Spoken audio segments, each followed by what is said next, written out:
After Kevin and Lily saw Dr. Serafina Willow for a prenatal exam, Lily was accosted at the mayor's mansion by Sonny Mangolia, the brother of Sid Mangolia, and a man who was out to avenge his brother's supposed murder at Lily's hand. Lily, empowered by her pregnancy, easily defeated Sonny and sent him running, assuring Kevin that he did not have to worry about Lily and their babies during any of his absences. Kevin had returned to Chicago with a mission to locate the next keeper of the White Tower of the Upper Realm before the current one died.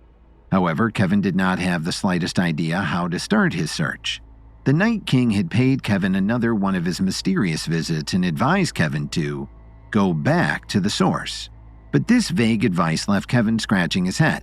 Finally, Kevin remembered 2 facts about the current keeper of the White Tower of the Upper Realm, Alohi. The first was that Alohi had possessed a statue that looked just like her, and that Kevin was able to identify as coming from the Hawaiian Islands several hundred years ago. The second fact was that Alohi had worn an unusual orchid in her hair. Kevin decided to put these 2 clues together to begin his search for the next keeper. Kevin walked into his research offices at Williams & Williams Pharmaceuticals to be warmly greeted by his team of employees. "Welcome back," Marcus Watford called out from across the room. "Hey, is that the big Hollywood producer, Kevin Williams?" Kyle Thompson joked. Kevin had recently been spending time in Los Angeles helping Williams Media get their first feature film starring Madame Spatzel off the ground. But everyone knew that Kevin's first priority always was keeping the foundation safe, regardless of his other business endeavors. Marcus and Kyle were both leveled fighters and were always happy to help Kevin on his missions. "I've got a research project for us," Kevin announced. He plucked the remaining petal from Alohi's orchid that he had brought back from the Upper Realm from his satchel. He showed it to everyone in the office. "I need to know as much about this orchid petal as possible. I'm pretty sure it comes from the Hawaiian Islands, but my initial internet search came up a blank." "Sure thing, Kevin. Anything else you need?" someone else called out. "Yes, I need information about pre-colonial Hawaiian figurines and carved statues. Pictures would be helpful because there is a particular subject that I'm looking for," Kevin replied. His team got to work and, in less than an hour, presented Kevin with their findings. They had been unable to identify the orchid. It didn't match any known species that they were able to find online or through their contacts. However, they had more luck with the pre-colonial Hawaiian figurine. They showed Kevin pictures from an obscure Hawaiian cultural museum. They had a small display of statues that matched Kevin's description, although none of them were exactly like the one he had found in Alohi's room at the top of the White Tower in the Upper Realm. But what really caught Kevin's interest was a picture hanging on the wall in the background of the photograph. It showed a young girl who bore a striking resemblance to Alohi. Even better, the orchid in her hair exactly matched the one that Kevin had brought back from the Upper Realm. Unfortunately, there was no information available online about the picture. Calls to the museum only went to voicemail. "Do you want us to keep trying?" one of Kevin's employees asked. Kevin shook his head. "This is too important for a voicemail. I'll just have to go to Hawaii myself and look for more answers." Since he had returned from the Upper Realm, Kevin had encountered his old enemy, Vincent Reeves, and Kevin suspected that forces were aligning to prevent him from saving the Upper Realm. It would be a good idea to take along some backup. Kevin looked at Kyle and Marcus. Both of them still had only a few levels, and Kevin knew that they were always eager to work on earning more. "Would you two like to come along with me?"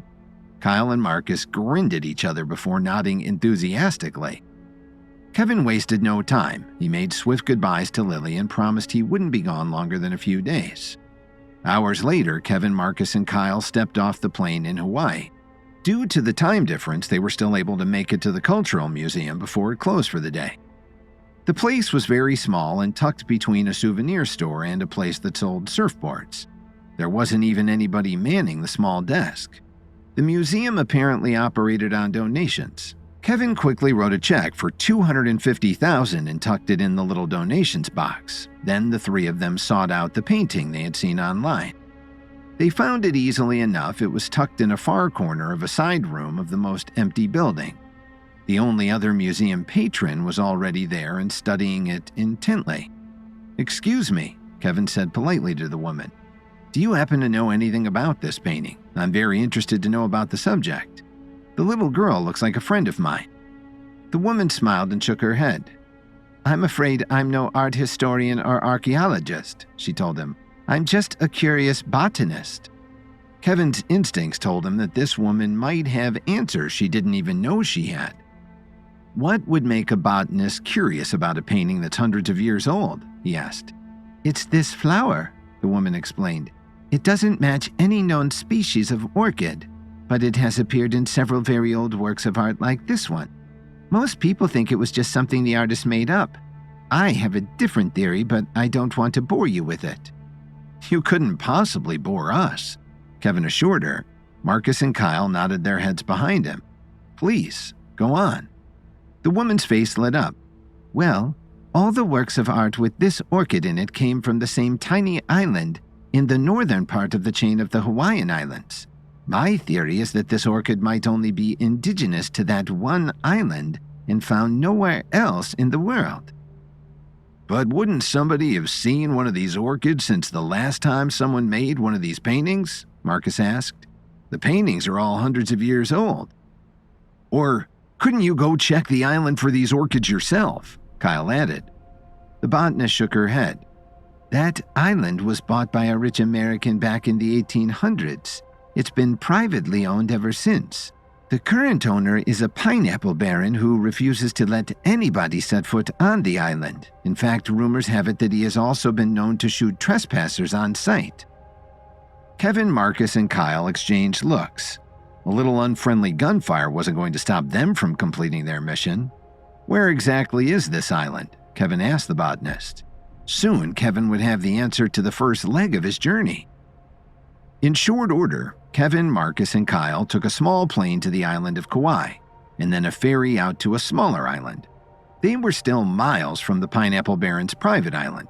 Kevin talked to every boat owner he could find, but none of them would risk taking their vessels in that direction. Apparently, the rumors about the Baron's extreme methods of warning off trespassers had gotten around. Finally, Kevin purchased 3 jet skis. He figured it would be easier for them to sneak up on the island on the small watercraft rather than a larger boat anyway. "Jet skis still aren't exactly stealth vehicles," Marcus pointed out. "But I bet you have a backup plan, Kevin." Kyle smiled. "Kevin always has a backup plan." "It never hurts," Kevin admitted. "Who better to pay a call on an eccentric, nefarious billionaire than another eccentric, nefarious billionaire?" "You may be eccentric," Kyle laughed, "but nobody would call Kevin Williams nefarious." "I didn't mean me," Kevin said as he took an eye patch out of his pocket and donned it. "I meant my alter ego Kenneth Wilkinson." As soon as Kevin changed into his flashier Kenneth Wilkinson clothes, the 3 of them hopped on their jet skis. Soon they were skipping over the waves and the small island grew closer by the moment. Kevin could see that there were high cliffs around much of the island where it would be impossible for them to land. He motioned for his 2 protégés to follow him as he circled around until he found a natural bay. Kevin radioed for the other 2 to stop so they could confer. Kyle scanned the shoreline with his binoculars. "Can't see any security structures from here," he told the other 2. "All I can see are a bunch of pineapple plants." Pineapple plants were a collection of tall sword-like leaves with fruit growing at the center. Each plant was at least 5 feet tall and just as big around. They created a dense, bushy barrier around the beach. "Let's wait until dark and then try to sneak on land," Kevin decided. "We only need to take a little look around the island. With any luck, we can be there and gone before the Pineapple Baron even knows we're there." The other 2 nodded. So close to the equator, sunset happened quickly. Within an hour, it was completely dark. Kevin signaled to his young friends to follow him as they approached cautiously. "I still don't see any sign of security forces. There's not so much as a no trespassing sign," Marcus radioed to the other 2. But Kevin caught a flash of a strange green gleam between the sword-like leaves. "I still don't think they're going to roll out the welcome mat. See the light in that pineapple plant," he pointed out. "What on earth is that?" Kyle wondered. "That green is the same kind you see in night vision. Maybe it's a..." Suddenly, a hail of bullets peppered the water directly in front of the 3 jet skis. Kevin, who was in the lead of course, veered sharply to the left, while Kyle and Marcus steered their own jet skis to the right in an effort to avoid the bullets. "Split up," Kevin yelled over the radio. "It will be harder for them to take out all of us." But Kyle and Marcus didn't have time to obey his command. One bullet pierced the engine of Kyle's jet ski. It stopped suddenly and Kyle tumbled off into the water. Marcus tried to circle back but lost control of his jet ski and ran it into the first one, which was floundering. Now, with only one target left, Kevin became the focus of all the onshore snipers. He zigzagged through the water, sending sprays of water shoreward to make himself a more difficult target to hit. He looped back around to try and pick up Marcus and Kyle, who were easily treading water near their downed machines. But as he approached, another rain of bullets peppered the water. Marcus and Kyle dove under to avoid being hit. One bullet ricocheted off of Marcus's jet ski and slammed directly into the gas tank of Kevin's. "Kevin, jump!" screamed Kyle. The night was suddenly bright as the jet ski exploded, sending shrapnel in every direction.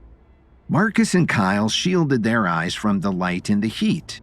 When they could look again, there was no sign of Kevin. Kevin remembered two facts about the current keeper of the White Tower of the Upper Realm Alohi. The first was that Alohi had possessed a statue that looked just like her, that Kevin was able to identify as coming from the Hawaiian Islands several hundred years ago. The second fact was that Alohi had worn an unusual orchid in her hair. Kevin put these two clues together and identified a tiny island in the Hawaiian chain that Alohi may have come from originally. Unfortunately, the island was now privately owned by a pineapple baron who never allowed visitors. When Kevin, Kyle Thompson, and Marcus Watford attempted to sneak onto the island on jet skis, they were shot at. Kyle and Marcus wound up in the water right before Kevin's jet ski exploded. Kyle and Marcus were still screaming for Kevin and diving under the water trying to find him when a boat full of armed guards pulled them out of the water. The guards put zip ties around their wrists, elbows, ankles, and knees and took them back to the island.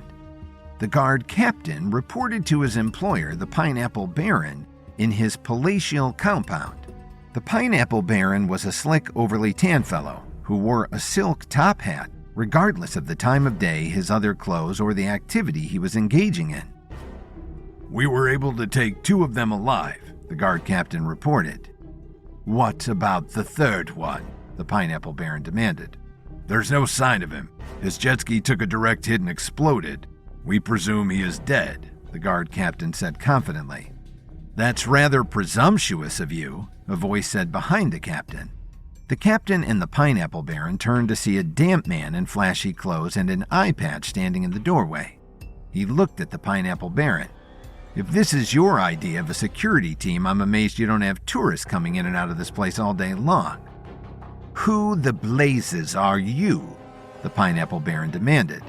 "Kenneth Wilkinson," Kevin replied, forcing his mouth into an arrogant sneer. "Have you heard of me?" "No," the Pineapple Baron snapped. "Good. Then it will be that much easier for you to keep your mouth shut about the man you sold this little rock of an island to."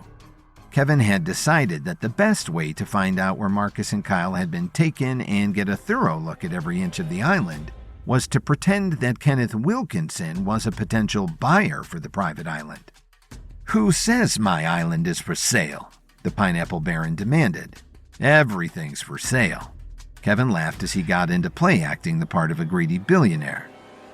"If you just wanted to buy the place, why didn't you try to go through official channels?" the captain of the guard asked suspiciously. "Because, like your boss, I don't like to play by the rules." Kevin gave the Baron a nod as if they were kindred spirits. The Pineapple Baron stood up even taller. He was not immune to empty flattery. "I suppose I might consider letting it go to the right person for the right price," the Baron allowed. "I've been told I should move to a drier climate. For my health, you know." The Baron gave an unconvincing cough. "Of course, I need to see the place first before I can offer you a really fair price. How about a tour?" Kevin glared at the guard captain. "A personal tour. I don't deal with hired help." "I think that could be arranged." The Baron waved for Kevin to follow him. The Baron led Kevin through the main part of the building. The compound was palatial, but there were plenty of palaces that were crumbling around their owners' ears, and this was one of them. The decor had not been updated since the 70s, and the humidity, bugs, and weather had done their worst to push the building toward complete ruin. The place could use a spot of paint here or there, the Baron allowed, but I assumed that you were going to want to redecorate anyway. The thought had occurred to me, Kevin agreed. Actually, his thought was that the whole place should be burned to the ground before starting over. And I'm not as much of a fan of pineapples as you are, obviously. The pineapples indeed were everywhere, on the wallpaper, carved into posts, emblazoned on the china and silverware, patterned into the rugs, splashed across the drapes. Even the pool was in the shape of a pineapple, although it was so filthy it was more like a swamp. The cleaning pumps were struggling so mightily that they roared like jet engines. Kevin noticed several species of orchids had been planted around the pool. That reminded him of the rare orchid he was hoping to find on the island, and he decided to bring up the topic.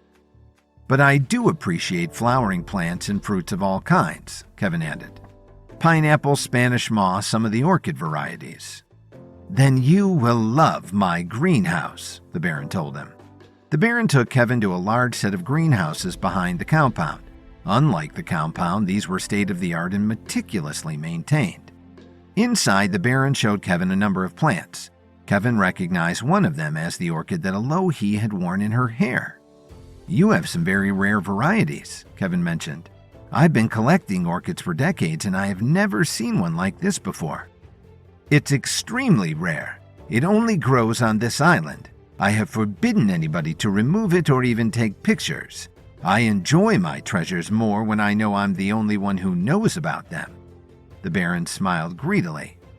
Kevin noticed that the back part of the greenhouse was shielded from view by thick black plastic. "What's back there?" "Just a few of my little horticultural experiments." The Baron waved Kevin's question off. "A friend of mine turned me on to some new developments in crop genetic modification techniques, and I've been playing with them in my free time." There was a strange rustle from behind the black plastic, and Kevin could have sworn he heard something like a meaty snap. The Baron grabbed Kevin by the arm and steered him out of the greenhouse. "What else do you need to know about the island before making up your mind?" the Baron asked. "I've only seen a small part of the island. What's the rest of it like?" Kevin asked. "Is there any other infrastructure, or are there other buildings I should be aware of?" "I had the bay blasted so it's deep enough to bring in construction materials. There is a small village on the far side of the island as well," the Baron added. "There's a deserted village on the island?" Kevin asked, a bit surprised. "Deserted? Do you think I scrub my own toilets? There's an indigenous population that comes with the island." Kevin thought that sounded suspiciously like slavery. "But they can come and go as they like, right?" "Of course not. I told you I don't like to share my treasures. They used to rebel from time to time, but I've been keeping them on short rations, and they stay pretty docile like that." The Baron smirked at his own evil genius. Kevin wanted nothing more than to punch this pretty tyrant in his smug face. But Kevin was on a mission to save the Upper Realm and thereby secure the safety of the entire Foundation, which included all innocents like these people enslaved by the Baron. There was also less chance of any of them getting hurt if Kevin could buy the island out from under the Baron instead of having to resort to violence. "I've seen enough," Kevin told the Baron. "I can offer you a fair price for the whole place, lock, stock, and my 2 men, whom I'm assuming you're still holding captive somewhere." "Oh, we've still got your men," the Baron agreed. He greedily rubbed his hands together. He was sure he could convince this slick idiot to give him far more than the dump was worth, at least $20 million, maybe as much as 25 if the Baron played his cards right. "What do you say to $400 million? Kevin asked. The Baron coughed and spluttered. "Okay, you drive a hard bargain. 500 million, but not $1 million more." Kevin shook his finger at the Baron. "And I want my men back unharmed." The Baron gave an evil smile. "You have a deal, Kenneth Wilkinson. Let's cement the sale with a glass of pineapple juice on the veranda." The veranda was just as tattered and worn as the rest of the compound. There were so many dead leaves and other litter that Kevin couldn't see the floor. The Baron poured each of them a glass of pineapple juice from a pitcher while Kevin wrote out the check. "Here you are," Kevin said as he handed it over. "And here you are," the Baron replied as he handed Kevin a glass of juice. The Baron watched Kevin closely as he brought the juice to his lips. Kevin was far too smart to drink anything this weaselly little man gave him without seeing the Baron taste it first. "What's the matter?" the Baron demanded. "Do you think this juice is some kind of trick?" Kevin smiled. "We are both men of the world, after all." "That we are," the Baron agreed. He gulped down the juice in one long swallow. Satisfied that it wasn't poison, Kevin tasted his own juice. It was cool and sweet, and nothing except pure pineapple juice. "That's pretty good." Kevin was cut off as he was suddenly yanked into the air. The next thing he knew, Kevin was suspended from the ceiling of the veranda in a large net, the kind used to trap wild game. The Baron laughed uproariously. "Looks like only one of us is a real man of the world, Kenneth. And now that man will have both his island and your nice fat check." "You're an idiot," Kevin snapped back. "I'll just stop payment on the check." "You won't be able to do that when you're dead," the Baron pointed out. He gave a signal, and suddenly all of his guards had Kevin surrounded at gunpoint.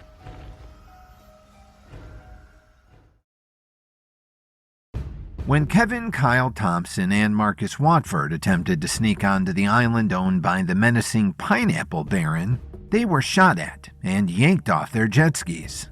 Kyle and Marcus were taken prisoner, but Kevin managed to elude capture. Kevin, in his Kenneth Wilkinson persona, tried to buy the island out from under the Baron. Although they came to an agreed price, the Baron double-crossed Kenneth and took him captive as well. Kevin hung suspended in the heavy net from the ceiling of the veranda of the Pineapple Baron's decrepit compound on the private island. He was surrounded by the Baron's guards, all of whom had firearms pointed directly at Kevin. "How can you sleep at night?" Kevin asked the Baron in disgust. "Your house is disgusting. You've practically enslaved the people who are the rightful owners of this island, and now you won't even honor a business deal." "How do I sleep at night?" the Baron sneered. "On a great big pile of money, that's how. Don't pretend like you're any different. You tried to trespass on my island and then pretended like you and I are the same kind of person just so I would give you a better deal." "We are definitely nothing like the same kind of person," Kevin spat. "I'll tell you what kind of person you are. You are a..." Kevin never got to finish his sentence because one of the guards fired his gun directly at Kevin's heart. Kevin felt a thud as the projectile slammed into his chest. He looked down to see a furry dart sticking out of his shirt. He only had a moment to realize it was a tranquilizer and not a bullet before he passed out completely. When Kevin woke up, it was barely daylight. He was at the bottom of a deep pit. He could hear the crash of the ocean's waves nearby. He tried to sit up, only to discover that he had been chained to a steel peg in the ground. His trusty satchel of herbal ingredients was missing. He grabbed the chain and pulled with all of his strength. Normally, he could rip chains like these apart like paper with his leveled powers. But the after effects of the tranquilizer dart were interfering with his abilities. "It's no use, Kevin," a voice said nearby. Kevin squinted through the dim light. "Kyle, is that you?" "It's me, Kevin." Kyle waved to show where he was in the gloom, which was lessening by the moment. "I'm here too." Marcus waved from the far side of the pit. "We're so glad to see you, Kevin.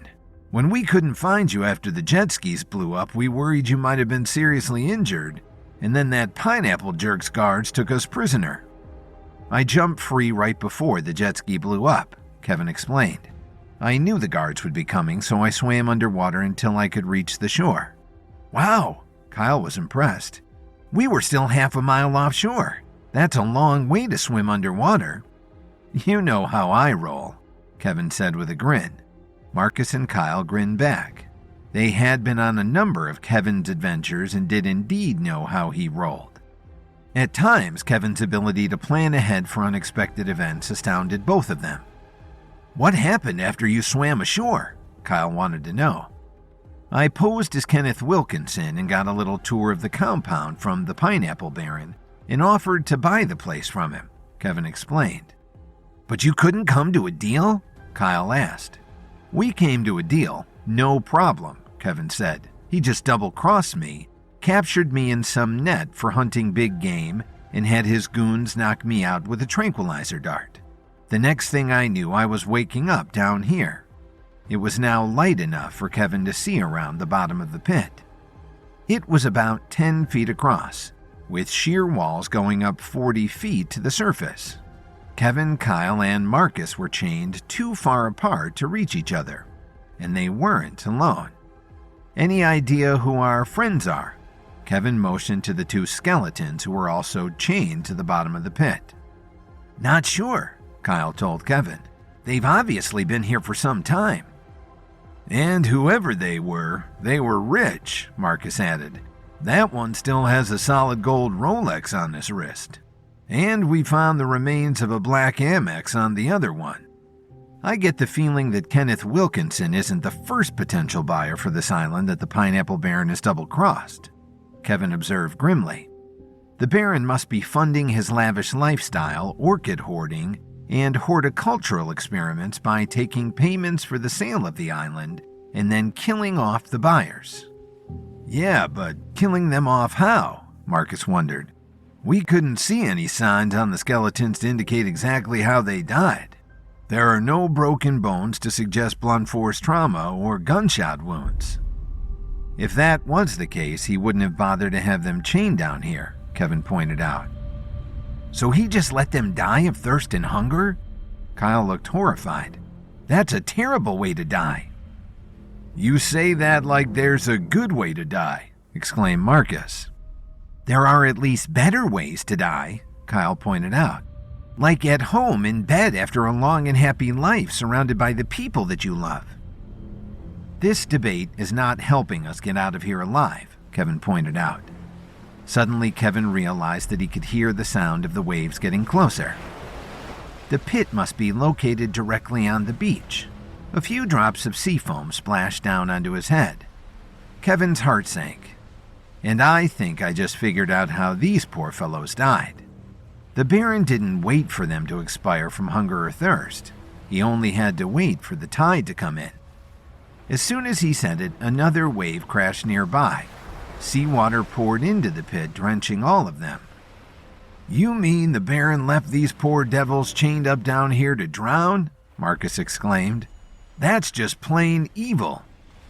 I think that's the Baron's personality all around, Kevin pointed out dryly. Maybe once the water softens the ground, we'll be able to pull these chains free. We don't want to still be here when the Baron comes to check to see if we drown like rats. Absolutely not, Kyle agreed. Kevin didn't know if it was fortunate or not, but the tide came in quickly, swamping the pit further with each crashing wave. Within minutes, there was a foot of water at the bottom of the pit. The three of them tugged and strained at their chains. Kyle even tried to dig around the peg his chains were attached to. It's no use, Kyle finally announced. I've dug 2 feet down and the peg is still going. They probably drove the pegs directly into the bedrock under the sand, Kevin realized. Is there something in your satchel or herbal tricks we can use to get free? Marcus asked Kevin. Some kind of organic acid or something like that. Kevin shook his head. The Barons or his goons took my satchel. The water continued to rise at an alarming pace. If only we had more time to think of something, Marcus moaned. Already the three of them had to stand to keep their faces out of the water. More time is the last thing we need, Kevin replied with a shake of his head.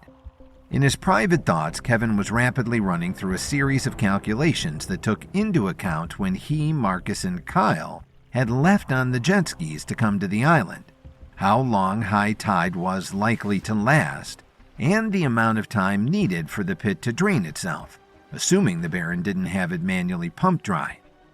Kevin thought it was unlikely that the Baron would have it pumped.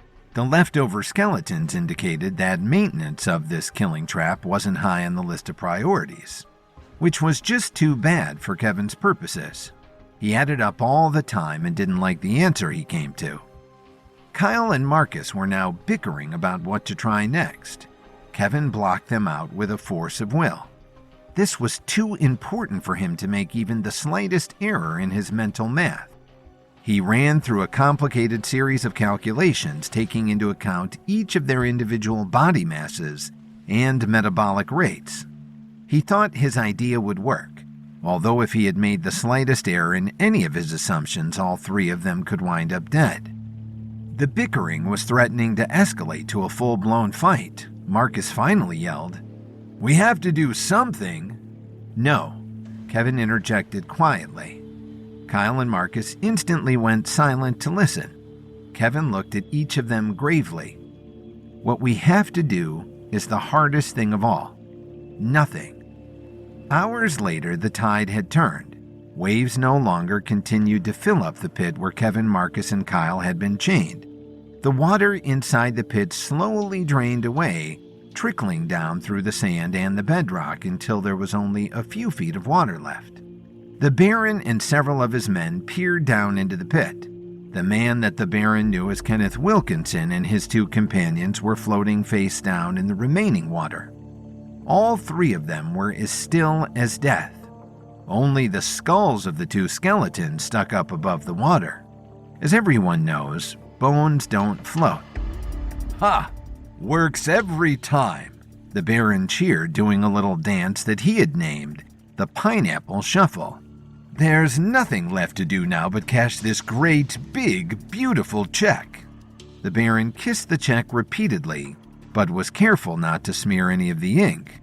"The world will never know what became of Kenneth Wilkinson."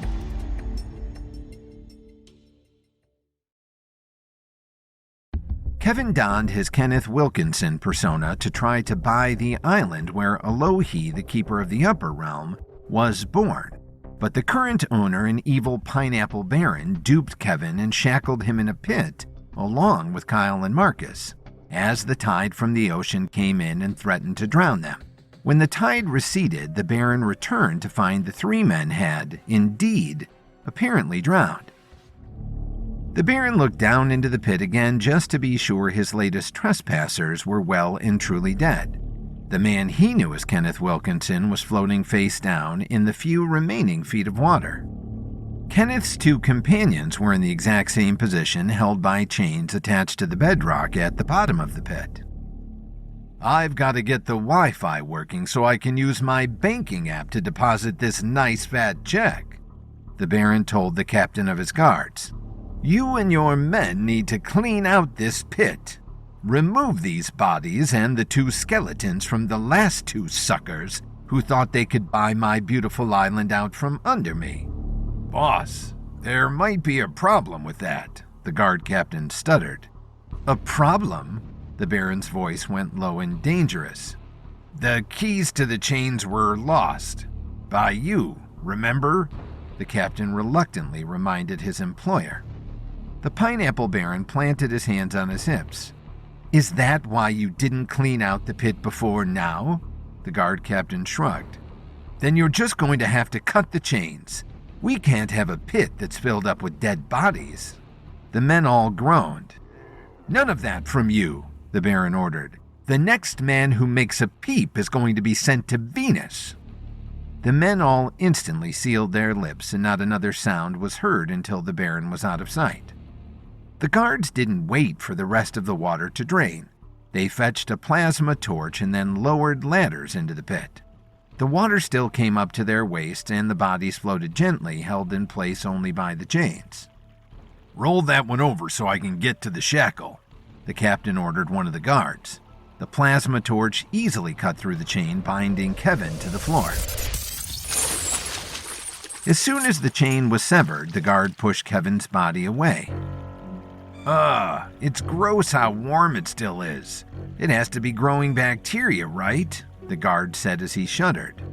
"Warm? They shouldn't still be warm," the guard captain proclaimed. "The tide comes off the north current and they've been in the water for hours. You must have imagined it." "I did not," the guard declared. "See for yourself." The captain passed the torch on to another man so he could cut Kyle and Marcus free. The captain didn't want to be down here any longer than necessary either. He leaned over Kevin's face. It was perfectly still and tinged with blue. "This guy is as cold as the tomb," the captain declared, "and as dead as..." But just then, Kevin's eyes flew open and he spat a stream of water into the captain's face. The captain screamed in fright and jumped back, knocking into the man who had just cut Kyle's chains with the plasma torch. Kyle's eyes popped open. He grabbed the torch from the guard. "I'll take that, thanks," he declared in a voice that still bubbled up water. "This isn't possible," screamed one of the guards. "You've all been chained underwater for hours and hours. There's no way you could survive that." "Then we must be ghosts." Kyle waved his arms in the air and made a ghostly woo noise. "Ghosts or not, we can't let them get away or the Baron will make us go to Venus," the captain declared. He took a swing at Kevin. Kevin easily ducked the blow and delivered a series of punches to the captain's chest and jaw. The captain collapsed with a splash into the water. Two of the guards grabbed Kyle, but Marcus rose out of the water behind them, grabbed each of their skulls and smashed them together. The remaining guards attacked Kevin. Kevin could see they were all unnerved by the trio's seemingly miraculous resurrection. Maybe the Baron really did have the technology to send them to the far-off planet of Venus. It was obvious that the guards were all far more scared of going to Venus than they were of anything in this pit. Kevin dove under the waist-high water to evade their grasp. He drove his elbows into their knees, making them collapse one after another. A few more blows to their skulls, and all of the guards were soon dazed. There was no more fight left in any of them. "Good thing you made us all take those underwater breathing pills before we left Kauai, Kevin," Marcus declared. "It was really just a precaution in case one of us met with an accident while we were making the crossing on the jet skis," Kevin explained modestly. "I never thought we'd need them to hold out as long as we did." "They almost didn't," Kyle declared. "I felt myself turning blue for those last few minutes." "You were right, Kevin. Being chained underwater, waiting to see if my underwater breathing pill would run out, and doing nothing about it really was the hardest thing I've ever done." "It's doing the hard things that will get you to your next levels," Kevin declared. "Let's use this plasma torch to solder these irons onto the guards before they wake up. That way we won't have to worry about them making trouble for us while we figure out what to do about them." The Pineapple Baron had finally gotten the spotty Wi-Fi to work, but it was now his third time trying to get the check positioned within the little window on the app to take the perfect picture to capture all those lovely fat zeros, and he was frustrated. "There's got to be an easier way," he grumbled to himself as he lined up his phone again. Suddenly, the phone was yanked from his hand. "What the?" the Baron exclaimed. He looked up to see Kenneth Wilkinson and his two companions standing over him, scowling. "No sail," Kevin declared and smashed the phone to the floor. A few moments after confronting the Pineapple Baron, Kevin saw his satchel of herbal ingredients still sitting on the veranda. Kyle and Marcus easily dragged the Baron out to the beach and chained him at the bottom of the pit with the rest of his guards. The Baron was so flabbergasted to see Kevin, Kyle, and Marcus alive that he barely put up any struggle, until he realized he would have to share a chain with the captain of his guards. "This is an outrage," the Baron blustered. "This is my island. I should at least be granted the dignity of private shackles." "You keep it up and I'll privately shackle you," the captain of the guard grumbled. In his private thoughts, Kevin hoped the captain would carry out his threat. Kyle and Marcus returned to the main compound and found Kevin in the greenhouse, examining one of the rare local orchids and comparing its petals to the one from his satchel. "This is the orchid I've been looking for," Kevin told Marcus. "It's an exact match to the sample petal I have." "That means it's proof that your keeper of the White Tower was originally from this island?" Marcus asked. "Not definitively," Kevin replied. "It is a good sign, though." "Great," Marcus replied. "Then that means we can get the heck off this island and be back on Kauai in time for dinner." I'm so hungry I could eat just about anything, as long as it doesn't contain pineapple. There's still a lot more we have to do here, Kevin told his young friend. Not only do I still have questions about the girl who grew up here hundreds of years ago, but the Baron had enslaved the people who are the rightful owners of this island. It wouldn't be right for me to leave without making sure they will be okay. Kevin considered further. Also, maybe one of those people would be able to tell me more about Alohi. I get the idea she was once very important to this area. Marcus understood Kevin's desire to help people whenever he could. Okay, Kevin, you're the boss. But we should try to eat before we set off on our next mission. Let's go see what we can find in the kitchen. Kyle, I hope you know how to cook. There was no reply. Kyle, didn't you hear me? Kyle. They looked around but could see no sign of Kyle. The only movement in the whole greenhouse was the black plastic, which was gently swaying back and forth. Do you think he went in there? Marcus asked Kevin. Kevin was already pushing through the plastic. He stopped and stared in horror at what he found. It was a Venus flytrap, grown to such a huge size that it looked like it could easily swallow a cow. In fact, there was a suspicious lump at the top of its stem, and Kyle's shoestring was hanging out of its maw.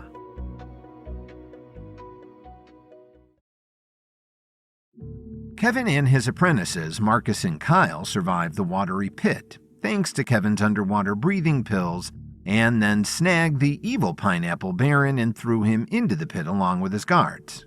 Intent on learning more about Alohi, Kevin found the orchid specimen and planned to go to the indigenous village, but before he could, he realized that Kyle had been swallowed whole by an enormous Venus flytrap, lurking in the shadows, hungry for blood. The greenhouse air hung heavy with the scent of exotic blooms, as Kevin and Marcus stared in horror at the enormous Venus flytrap that had consumed Kyle. The plant's massive jaws clamped tightly, and Kyle's shoelace was still hanging out of its giant maw. Kyle could be seen moving within the carnivorous plant, a distinct bulge in the massive flora's extended stem. "Kyle!" Marcus shouted. "That thing ate him!" "We need to get him out of there," Kevin exclaimed, his eyes flickering with determination. "He's still alive, but he doesn't have much time before the stomach acid gets to him." Marcus nodded in agreement, and together they approached the monstrous plant. With all their strength, they tried to pry open the jaws of the Venus flytrap, their fingers digging into the rubbery surface. However, the plant's resistance proved formidable, and it held Kyle captive with unyielding tenacity. "It's no use. No matter what we do, it won't open," Marcus grunted, frustration etching his face. "This is insane." "We have to keep trying," Kevin shouted. "Look around for another option. Fast." Marcus stopped struggling with the uncooperative jaws and glanced around the greenhouse, searching for anything that might aid their efforts. His eyes fell on a nearby table cluttered with gardening tools. An idea sparked in his mind, and he rushed over to grab a pair of pruning shears. "Maybe these will do the trick," Marcus suggested, holding up the shears. Kevin nodded in approval, and together they returned to the Venus flytrap. With the shears in hand, they attempted to cut through the plant's tough fiber. The plant resisted the shears, its hide too thick. Its jaws clenched down harder in retaliation. "No good," Marcus exclaimed. "This is the toughest plant I've ever seen." Sweat beaded on their foreheads as they continued the struggle. The Venus flytrap seemed to sense the impending threat. Its jaws continued to tighten. Marcus winced, his hand cut by the plant's thorny exposed teeth. "Just a little more," Kevin grunted, determination etched across his face.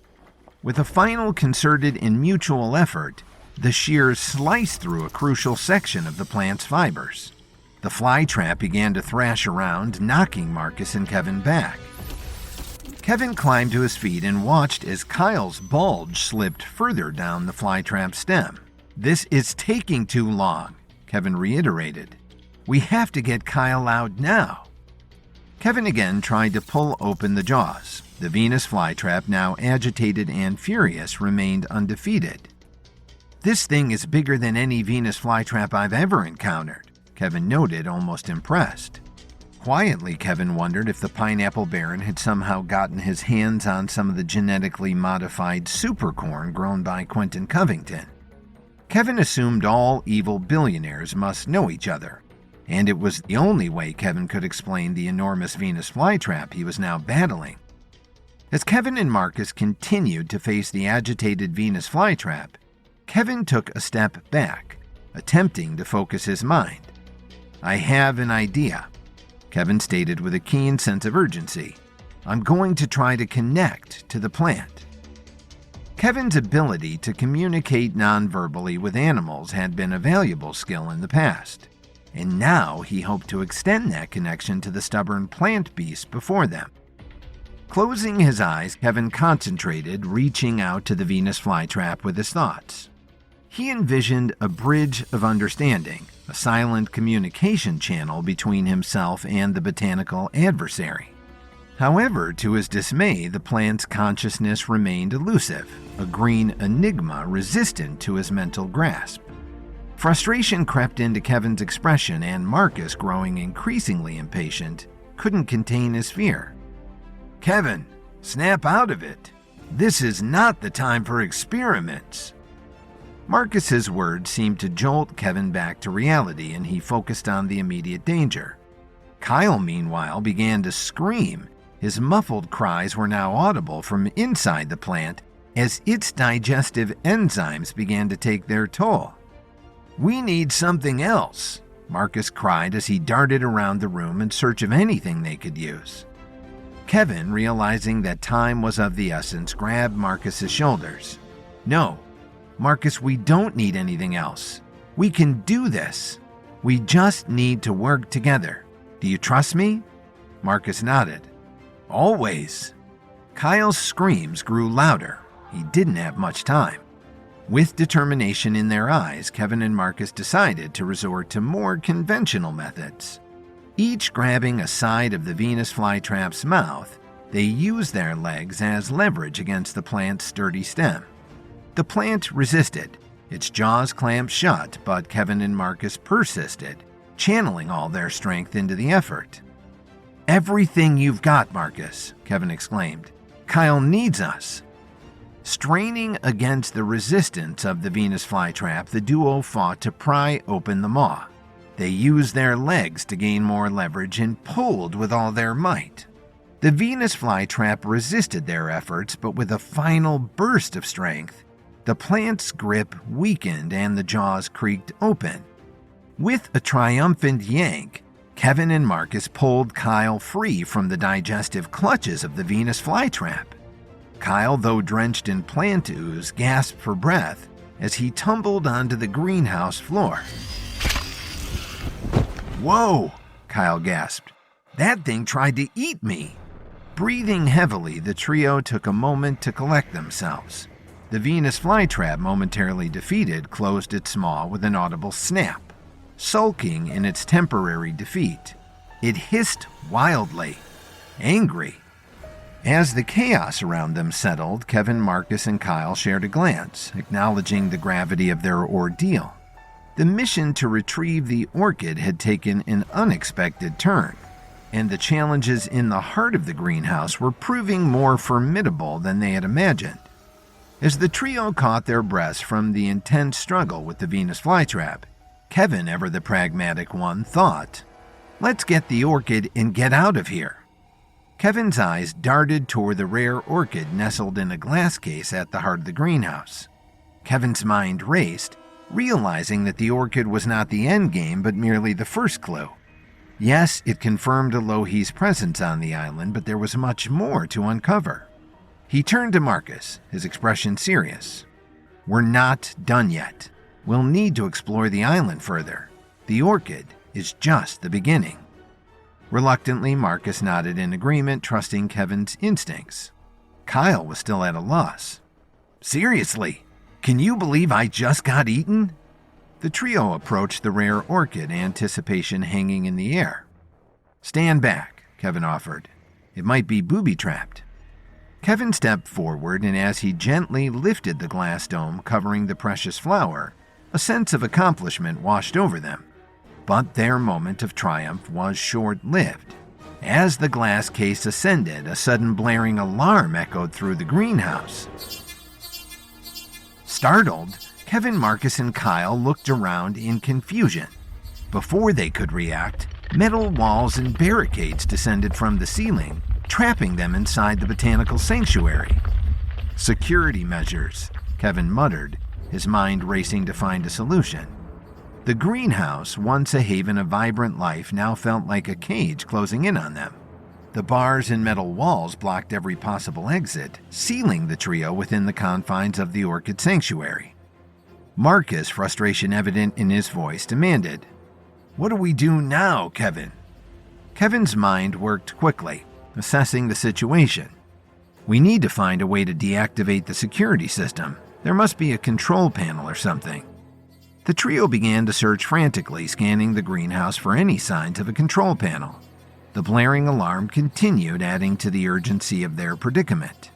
After a tense moment, Kyle shouted, "Over there!" He pointed to a small console tucked away in a corner. The three rushed to the console, their hopes rising. Kevin quickly assessed the controls, his alchemical knowledge guiding his actions. As he attempted to override the security system, the greenhouse seemed to resist his best efforts. The blaring alarm persisted, and the trio's anxiety grew. Kevin, determined to unravel the secrets hidden within the orchid sanctuary, worked feverishly. The console sparked to life, and for a moment the alarm ceased. Hope flickered in their eyes, but their relief was short-lived. The greenhouse responded with a retaliatory surge, reactivating the alarm and reinforcing the metal barriers. "We need to find another way out," Marcus declared, frustration mounting. With their escape thwarted by the greenhouse's security system, Kevin, Marcus, and Kyle were left with no choice but to explore the depths of the orchid sanctuary.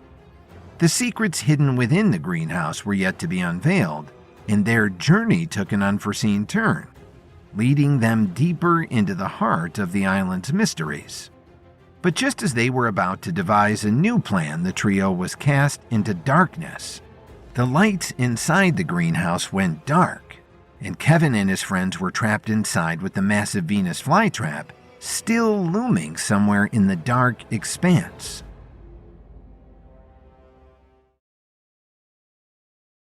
On a remote Hawaiian island, Kevin and his team, including young apprentices Marcus Watford and Kyle Thompson, snuck into the heavily protected greenhouse of an evil pineapple baron to try and locate a rare orchid connected to a lohi in the upper realm. After fighting off a massive carnivorous Venus flytrap, Kevin finally reached the orchid, but once he touched the flower, the greenhouse's alarm system kicked in, blocking the doors and windows and casting Kevin and his team into total darkness. The alarm continued to blare as metal barriers surrounded Kevin, Marcus, and Kyle, leaving them shrouded in an oppressive black veil. Panic set in as they fumbled in the dark, unable to discern their surroundings. "I can't hear anything," Kyle shouted over the sirens. "I can't hear anything or see anything," Marcus added.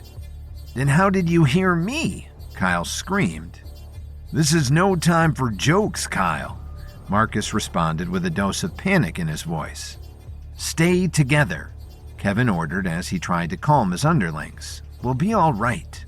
Kevin put his hand on Marcus's shoulder, and Marcus did the same for Kyle. The trio, now moving blindly, stayed connected as they struggled to find a way forward. Kevin's mind raced, and he realized that to deactivate the security system and unravel the mysteries of the orchid sanctuary, he would need a mental precision pill. The problem was, his satchel, which contained the precious pills, was somewhere in the darkness. After finding it in the Baron's house and then taking the last orchid petal out of it, he had left it on one of the greenhouse benches. "What's the plan, Kevin?" Marcus shouted. "If I had my mental precision pills, we could see in the dark and easily escape. But after I took the orchid petal out of it, I put it on a bench, and in the chaos of our battle with the Venus flytrap, it could be anywhere. Check all the surfaces. Maybe it's in here with us. In the darkness, Kevin's words hung in the air, and Marcus and Kyle groped around searching for any sign of the missing satchel. The blaring alarm added to the disorienting chaos, echoing through the confined space of the greenhouse. "I can't see a thing," Marcus screamed, frustration evident in his voice. Kyle's voice joined the chorus of uncertainty. "It's like we're trapped in a nightmare. This is worse than when I was eaten by that Venus flytrap. Wait, where is that Venus flytrap? That thing is still in here with us." Earlier, Kyle had been swallowed whole by a giant, hungry flytrap, and the thought that the plant beast was still nearby somewhere sent chills down the young herbalist's spine. Kevin, feeling the weight of responsibility, strained his eyes in vain against the darkness. "We have to find that satchel. Without the mental precision pills, we're flying blind." The trio moved cautiously through the confined space, their hands outstretched in search of the missing bag. The greenhouse, once a vibrant display of nature's wonders, now felt like a maze of shadows and uncertainty. As they stumbled in the darkness, Marcus spoke up. "What if we split up and cover more ground?" "All right," Kevin responded. "But be careful. Shout if you get your hands on the satchel." With a reluctant agreement, the trio dispersed, each taking a different direction.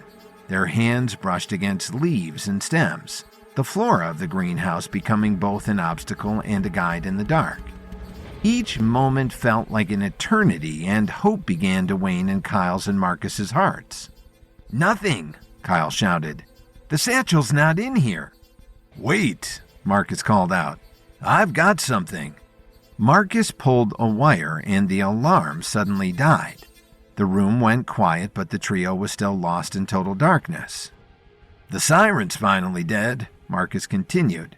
"But I don't feel any satchel. What do we do, Kevin?" Kevin's mind raced to find a solution to their predicament. With the security system still blocking their escape, Kevin realized he only had one option left. Now more than ever was the time to try to commune with the Venus flytrap again. "I'm going to try something," Kevin offered. "Marcus and Kyle, follow the sound of my voice. Stand behind me." Kyle and Marcus made their way slowly back over to Kevin. They took their place behind him. "What are you going to do?" Kyle asked. "Try. I'm going to try," Kevin replied with a calm assuredness. Focusing his thoughts, Kevin reached out toward the plant beast, doing his best to connect with the hungry flora. The connection, though elusive before, now seemed to flow more effortlessly. In the silence of the greenhouse, Kevin and the Venus flytrap forged a unique bond. "Hello, my leafy friend," Kevin spoke softly in his mind. The Venus flytrap, though devoid of vocal response, conveyed a sense of mutual acknowledgement. "I'm sorry we had to fight you earlier," Kevin continued to think, "but you were trying to eat my friend.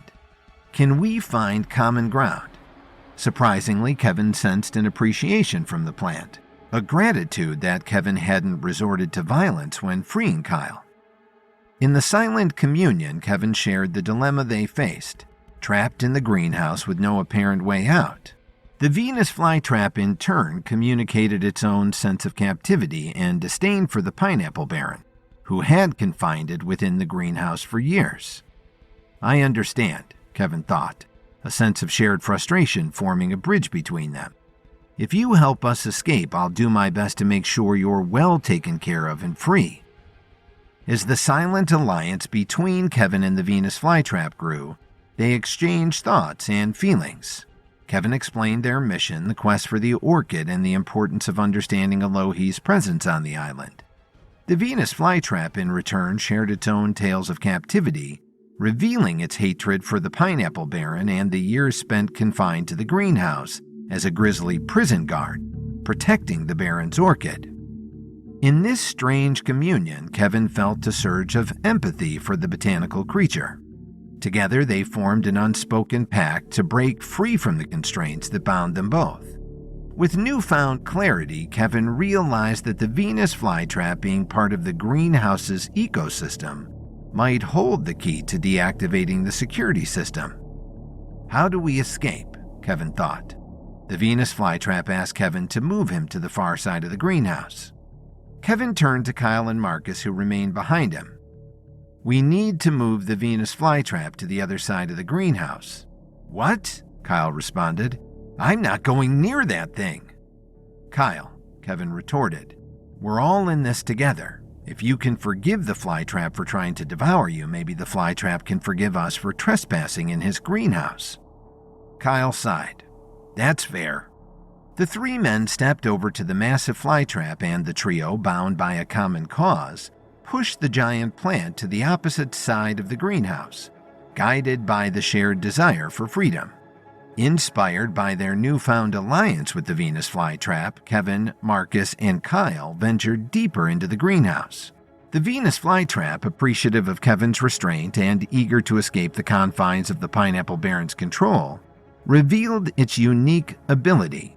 It created and could spew a super acidic goo, capable of eating through metal. Kevin's eyes went wide. "It has an acidic spit." "What?" Marcus replied. "That's how it's going to get us out of here," Kevin exclaimed. "Its stomach acid is a weapon." As they approached the metal barriers that had entrapped the Venus flytrap for years, Kevin, Marcus, and Kyle faced the plant in the proper direction and stood back. "Whenever you're ready," Kevin thought, still connected to the Venus flytrap. The flytrap, in response, unleashed a stream of its potent acid onto the metallic surface. Hissing and sizzling, the acid ate away at the metal, creating a hole large enough for the trio to crawl through. Kevin, Marcus, and Kyle wasted no time, slipping through the makeshift opening.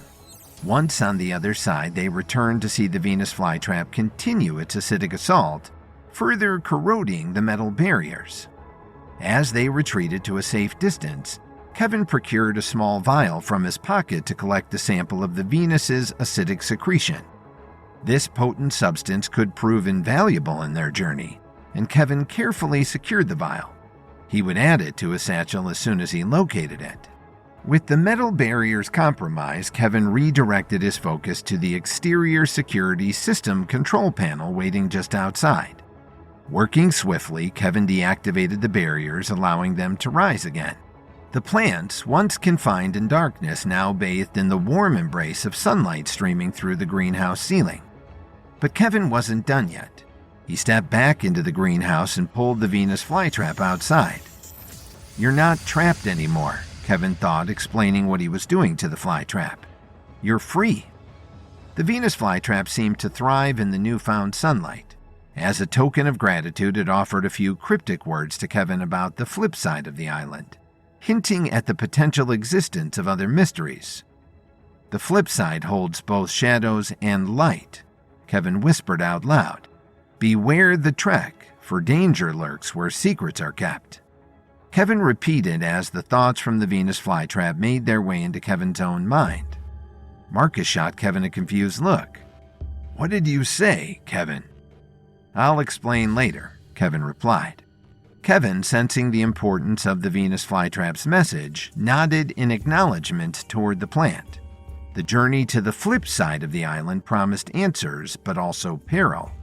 With renewed determination, the trio embarked on a trek, following the cryptic guidance of the Venus flytrap. The greenhouse, once a cage of secrets, now stood open to the elements. Kevin stepped back inside and took the orchid once and for all. Kevin, Marcus, and Kyle ventured back out into the unknown. Their quest, fraught with danger and uncertainty, had only just begun, and the island held secrets that would test their mettle to the fullest.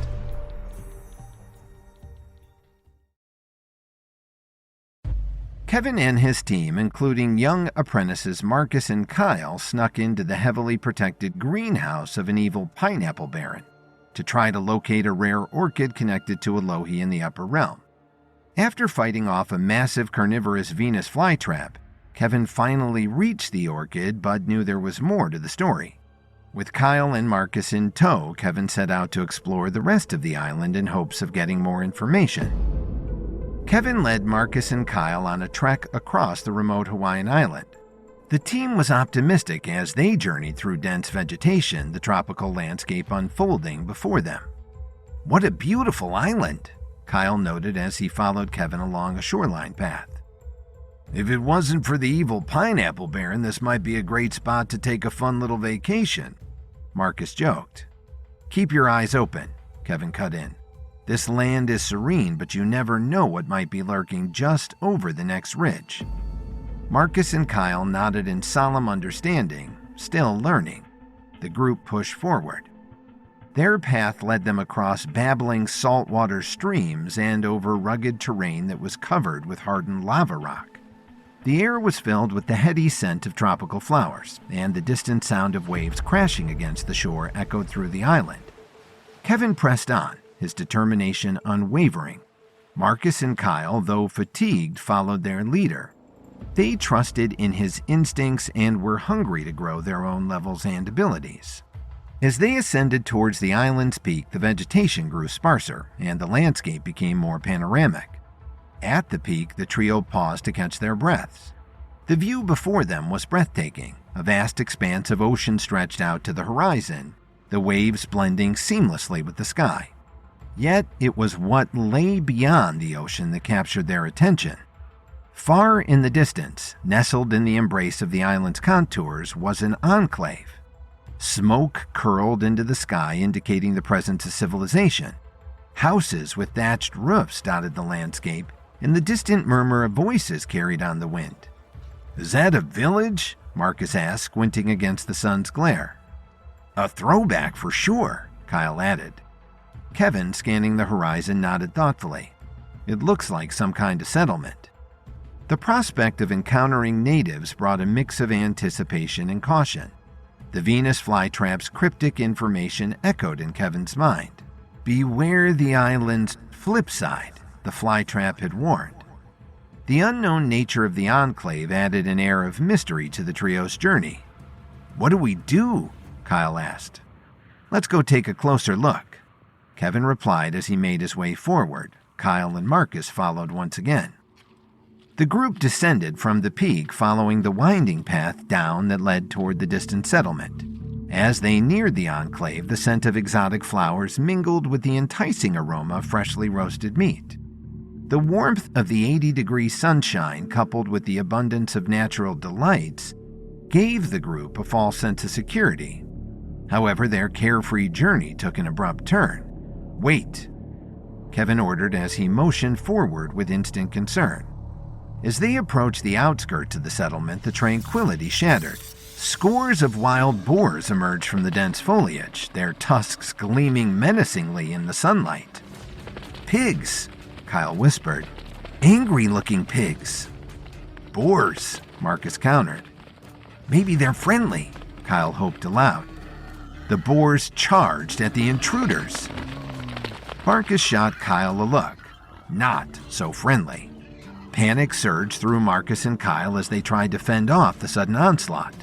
The air filled with the sounds of snarls and desperate shouts.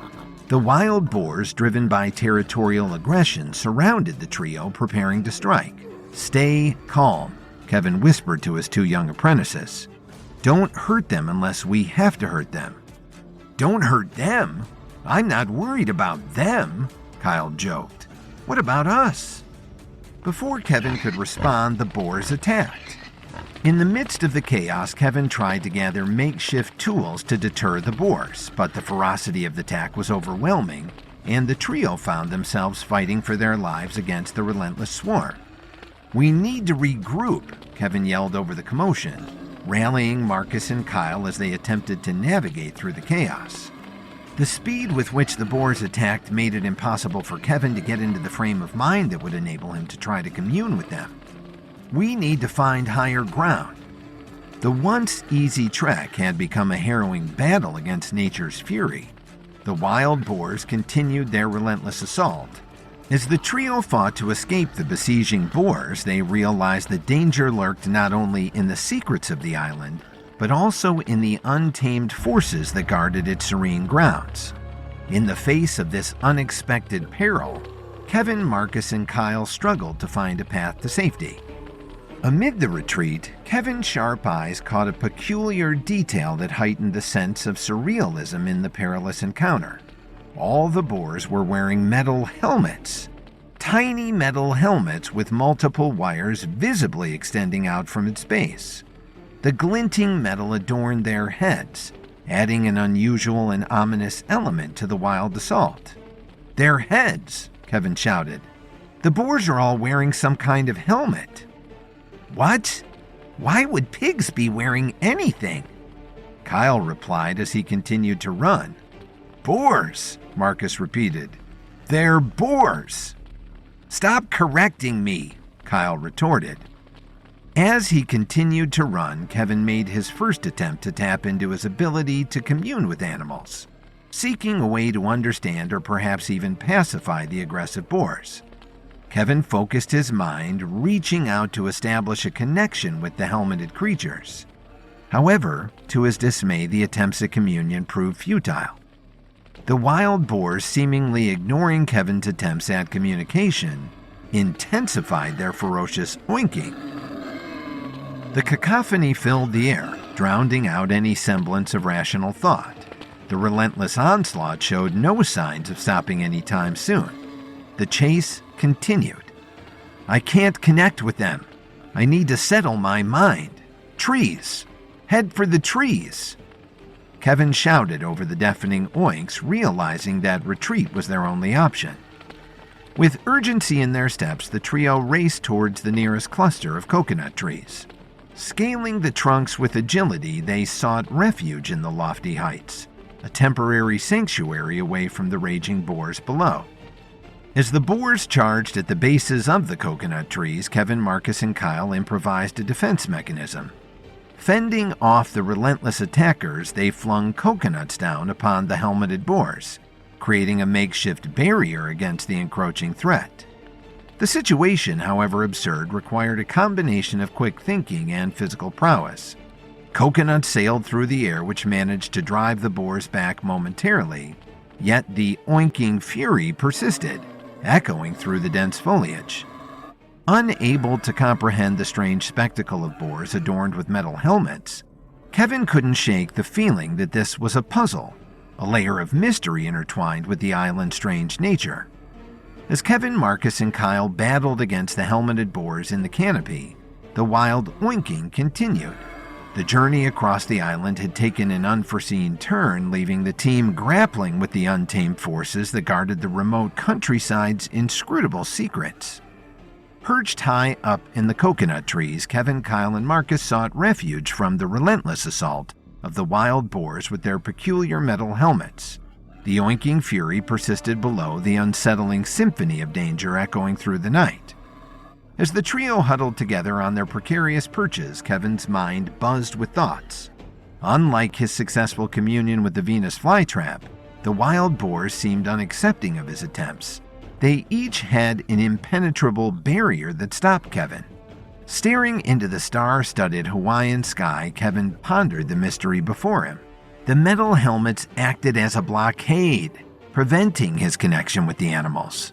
The realization dawned on him, and a determined spark lit up his eyes. "It's the helmets.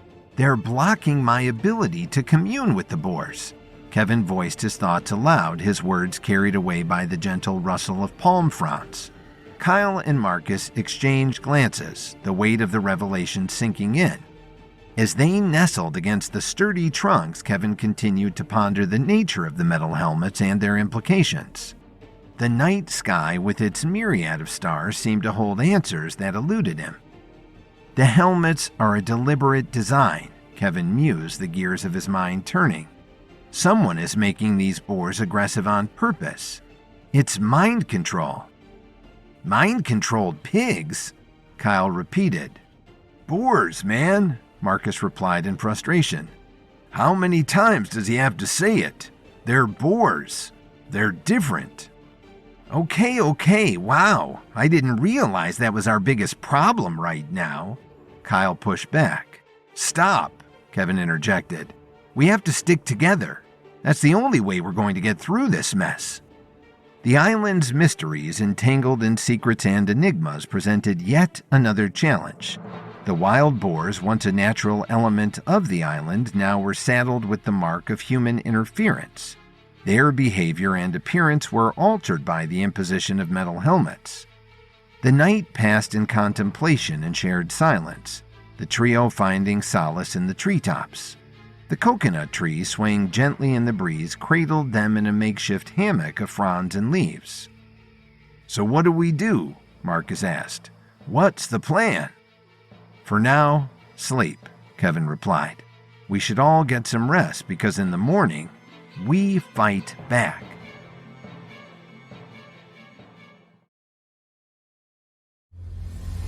With Kyle and Marcus in tow, Kevin trekked across the remote Hawaiian island and found a small native community. But before Kevin could engage with the natives, his team was attacked by a group of wild boars with strange metal helmets which caused them to rage. Kevin, Marcus, and Kyle climbed a coconut tree, where they could sleep safely for the night and where they could plan their next move.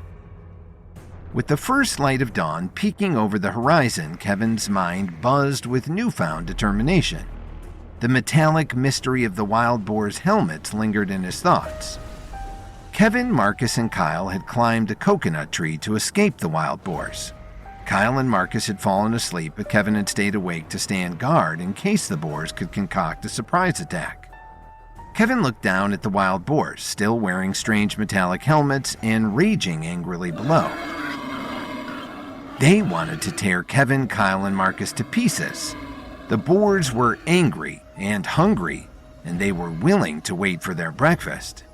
Marcus and Kyle finally stirred. They looked down at the wild animals snarling below. "Those pigs are still down there?" Kyle exclaimed, suddenly remembering. "Boars. I mean, those boars are still down there."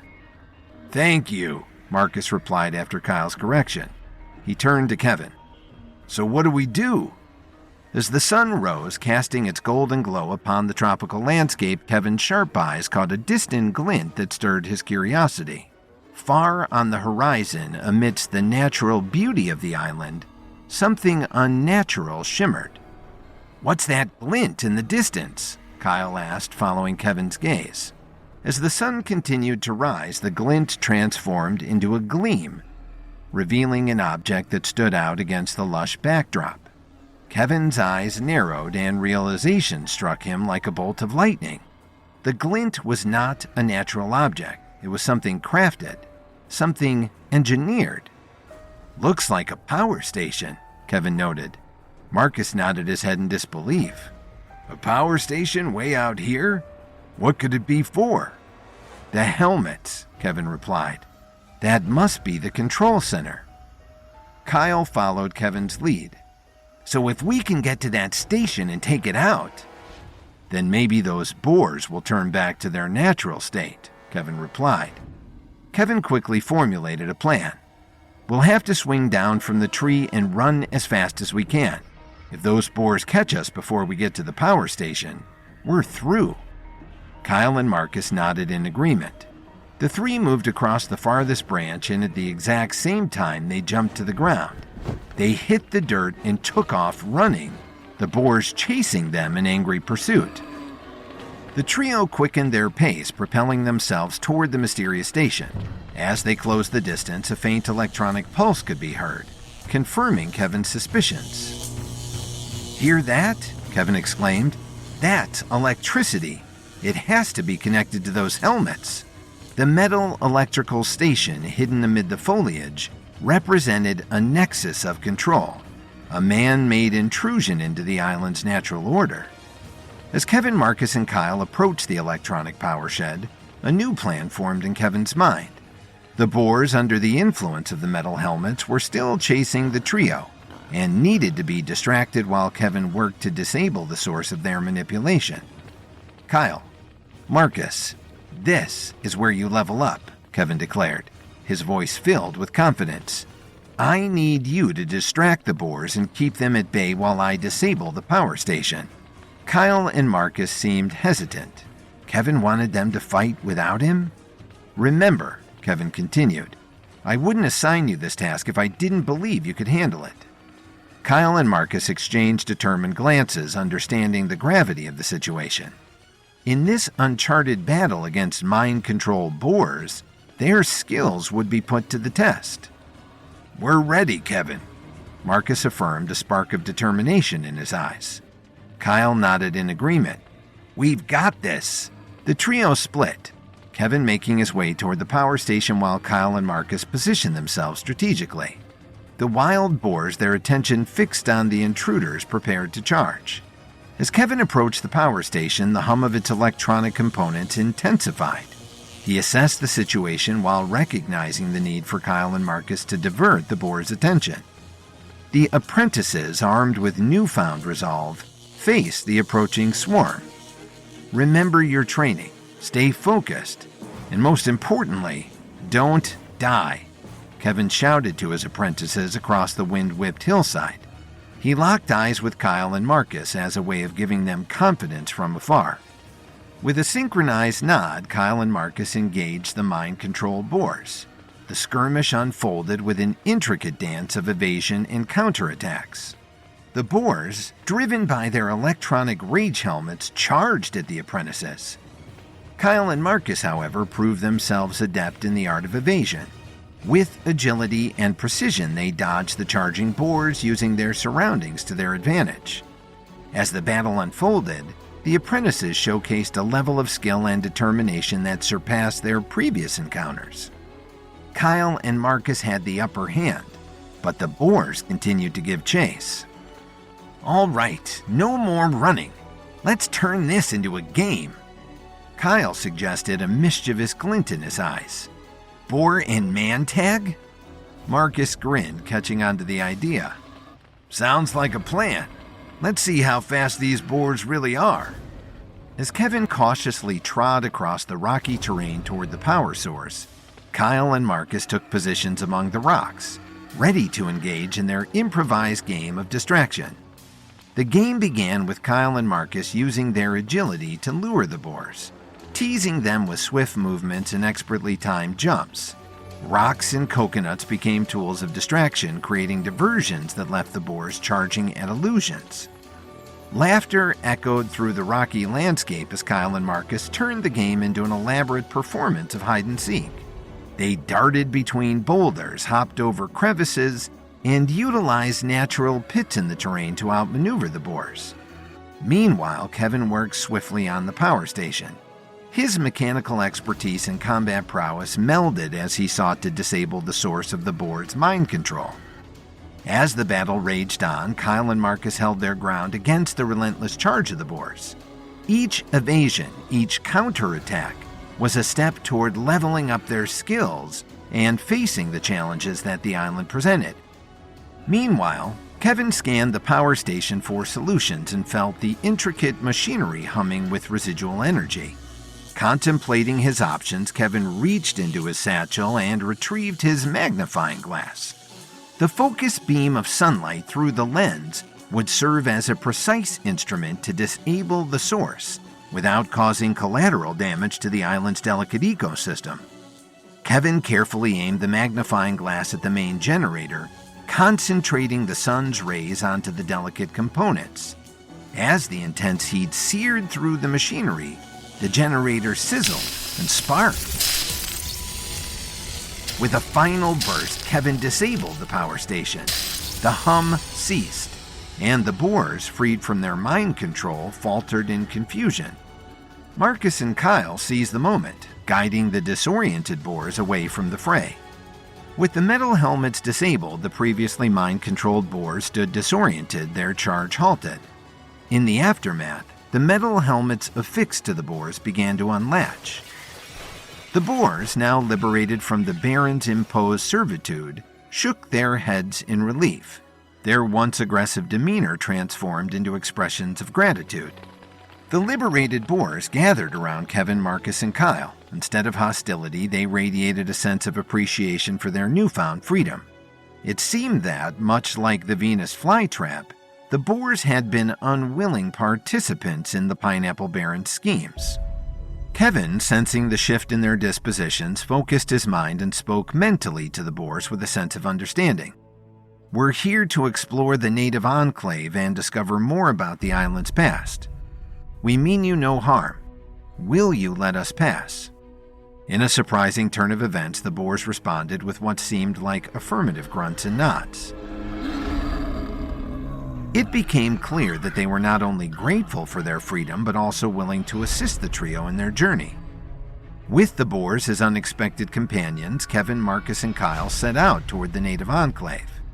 The once menacing swine now walked alongside them, their loyalty a testament to the bond forged through liberation. "Sorry I called you pigs," Kyle offered to his Boer tour guides. As they traversed the lush landscape, the Boers acted as both pathfinders and protectors, navigating the terrain with an innate familiarity. The journey to the native enclave, once fraught with uncertainty, now held a sense of camaraderie. Arriving at the entrance of the enclave, the Boers nudged the trio forward, as if inviting them to explore the secrets that lay within. The native enclave, rich with history and mystery, awaited their discovery. As Kevin delved into the past of the island, he couldn't help but marvel at the unexpected allies that they had gained. The liberation of the Boers had not only freed them from the Pineapple Baron's control, but also bound their fates together in a shared quest for knowledge and understanding. The journey through the native enclave promised revelations that would illuminate the island's history and perhaps offer clues about the elusive past resident, Alohi, that Kevin sought to uncover.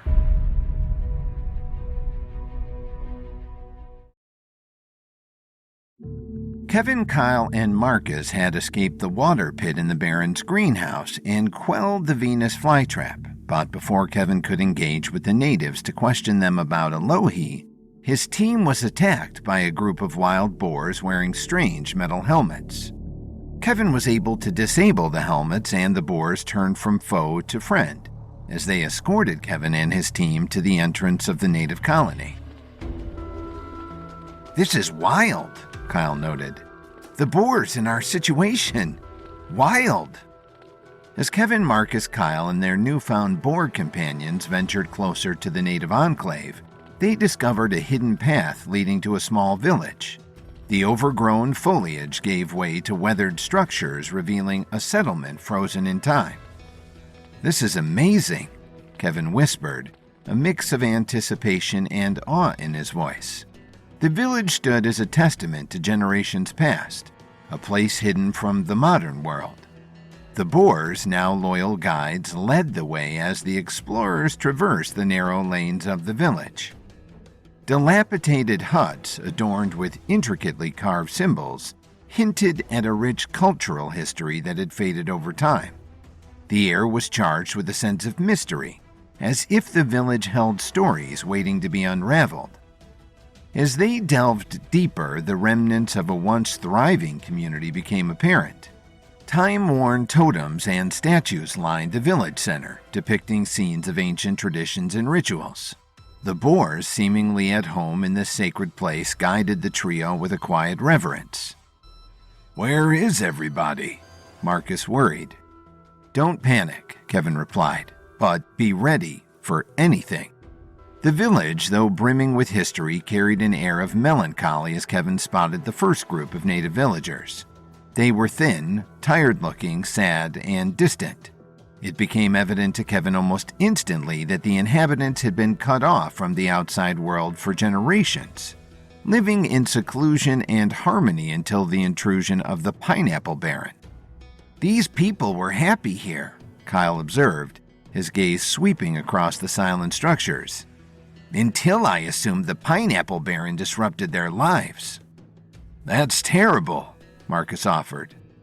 Kevin nodded in agreement, his mind racing with thoughts of the island's inhabitants and their plight. "It's like a living museum," Kyle remarked, surveying the ancient artifacts, "but one that was never meant to be disturbed." The village was isolated from the modern world, and the Baron had used that to his advantage. Using the villagers as workers, he obviously also stole their crops and supplies, leaving them with next to nothing. As they explored further, the trio and their Boer companions encountered murals and carvings that depicted the islanders' connection to nature, their reverence for the land, and the rituals that defined their way of life. It was a glimpse into a world that had remained untouched for centuries. The natives watched the trio walk through the center of the village, led by the Boers. They weren't sure what to make of the sight. They didn't get many visitors, only the Baron and his goons. The villagers were hesitant, unsure if Kevin and his friends were there to help or to harm. Amidst the historical remnants, Kevin felt a growing sense of responsibility. The Pineapple Baron had disrupted the serene existence of the village, imprisoning its inhabitants and subjecting them to a life of servitude. "We need to find out more about Alohi," Kevin declared, determination etched on his face.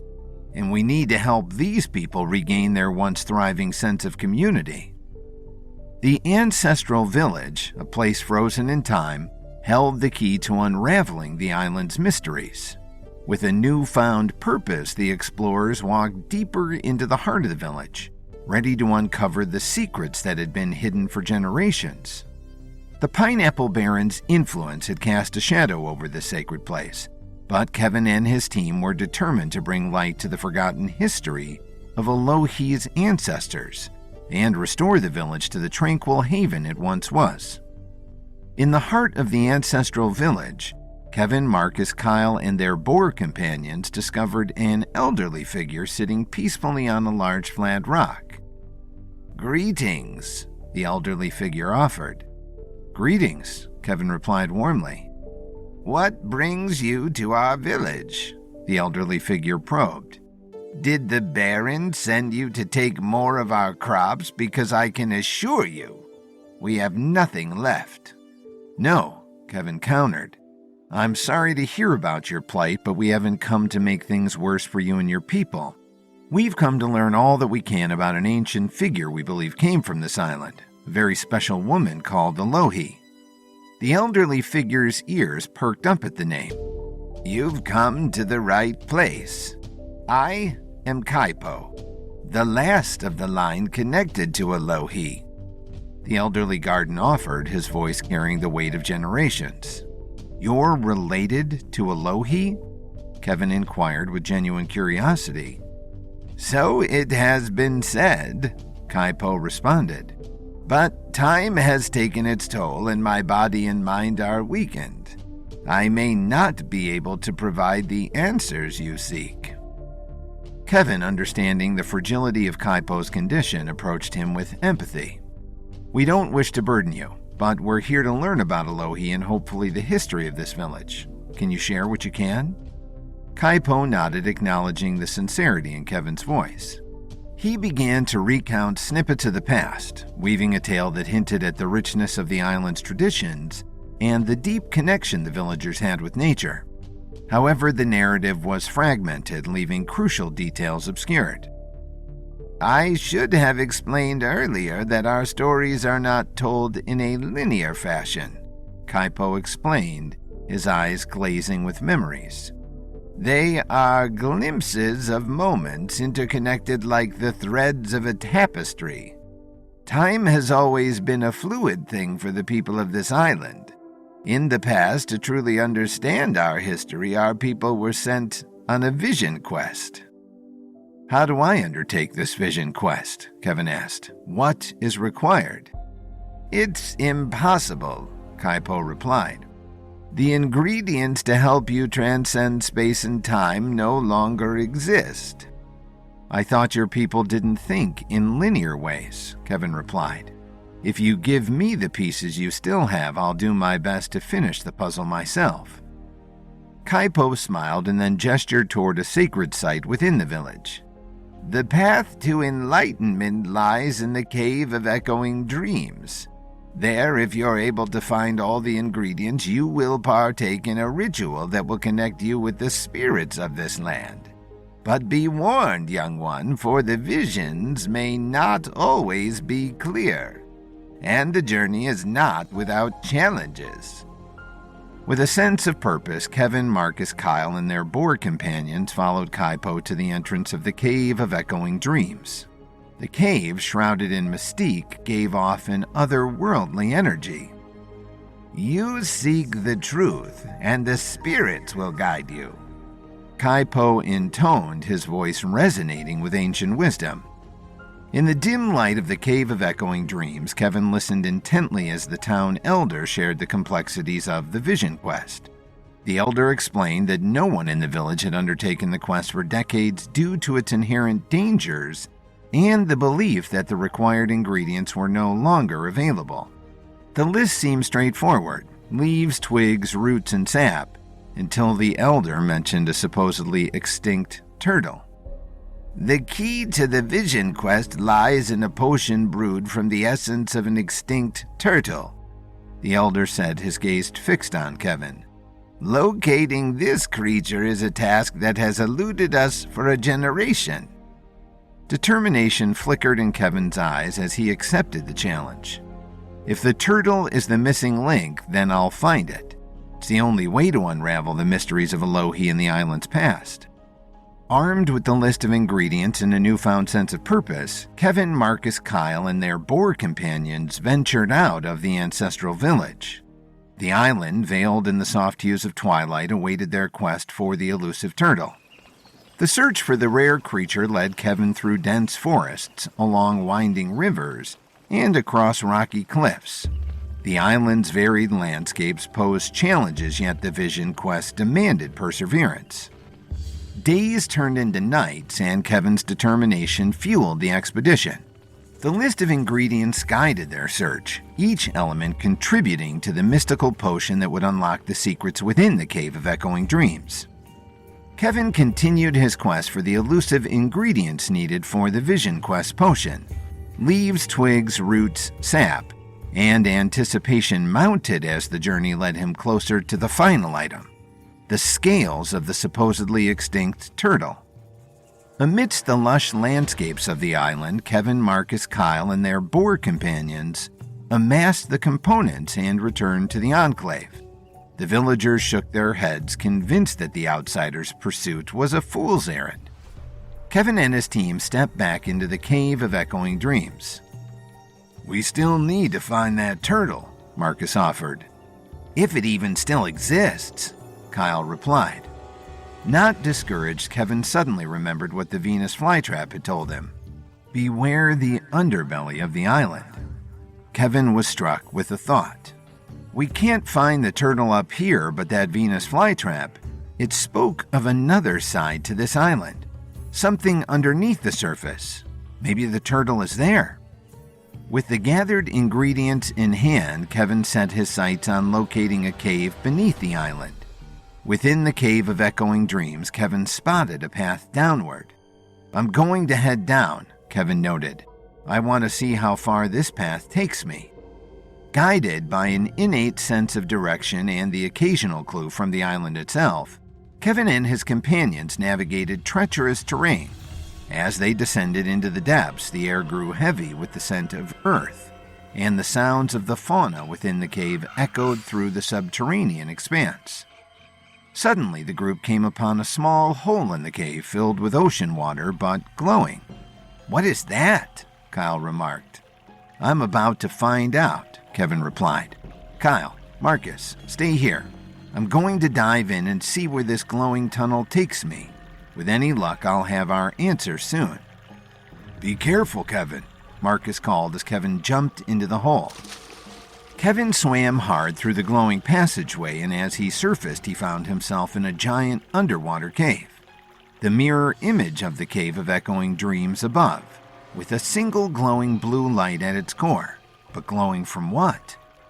The cave's interior unveiled a world devoid of human presence. It was a realm teeming with life, an intricate tapestry of flora and fauna existing in harmony. Shafts of sunlight filtered through crevices, casting an ethereal glow on the underground ecosystem. Kevin stepped toward the glowing light, but as he got closer, Kevin's eyes went wide, as he realized the light was coming from the shell of the elusive, supposedly extinct turtle. It glided gracefully through subterranean pools, its scales glistening with an otherworldly luminance. With measured precision, Kevin approached the turtle, communicating his intentions through a connection that transcended spoken language. The turtle, sensing the sincerity in Kevin's quest, offered a single scale, a priceless gift that held the essence of the creature's existence. With the coveted scale in hand, Kevin retraced his steps, emerging from the depths of the cave beneath the island. The gathered ingredients now complete, he prepared the Vision Quest potion with a mix of reverence and determination. In the underbelly of the Cave of Echoing Dreams, Kevin crafted the potion that held the potential to unravel the mysteries hidden within the island's past. The moment arrived for Kevin to undertake the Vision Quest, to drink from the concoction that bridged the tangible and the mystical. With a deep breath, he raised the potion to his lips, embracing the unknown that awaited in the echoes of the cave. The island held its breath, anticipating the revelations that would unfold in the realm of dreams that lay ahead.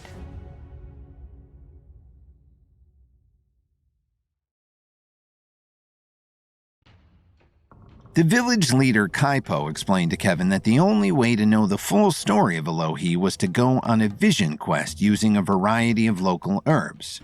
Unfortunately, the last ingredient Kevin would need was the scrapings from the shell of a turtle that had long been extinct. Kevin journeyed to the underbelly of the island to a dark, remote cavern where he discovered the rare glowing turtle was still alive. Kevin finished the elixir and prepared to begin his vision quest. Kevin took the small vial and drank it. As the potion touched his lips, a surreal transformation washed over the cave. The small glowing turtle Kevin had taken shell scrapings from faded into the darkness. The space was now pitch black, and Kevin was totally alone. In the darkness, Kevin's senses heightened. He could feel the fauna growing on the cave walls. He could feel the tiny amoebas floating in the cavern water. Kevin wasn't alone, as he became startlingly aware that the cave was teeming with life. Kevin absorbed the change with a sense of awe. He could suddenly feel all the life around him, every atom. Kevin was connected to all of it. Time and space became a movable puzzle in front of him. Kevin had access to all of it. "Trippy," Kevin whispered. "You haven't seen anything yet." A deep, raspy voice boomed out from within the shadows.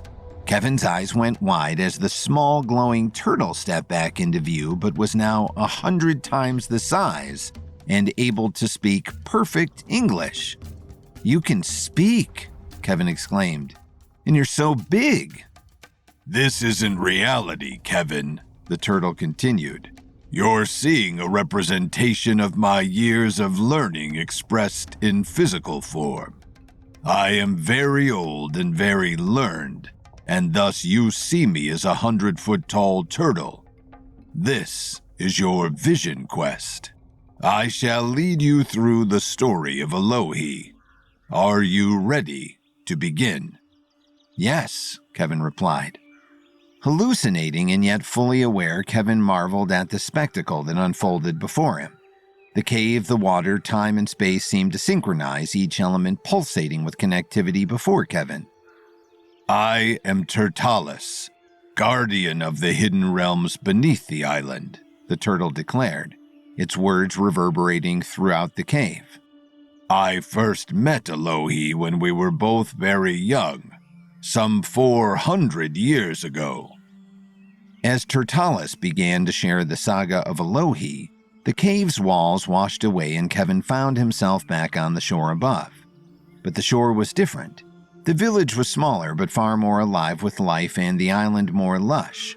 Fruits and vegetables grew all around and the villagers gleefully fished and gathered supplies.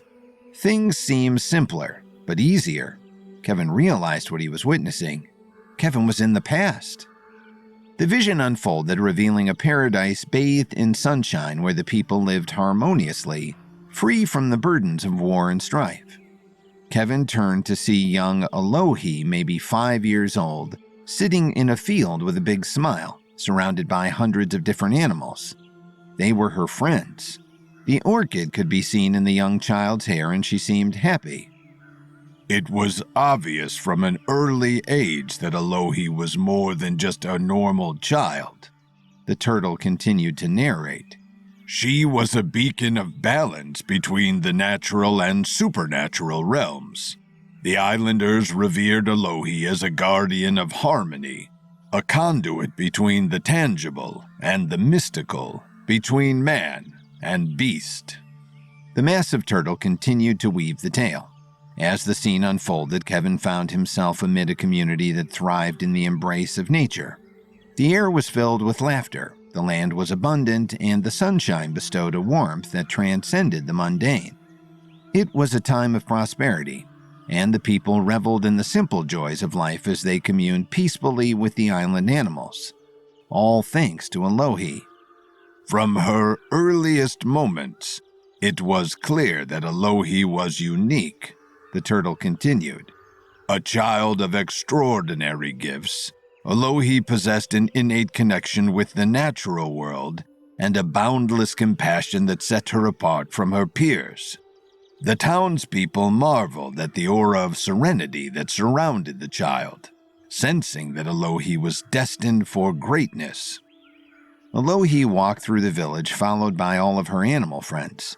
Among the animals walking with Alohi, Kevin spotted a young baby turtle, its shell glowing. "Is that you?" Kevin asked the turtle. "Don't lose focus, human man," Turtleus replied. "You're here to learn.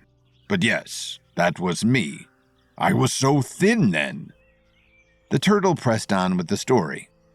Alohi's parents, recognizing the uniqueness of their child, embraced the gift bestowed upon them. This Hawaiian Eden flourished under the watchful eye of the sage leader Alohi, who grew into a pillar of wisdom and compassion. The people looked to Alohi for guidance, and the town thrived under the leadership of the gifted child, who had become a symbol of unity for all creatures of the land.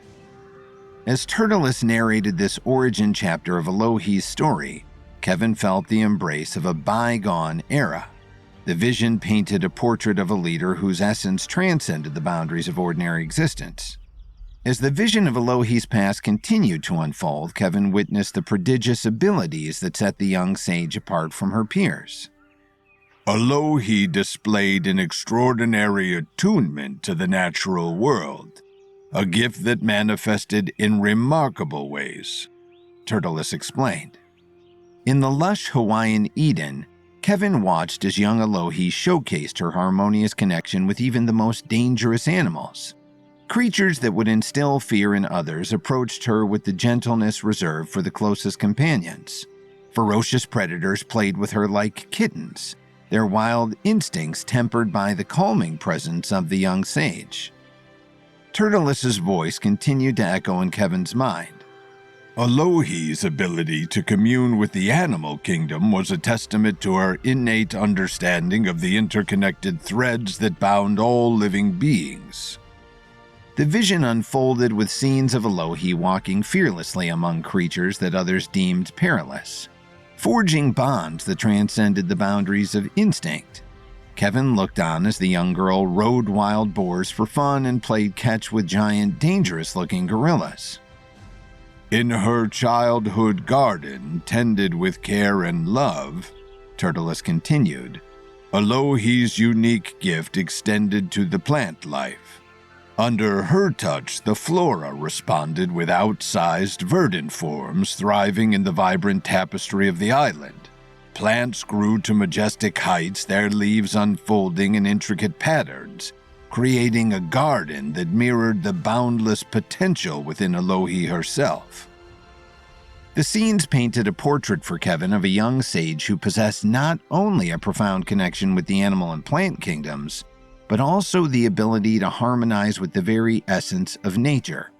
Her gift was not merely a display of prowess, but a manifestation of the island's heartbeat, a rhythm that echoed through the Eden where Alohi's journey began. Kevin, enthralled by the unfolding vision, marveled at the symbiotic relationship between Alohi and the natural world. Her abilities surpassed even his own. Kevin could connect with animals and plants, but not like this. Alohi was truly gifted. As Kevin continued to traverse the echoing dreams of Alohi's past, The vision unfolded into scenes of the young sage's growth. As Alohi grew, Turtles explained, her abilities grew too, and it was soon discovered that she was also a fearless warrior. In the vision, young Alohi, now a child prodigy, exhibited a unique form of authority that appeared to be governed by what Kevin perceived as levels. Even in the utopian backdrop, minor infractions occasionally arose, and Alohi, with a sense of innate balance, utilized these levels to settle disputes. The scene shifted, and Kevin observed a remarkable moment where Alohi, with unwavering grace, put a halt to schoolyard bullying. The boy was massive, twice the size of Alohi, but she was able to keep him at bay with ease. The levels she possessed seemed to radiate an energy that pacified the discord, restoring harmony among her peers. Alohi's authority was not one of dominance, but a manifestation of balance and understanding. She wasn't fighting just to win, she was showing her dominance to all so that no one would ever dare fight in her presence again. As the vision progressed, Kevin found himself witnessing Alohi as a teenager, facing a formidable threat. Magellan, an explorer seeking to exploit the island's resources, arrived with intentions to reap any natural resources that might be profitable for Magellan's benefactor, the King of Spain. Magellan's men jumped off their boats and began taking from the ripe gardens they found on the shore. Alohi, now a formidable guardian, single-handedly fended off Magellan's forces, protecting the sanctuary of the island. Kevin, caught in the grip of the echoing dreams, felt a sense of helplessness as he witnessed the unfolding events. He instinctively tried to fight alongside Alohi, but his fists flew through clouds of nothing. Though a part of the vision, he realized that his role was that of an observer, unable to intervene in the mesmerizing display of Alohi's powers. The vision once again transformed, and Kevin observed Alohi using her burgeoning levels and an extraordinary manifestation of blue rays emanating from her eyes. In a surreal display of power, she terrorized fleets of pirates who swarmed the island, forcing them to flee in awe of this seemingly invincible young sage. "What is that ability?" Kevin asked. Human man, less talk, more listening, Turtles taunted playfully. The young sage's ability to command levels and harness the energy that radiated from her inner being became a force to be reckoned with, safeguarding the island from external threats. For years, Alohi grew as a woman and as a defender of the island, Turtles offered. And when the universe felt she was ready, Alohi was drawn down through the Cave of Echoing Dreams to the dim, dark underbelly of the island. To the same cavern you found me. As Kevin watched, Alohi, now a young woman, embarked on a visit to a secluded cave on the island. Amidst the hallowed darkness of the cave, a sudden disturbance disrupted the tranquility. A mysterious stranger emerged from the shadows. And it was there that Alohi met her true destiny, the turtle exclaimed. Kevin watched the shadowed figure step closer to Alohi, but couldn't make out who it could be. As the figure removed its hood, a chill ran down Kevin's spine as he realized exactly who had just stepped into the story. "The Night King," Kevin whispered. The story of Alohi had been told over the passage of years, but now Kevin realized he was about to witness the heart of the tale, and the answers he had been seeking were just around the corner. The village leader Kaipo explained to Kevin that the only way to know the full story of Alohi was to go on a vision quest. Kevin made his way to the underbelly of the island, where a small glowing turtle led Kevin through his vision quest. With the turtle narrating the experience, Kevin watched Alohi grow through years and overcome many challenges, but was shocked when Alohi was visited by a familiar face, the Night King. Deep within the constantly changing dreamscape, Kevin watched as a young Alohi stood in the same darkened cave where Kevin had started his vision quest, and was visited by the Night King. "My goodness," Kevin whispered. "He looks exactly the same." Though the story took place some 400 years earlier, the Night King appeared the same age as when Kevin had last seen him. Silence followed, and Kevin suddenly became very aware that his turtle friend was no longer narrating. "Turtleus?" Kevin inquired. "Turtleus, are you still out there?" There was no response. Turtleus had gone quiet. But why? Having no other option, Kevin continued to watch the vision laid out in front of him. The first meeting of Alohi and the Night King.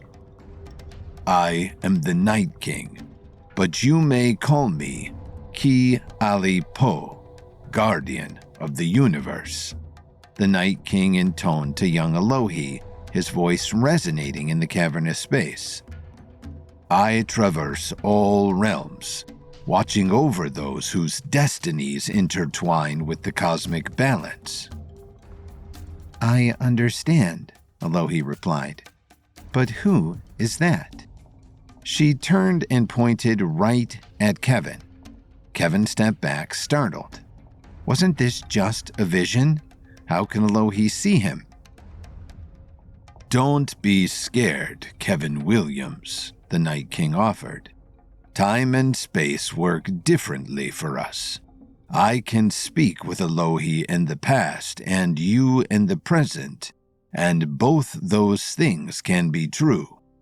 Perhaps that's too much for you to understand right now, so I'll say simply, watch, learn, and grow." Kevin was about to reply when the Night King turned back to young Alohi. "You, Alohi, are special. Your connection with the natural world and your ability to harmonize with the elements sets you apart. You are a guardian in your own right already, a custodian of this island's gentle spirit."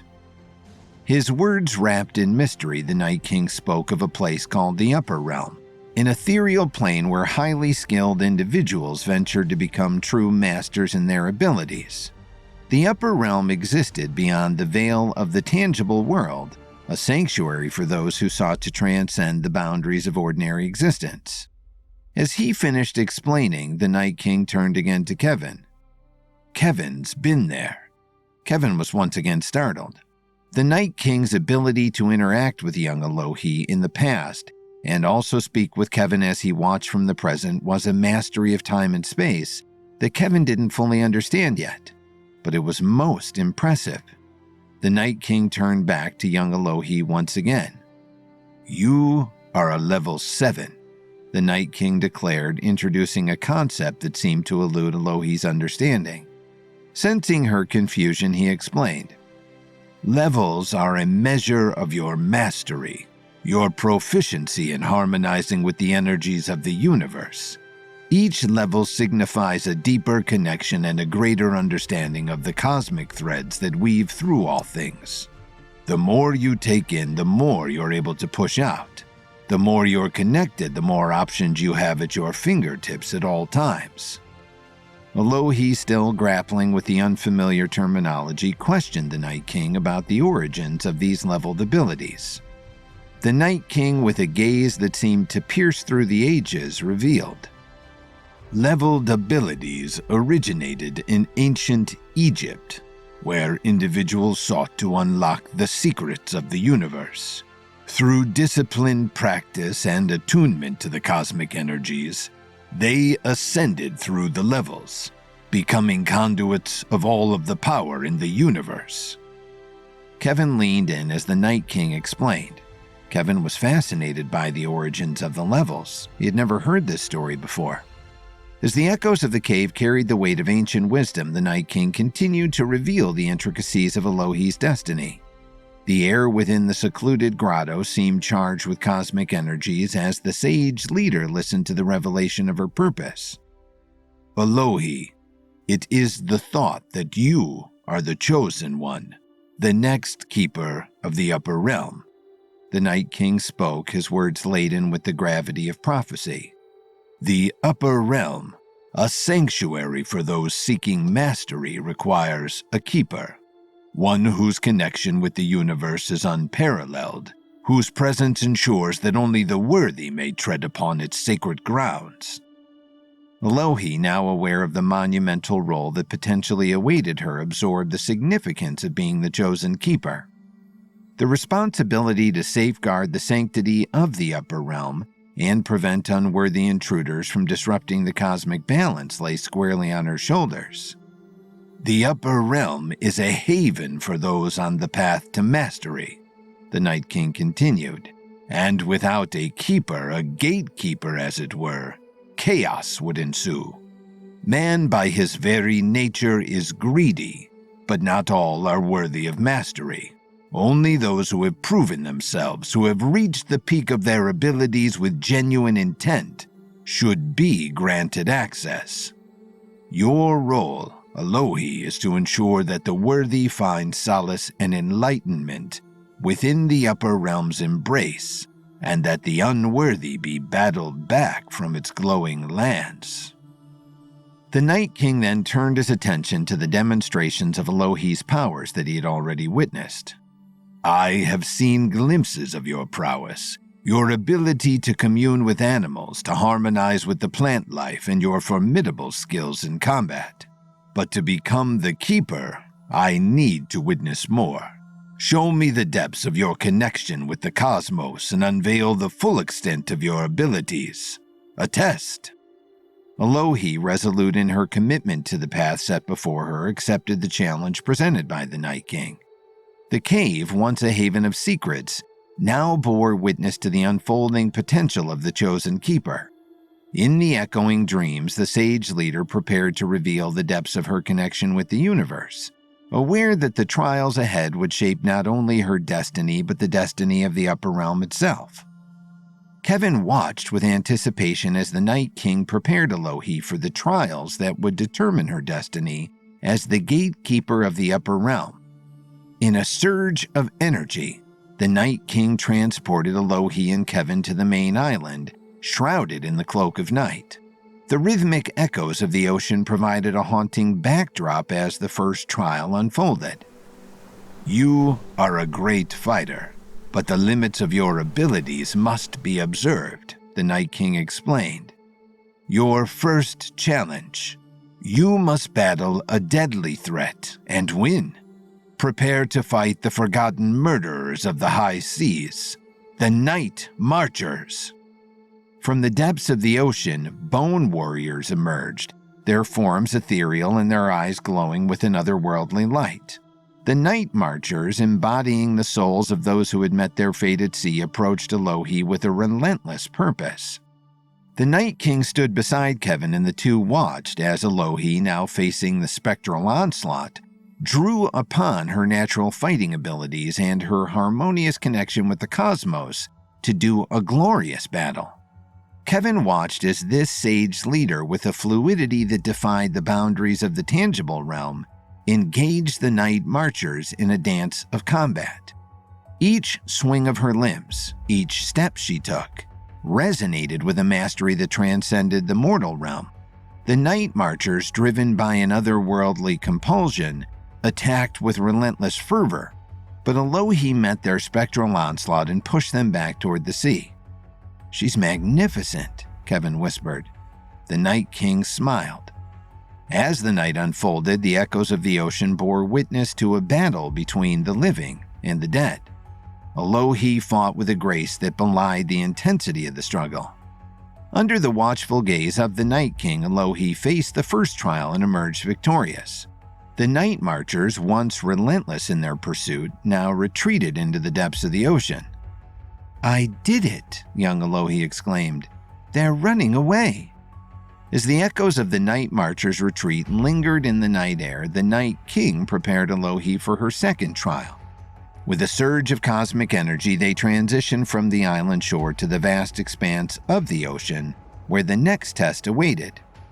In a flash, Kevin and Alohi found themselves submerged in the cool embrace of the ocean depths. Before them, a colossal struggle unfolded, an epic confrontation between a giant squid and a massive great white shark. The clash of titans reverberated through the currents, each creature vying for dominance in their watery domain. Alohi's eyes went wide with fear. What was she supposed to do? Kevin floated nearby and wondered the same. But Alohi's nerves settled, and Kevin observed as Alohi faced the challenges before her. The great white shark's powerful jaws clashed with the tentacles of the giant squid, creating a spectacle of raw primal power. In the deep blue expanse, Alohi understood that her task was not to defeat these oceanic giants, but to forge harmony between them. Focusing her mind, she extended her connection with the cosmic energies, projecting a calming aura that rippled through the water. As the titans locked in mortal combat, Alohi's soothing influence began to take effect. The frenetic movements of the giant squid and the great white shark gradually slowed, their aggressive postures giving way to a tentative calm. Alohi, through her profound connection with the universe, communicated a message of unity to these mighty denizens of the deep. With a mesmerizing display of cosmic diplomacy, Alohi convinced the oceanic giants to cease their conflict. The great white shark and the giant squid, once locked in a struggle for supremacy, now circled each other peacefully, their animosity transformed into a delicate dance within the fluid canvas of the ocean. The second trial had been faced and conquered. Alohi, through the power of her harmonious connection with all living things, had proven her ability to sway even the mightiest monsters of the deep. The sea began to fade as the Night King guided Alohi and Kevin to the next challenge. Kevin and Alohi stood back inside the same familiar cave now, but it was now filled with 1,000 obsidian mirrors. Each mirror looked identical to the casual observer, but within their dark reflective surfaces lay a subtle nuance that only the chosen one could discern. The obsidian surfaces gleamed in the faint light, creating an otherworldly spectacle. The Night King, a silent observer, knew that the true test lay in Alohi's ability to perceive beyond the veneer of the same. "What is she supposed to do?" Kevin inquired. "Yes, what am I supposed to do?" Alohi repeated. "Choose," the Night King replied simply. Alohi, attuned to the cosmic energy, surveyed the mirrors. Each reflection bore an identical image of the sage leader, and to the untrained eye, the choice seemed impossible. Yet, with a clarity that transcended the ordinary, Alohi gravitated toward a specific mirror. Inside that mirror, Alohi saw a reflection of herself, the same as every other mirror, but also different. At that moment, the cosmic energies whispered to her, guiding her hand to the mirror that held her rightful image. As Alohi made her choice, the mirrors around her shattered into shards that cascaded at her feet. The Night King, a figure cloaked in mystery, rejoiced in the revelation that the chosen gatekeeper had successfully navigated the third trial. Kevin, a silent observer, felt a surge of clarity. The process of finding gatekeepers was unveiled before him. It was not a matter of physical prowess or overt displays of power, but a profound connection to one's true self and destiny. In the Cave of Shattered Mirrors, the cosmic energies embraced Alohi, marking her as the rightful keeper of the upper realm. The obsidian shards at her feet echoed the culmination of trials that had tested her mettle and illuminated the path toward cosmic mastery. "Why did you choose that mirror?" Kevin asked. Alohi turned to him, suddenly confident and aware of the larger story taking place within the Vision Quest. "That's for you to learn, Kevin Williams," Alohi replied. "But what does that mean?" Kevin probed. In a flash, the cave went dark. Alohi and the Night King disappeared, and Kevin was again alone. Only now he couldn't feel the connection to life all around him. The space was pitch black, and Kevin Williams was totally alone, unsure if the Vision Quest had ended, or if he was stuck in some sort of middle realm forever.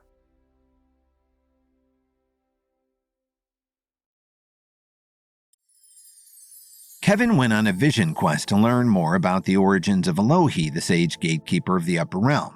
Throughout his hallucinogenic journey through space and time, Kevin was able to watch as young Alohi was visited by the Night King, who challenged her to a series of tests.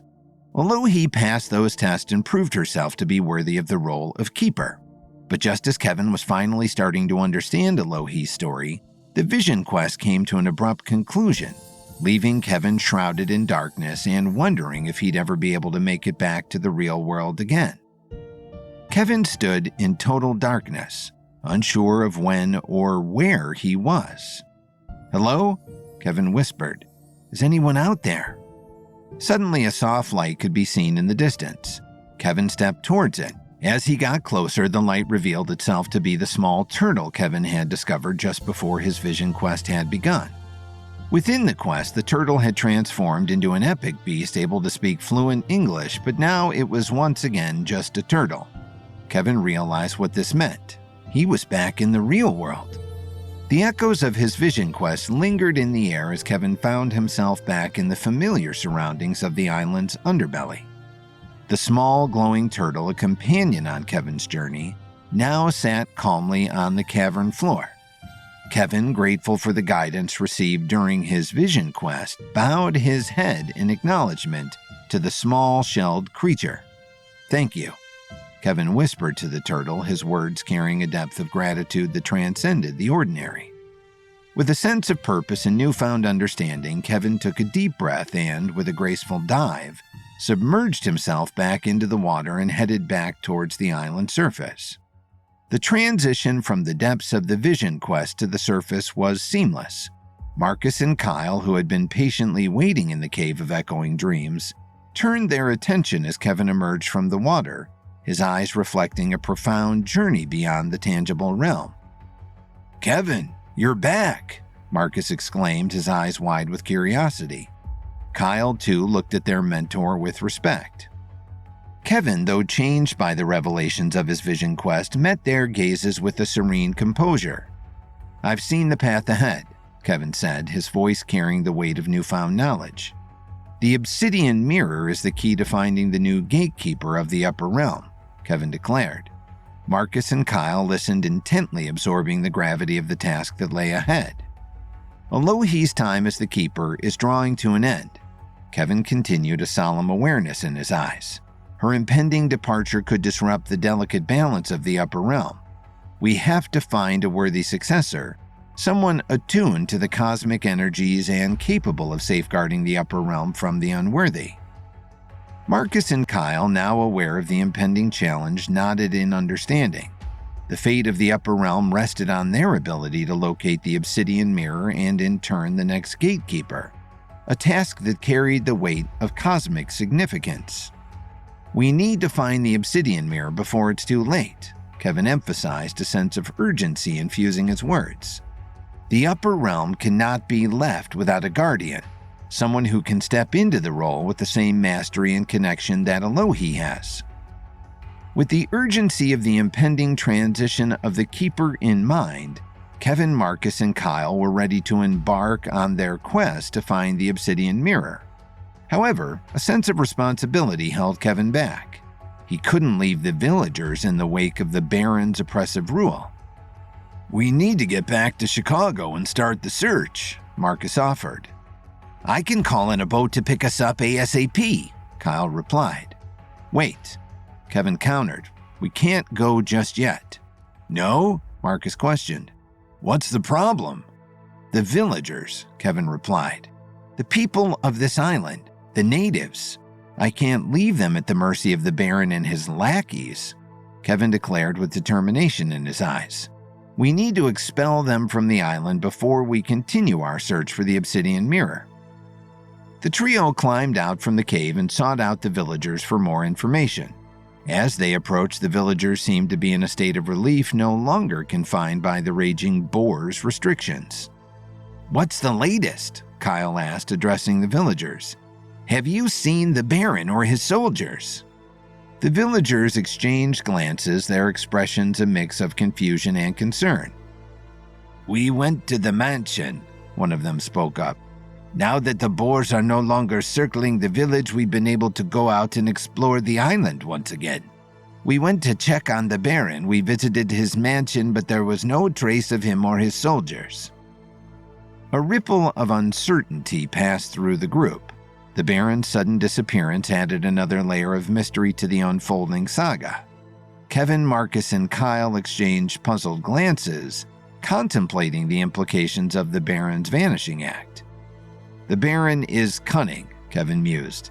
We need to stay vigilant. If he's up to something, we need to find out before he causes more trouble.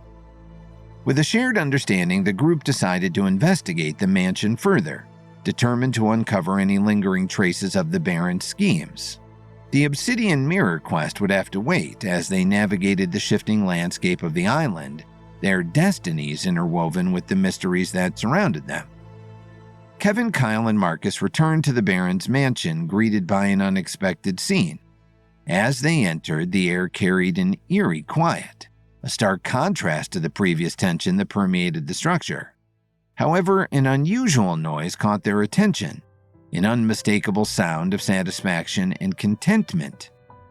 Venturing further into the mansion, they stumbled upon an old friend, the massive carnivorous Venus flytrap, now a bloated behemoth, its stem bearing multiple conspicuous lumps. The once deadly guardian of the greenhouse seemed to have indulged in a feast, evident from its satisfied burps resonating through the halls. "Look at this," Kyle remarked, pointing to the Venus flytrap. "It doesn't look so hungry anymore." Marcus, his eyes widening, added, "Yes, it seems to have had quite a meal. But how did it even get in here? We left it outside to get some sun." Kevin, his keen perception attuned to the subtleties of the environment, noticed something extraordinary. "Look at the floor," he said, gesturing toward a trail of broken soil and remnants of the mansion's foundation. Following the trail, the trio discovered that the Venus flytrap, in a remarkable display of resourcefulness, had used its roots to drag itself into the mansion. The once imposing plant had transformed into an avenging force, seeking retribution for the oppression it endured. "It crawled inside. It crawled in and ate the Baron and his soldiers," Marcus exclaimed, a mixture of shock and awe in his voice. Kevin nodded, realizing the poetic justice that had unfolded. Nature has a way of reclaiming what's rightfully hers. The mansion, once a symbol of the Baron's tyranny, now echoed with the aftermath of the Venus flytrap's revenge. The lumps in its stem served as a testament to the plant's triumph over its captors. With a newfound sense of awe, Kevin, Kyle, and Marcus contemplated the unconventional ally they had in the Venus flytrap, a guardian that had not only helped them escape the greenhouse, but had also taken matters into its own roots to rectify the injustice inflicted upon it and its native people. Despite the apparent resolution of the Baron's tyranny, a new crisis unfolded as Kevin, Kyle, and Marcus returned to the village. The once suppressed locals were still in the grips of malnourishment, their struggles far from over. Kevin's heart sank as he witnessed the dire state of the villagers. Weakness had taken hold and malnutrition continued to plague the community. The Baron's absence had not magically restored their vitality, and the island's challenges remained. Rushing to the side of Kaipo, Alohi's distant relative, Kevin found him collapsed, a mere shell of his former self. Languishing near death, he embodied the ongoing struggle that the villagers faced, their resilience tested by a relentless adversary, hunger. "We need to act quickly," Kevin declared, his sense of responsibility guiding him. "The Baron may be gone, but the repercussions of his reign linger. We have to find a way to nourish the villagers and ensure their well-being going forward after we faded into the sunset." The once promising resolution seemed elusive as the reality of the villagers' suffering unfolded before them. Kaipo's weakened state mirrored the community's plight, and the urgency to address their nutritional needs became paramount. Marcus and Kyle, determined to aid their mentor in facing this unexpected challenge, joined Kevin in devising a plan to provide immediate relief to the malnourished villagers. The island, despite the removal of the Baron, still held obstacles that required their collective efforts to overcome. The journey, it seemed, was far from over, and the trio braced themselves for the daunting task ahead. Kevin and his team, including young apprentices Marcus and Kyle, traveled to a remote Hawaiian island to learn more about the origins of Alohi, the sage gatekeeper of the upper realm. The team gathered the information they needed, but before he could leave, Kevin wanted to make things right for the small village that had been starved and tormented by an evil pineapple baron for years. Determined to find a solution to the malnutrition plaguing the villagers and causing Kai Po to crumble to his knees, Kevin led Kyle and Marcus back to the Baron's mansion. Their footsteps resonated through the once oppressive halls as they ventured deeper into the heart of the mansion, searching for clues that might hold the key to the island's salvation. As they traversed the corridors, Kevin's mind wrestled with memories from a past adventure, the tale of evil billionaire Quentin Covington and his genetically modified corn. The corn, a creation designed to make super soldiers, triggered a realization in Kevin's mind. Genetically modified corn, Kevin muttered to himself, his eyes narrowing with a spark of recognition. Quentin Covington's genetically modified corn. What about it? Marcus inquired. The Venus flytrap, Kevin continued. The one that swallowed the Baron and his soldiers. I've only seen animals and plants that big when I was investigating Quentin Covington's genetically modified corn. Something tells me there's a connection, maybe even some super corn on the premises. If that's true, then maybe I can use that to help feed the villagers. Guided by this revelation, the trio intensified their search, their determination fueled by the hope that the Baron's mansion held the answers they sought.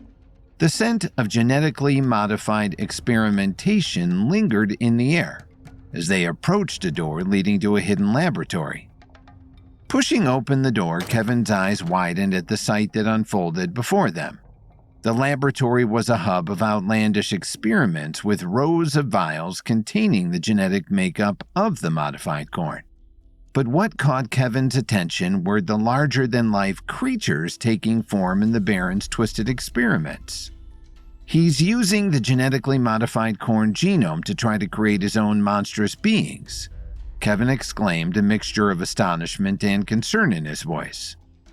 Among the creations was another giant Venus flytrap, akin to the one that they had encountered in the greenhouse, but now on an even grander scale.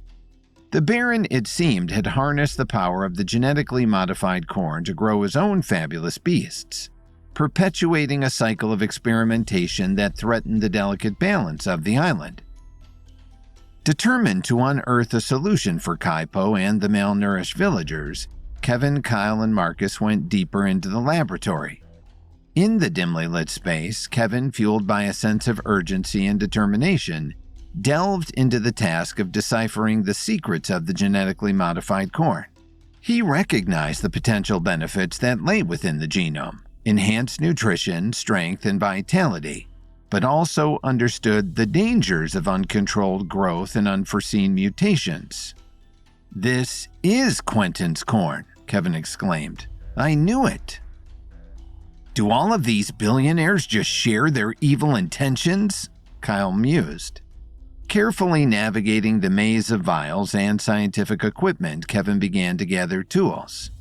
"From what I remember, Quentin's corn was too powerful," Kevin offered. "If taken directly, it turned men and animals into monstrously large mutant versions of themselves." The hum of the laboratory equipment and the scent of experimentation surrounded him as he began the intricate process of modifying the corn to suit the needs of the island's inhabitants. "But maybe I can adjust the mix," Kevin continued, "lessen the power, streamline the intake process.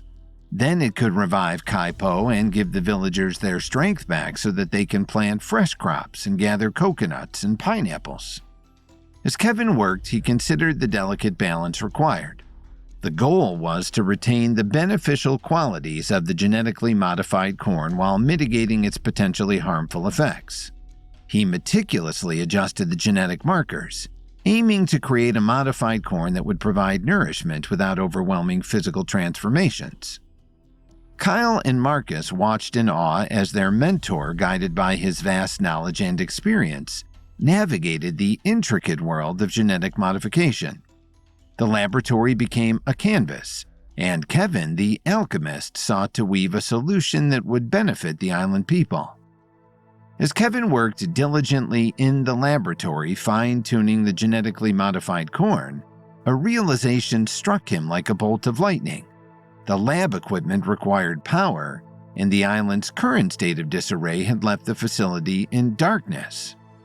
Furrowing his brow, Kevin looked around the lab, realizing the limitations of his current situation. "We need to restore power to the lab," he declared, addressing Kyle and Marcus. "The modifications won't be of any use if we can't power the equipment." "How?" Kyle asked. "The power station," Kevin replied. "When the boars with helmets were attacking, I disabled the generator. It freed the boars from the Pineapple Baron's grasp, but it must have also killed the power all over the island. Restore the generator and I can finish my work here." Understanding the urgency, Kyle and Marcus nodded in agreement. They retraced their steps, making their way back to the power station Kevin had shut down earlier to disrupt the metal helmets on the wild boars. The once familiar path led them to the station, where they set to work rewiring the generator and restoring the island's vital energy source. "Do you know how to fix generators?" Kyle asked. "Not exactly," Marcus replied, "but we have to try." With their combined efforts, Kyle and Marcus successfully brought the power station back online. As the generators hummed to life, the island regained its heartbeat, and the lab was bathed in a soft glow once more. However, their moment of triumph was short-lived. As the power surged back through the island, so did the metallic influence that lurked within the helmets of the wild boars. The air crackled with tension as Kyle and Marcus, unknowingly surrounded, found themselves face to face with the very creatures they had freed from external control hours earlier. "Marcus," Kyle whispered nervously, "look." Marcus turned to find the wild boars that had not shaken off their metallic helmets standing in the open doorway, once again looking murderous. Their helmets had been turned back on when Kyle and Marcus got the power station working again. The duo, caught off guard by the unexpected turn of events, grasped the severity of the situation. "Back to the trees!" Marcus shouted, and they sprinted towards the exits. The power station, once a place of respite, became a frenzied battleground as Kyle and Marcus found themselves chased by the wild boars, their metallic helmets glinting with malevolent intent. Panic set in, but Kyle's quick thinking kicked into action. "Wait!" Kyle cried. "We can't leave yet. I have an idea." "What?" Marcus replied. "Head up the ladder," Kyle shouted, pointing to a metal ladder affixed to the side of the power station. Without hesitation, he ascended the structure, seeking a vantage point to outsmart their pursuing foes. Meanwhile, Marcus, agile and nimble, led the enraged boars on a chase, dodging their relentless charge. As they passed beneath the ladder, Kyle seized the opportunity, stretching down and swiftly removing the helmets from the unsuspecting boars. "Got the helmets!" Kyle shouted. "Great work, Marcus!" The moment the helmets were detached, the wild boar's demeanor shifted. Confusion replaced aggression as the animals, freed from the metallic control, blinked in bewilderment. Their once angry eyes softened and they seemed to regain a sense of autonomy. With the boars now pacified and no longer under external influence, Kyle and Marcus cautiously descended from their refuge. The power station, once again a haven of tranquility, echoed with the remnants of their recent struggle. "That was close," Kyle offered. "But we were able to handle it ourselves," Marcus replied. "Maybe we are leveling up." Kyle couldn't help but smile at the thought. He began to pet the now friendly boars. Meanwhile, back in the laboratory, Kevin immersed himself in the complexities of the genetically modified corn. The remapping process, though intricate, held promise for the island's future. However, just as Kevin's understanding reached a critical point, the lab was engulfed in a sudden surge of power. "The power's back on!" Kevin exclaimed to himself. His excitement was short-lived as a deafening explosion echoed through the facility, sending shockwaves through the island. The once stable laboratory now lay in ruins, a plume of smoke rising to the sky. Concern etched across their faces. Kyle and Marcus, having dealt with the wild boars, turned their gaze towards the devastated lab. "Kevin!"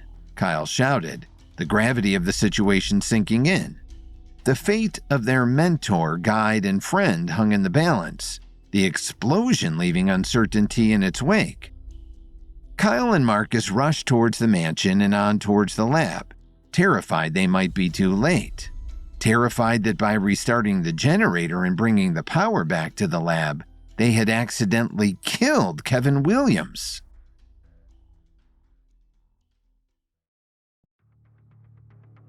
After gathering all the information he needed about Elohe's past and her rise to the role of Keeper of the Upper Realm, Kevin and his team decided that they couldn't leave the island without helping the native villagers who were starving and weak after being tormented by an evil pineapple baron for years. Kevin discovered genetically modified corn in the baron's lab, but before Kevin could refashion it to help the villagers, a surge of power caused the lab to explode. Kyle and Marcus ran towards the lab, desperate to see if Kevin was all right.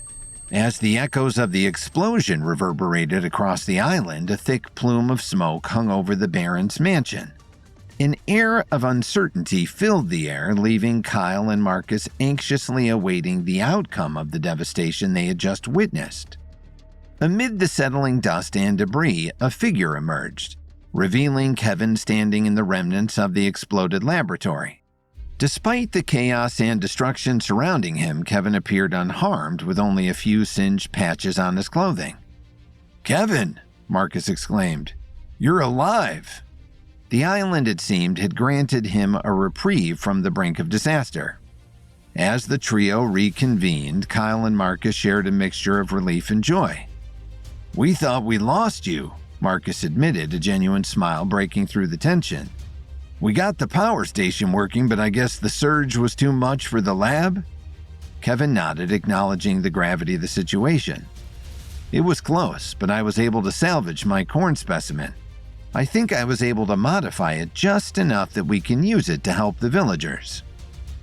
Kyle and Marcus, undeterred by the recent challenges, updated Kevin on their successful efforts in overcoming the wild boars. The creatures who had been angered and stimulated as part of the Baron's evil schemes now roamed freely, liberated from the oppressive control of the metallic helmets.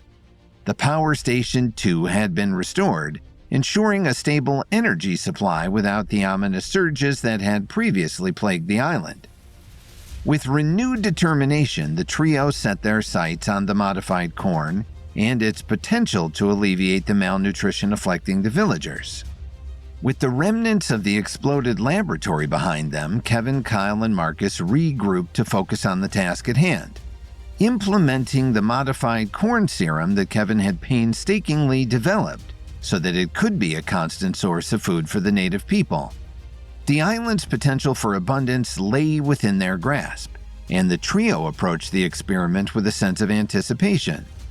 Kevin took the surviving lab equipment and placed it in the greenhouse next door. In the newly re-established laboratory space, Kevin carefully prepared the syringes containing the genetically modified serum. The serum, unlike the previous experiments, was designed to enhance growth and vitality without the risk of uncontrollable expansion. This harmonious approach aimed to bring balance to the island's ecosystem. "We've got the opportunity to harness the benefits of genetic modification without the pitfalls," Kevin explained, a spark of enthusiasm in his eyes. "This serum will allow us to cultivate a bountiful and sustainable environment for the island and its inhabitants." The first subject of the serum experiment was a coconut tree.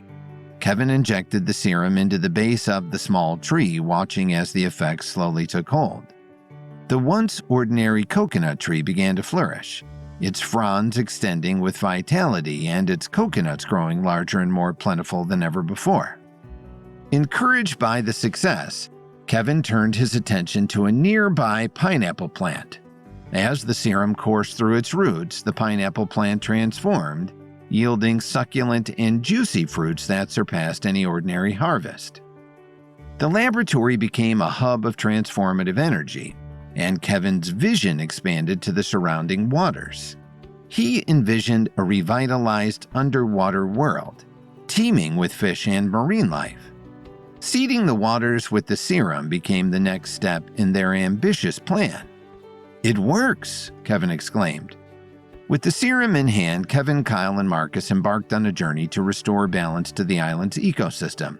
They traversed the landscape, injecting the serum into coconut trees, pineapple plants, and even the ocean waters, envisioning a future where abundance and sustainability coexisted.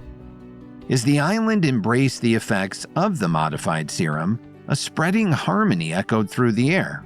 The once barren lands and depleted waters now held the promise of a flourishing ecosystem, a testament to the potential of responsible genetic modification. As the island responded to the effects of Kevin's serum, a newfound vitality breathed life into the once depleted ecosystem. Coconut trees flourished and pineapple plants bore succulent fruits.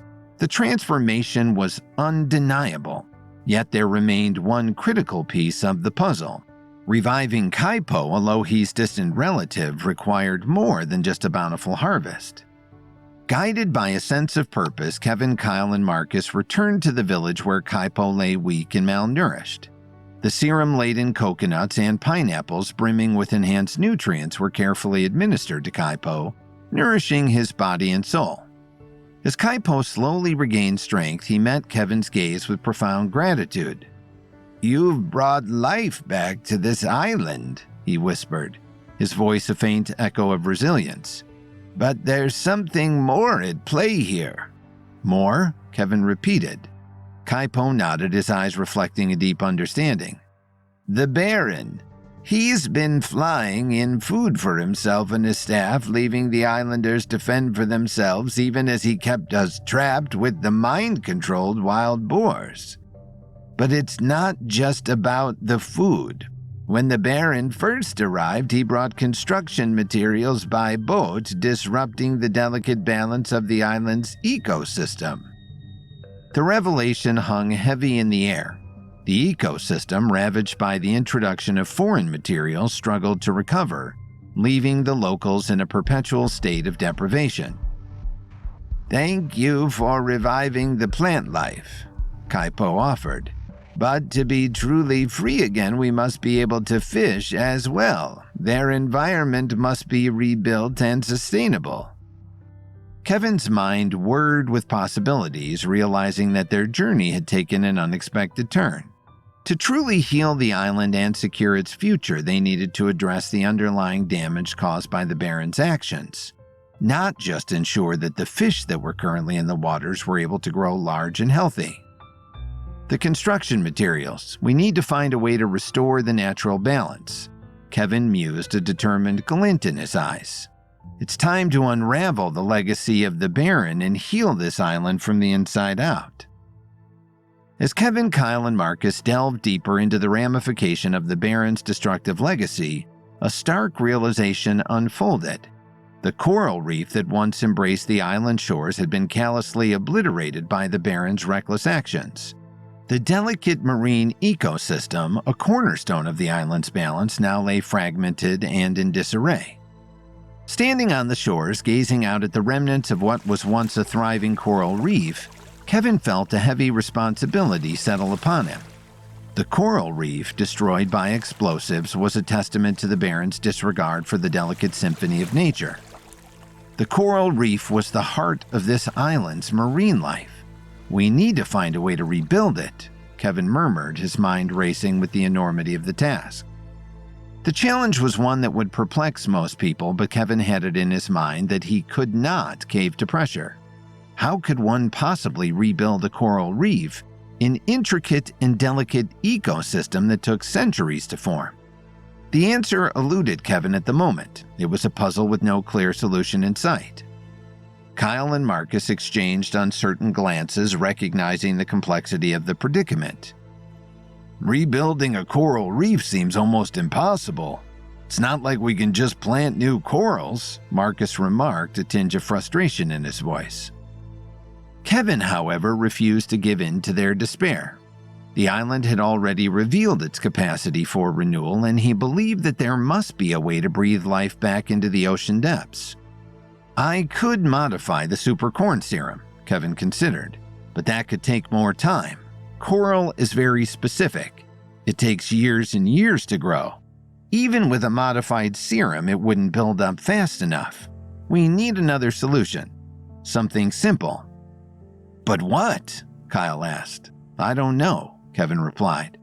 But we're not going to get our answers here. Let's head back to the Baron's mansion and regroup. There has to be a way to help these people.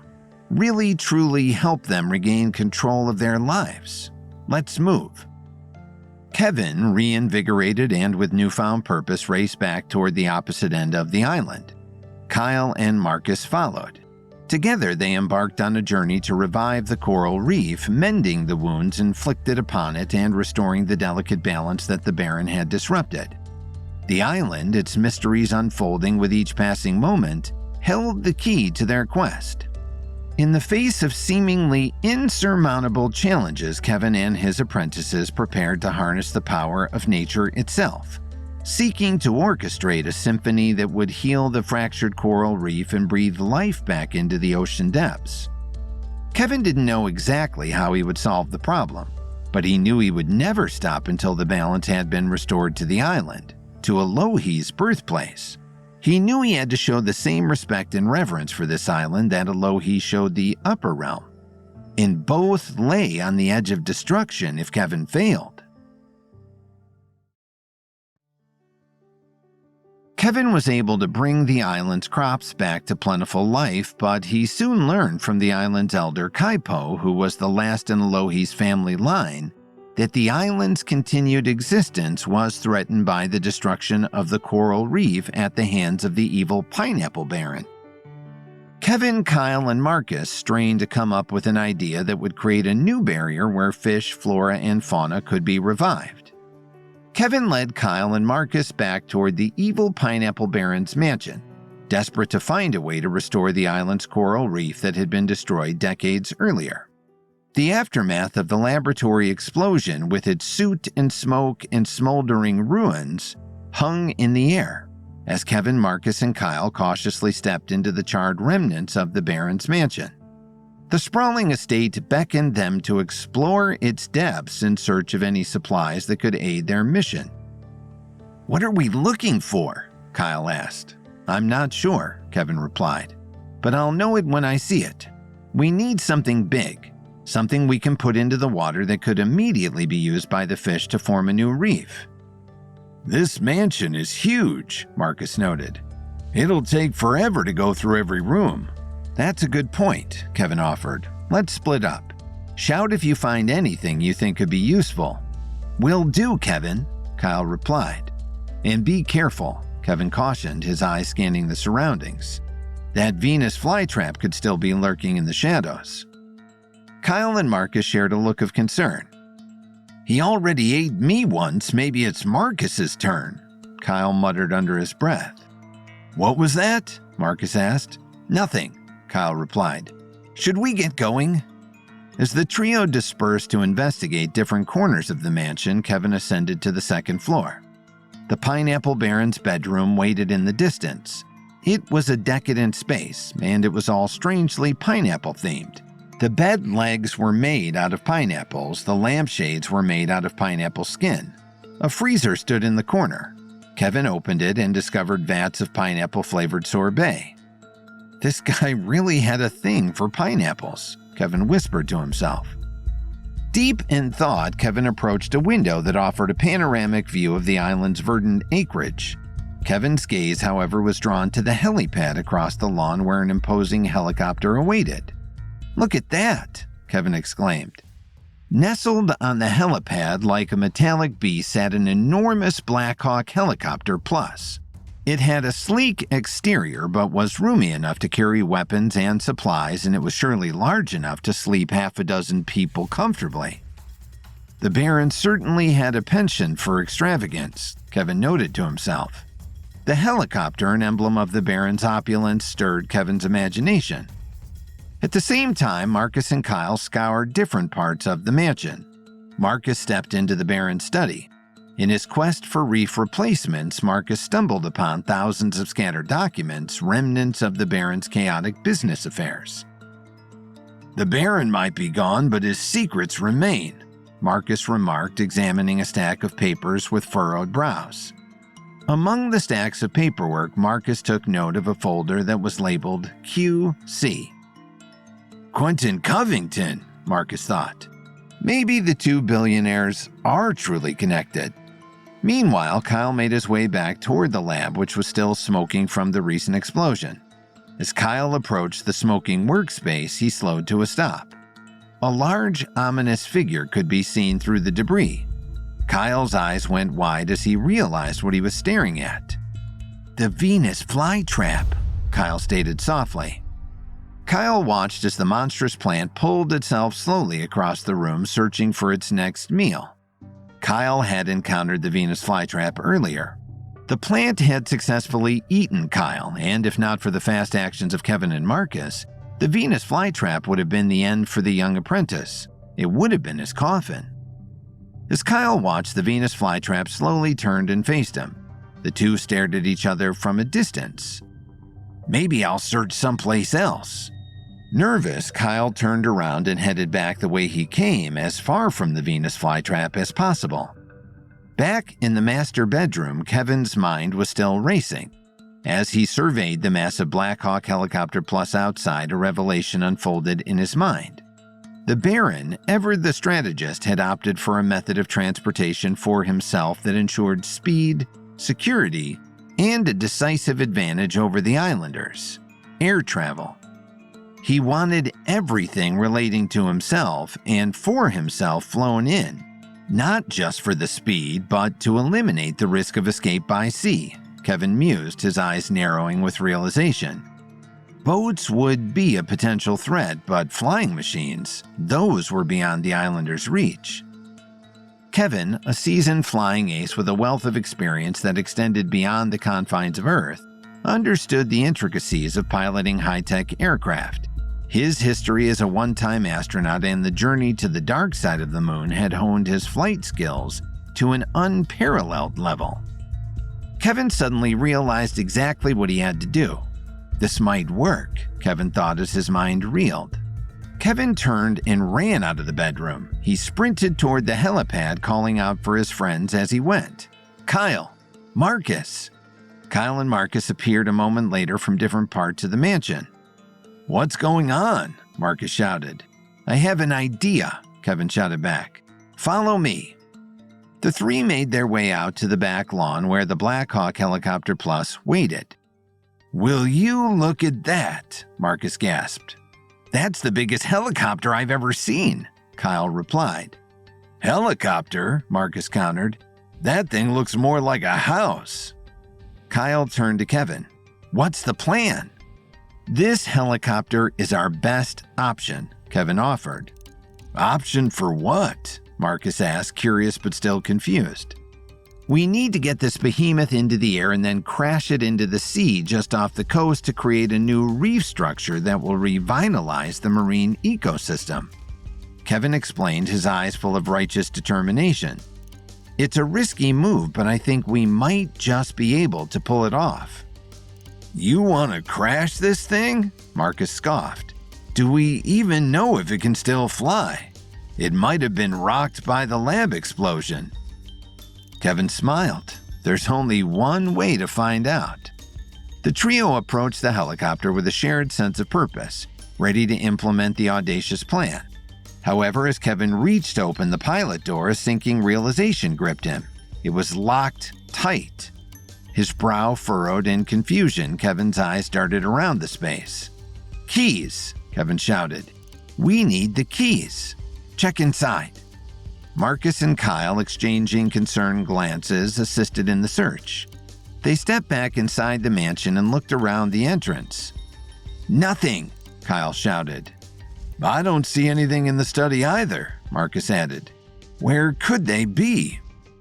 Kyle had a thought. Maybe the Baron had the keys on him when the Venus flytrap ate him. Kevin was growing frustrated. They weren't getting any closer to replacing the coral reef. As Kevin contemplated his next move, a spark of determination gleamed in his eyes. I'm just going to break the cockpit glass. It'll make it harder to fly, but I'm done wasting time." His hand poised to shatter the glass, Kevin struck with force, expecting it to yield to his strength, but to his astonishment, the glass resisted. "Strong glass," Kevin noted. He tried to punch it again. Nothing still. Kevin stepped back and kicked the glass with full force. It still didn't give. "Must be bulletproof," Kevin concluded. He looked around for a solution and spotted a collection of lava rocks resting nearby. Kevin picked up the largest rock and threw it with all of his might. The rock whacked the glass and bounced off. Kevin was stunned. The glass still didn't break. Kevin took the remaining rock, walked over, and began smashing the glass with the rock over and over again. Eventually, the rock shattered in Kevin's hand. The glass had beaten the rock. Kevin didn't understand. "It's no use, this glass is impenetrable," Kevin exclaimed, frustration etching his features. The realization struck hard. Without access to the cockpit, their daring plan to crash the helicopter into the sea to create a new reef structure seemed impossible. Kevin considered the glass unyielding, impervious, like the super glass Kevin had dealt with before. The super glass was perfected by Quentin Covington, Kevin's arch foe whom he defeated in space, but whose crazed inventions obviously lived on to torment Kevin. The Baron had used Quentin's corn, and now it seemed he had used Quentin's glass to turn his helicopter into an impenetrable fortress. Marcus and Kyle, standing by, shared Kevin's disappointment. The obstacle before them in the form of a superglass proved to be an impossible challenge. The skies that once promised a path to redemption now seemed clouded with uncertainty. In the face of this unexpected setback, the trio stood on the helipad, contemplating their next move. The superglass, a testament to the Baron's obsession with security, had become an unforeseen barrier, casting a shadow over their quest to heal the island's wounded water. Kevin feared he might fail Kaipo, fail the natives, and fail Alohi.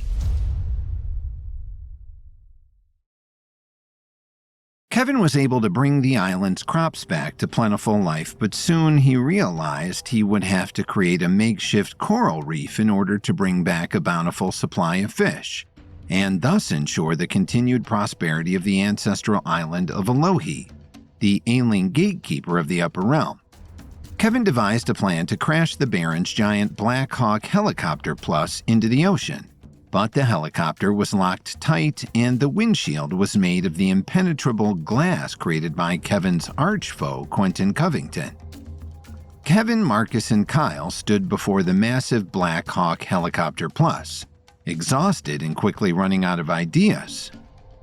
"That windshield is unbreakable," Kyle noted. "We'll never get through." "If it is made from Quentin Covington's superglass, then there's nothing we can do," Marcus agreed. Just then, a realization struck Kevin like a lightning bolt.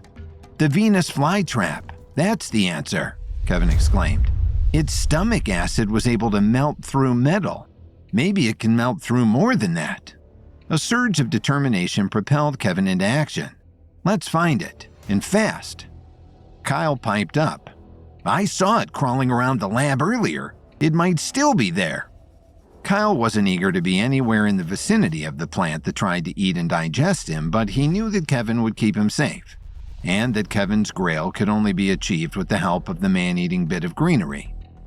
With a shared sense of urgency, the trio rushed back into the fire-damaged remains of the Baron's mansion, navigating through the wreckage to reach the lab where the Venus flytrap had last been seen. As they approached the lab, the unmistakable sound of a heavy potted plant scraping across the floor could be heard.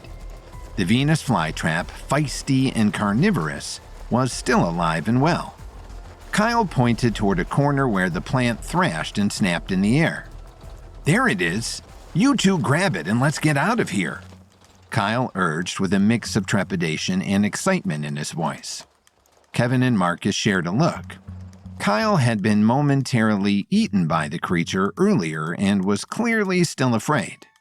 "I'll handle it," Kevin offered, knowing there was no point in putting Kyle through more than he had already endured in the maw of the flytrap. Kevin carefully approached the Venus flytrap, mindful of its sharp teeth. The Venus flytrap had communed with Kevin before and felt safe around him. The plant allowed Kevin to pull it out of the lab and through the mansion toward the waiting helipad outside. Marcus and Kyle followed behind closely, Kyle shaking his head disagreeably. "I don't know about this," he murmured. "Steady your nerves, Kyle. We need the stomach acid," Kevin reminded, his focus unwavering. Once on the helipad, Kevin placed the Venus flytrap in front of the helicopter, positioning it near the superglass that guarded the cockpit. With the huge plant in position, Kevin seized the moment to connect once again with the bit of flora. Channeling his unique ability to communicate nonverbally with nature, Kevin entered a mental dialogue with the Venus flytrap. "Hello again, my leafy friend." Kevin projected his thoughts toward the plant. "We need your help. If you assist us in breaking through this glass, I promise to return this island to its rightful owners, to the villagers and to their embrace of nature." The Venus flytrap, responsive to Kevin's telepathic plea, seemed to acknowledge the weight of his words. A silent agreement passed between them as the plant, fueled by a shared desire for freedom and restoration, prepared to unleash its acidic prowess. "Help us, and we will help the island thrive once more," Kevin conveyed, his focus unwavering. The Venus flytrap surged forward, releasing a potent stream of stomach acid onto the superglass. The corrosive liquid sizzled upon contact, causing the formidable barrier to gradually dissolve. As the glass weakened under the relentless assault, a sense of anticipation filled the air. The trio, Kevin, Marcus, and Kyle, watched in awe as the Venus flytrap fulfilled its end of the unspoken bargain. The moment the super glass gave way, Kevin seized the opportunity. "It's broken through the glass. We're in!" Kevin exclaimed. With unbridled enthusiasm, Kevin clambered into the cockpit of the helicopter and took a seat in the pilot's chair. He flicked switches and turned dials. The rotors whirred to life, and with Kevin at the controls, the helicopter ascended from the helipad, leaving the remnants of the Baron's mansion behind. "Be careful," Marcus shouted into the air. "We better be careful too," Kyle added, turning his attention back to the Venus flytrap, now standing noticeably closer to them on the helipad. As Kevin soared over the island, the villagers, drawn by the familiar roar above, gathered along the shores. Eyes widened in awe as they watched the massive aircraft hover over the crystal-clear waters beside the village. Murmurs of astonishment spread through the crowd, and whispers of gratitude echoed in the air. Before, the Baron and his men had controlled the Black Hawk, but now it was clear who was flying the behemoth. It was Kevin. But what was he going to do? Kevin, his focus unwavering, piloted the helicopter with finesse. The powerful machine, once a symbol of the Baron's dominion, now soared with new purpose. As Kevin hovered over the waters, a silent understanding passed between him and the villagers below. The helicopter, no longer a symbol of oppression, would soon become a beacon of hope, a vessel for redemption and renewal. In the distance, Kevin spotted Kaipo, Alohi's ancestor and leader of the tiny village. Kevin threw him a wink that said, "Everything is going to be okay." With the helicopter hovering over the pristine waters just beyond the village shore, Kevin steeled himself for the next daring move. With a resolute decision, he aimed the helicopter toward the sea, a collision course that would make an explosive statement. A literal splash heard across the island. "Here goes nothing," Kevin whispered to himself, "and hopefully everything." The helicopter descended rapidly, propelled by Kevin's calculated maneuver. The impact with the water was thunderous, creating a resounding bang that echoed through the air. The villagers jumped back at the sound. A tumultuous wave surged from the point of impact. "Wave!" one of the villagers shouted. "Tidal wave!" The villagers scattered in fear, but Kevin had calculated the maneuver perfectly, and the wave dissipated just before it hit the village. In the aftermath of the impact, as the water settled, a collective gasp escaped the onlookers. The sight before them seemed like a sacrifice. a selfless act by Kevin to ensure the island's renewal. The villagers with heavy hearts watched as the ripples of the tidal aftermath gently reached their homes. The air was thick with solemnity and gratitude, but suddenly, to the villagers' astonishment, Kevin emerged from the sea, riding the crest of the wave, a wide grin on his face. The stunned silence morphed into jubilant cheers as the villagers realized that Kevin had not sacrificed himself, but had orchestrated a dramatic, if unconventional, entrance. Happiness erupted, washing away the lingering shadows of the Baron's oppression. "That wreck should become your new reef in no time," Kevin offered. "With a little luck, schools and schools of fish will return." The crowd of villagers exploded in celebration. The island bore witness to a unique celebration, a fusion of nature's grandeur and human resilience. The villagers, once resigned to a bleak fate, now reveled in the unexpected joy brought by their newfound ally. As the sun dipped below the horizon, casting hues of orange and pink across the sky, the island resonated with laughter, music, and the rhythmic lapping of the waves. The crash of the helicopter, once a symbol of the Baron's tyranny, had become a crescendo in the symphony of the island's redemption. Kaipo, Alohi's relative who had languished near death, now stood among the villagers, a picture of health and vitality. Food, once a distant dream, was now abundant, filling the air with the fragrant promise of sustenance. Kaipo approached Kevin. "We owe you a debt of gratitude, Kevin Williams," Kaipo acknowledged. "That's not necessary," Kevin replied. "You helped me on my vision quest, and the information I gathered is invaluable." "But you could have left without defeating the Baron, without replenishing the land," Kaipo countered. "You're good people," Kevin continued. "You are descendants of Alohi, and this land is yours. I'm just glad I was able to give it back to you." "Alohi would be proud," Kaipo offered. "She would be proud of us both," Kevin replied with a warm smile. Amid the newfound prosperity, Kevin, the orchestrator of this transformative journey, observed the island's resurgence with satisfaction. He marveled at the guppies, minnows, and tadpoles that had gathered around the sunken helicopter, their presence signaling the return of life to the once depleted waters. "The island is healing," Kevin whispered to himself, his heart swelling with a sense of accomplishment. The crash of the helicopter, though initially a daring spectacle, had inadvertently become a catalyst for nature's resurgence. With a decisive nod, Kevin made his way through the village, weaving through the excited families. The time had come to gather Kyle and Marcus to bid farewell to the island that had been both a battleground and a canvas for their audacious adventure. Kevin had saved the village, the island, and the people, and in that moment he was happy. But he knew that he still had much to do if he was going to restore the upper realm and find Alohi's successor in time to stave off the destruction of the Foundation at the hands of the Pinnacle. Kevin traveled to a private island in Hawaii with his underlings Kyle Thompson and Marcus Watford, where they defeated an evil pineapple baron, learned about Alohi's past during Kevin's vision quest, and restored the island to its rightful indigenous residents.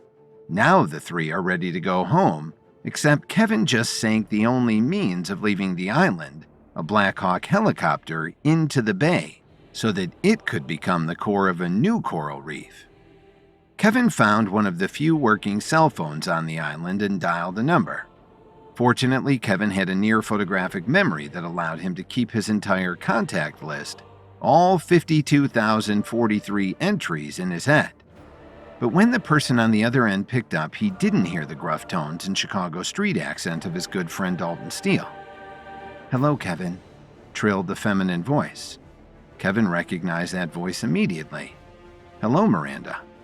Miranda was Dalton Steele's wife. Dalton adored Miranda almost as much as Kevin adored his own Lily. Dalton had once been Kevin's enemy, but after Kevin saved Miranda's life on a camping trip, she had eaten a poisonous pear and Kevin used his herbal abilities to create an antidote. Dalton became completely devoted to Kevin and joined him on many adventures. "I'm sorry to bother you," Kevin continued. "I thought I had called Dalton's number." Did you two switch phones for some reason? No, we didn't switch phones at all. I picked up because, well, Dalton's just behaving a bit childishly at the moment, Miranda answered. I am not, Kevin could hear Dalton reply loudly. Yes, you are, Miranda retorted. You're being just plain silly. If you would just talk to Kevin and ask him about it, I'm sure there's a reasonable explanation. There was another roar from Dalton. Kevin couldn't quite make out everything, but Dalton was definitely using words that he hadn't learned as a choir boy. Perhaps this is a bad time, Kevin offered. I can call someone else. It's not a bad time at all, Miranda told him decisively. What did you call Dalton for? Miranda's tone was so strictly no nonsense that even Kevin was a bit intimidated. So he explained to Miranda that he and two of his protégés needed a helicopter ride off a remote island in the Pacific Ocean. Kevin also wanted Dalton to bring a variety of supplies and goods that would help the villagers restore their island to a functioning community. While he was explaining, Kevin could hear Dalton interjecting from time to time. Hawaii, giant Venus flytrap, centuries-old sea turtle. Clearly, Dalton was able to hear all of the detail of Kevin's call. I know it's a lot to ask, Kevin finished, so if this really is a bad time, I'm sure I can find somebody else. I simply thought of Dalton first because he's such a fantastic helicopter pilot. Dalton will be more than happy to make the trip, Miranda declared so decisively that there wasn't even a peep from Dalton. I'll send him on his way right now, and then her voice seemed to drop an octave. And he better not come home until he's done as I have asked him to. Without another word, she hung up. Kevin was mystified as to why Dalton hadn't wanted to talk to him, but strange as the conversation was, Kevin had no doubt that he'd be seeing his friend as soon as Dalton could possibly get to the island. Kevin went to find Kyle Thompson and Marcus Watford, the two protégés who had accompanied Kevin on his mission to Hawaii. He explained that Dalton was on his way to pick them up, but that they still had several hours to kill. That's probably a good thing, Kyle said. We've run into a bit of a problem. The villagers want to turn the Pineapple Barrens compound into a kind of community center. They actually have some really great ideas, Marcus added. They want to turn the atrium into an open-air market and clean out the pool so the kids have a place to play. They'll turn the section with bedrooms into kind of a mini hotel, and we'll grow the more exotic plant varieties in those state-of-the-art greenhouses. Kyle finished. I think I know what the problem is, Kevin said. It's the greenhouse, isn't it? Yeah. Marcus and Kyle traded chagrined looks. A few people tried to go in there, but that enormous Venus flytrap has been spitting at everyone in sight. And do you know how acidic its juices are? I'll see what the problem is, Kevin offered and headed off to the greenhouse. The Pineapple Baron had been experimenting with the same genetic modification that Kevin's defeated enemy, Quentin Covington, had. The modifications caused plants to grow to ginormous sizes. Quentin had used the technique to grow superfoods to feed people on his luxury space station, Silky. The Pineapple Baron had used the same techniques to grow a Venus flytrap that was large enough to swallow men whole and had saliva so acidic that it ate through steel. In fact, the Venus flytrap had tried to eat Kyle upon first acquaintance. It was only Kevin's quick actions and his still developing ability to commune with plants that saved Kyle. Previously, Kevin had only been able to commune directly with animals. He supposed that the carnivorous plant was as close to an animal as a plant could get. The Venus flytrap was definitely in a bad mood when Kevin arrived. It tried to spit at him, but Kevin dodged out of the way. Several holes in the walls of the greenhouse showed that it had been spitting an awful lot lately. Kevin reached out with his mind to the carnivorous plant. What he got back was a feeling of general discontent and crankiness. Kevin gently soothed the Venus flytrap's feeling until the Venus flytrap would send back a more specific response to his inquiries. In addition to suffering some wicked indigestion from consuming more people than normal in one sitting, the flytrap was generally concerned that it would no longer have access to its favorite food source, humans. Apparently, the Venus flytrap had overheard the villagers talking rather loudly, and they had mentioned that it would be difficult to continue to supply the humongous plant with enough meat of any sort to keep it satisfied. Kevin considered the problem and asked the Venus flytrap to be open to new experiences. Then he went to where the villagers were busy cleaning out the kitchen of the Pineapple Baron's large compound. He found that they were preparing a huge feast with the food left in the kitchen. Kevin asked for a very specific dish made from a native food and soon was carrying a steaming platter back to the greenhouse. Kevin laid the platter in front of the Venus flytrap. The flytrap darted forward and shut its maw over the platter with one snap. A moment later, the silver platter was spat back out. Kevin ducked, and the platter missed him by inches. The feeling he now got from the flytrap was curiosity, followed by something like consideration, which then turned into extreme joy. It began swaying gently back and forth as if blissfully happy. Kevin received a promise from it not to spit on anybody as long as it had a regular supply of that wonderful food. Kevin returned to the villagers and reported the good news. The Venus flytrap was very happy to switch its diet to subsist entirely on fried taro root. Kevin had just converted the carnivorous plant to veganism. Several hours later, Kevin heard the sound of an approaching chopper.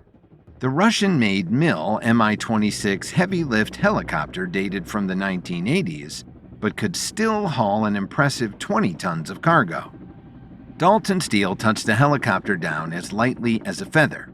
The villagers immediately started offloading all of the supplies that Kevin had ordered and charged to his unlimited credit card accounts. Kevin approached Dalton, hoping that his friend's mood had improved, but Dalton still glowered like a storm cloud. Kevin was confused. He couldn't think of any reason his friend would be angry at him. He decided to be direct. That was usually the best way with Dalton. "Thanks for coming on the rescue mission," Kevin began. "But I get the idea you weren't happy with me even before I asked for the favor.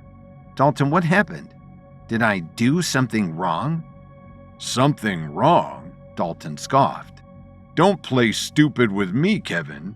You know what you did." "I really have no idea what you're talking about," Kevin said mildly.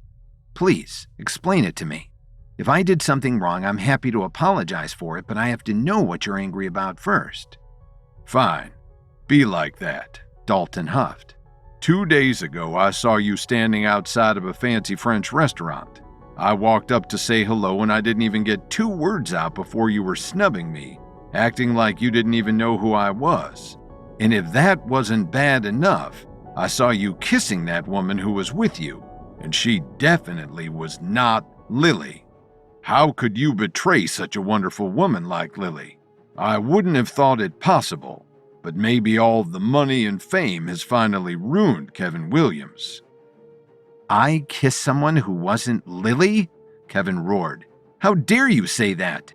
I should beat you to a bloody pulp just for suggesting such a thing."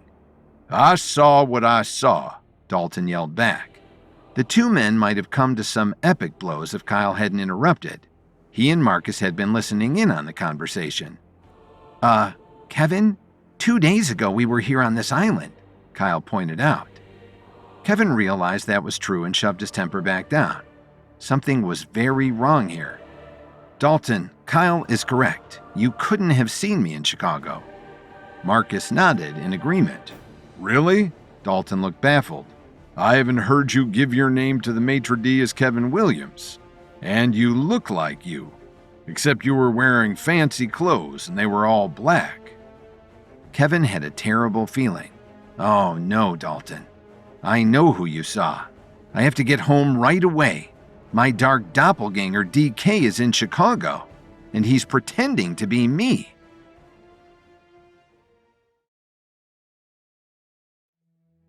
After beckoning Dalton Steele to fly from Chicago with a helicopter to rescue Kevin and his team, Kevin learns he will have more problems on his plate when he gets home.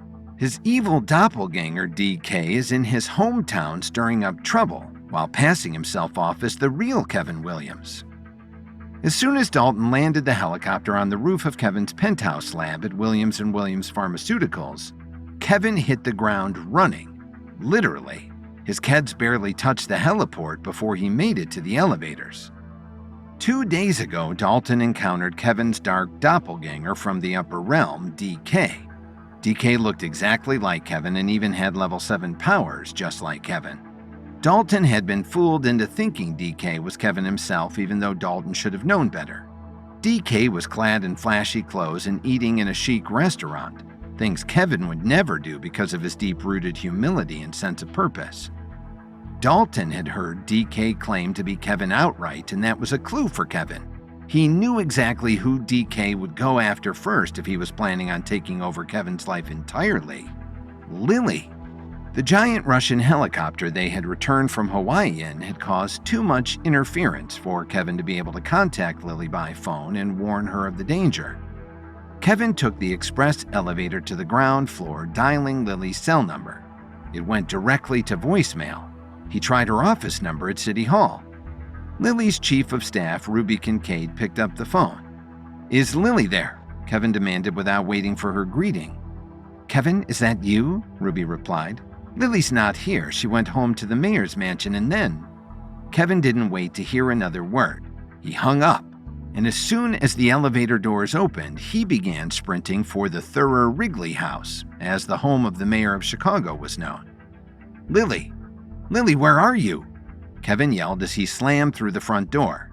While in the upper realm, Kevin had nightmare visions of DK taking over his life in the ordinary realm. These visions had included Kevin berating Lily. Lily had been distraught and crying, thinking her loving husband had turned into an abusive monster. Kevin couldn't bear the thought that DK might have already infiltrated his home and done anything to cause his darling wife grief and unhappiness. "Kevin, is that you?" A pleasant voice rang out from the kitchen. The voice was familiar, but Kevin couldn't quite place it. Curious, he entered the kitchen at the back of the house. There he found his mother-in-law Dorothy making a pot of coffee. "Oh, it is you! Welcome home!" Dorothy cooed. Kevin realized why he hadn't quite recognized her voice. Never in all of his life had Dorothy spoken to him with such an adoring tone. "May I pour you a cup of coffee? Would you like your slippers, maybe to read the paper? Anything for my favorite son-in-law." Dorothy beamed at Kevin. Alarmed, Kevin grabbed Dorothy by the shoulders. "Oh, God! My doppelganger has already gotten to you, hasn't he?" Dorothy blinked in surprise. "Your doppelganger? What are you talking about, Kevin? All I know is that I ran into you earlier today when I was shopping and I saw that you had finally come to your senses and bought some decent clothes." Her words trailed away as she noticed Kevin was wearing his usual simple Dockers and Keds. "Oh, what happened to your beautiful designer clothes? Why are you wearing those hideous rags again?" "There's no time to explain now," Kevin snapped. If DK had gotten to Dorothy, it seemed all the more likely that he had been able to get to Lily as well. "Where's Lily? I need to know where she is right now." "I told you where she was going to be this afternoon when I saw you earlier today," Dorothy sniffed. "She is launching the renewal of a warehouse down at the docks. Nasty, dirty work if you ask me, but did Lily ask me when she decided to run for mayor?"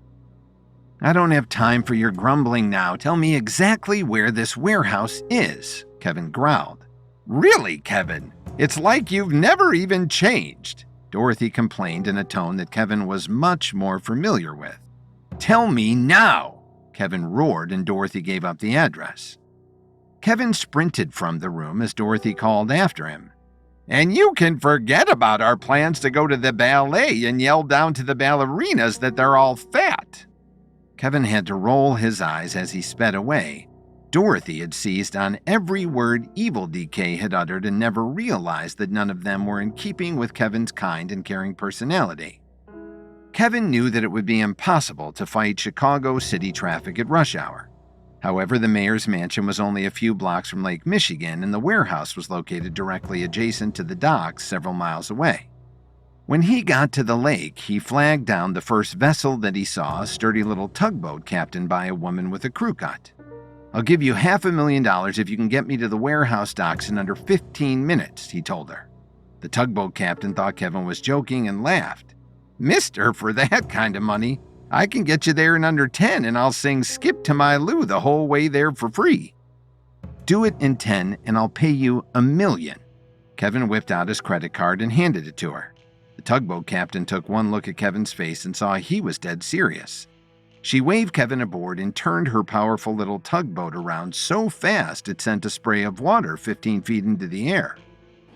As the engine roared, she opened her mouth and bellowed, "Loo, Loo, skip to my Loo!"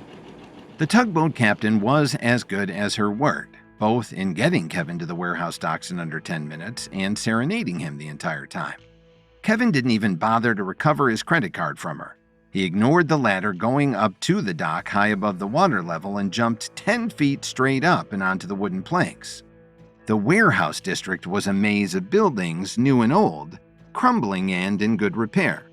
Kevin found his way unerringly to the correct building, drawn by the small crowd gathered well back from the entrance, which was cordoned off with sawhorses and yellow caution tape. The crowd was mostly journalists and a few construction workers in hard hats. A small dais had been set up with a fancy cloth tossed over a small box. There was no sign of Lily anywhere. Kevin grabbed the nearest journalist. "Where's the mayor?" Kevin demanded. "Has anybody seen the mayor?" Rattled, the journalist shook his head, then nodded it, then shook again. "What does that mean?" Kevin roared. "It means that she was here a little while ago," the frightened journalist explained. "But then she seemed to disappear and nobody's seen her for the last 20 minutes. People are starting to get annoyed because this was supposed to be just a quick kickoff to the renewal project. But nothing can get started without the mayor. Nobody seems to know where she is, and none of her staffers are here either." Kevin's sense of dread was growing by the moment.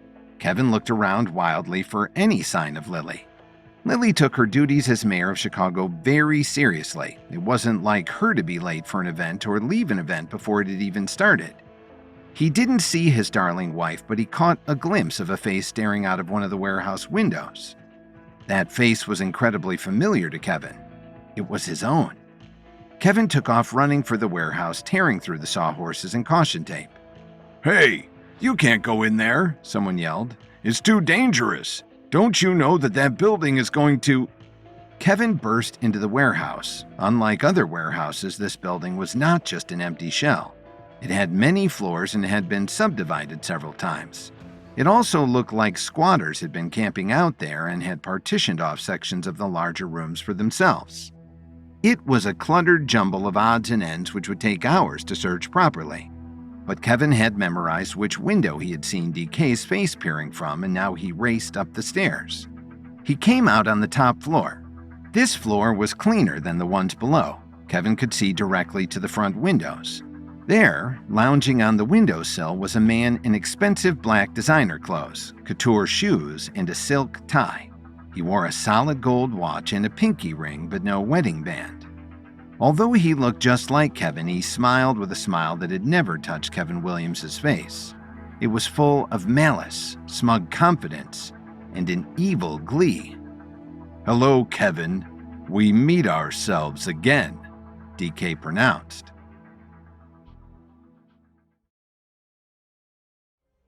When Kevin learned his evil doppelganger DK had been spotted in Chicago, he raced home to make sure that no harm had come to his adored Lily.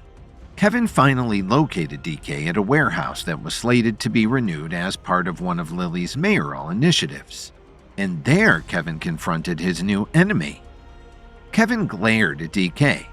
"I don't know how you escaped from the lower realm, but you have no place here in my world. And you have no right to go around Chicago impersonating me and causing trouble." DK spread his hands in mock innocence. "I have every right. After all, I am you." Indeed, DK looked exactly like Kevin in every detail except in their fashion choices. Kevin still wore his simple Dockers and Keds. DK favored expensive couture clothes, all in black, of course. He accessorized his sleek threads with designer shoes and flashy jewelry. Unlike Kevin, though, DK didn't wear a wedding band. But Kevin knew that under the skin, the two of them were nothing alike. DK was cruel and arrogant and used mockery to hide his own insecurities. On the other hand, even from across the room, Kevin could sense that DK had all 7 levels just the same as Kevin did. From their prior encounters in the lower realm, Kevin also knew that DK's levels were exactly as refined as his own. When they had met before, DK had easily defeated Kevin, but Kevin didn't have his levels at the time. When entering the upper realm, all levels were taken away from the Keeper's students for the duration of their stay. Also, Kevin's darling wife Lily hadn't been in any danger from DK then. "Where is Lily?" Kevin demanded. "She was supposed to be outside to start the renewal project for this building, but no one has seen her. Do you have her?" "Believe me," DK sneered, his voice a distorted version of Kevin's. "if I had the chance to spend time with the lovely Lily, do you really think I'd be bothering to talk to you?" In his thoughts, Kevin sensed that DK was telling the truth. Wherever Lily was, at least she wasn't in danger from Kevin's dark counterpart. "Still, I can't allow you to go around impersonating me and causing mischief," Kevin declared. "You have to leave this plane of existence. I don't care if you go to the upper realm or the lower one, but you can't stay here." DK pretended to pout. "Oh, Kevin, I thought we could be friends. I thought we could be like brothers and stay up all night talking and giggling and braiding each other's hair." "No, stop with your empty words," Kevin replied with perfect sincerity. DK rolled his eyes. "Can't you even try for a little banter? Don't you know how this whole light image, dark image thing is supposed to work?" "I suppose that means you're really here to show me some kind of truth," Kevin shot back. "Something about the power that lies within me waiting to be unleashed. If I would only put my ethics and morals to the side, I could have everything I ever wanted. That the ends justify the means, there is moral relativism, that pragmatism rules, blah blah blah." "Absolutely not," DK spat with disgust. "Really?" Kevin blinked in surprise. "I'm not here to show you anything," DK asserted. "Except maybe the inside of a coffin." DK launched himself across the room, pulling out his day dagger as he lunged for Kevin. DK's day dagger was also a reflection of Kevin's own night dagger. It glowed with an evil red light as DK aimed it at Kevin's heart. Kevin reached for his night dagger, a light with its own cool blue glow, up just in time to parry DK's blow. The sound of the daggers clashing rang through the dilapidated warehouse. The building itself seemed to respond to the impending clash, its walls trembling in an echo of the struggle about to unfold. Kevin and DK broke apart from each other. Neither was yet injured despite the energy of their battle. The adversaries squared off again, the air heavy with tension. Their movements mirrored each other with eerie precision, dancing to an unspoken rhythm. The fight resumed in a blur of strikes, stabs, and kicks, each landing with a resounding impact that echoed through the desolate warehouse. Kevin, fueled by his discipline and control, fought with a focus on precision. DK, however, embraced the darkness, his movements unpredictable and powered by a malevolent force that emanated from within. Neither could gain a clear advantage. They were too evenly matched. "I enjoyed our little fights a lot more the last time we met," DK panted as they separated again. The two men circled each other, both refusing to take their eyes off their mirrored selves. "I know you did," Kevin shot back. "But that was in the upper and lower realms. I didn't have my levels then, but I have them now." Kevin focused all of his leveled powers into his night dagger and flung it at DK's chest. At the same time, Kevin threw himself to the floor in a rolling dive. The night dagger glowed like a star as it hurtled towards DK's heart. DK got his day dagger up just in time, but the force of the night dagger strike drove the dagger from DK's hand. Both weapons clattered through a hole in the crumbling floor and tumbled to the one below. The two men exchanged glances. They both knew that whoever regained their weapon first would likely come out the winner.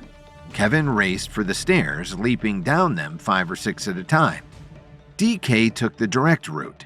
Pounding his glowing fists into the floorboards, he opened a gaping hole. DK dropped through into the floor below just as Kevin burst in from the stairwell. As luck would have it, the two daggers had wound up on opposite sides of the room. DK was slightly closer to his dagger than Kevin was. DK dove for his weapon. Kevin opted against going after his night dagger to prevent DK from reaching his own. The two men collided and the dagger went sliding across the floor. Both men abandoned their weapons to fight hand-to-hand, grappling and punching. DK landed a blow that sent Kevin flying back into a crumbling wall. Kevin returned the attack, body slamming DK into the groaning floorboards. Dust and debris filled the air, adding an ethereal quality to the dimly lit surroundings. The echoes of their strikes resonated through the empty spaces. Amidst the chaos, Kevin's thoughts raced. They were too closely matched. The smallest mistake could enable his enemy to triumph. Kevin's focus zeroed in, razor sharp, and his kicks and blows landed precisely to cause maximum damage. DK, however, reveled in the chaos, his laughter echoing through the crumbling building. The harder Kevin hit, the more DK laughed. Both men were soon bloody and reeling. Okay, DK panted as he got to his feet once more. Kevin, what if we just called it a draw for today? You know that's not an option, Kevin spat back. Of course it is. You don't think you could actually defeat me when we're so evenly matched, do you? Without the obsidian mirror, you'll never be able to get rid of me, and she won't have it anymore, DK declared. DK's words hit Kevin harder than any punch so far. What did you say? What did you say about an obsidian mirror? But DK had just been using the conversation as a distraction. He gathered all of his leveled power and channeled it through his fist. He punched it through the air, sending a bolt of hellish red light directly at Kevin. But Kevin was too well disciplined to be unprepared. He raised his own fist, channeling his powers into a glowing blue shield. DK's blast of red-leveled energy slammed into Kevin's blue shield. The two powers exploded against each other. The shockwave shot out in all directions. All the remaining windows in the building blew out. That entire floor of the building collapsed, crashing down onto the floor below. DK managed to leap up at the last second to grab an overhead ceiling beam that was still intact. Kevin felt himself falling, but he leapt to the side using his momentum to bounce off the wall and dive directly for DK. Kevin slammed into DK and they both tumbled down. "What on earth was that?" one of the reporters gathered outside the building exclaimed when the windows blew out. "Has it started already?" There was a small group gathered 100 yards from the warehouse slated for renewal. Kevin's wife, Lily, was supposed to kick off the renewal in her role as mayor of Chicago. However, Lily was nowhere to be found, and the gathered reporters and construction workers were getting restless. "It couldn't have started yet," one of the construction workers replied. The construction worker waved at the small dais that had been set up in front of the building. There was a small box covered with an ornamental cloth there. "The party can't start until the mayor does her thing." "It's a good thing the city decided to renew this building," the reporter remarked. "It sounds like it's about to come down all by itself." Kevin and DK fell through the floor below the one that they had just been fighting on and then just kept falling. They had set off a chain reaction with their leveled strikes, and the force of their bodies hitting the next floor caused it to collapse onto the one below again and again. They finally came to rest in the basement, where the very foundation of the abandoned building seemed to protest. Cracks snaked their way across the walls and crumbling debris fell like rain as the structure threatened to succumb to the strain of the battle. Dazed, Kevin and DK struggled to get to their feet. They peered through the haze of dust. Kevin noticed there were gray bundles attached to all of the foundation pillars. Wires snaked from each bundle, joining up in one thick cable that ran out of the front of the building. "Are those," Kevin began. "Plastic explosives?" DK finished his thought. Kevin suddenly remembered that the reporter outside had told him that the building was slated for renewal, not renovation. Lily wasn't here to do some simple ribbon cutting for a cosmetic makeover. She was here to oversee the old warehouse's implosion. Realizing the imminent danger, the two men locked eyes in a silent acknowledgement of the impending collapse. Time seemed to slow as Kevin and DK, now battered and bruised, scrambled to get out of the building before the entire warehouse came down on their heads.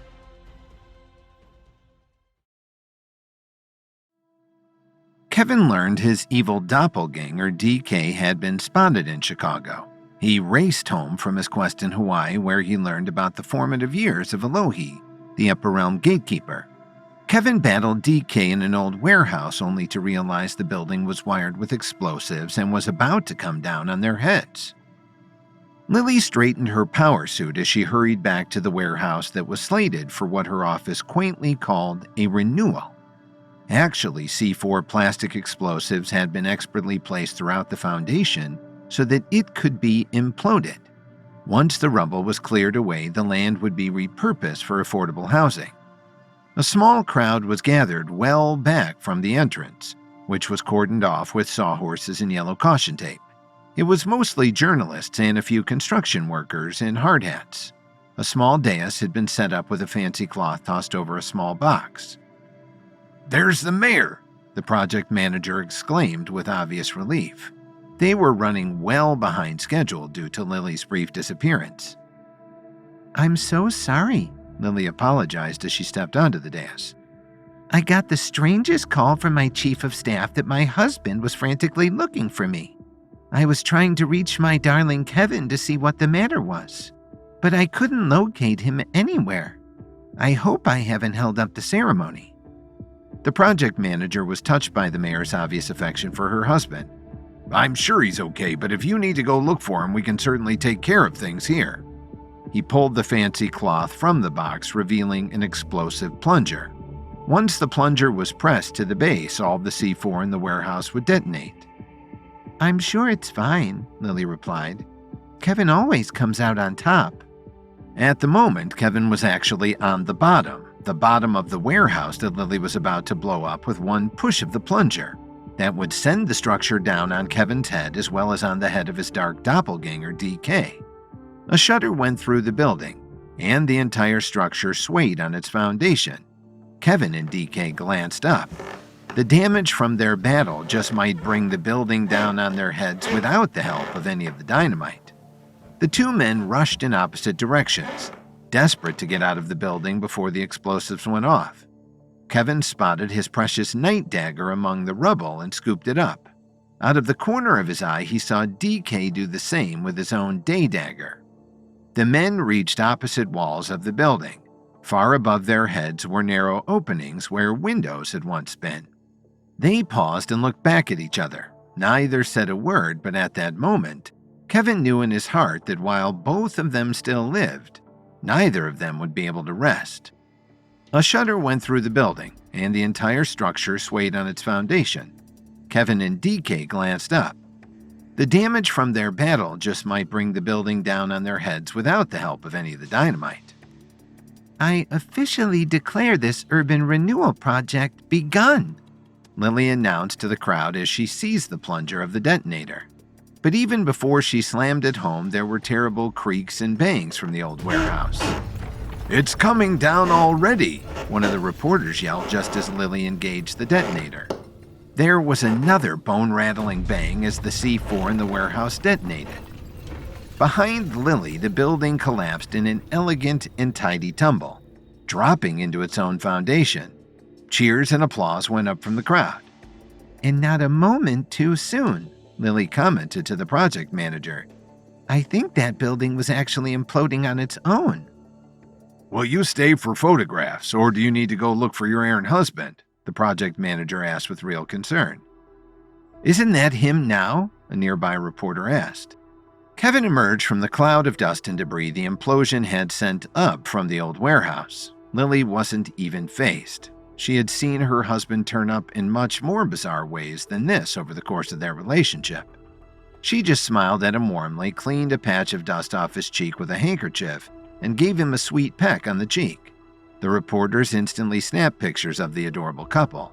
Photos of the popular mayor and the first gentleman of Chicago always sold papers. When the photo op was over, Kevin turned to Lily. "Lily, I have to ask you something. Do I seem very different to you?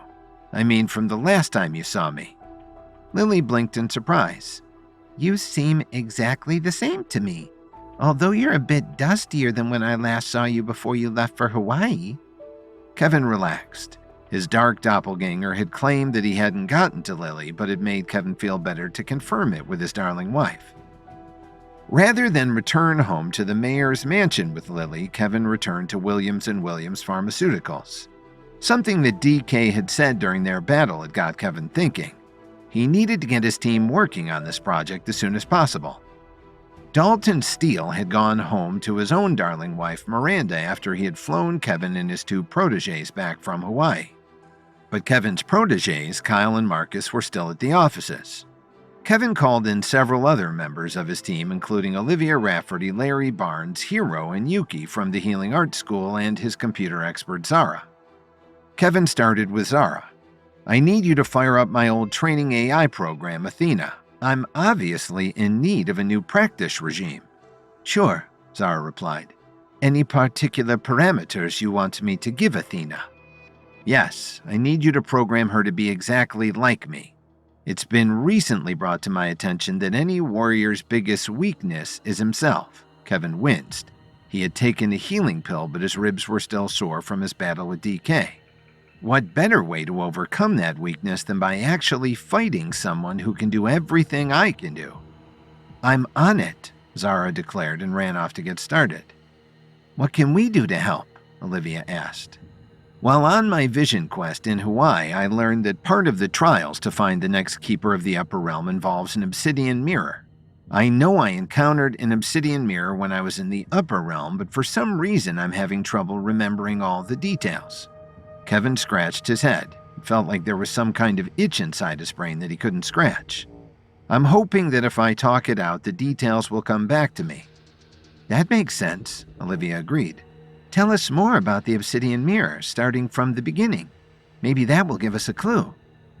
Kevin wasn't ready to tell everybody on his team about DK yet, but he thought he could tell the story without mentioning his dark doppelganger. "The mirror was on the top of the mountain. Alohi had sent me there on a quest to regain my levels. I looked into the mirror because I thought it would give me my levels back, but it didn't." "Was it Alohi who told you to look into the mirror to get your levels back?" Olivia prompted. "No, she hadn't said anything about a mirror. Now that I think about it, I can't remember what made me think the mirror had anything to do with my levels at all," he said with a little sigh. Kevin probed his own mind but continued to come up blank. Everyone exchanged glances. Kevin was known for his excellent memory. It wasn't like him at all to forget an important detail like that. "Could this be part of the rule about forgetting the upper realm?" Yuki asked. "No one is supposed to come back from the upper realm with their memories intact." "But Alohi promised Kevin that he would have all of his memories when he returned," Olivia pointed out. "Not quite," Kevin said. "What she really promised me was that everything I remembered at the moment she gave me the special exemption to the rule I would remember when I returned here." "So you must have already forgotten the reason you looked in the mirror at that point," Hiro reasoned. Kevin was growing increasingly suspicious, and nothing I encountered in either the upper or lower realm should have affected my memory, that I remember. "I think I know what this means. You all know that I was able to invent a memory erasure pill, right?" "I don't remember," Yuki joked. Hiro elbowed his twin in the ribs. "Of course we remember," Hiro replied. "I think it's time I finally formulate an antidote," Kevin declared. Kevin raced home from Hawaii after hearing reports that his evil doppelganger DK had been spotted in Chicago. Kevin battled DK in an old warehouse to a draw, only to realize the building was wired with explosives and was about to come down on their heads. Both men barely escaped before Lily detonated the explosives as part of an urban renewal project. A passing remark from DK caused Kevin to realize that he was missing part of his memory from his time in the upper realm. Determined to do everything possible to stop his evil counterpart, Kevin embarked on a new mission to create an antidote for his own memory erasure pill. As a first step, Kevin pulled up his original formula for the memory erasure pill. The pill was very potent and incredibly dangerous, so Kevin had only used it when absolutely necessary. It was a complicated formula, which meant that creating an antidote that would be so universal that it would undo his pill or any other memory erasure compound would be even more complicated.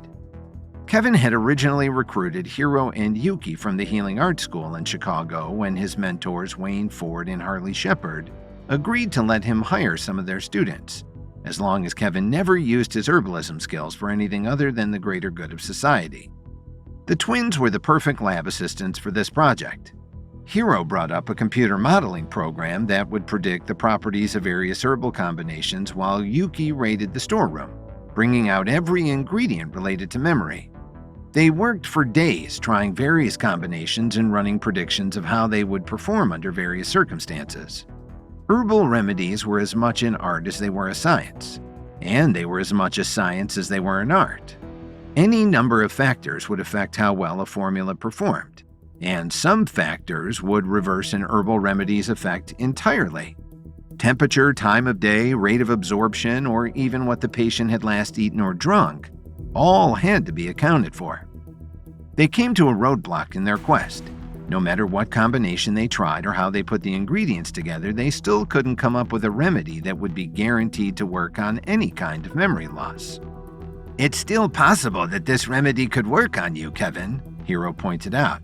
According to the computer calculations, it would reverse 72% of memory loss caused by another herbal concoction, and 82% of memory loss due to physical brain damage such as a concussion or a stroke. As a medical advancement, it was an astounding success.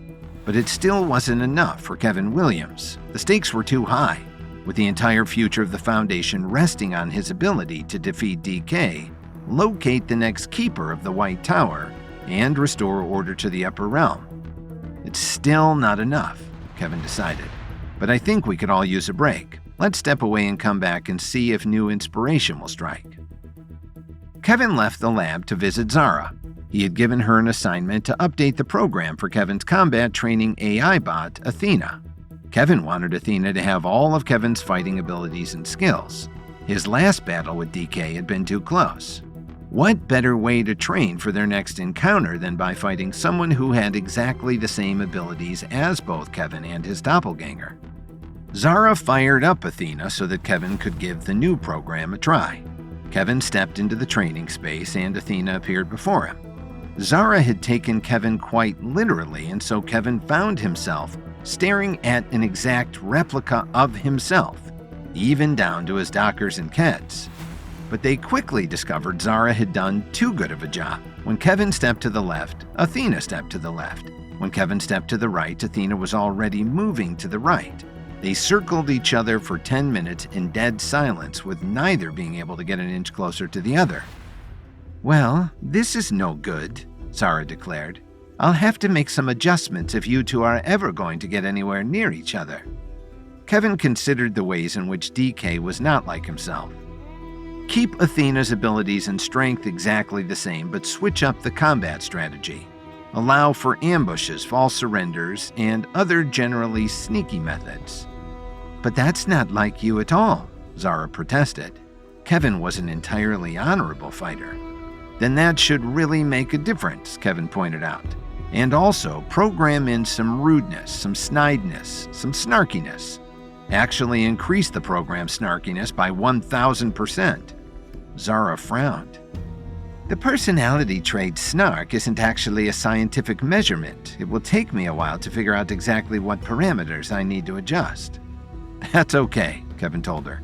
"I can't start real training until I figure out this memory restoration pill, and we have come to a standstill in our research." "I'm sure you'll figure it out," Zara assured him. "If nothing else, you can always just go down to the flower market. I hear that forget-me-nots are in season," she joked. But as Kevin returned to his lab, he continued to run over Zara's offhanded comment in his head. The scent was linked with memory in a way that few other senses were. Zara might have just given him the hint he needed to finally crack this formula. After an hour of research and some chemical analysis, Kevin called Hiro and Yuki back into the lab. Olivia joined them to see how progress was coming. Kevin explained his findings. It turned out that forget-me-not pollen did contain a trace amount of a chemical that increased the connection between brain cells. In a large enough quantity, forget-me-nots really could help a person not to forget. Hiro and Yuki saw the possibilities, but also the drawbacks. "The flowers contain so little of this chemical that you would need an entire field to really make an impact," Yuki pointed out. "There is one subspecies of forget-me-not that has a higher amount than the garden variety," Hero added. But it's extremely rare and it only grows in Denmark. And, finished Yuki, even if you could get enough of the rare flowers, the chemical is so unstable that you would have to use an incredibly gentle, expensive, and time-consuming process to extract it from the pollen. The process would take at least a year. I can't afford to wait that long to recover my memories, Kevin agreed. That's why I found an agricultural company that has already streamlined the process and produces the concentrated version of the pollen for sale. Kevin showed them the name of the company. Olivia whipped out her phone and called them. Immediately, her face fell. They've already sold their entire supply of the forget-me-not pollen. Apparently, it's the main component in an extremely exclusive and incredibly expensive perfume called Unforgettable. That's no problem, Kevin shrugged. I'll just buy some of that perfume. It will be easy enough to extract the components that I need. He already had his phone out and was looking for the nearest retailer of Unforgettable perfume as he headed for the door. Kevin, wait, I don't think you understand exactly how exclusive this perfume is. Olivia tried to tell him, but Kevin was already out the door. It turned out there was only one place to buy Unforgettable perfume within 1,000 miles of Chicago. Fortunately, that place was located in Chicago's own Jewelers Row. Strangely, Kevin had a very difficult time locating exactly where the perfume was. It was almost as if they didn't want ordinary people to be able to find it. Finally, he realized that it was in one of the hyper-secure buildings where diamond merchants sold their wares. The security guard in the double-secured entry, shielded on both sides with bulletproof glass, eyed Kevin in his simple Dockers and Keds and his overdue for a haircut and scoffed. You've got the wrong building, Buster. Nobody here sells cubic zirconias. There's a Target store in a mall about 50 miles from here. Kevin was used to being dismissed and didn't take it personally. Actually, he said mildly, I'm here to buy perfume. It's called Unforgettable, though I'm not sure why they would sell it in the same building with diamonds. Are you kidding? The guard exclaimed. That perfume is actually more valuable than diamonds. If any place needs the best security in the business, it's those perfumiers. I'm glad I'm in the right place, Kevin replied. Please tell me where I can find them and let me inside. They have to approve anybody before I can send them up. Are you really going to make me waste my time? The guard said as he rolled his eyes. There's no way a slob like you is actually going to buy the world's most expensive perfume. What in the world would you need it for? Let them know I'm here. Kevin let his voice go hard and commanding. The guard didn't look any more convinced, but at least he didn't argue further. Look up at the camera, please, he directed Kevin. Kevin looked up into the security camera over the guard's desk. It panned up and down as if taking him in from head to toe. There was a short pause, and then the guard said, No. Kevin raised an eyebrow. No? That's just what they said. Just no. The guard continued to smirk as Kevin marched back out of the building. Outside, he found Olivia waiting for him. Let me guess, they wouldn't sell the world's most exclusive and expensive perfume to a guy who looks like a convenience store clerk on his day off. They wouldn't even let me pass security, Kevin admitted with a grumble. You know what that means, right? Olivia smiled. She appreciated that Kevin was committed to his own personal style and didn't care about trends, fashion, or what anybody else thought. But she also enjoyed it when he was forced out of his rut and had to try something new, fashionably speaking. Yeah, Kevin sighed. He pulled an eye patch out of his pocket. It means that Kenneth Wilkinson needs to ride again.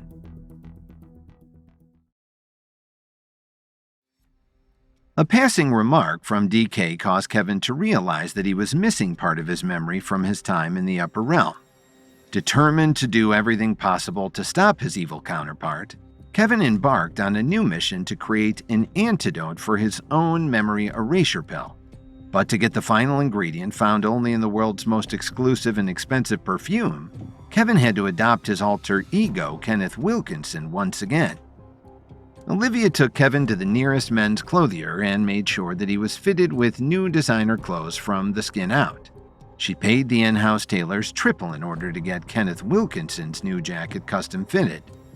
Is all of this really necessary? Kevin grumbled as he always did when forced to put on anything fancier than his beloved Dockers and Keds. That jacket fits just fine, and it's not like they'll be able to know what kind of underwear I'm wearing from the security camera. Believe me, they'll know, Olivia assured Kevin. Did I ever tell you about the time I walked into the most exclusive nightclub in the world? The bouncer immediately recognized what real cool looks like. Kevin pointed at himself just in case there was any confusion about who was being tabbed cool.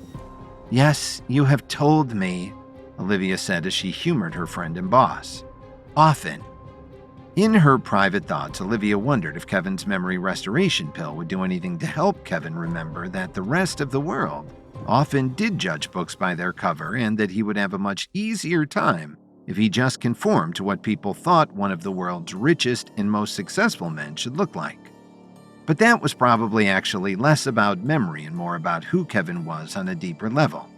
This tiger wasn't going to change his stripes, and though Olivia was sometimes exasperated, she also knew that that was a good thing for Kevin, for her, and for the world in general. As they returned to the building, Olivia reminded Kevin, "Whatever you do, don't say anything until we're actually in the perfumery."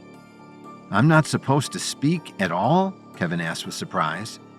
"Really rich people don't have to speak," Olivia reminded him. "Money and the people it pays for do the talking for them." Olivia breezed through the door with Kevin on her heels. The same security guard was still on duty.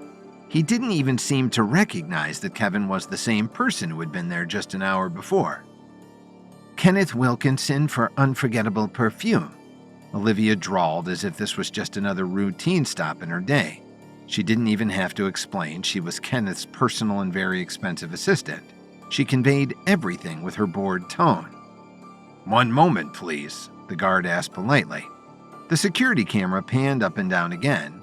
Like the guard, it didn't seem to recognize Kevin either. A moment later, the guard buzzed them through after giving them the perfumery suite number. A short time later, Kevin and Olivia returned to his lab at Williams & Williams Pharmaceuticals. Kevin clutched a tiny bag with an even smaller bottle of the precious perfume in it. "Even with the forget-me-not refining process, I still don't understand how a 1/4 ounce of toilet water can cost $3 million.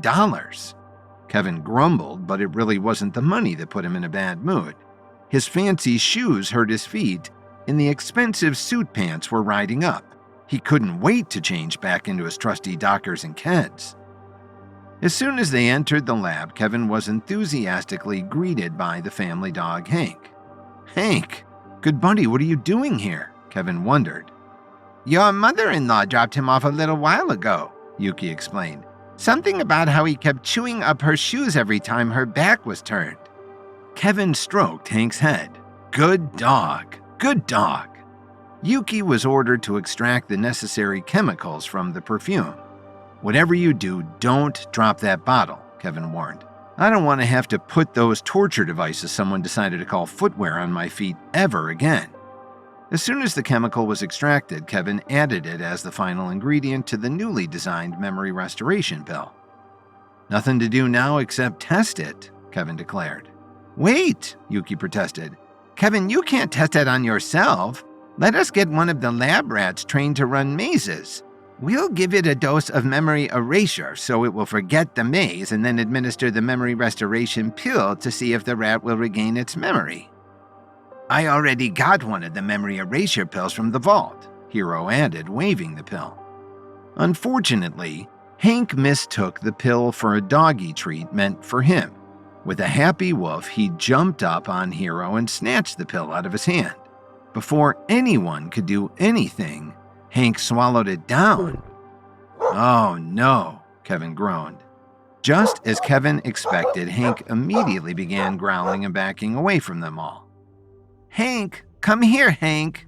Yuki tried to coax the dog. Hank didn't respond. "Don't you know your own name?" "Not anymore, he doesn't," Kevin pointed out. "He swallowed a memory erasure pill at a dose meant for a human." "How much of his memories do you think he lost?" Yuki asked.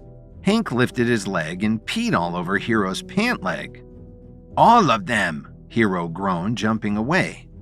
Bladder empty, Hank proceeded to knock over the garbage can to dig out the remains of Yuki's lunch. "Hey, stop that!" Yuki yelled. Hiro and Yuki began chasing Hank around the lab.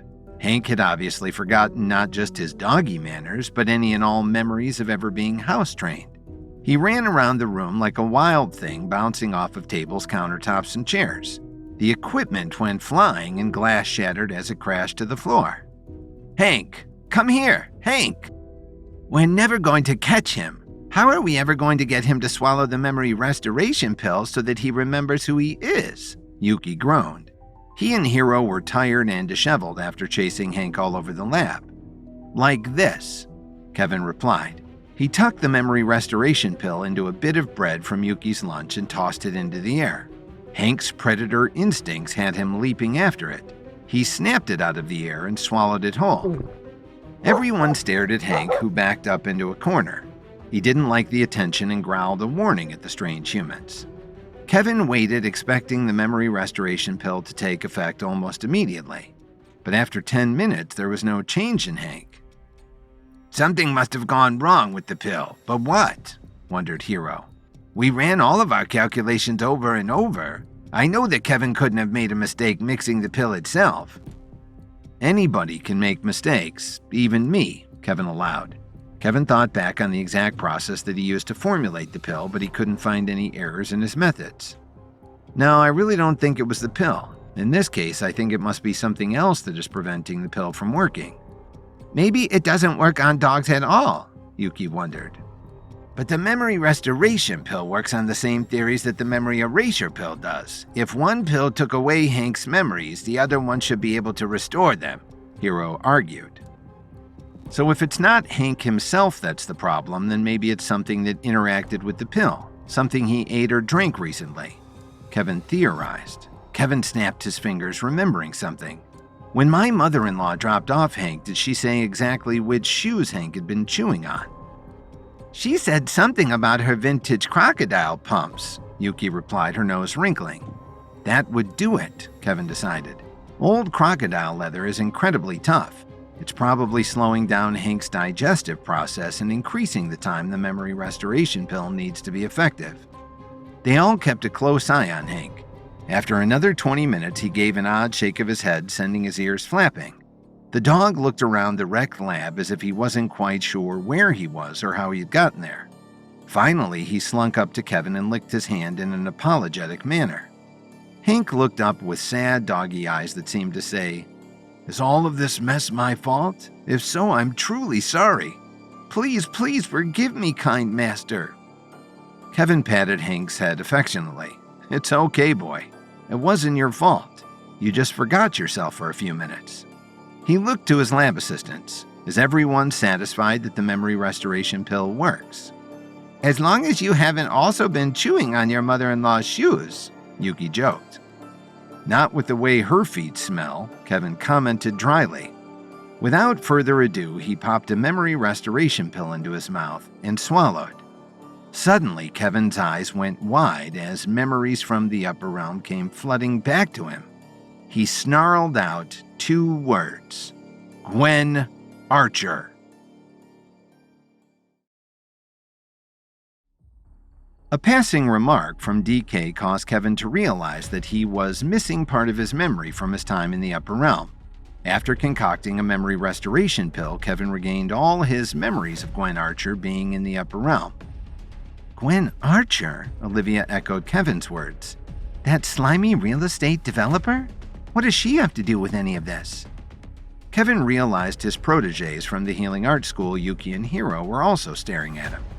Kevin wasn't ready to share everything about the upper realm with them yet, so he made a hasty aside to his lab team. "Olivia and I have to talk a few things over. You two get things cleaned up in here and make sure Hank doesn't get into any more trouble." Hank the dog lowered his head. He had accidentally eaten one of the memory erasure pills and gone momentarily feral. He had trashed the lab before Kevin could administer the memory restoration pill. Kevin gave the dog a pat on his way out to show there were no hard feelings. Kevin led Olivia to his office and firmly shut the door behind him. "Okay, Kevin, now tell me what Gwen Archer has to do with the upper realm," Olivia demanded. "She was the interloper who caused so much chaos and trouble in the upper realm," Kevin told Olivia. "She was in league with Vincent Reeves. He snuck her in, probably through the doorway of the dam. Her presence threw off the harmony of the upper realm because she hadn't first achieved the correct mental state. "That sneaky little witch!" Olivia exclaimed. At first, she pretended to be one of the other denizens of the upper realm who had gone all childlike and distractible, Kevin went on. But she was only pretending. In fact, she was using these huge butterflies like the one on her real estate company's logo to spread the substance that was making everyone so loopy. That wasn't all that Gwen had done. Kevin now remembered that she had tried to kill Kevin and his friend Jonah several times on their trip up the mountain in the upper realm. When that failed, she tricked Kevin into looking into the obsidian mirror that had unleashed Kevin's evil doppelganger DK. But Kevin wasn't ready to tell anybody, even his trusted associate Olivia, about DK yet. "But how did she make you forget that she was the interloper in the upper realm?" Olivia wanted to know. "You were supposed to come back from the upper realm with all of your memories intact." "She dosed me with some kind of forgetting powder," Kevin explained. "It was probably very similar to the memory erasure pill I created myself, only perhaps more precise since it only erased my memories of her, and only for the time that she was in the upper realm. When the keeper of the White Tower of the upper realm, Elohi, granted me an exception to come back with my memories, I had already forgotten about Gwen, which is why I didn't have the memories when I returned here. Gwen even called me to her office once I returned to this plane of consciousness," Kevin continued, looking grimmer by the moment. "I bet she was trying to make sure I hadn't recovered any of my memories and was laughing at me behind my back the whole time." "That means you have the advantage now, Kevin," Olivia pointed out. "She still thinks you have no idea that she was ever in the upper realm." "That's why I'm going after her right now," Kevin told Olivia, making up his mind. Not only did Kevin have to make sure that Gwen would be unable to return to the upper realm and cause more trouble, but she was also the only one who had answers about how Kevin could get rid of his evil counterpart DK once and for all. But it was rush hour in the busy Chicago streets. Kevin knew that it would take hours to get anywhere by car. He would move much faster on motorcycle. Fortunately, he had one stashed in the basement of Williams & Williams Pharmaceuticals. Moments later, he came roaring out of the parking garage and headed towards Gwen's Gold Coast high-rise, where her real estate development company was headquartered. Kevin zipped out of a gridlocked traffic, weaving between cars, splitting lanes, and even popping up onto the sidewalk for short distances. He arrived at Gwen's building in record time and burst through the lobby doors, still on his motorcycle. The receptionist looked startled. "Hey, you can't bring that bike into the lobby," the receptionist protested. "You're ruining the carpet." "Gwen Archer, where is she?" Kevin yelled through his helmet. It completely covered his face, leaving his identity a mystery. "She left an hour ago. Now get that machine out of here," the receptionist replied. "Where'd she go?" Kevin demanded. "I can't tell you that. It's private information." The receptionist crossed his arms and looked stubborn. Kevin gunned the engine and swung the bike in a tight circle, spinning donuts and leaving trails of smoking black rubber on the pristine red rug. Okay. The receptionist threw up his hands. "I'll tell you what you want to know. She went to her women's club on the lake for a Pilates class, and then she had a flight to catch." Kevin gave the bike a final spin and shot back out of the lobby. Traffic was worse than ever. The women's club was all the way across town. Kevin glanced up and saw the solution to his problems. Moments later, he rode his motorcycle up the pedestrian stairways to Chicago's famous elevated train system. People waiting for the next train scattered as he swung the bike onto the tracks and opened up the throttle. He zipped along the elevated rail lines, passing startled commuters waiting on platforms. Someone tried to yell a warning and waved at him, but Kevin was going too fast to hear. He turned a sharp corner and found himself barreling directly at an oncoming train. Kevin had time to catch a glimpse of the panicked conductor's face right before he jumped his bike off the tracks and onto the roof of a nearby building. Kevin and the train passed each other in a blur. Kevin was rapidly running out of the rooftop, and the wide boulevard the building sat on was far too wide to jump. At the last moment, Kevin jumped his bike back onto the elevated train tracks. The motorcycle's rear tire kissed the back of the departing caboose, causing the bike to swerve under Kevin. but he brought it back under control with a masterful touch. He arrived at the women's club just as a class of Pilates students was leaving the building, yoga mats slung over their arms. Kevin didn't see Gwen among them. "Gwen Archer!" Kevin yelled at them. "Where is she?" He hoped he wouldn't have to invade the privacy of the women's club or worse, the ladies' locker room, but Kevin was willing to do whatever it took to secure the future of the upper realm. "She left early," one of the women called to Kevin's relief. "She said she had a flight to catch." "O'Hare?" Kevin asked, naming Chicago's main public airport. "Midway," the woman answered. "Thanks," Kevin called as he zoomed toward the city's other major public airport. "Who was that masked motorcyclist?" the woman asked her friend as Kevin roared away. "I don't know, but I wish I had some man that anxious to see me," her friend replied. Kevin hopped on the first freeway entrance he came to. As expected, the rush hour traffic here was also at a standstill, but it was much easier to zip up the breakdown lane on the bike. He triggered his helmet's Bluetooth to put in a call to Olivia. "Olivia, I need to know what flight Gwen Archer is catching in Midway Airport. Do whatever it takes." "I'll get Zara to hack TSA," Olivia replied. A moment later, she came back with an answer. "TSA doesn't have any record of Gwen Archer flying today." "That must mean it's a private charter," Kevin replied. "I'll head for the private airstrips. Stay on the line in case I need something else." "You've got it, Kevin," Olivia replied. Kevin sped past the high electrified fence separating the private airstrip from the street. There were very few planes on the runway, but there was one helicopter near the terminal, and as Kevin watched, its blades began to turn. Kevin didn't have time to make his way around the entire airstrip. Instead, he swung the bike in a wide circle and aimed it directly at the high curb separating the street from the wide stretch of grass between it and the fence. Kevin opened the throttle the full way. The bike slammed into the curb. At the same time, Kevin locked up the brakes on the front tire, and only the front tire. The sudden stop caused the bike to flip up into the air, launching Kevin along with it.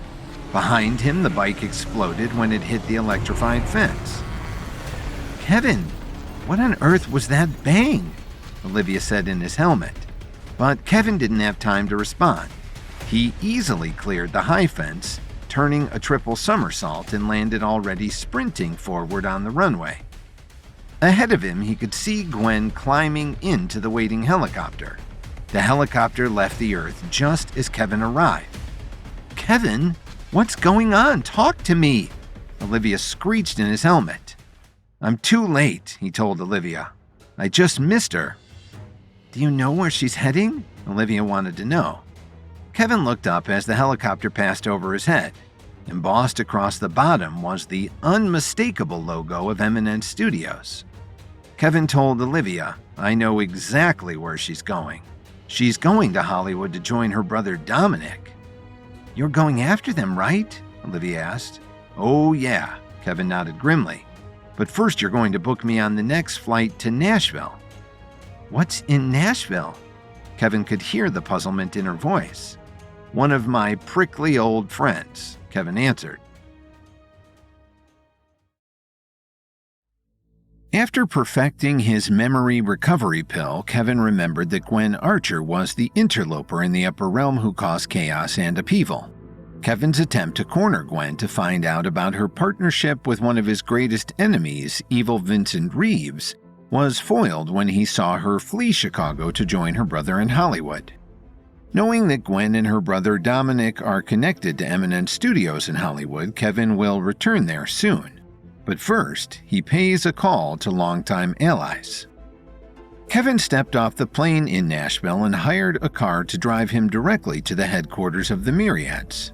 The headquarters, located in a wooded valley a handful of miles outside the city, was a large compound that included living and training facilities for the leveled warriors Brett Stewart had recruited to join his crack team of freedom fighters. Kevin wasn't surprised to see an armed guard at the gate. He didn't know who the guard was. Kevin didn't recognize him from the time he had originally met Brett while in prison on an undercover mission for Officer Kelly Emmett. Ironically, it was Kelly Emmett who turned out to be the amoral enemy while Kevin forged a long, if sometimes complicated, partnership with Brett Stewart. Kevin didn't recognize the guard from any of his other encounters with the Myriads. "Hi, I'm here to see Brett Stewart," Kevin told the guard. Do you have an appointment? The guard asked. "No, but Kevin began, but the guard cut him off.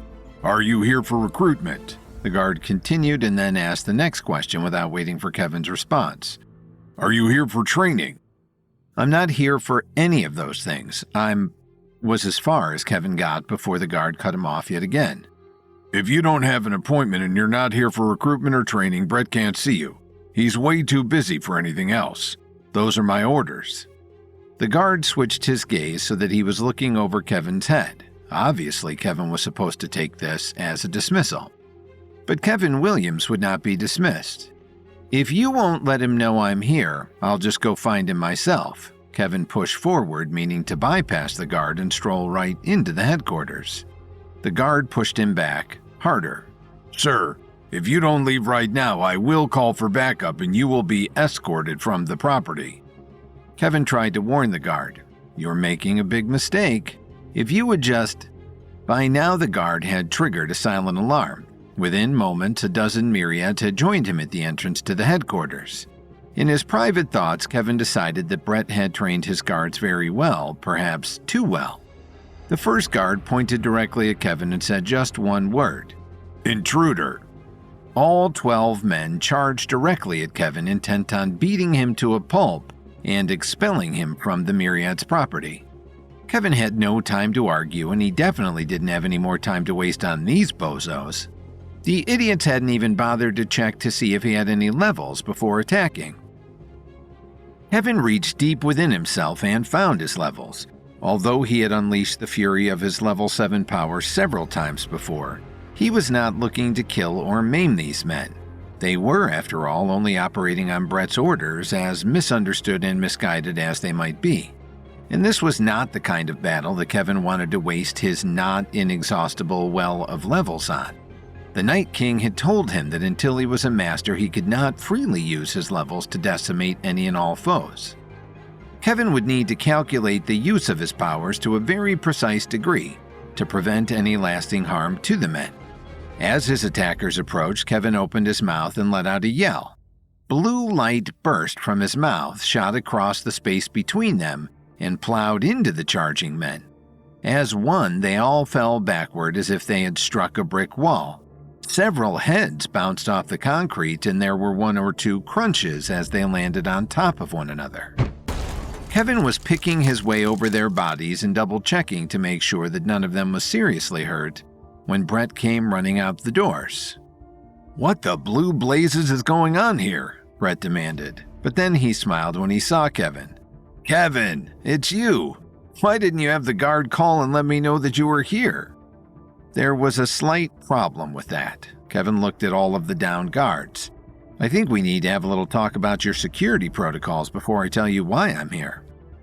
Brett took Kevin's advice with good grace as they both sat over cups of coffee. "But I know you didn't come here just as a training exercise, Kevin." Brett took another sip of coffee. "So what are you doing here?" "Here's the thing," Kevin started. "I finally made it to the upper realm." "The upper realm?" Brett's eyes went wide.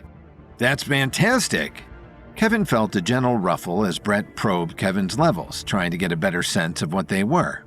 Kevin didn't mind and so allowed it to happen. Brett completed his analysis and frowned. Kevin's levels weren't in the refined state he expected them to be in. "But then why aren't you—" Things didn't go quite to plan in the upper realm. Kevin went on to explain to Brett the state in which he had found the upper realm. The entire plane of consciousness had been thrown into disarray by the intrusion of an interloper, a person who had entered the upper realm without first achieving the correct state of mind. The disharmony of the interloper's presence had caused a number of problems, from earthquakes to the near death of Elohi, the keeper of the White Tower of the upper realm. Although Kevin and several of the other denizens of the upper realm who had medical backgrounds had been able to restore Elohi to partial health, her lifespan was now significantly shortened, even within the otherworldly parameters of a superhuman being. So now I need to find the person who will be the next keeper of the Upper Realm before Lohi dies. Otherwise, the Upper Realm comes crashing down? Brett guessed. That's right, Kevin nodded. And if that happens, it will take the Foundation with it because the Pinnacle will surely know our weaknesses and invade. There is no way we can allow that to happen, Brett vowed. The Myriads and I will do anything we can to aid you and find this next keeper. Between all of your resources and mine, how hard can it be? Still pretty damn hard, Kevin assured Brett.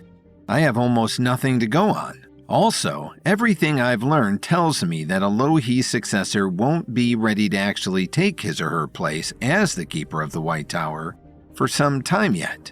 The new gatekeeper is still a child.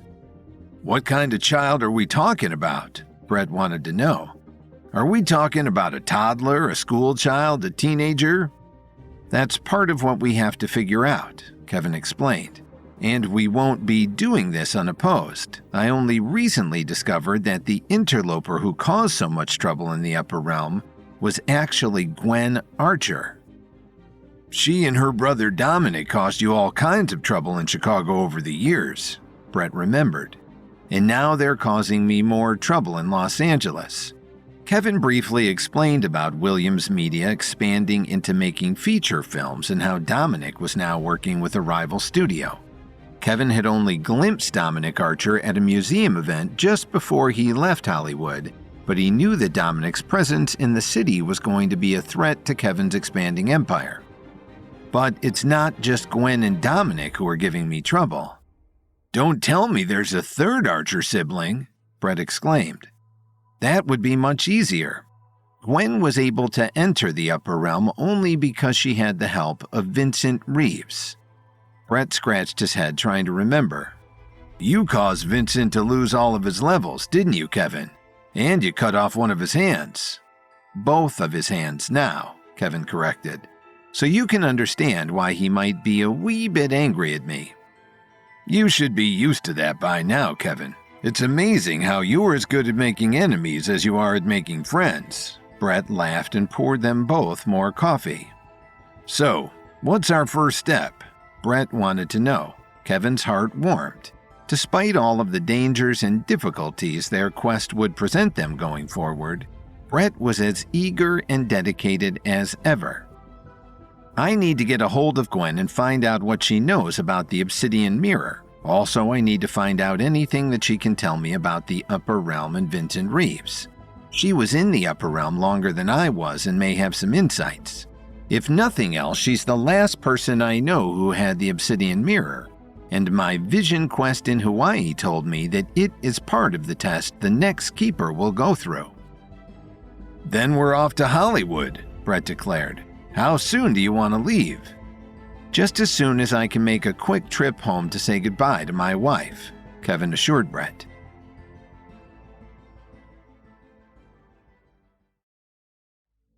After Kevin regained his memories of battling Gwen Archer in the Upper Realm thanks to his memory recovery pill, Kevin trailed her to a helicopter that was whisking her to Hollywood.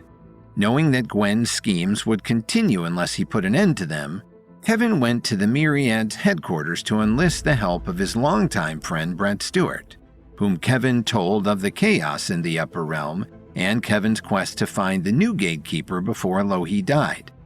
Brett eagerly signed on to help Kevin. Although it was almost time for Lily to go upstairs to dress for her evening out at the ballet, she was still swamped with work in her office at the mayor's mansion. She eyed the stack of papers her head of staff Ruby Kincaid had just plunked down on her desk. I thought you said there were only a few more issues to address today, Lily said, thumbing through the 3-inch stack of documents. There are rumors that there's going to be another mob war. That's just some light background reading to catch you up on what's going on, Ruby assured her boss. It's a brief history of organized crime in Chicago. In that case, Lily replied dryly, I'm surprised it's not thicker. What else do I need to address tonight? Here are the plans for the Chicago's World Fair. Ruby handed Lily a smaller folder. Nothing can be decided until you sign off on the weekend the fair will take place. I've already checked and there are no conflicts with other major city events." "That's easy enough for now." Lily signed the document approving the dates for the fair and handed it back. "What else have I got?" "Well, the pretzel carts are upping their prices. The falafel vendors have it out for the guys who sell Korean barbecue tacos, and you haven't made your official stance on the pizza question." Ruby continued. "What on earth is the pizza question?" Lily wondered. "You know, deep dish versus thin crust." Ruby threw her hands up in the air. "Every mayor has to make their official pizza preference known. So I can be sure to offend at least half the city at once?" Lily asked. "It's tradition," Ruby shrugged. "I have enough on my plate for one day," Lily decided. She stood back from her desk. "I have to get changed or I'll be late for the premiere of the new ballet." Lily headed for the door but turned back. "And can you see if anyone on the city maintenance crews has a key to that old vault in the basement?" "The vault?" Ruby asked. "Yes, you know, the old one left over from Prohibition. It was open when we moved in, but it's shut now, and I can't find the keys to it anywhere," Lily explained. Ruby nodded. Right, that vault. How silly of me to forget. I'll see what I can find." Kevin hopped the next flight back to Chicago from Nashville, having successfully recruited Brett Stewart to his quest to find the next keeper of the White Tower of the Upper Realm. He walked into the mayor's mansion where he, his wife Lily, their family and friends, and even their pets Hank the dog and Missy the cat, had moved when Lily was elected mayor of Chicago. As soon as he entered the mansion, he was greeted by the shrill tones of his mother-in-law, Dorothy. "Oh my God, Kevin! Are you out of your flipping mind? How on earth could you do this to my poor daughter? Oh, was any wife ever so abused by her husband?" Normally, Kevin would take extreme exception to anybody, even his mother-in-law, saying he abused his wife in any way. But Kevin had recently encountered his dark doppelganger, DK. It was his deepest fear that DK would somehow get to Lily and cause her great pain, especially because she would have no way of knowing that DK wasn't actually her loving husband, Kevin Williams. "What happened?" Kevin demanded. "What are you talking about? What happened to Lily?" "Nothing yet," Dorothy wailed. "But she's going to die." Die?" stuttered Kevin, appalled. "Yes, die of embarrassment," Dorothy declared, "when everybody sees her so-called loving husband escort her to the ballet in those rags." Dorothy pointed dramatically at Kevin's simple Dockers and Kets. Before Kevin could scold Dorothy for nearly giving him a heart attack, his darling wife Lily was gliding down the stairs looking like a vision in an elegant evening gown.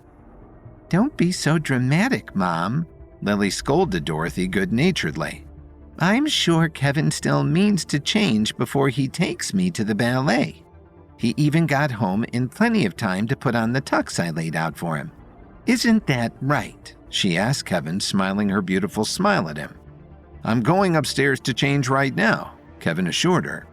In truth, he had momentarily forgotten his promise to take Lily to the ballet. He was very happy that he'd be able to continue his unbroken track record of always keeping his word to her, even if it meant putting on a monkey suit and wearing a bow tie. But Kevin still wanted to delay putting on the uncomfortable clothes as long as possible. "But first, I should take Hank for his evening walk," Kevin suggested. "That's not necessary," Lily began. Just then, a man appeared from deeper in the house with the family dog Hank on his leash.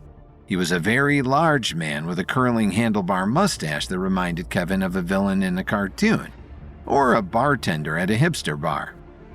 "Kevin, this is Hank's new dog walker.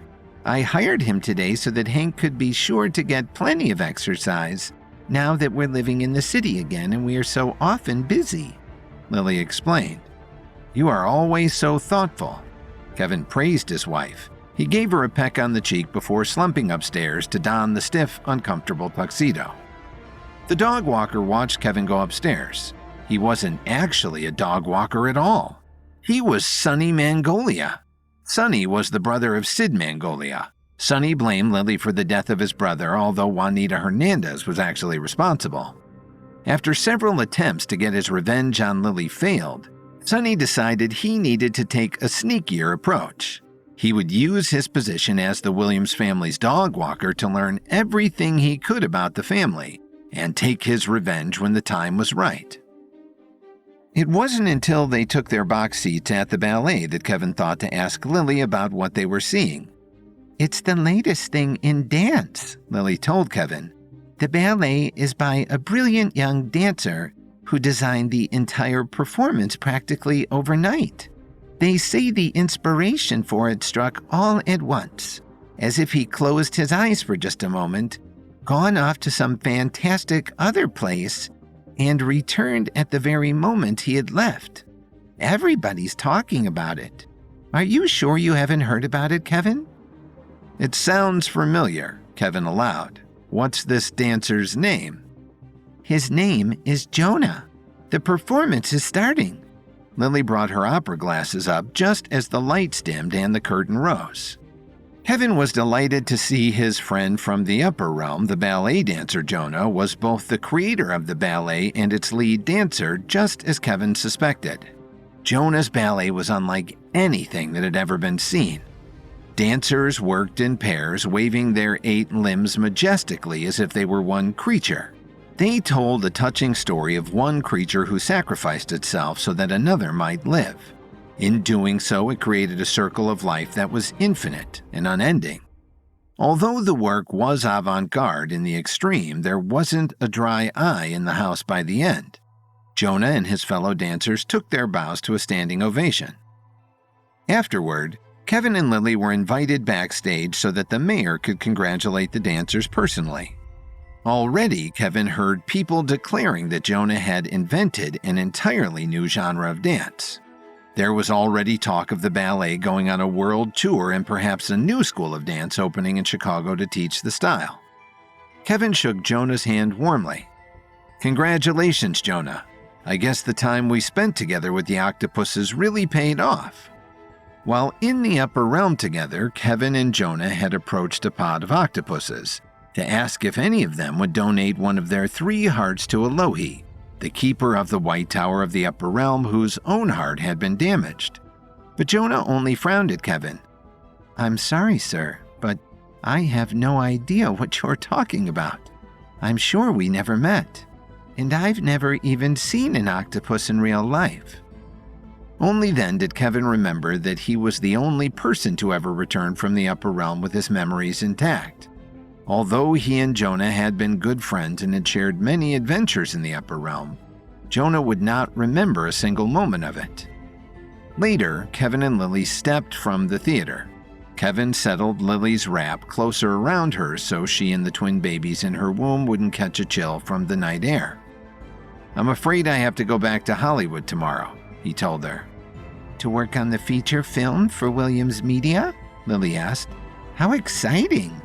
I hope you have a wonderful time, Kevin." "Are you sure that you'll be okay here in Chicago by yourself?" Kevin asked. "Of course," Lily assured him. "The babies and I couldn't be healthier, and I have everything at the mayor's mansion well under control."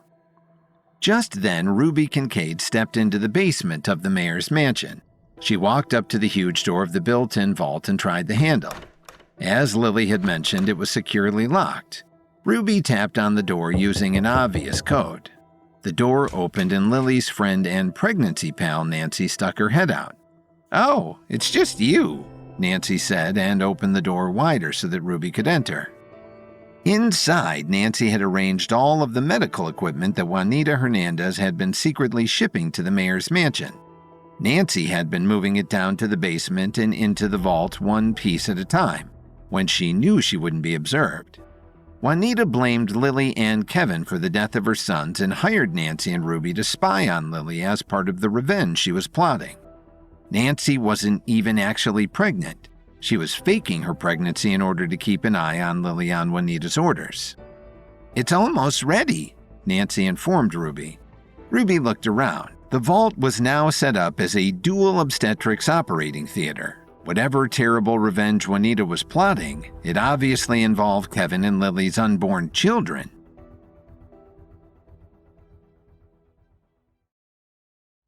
Kevin had to leave Lily in Chicago, where she was digging into her role as the mayor of the city while awaiting the birth of their twins. New quests were being laid on Kevin's shoulders. His elevation to the upper realm had revealed that it was in disarray per an interloper, Gwen Archer, who had been sent there by Kevin's arch-enemy, Vincent Reeves. Kevin had to restore the balance in the upper realm by finding a successor to the current keeper, Ailing Alohi, while also making sure that Gwen and Vincent's schemes did not lead to the destruction of the upper realm, which would inevitably enable the Pinnacle to swoop in to topple the Foundation. That Gwen and her brother Dominic were also staking out new territory for their business empire in Hollywood meant that Kevin had to return there, both to oversee the production of his Cleopatra movie starring Madame Spatzel and also thwart Gwen while seeking the child who would inherit Alohi's role. Kevin boarded the plane back to LA feeling frustrated, exhausted, and disheartened. It had taken so much work, fighting a range of enemies across multiple continents and even outer space, to reach the upper realm, only for him to find it in chaos once he got there.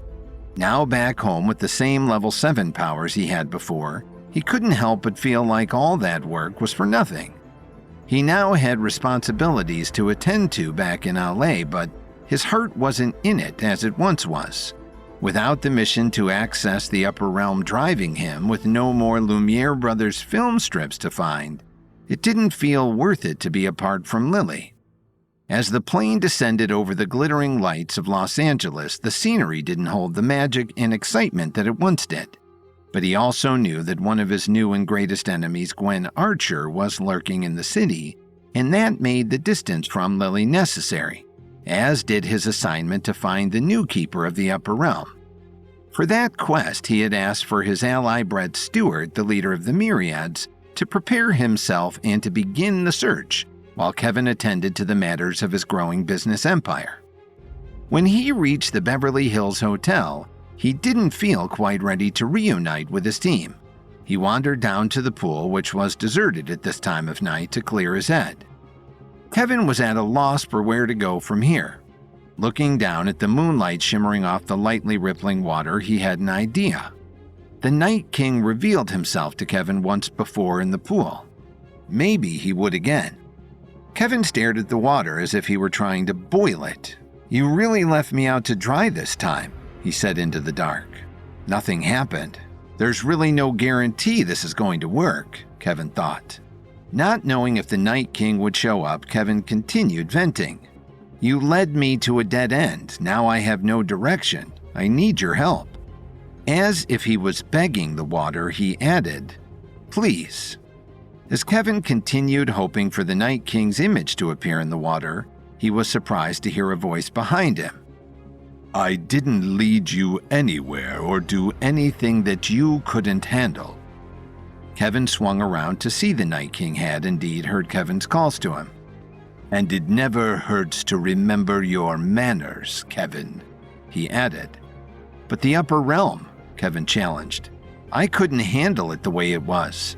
I was supposed to go there and achieve the level of master. You said that's what's needed to happen in order for me to have a chance at defeating the Pinnacle. If you yourself believe that I can't handle the Pinnacle as a level 7, what am I supposed to do now?" "The upper realm is in chaos," the Night King calmly replied. "But as with all things, order can be restored. You needed to see the upper realm in its current state to understand what needs to be done. You can restore order, Kevin." "How am I supposed to do that? I know that I must find Alohi's successor, the new keeper of the White Tower, but will that be enough to restore the upper realm to its full powers?" Kevin asked. "You will understand in due time," the Night King replied. "This task cannot be rushed, but the clock is ticking. The Pinnacle will not wait for you to be able to give them a fair fight. They will remain in constant pursuit of their own interests, and they are actively working against you with new strategies and plots every day." "What plots?" Kevin demanded. "Are they working with Eminence? Are you referring to Dominic Archer?" "I cannot speak to the Pinnacle's tactics," the Night King responded. I can only tell you that the road ahead will have many obstacles. Keep your eyes on the road, but you must also watch your back." Kevin collapsed onto a pool chair with his head in his hands, frustrated with the Night King's vague and curious way of presenting Kevin's mission. "So you're telling me all I need to do is grow eyes in the back of my head?" He looked up to see that the Night King had disappeared. "I have got to remember to never let him out of my sight," Kevin thought. Kevin sat back in the chair and tried to collect his thoughts. It was going to be on him to save the Upper Realm, and he had no ideas where to begin. In the meantime, he had formed multiple enemies in Hollywood, and now he knew that any one of them could be working with the Pinnacle.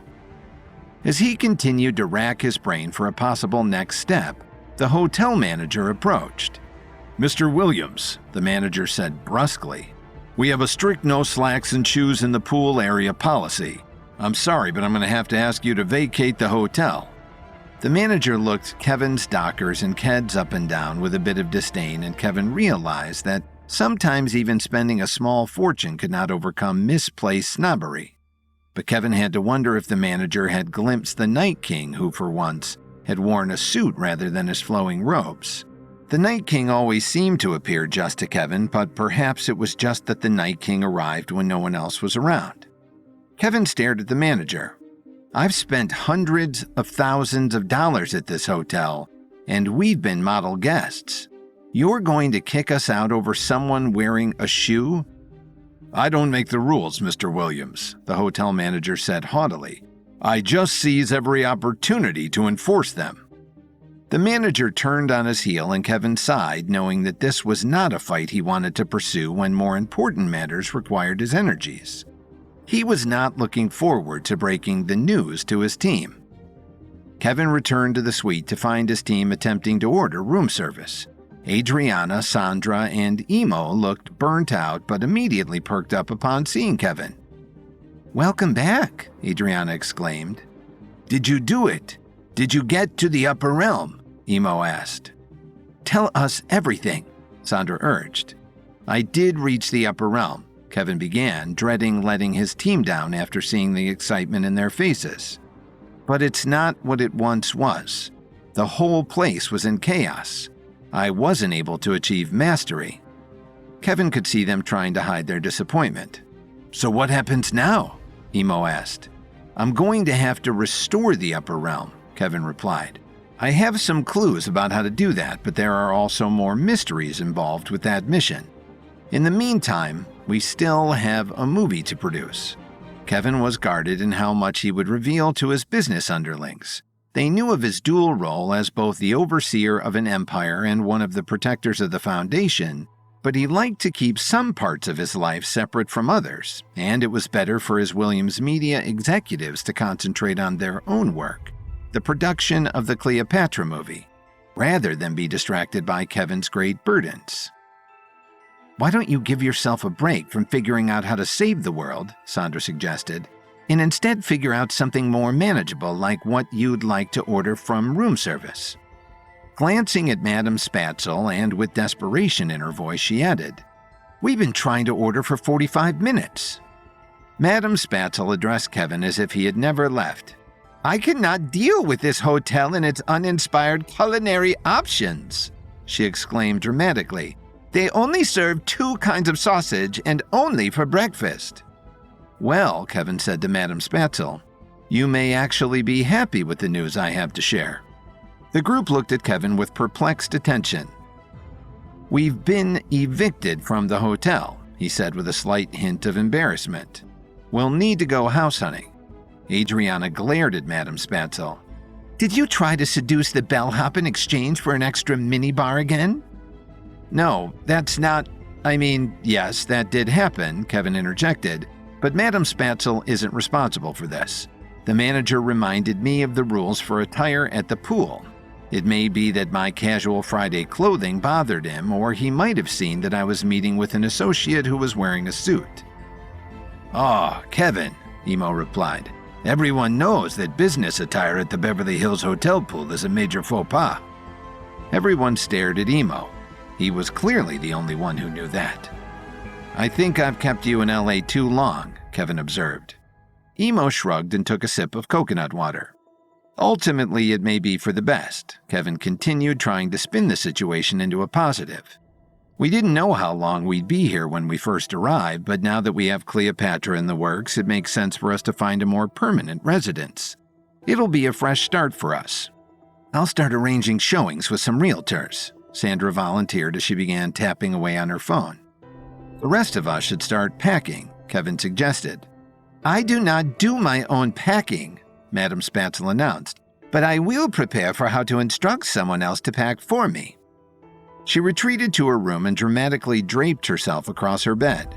Looking around her room, she said to herself, I'll need 350 garment bags. My underwear will need to be individually packaged in their own Tiffany's boxes. She suddenly stopped short. What's that smell? She started walking around the room, and there was unmistakably a foul smell coming from the closet. I told them I needed a refrigerated closet for my meat dress and polar bear outfit, she thought to herself with a sigh. She opened her closet and quickly discovered that the meat dress and polar bear were not the offenders. She pulled out her suitcase to get a better look around the closet and screamed as Hazel, the missing housekeeper, tumbled out of the suitcase and onto the floor dead, and just beginning to rot. Back in Hollywood, Kevin had a curious meeting with the Night King, who was wearing a suit that may have led to Kevin and his team being asked to leave the Beverly Hills Hotel for breaking the rules. As the group packed, Madam Spatzel noticed a foul smell coming from her closet and discovered the dead body of Hazel, the missing housekeeper. Kevin heard Madam Spatzel scream and rushed into her room. He was shocked to see Hazel's dead body sprawled on the floor, but as Madam Spatzel began spiraling into a panic attack, he knew he had to stay calm. Madam Spatzel, don't touch anything, he instructed. He shouted out into the hall, Sandra, call the police and inform the hotel, and Emo or Adriana, can one of you make some chamomile tea for Madam Spatzel? As they became aware of the situation, Kevin's team sprung into action. Adriana led a hyperventilating Madam Spatzel out of the room as Kevin knelt down and examined Hazel. There were bruises on her neck and wrists. The smell and state of her skin indicated signs of decomposition. She had been dead for at least a few days. There was a knock on the door, and the hotel manager, who had just told Kevin to vacate the hotel less than an hour earlier, tore through the suite like a whirlwind. Upon laying eyes on Hazel's body, he turned away and gagged. He stared at Kevin with bulging eyes. First you invite a guest to the pool area in business attire, and now you murder one of our housekeepers? If the situation weren't so dire, Kevin might have almost laughed at the absurdity. You can't possibly think we're responsible for this, he protested, and those are not comparable crimes. Despite being annoyed that the hotel manager was creating a scene and making false accusations, Kevin did make note that the manager had, in fact, seen the Night King at the pool. This was information that Kevin would store away so he could use it in the future. We'll see what the police have to say, the manager said, eyebrow raised. They'll be here any minute. You can't say that like it's a threat, Kevin responded, frustration growing. We're the ones who told you to call them. At that moment, they heard voices at the entrance of the suite. Beverly Hills Police Department, we received a report of a crime in the suite. The hotel manager rushed to meet them. Thank you for coming, officers. This man murdered one of our housekeepers, he said, pointing at Kevin. We're like a family here. Looking back toward Madam Spatzel's room, he wiped away a fake tear. I'm sorry I couldn't protect you, Hannah. Well, for starters, her name was Hazel, Kevin replied. And how dare you accuse me of something like that? You have no evidence. Other than the fact that she was found in your suite right after you were evicted from the hotel, the hotel manager responded dryly. So you're saying there's an actual dead body here? One of the officers asked. Looking at his partner with wide eyes, he said, I've only worked on dog kidnappings or celebrity shoplifting cases. I'll look, his partner responded confidently. I was an extra on a Law & Order episode a few years ago." She walked into Madame Spatzel's room and quickly turned back while covering her nose. "Oh my God," the other officer called into his radio. "Can we get the crime scene investigators team down to the Beverly Hills Hotel?" After listening for a moment, he replied, "No, this isn't a prank call. I mean, we need our actual crime scene investigation unit." After listening for another moment, he added, "Yes, for an actual crime." Having recovered from seeing and smelling Hazel's body, the other officer said to Kevin, "We'd like to bring you all to the station to ask you a couple of questions. We can't actually force you, but we take the accusations of hotel managers very seriously in this town. Also, it just looks bad if you refuse. Trust me, I watch a lot of cop shows." "I want to help in any way that I can," Kevin replied earnestly. The hotel manager rolled his eyes. A few minutes later, Kevin, Madame Spatzel, Adriana, Sandra, and Emo all arrived at the Beverly Hills Correctional Facility. After being greeted with complimentary glasses of champagne, Detective Aisha Hardin approached. "Kevin Williams, Madame Spatzel, it's lovely to see you again," she said cheerily. "Mr. Williams, let's start with you. Would you follow me this way?" Detective Hardin led Kevin down a different hallway than the one she had walked down on his way to Callum Whittier's cell. Opening a mahogany door, she said, "This is one of our interrogation rooms. I apologize for how cold and sparse it is." It was the most luxurious interrogation room Kevin had ever seen. It looked more like one of the lounges at Soho House than any jailhouse room Kevin had been to. Detective Hardin led Kevin to a sitting area and removed an ivory and onyx chess set from the coffee table. "I imagine you're a killer chess player, but we'll unfortunately have to save that for another time," she said with a warm smile. She placed a recorder on the table and began her questioning. "So, Mr. Williams, can you walk me through how the body was discovered?" Deciding it was best to keep his answer to a minimum, Kevin said, "Madame Spatzel smelled something coming from her closet. When she investigated, the body fell out of her suitcase." "And do you know who put the body there?" Detective Hardin asked. "No," Kevin replied. "Are you sure?" the detective asked. "Because that would make this a whole lot easier." Kevin couldn't tell whether she was joking. "I'm sure it would, but I unfortunately don't know." Aisha sighed in response to what should have been a pretty predictable roadblock. "Okay then, did you know the deceased?" "I knew her name was Hazel," Kevin replied.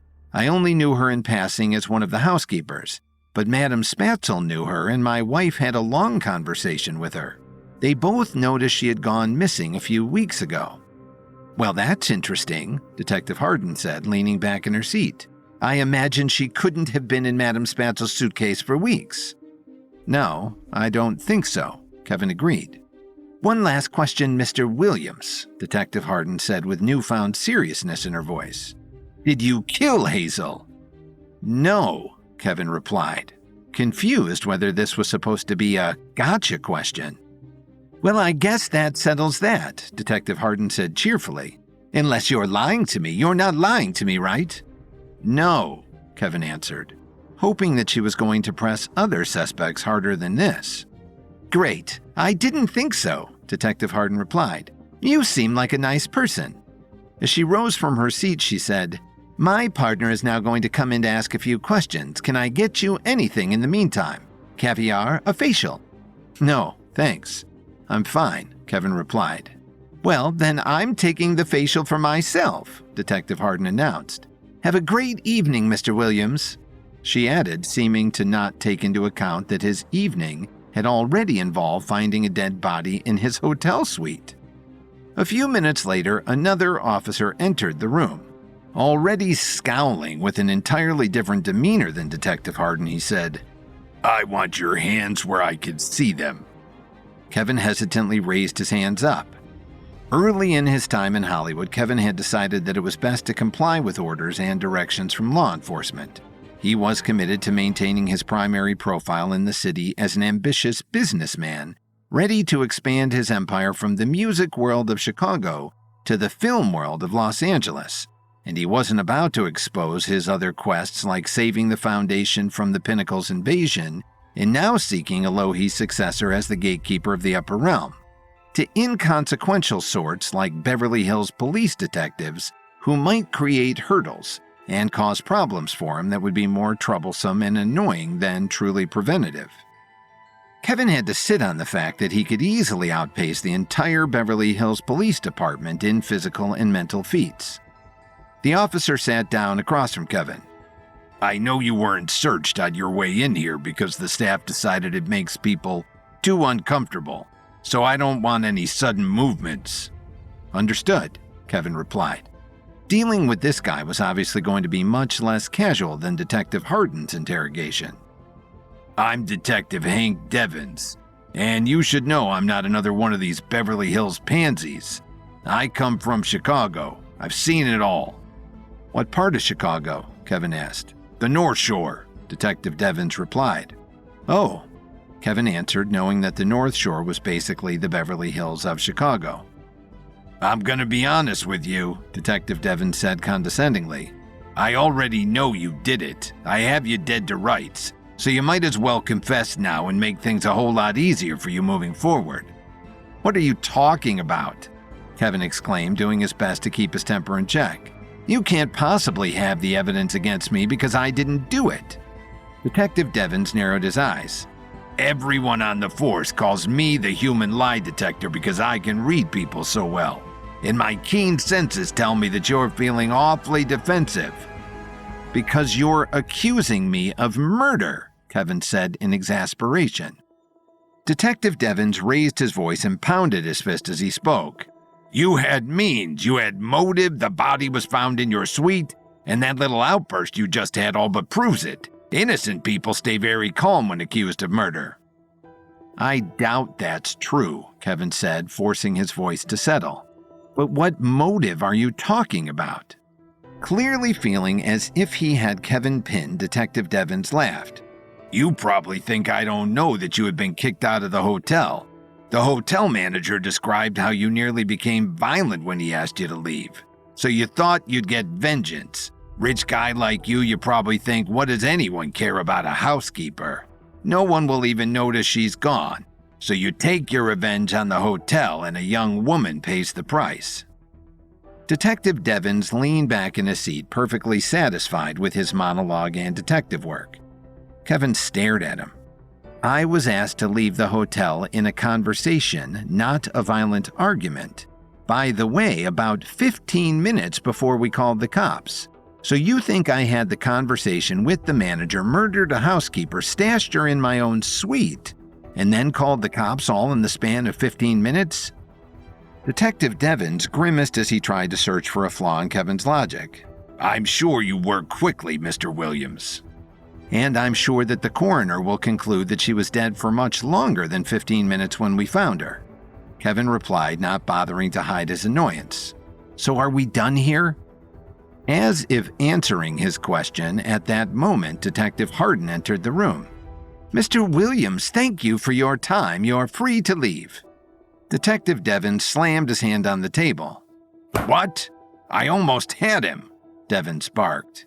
We have an arrest warrant for another suspect, Detective Hardin replied. Who? Detective Devins demanded, still angry that he didn't get to pin it on Kevin. Detective Hardin replied, Ryder Vance.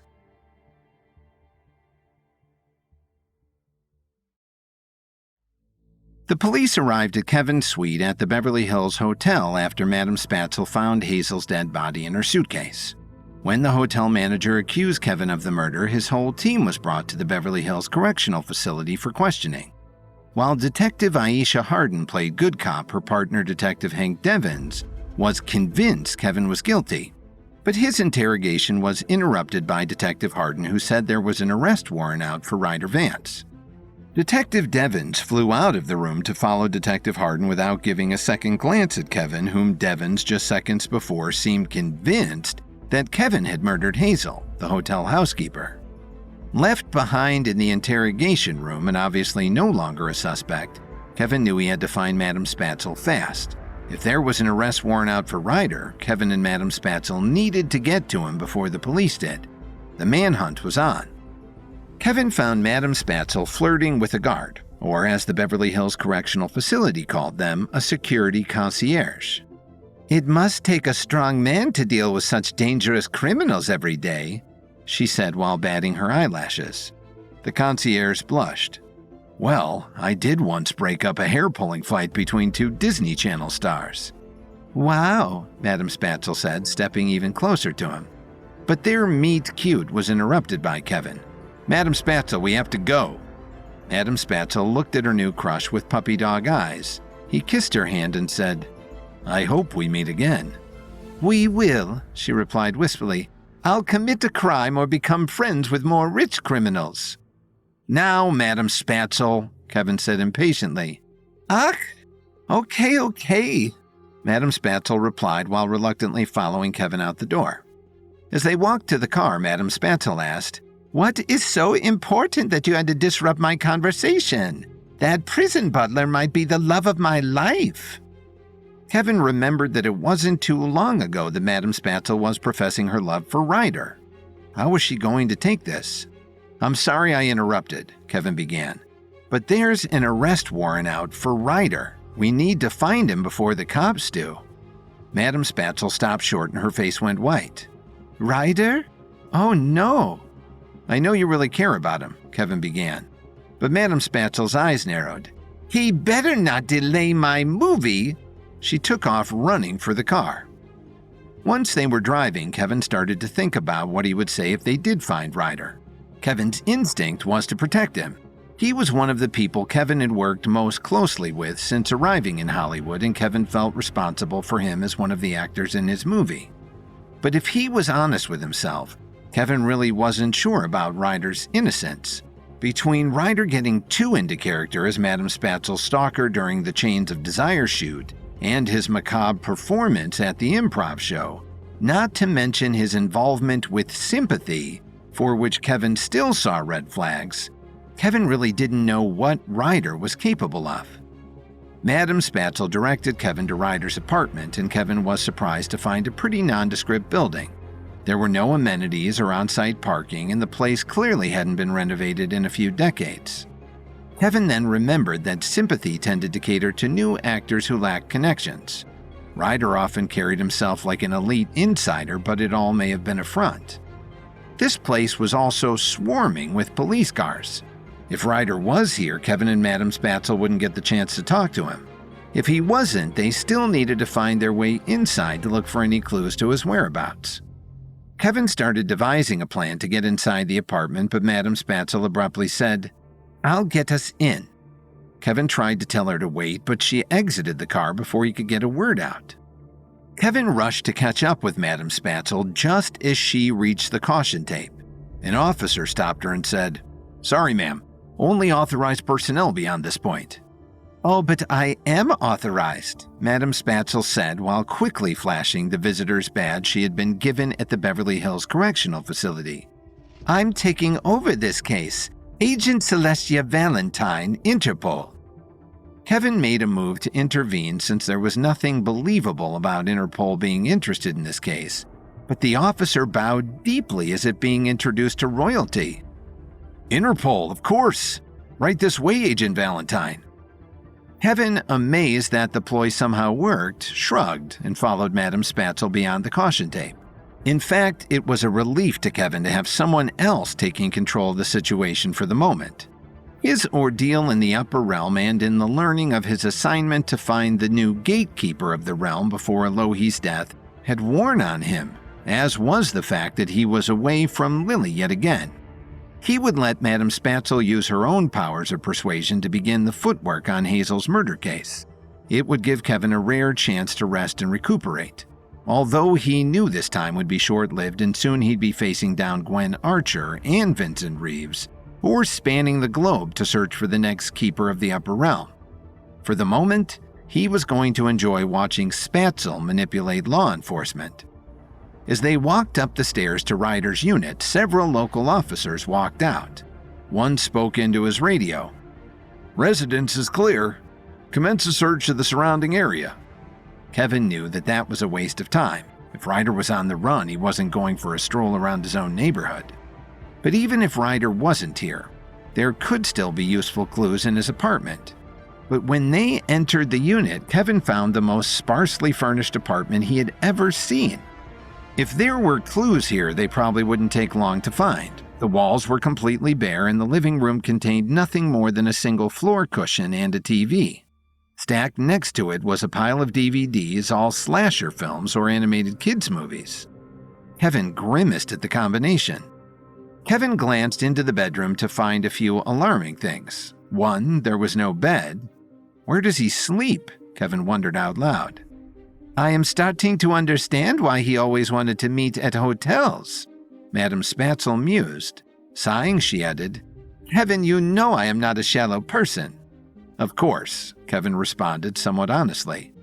I've had lovers in Mongolian yurts and Inuit igloos, Madame Spatzel continued. That one Croatian guy lived in a cave. But this empty apartment, it's creepy. I don't think I want Ryder to be my romantic energy partner anymore. I don't think that's shallow at all, Kevin replied with complete honesty. Kevin then took a notice of a computer setup that probably cost more than every other item in the apartment combined, maybe even including the cost of rent. It was a state-of-the-art desktop with 3 monitors and a top-of-the-line processor and router. This is the kind of equipment a high-end security firm would use for video monitoring, Kevin thought. We have to break into his computer, he announced. There may be something in his email that will tell us where he is. Kevin sat at the desk and knew that the mental precision pill he had taken en route to Ryder's apartment would come in handy now. He told Madame Spatzel, I'm going to run through some random things about Ryder's life that he's mentioned. Tell me if anything jumps out to you as a potential password. Madame Spatzel nodded as Kevin began ringing out facts about Ryder. His high school mascot was the Conquistadors. His mother's maiden name was Mussolini. His favorite sports team is the Jacksonville Jaguars. Insanity, Madame Spatzel interjected. Kevin continued. His favorite actor is O.J. Simpson. His childhood pet was named Princess Diana. Yes, that's it, Madame Spatzel replied. He was always talking about his damn cat, Princess Diana. Thinking back to Ryder's performance at the improv show, Kevin said, Let's hope he didn't stab it. He typed Princess Diana into the password box. Nothing. Damn it, Madame Spatzel said. I have no other ideas. Kevin sighed and typed Princess Diana's heart. Ding, they were in. Kevin did a quick search through the computer's files. Most notable was a folder of only video files, but the password was encrypted and would be a much longer task to hack. We'll come back to that later, Kevin thought. The most important thing is finding Ryder. Kevin opened Ryder's email account and read through a few hundred emails in a matter of minutes. There was nothing to indicate where Ryder might be. This is a dead end, Kevin said with frustration. Well, did you only look at one account? Madame Spatzel asked. Only one? What do you mean? Kevin asked. What do you mean? Madame Spatzel replied while looking at Kevin as if he were an alien. Everyone has a separate email account for the things they want to be sure that no one else will see. I use mine for Amazon order confirmations and Harry Potter fan club newsletters. And if you tell anyone about either one of those, I'll kill you. It had never occurred to Kevin to create a second email account since he had nothing to hide.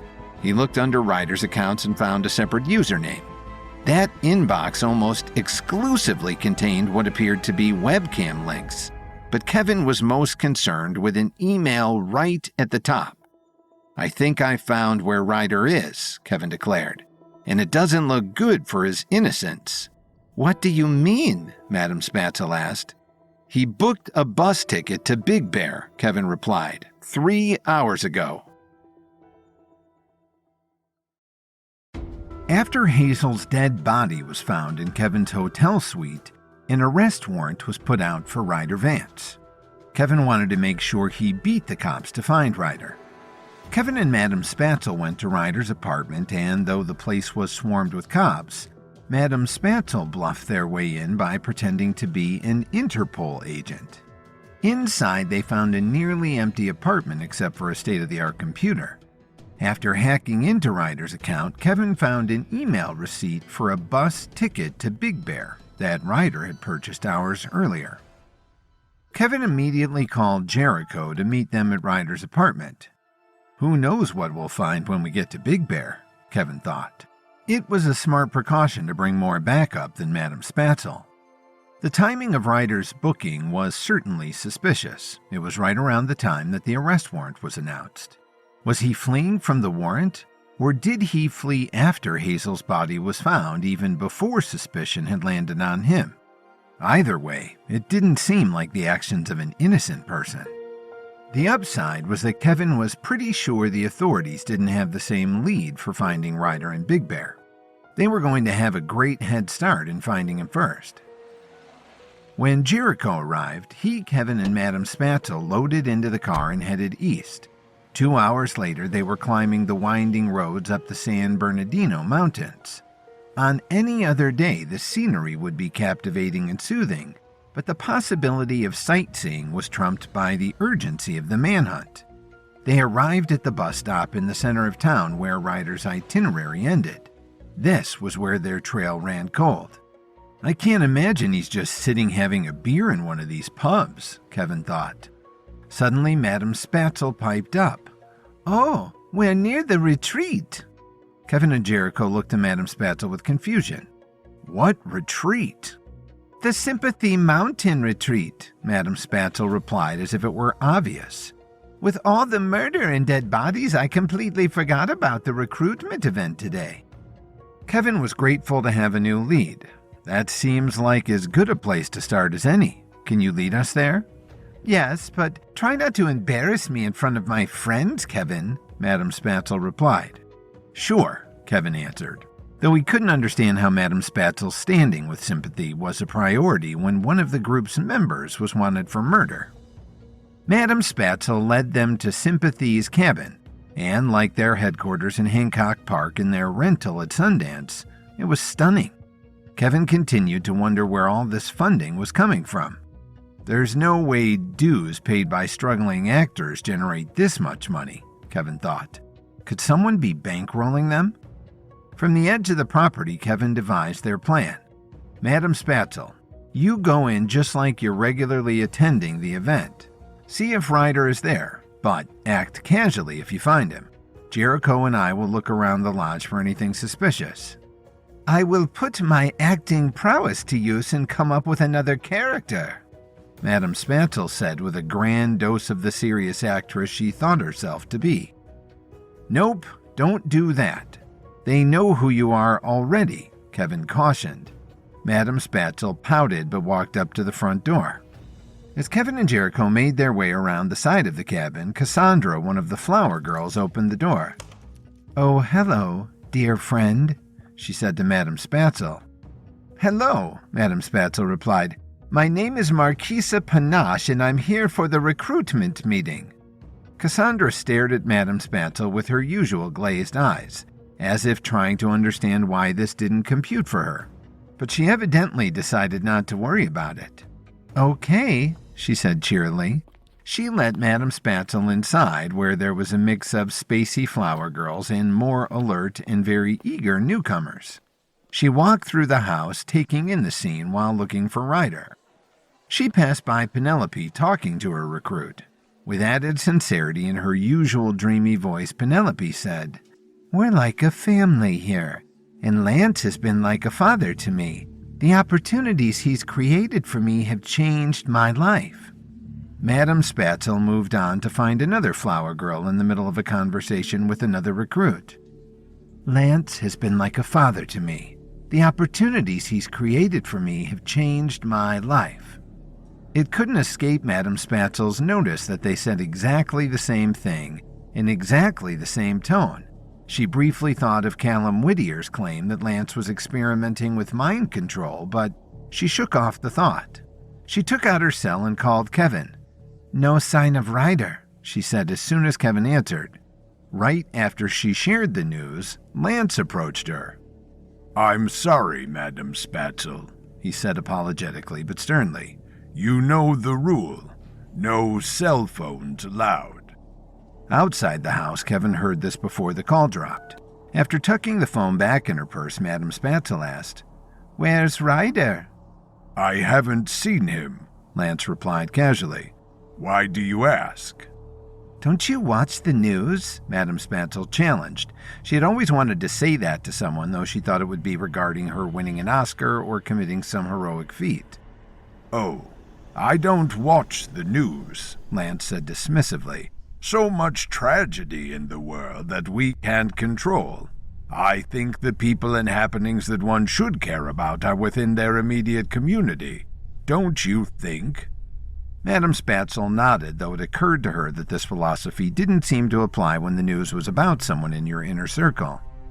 It's important to trust the people around you, Lance continued, and I wouldn't trust anything the media has to say about Ryder or any of the other people I care deeply about. I'd trust what Ryder has to say himself. Madame Spatzel tried to protest his ignorance. But he's on the news for... I don't care why he's on the news, Lance interrupted angrily. Quickly resuming his calmer voice, he said, You should learn to respect people's boundaries, Madame Spatzel. He walked away from her, and as he turned on his typical charismatic charm to greet a new recruit, Madame Spatzel grew increasingly uneasy. Lance tried to walk back his outburst, but it hadn't gone unnoticed. Spatzel's improv training had her knowing that sometimes truth couldn't be covered up. Surely he knew something about Ryder's disappearance, but what? Meanwhile, Kevin and Jericho made their way around the back of the house and found a group of the Flower Girls relaxing in a hot tub. Kevin recognized the trio of girls who had tried to seduce him during the Cleopatra audition. "Come join us," the girls all said in unison. One of them batted her eyelashes at Kevin.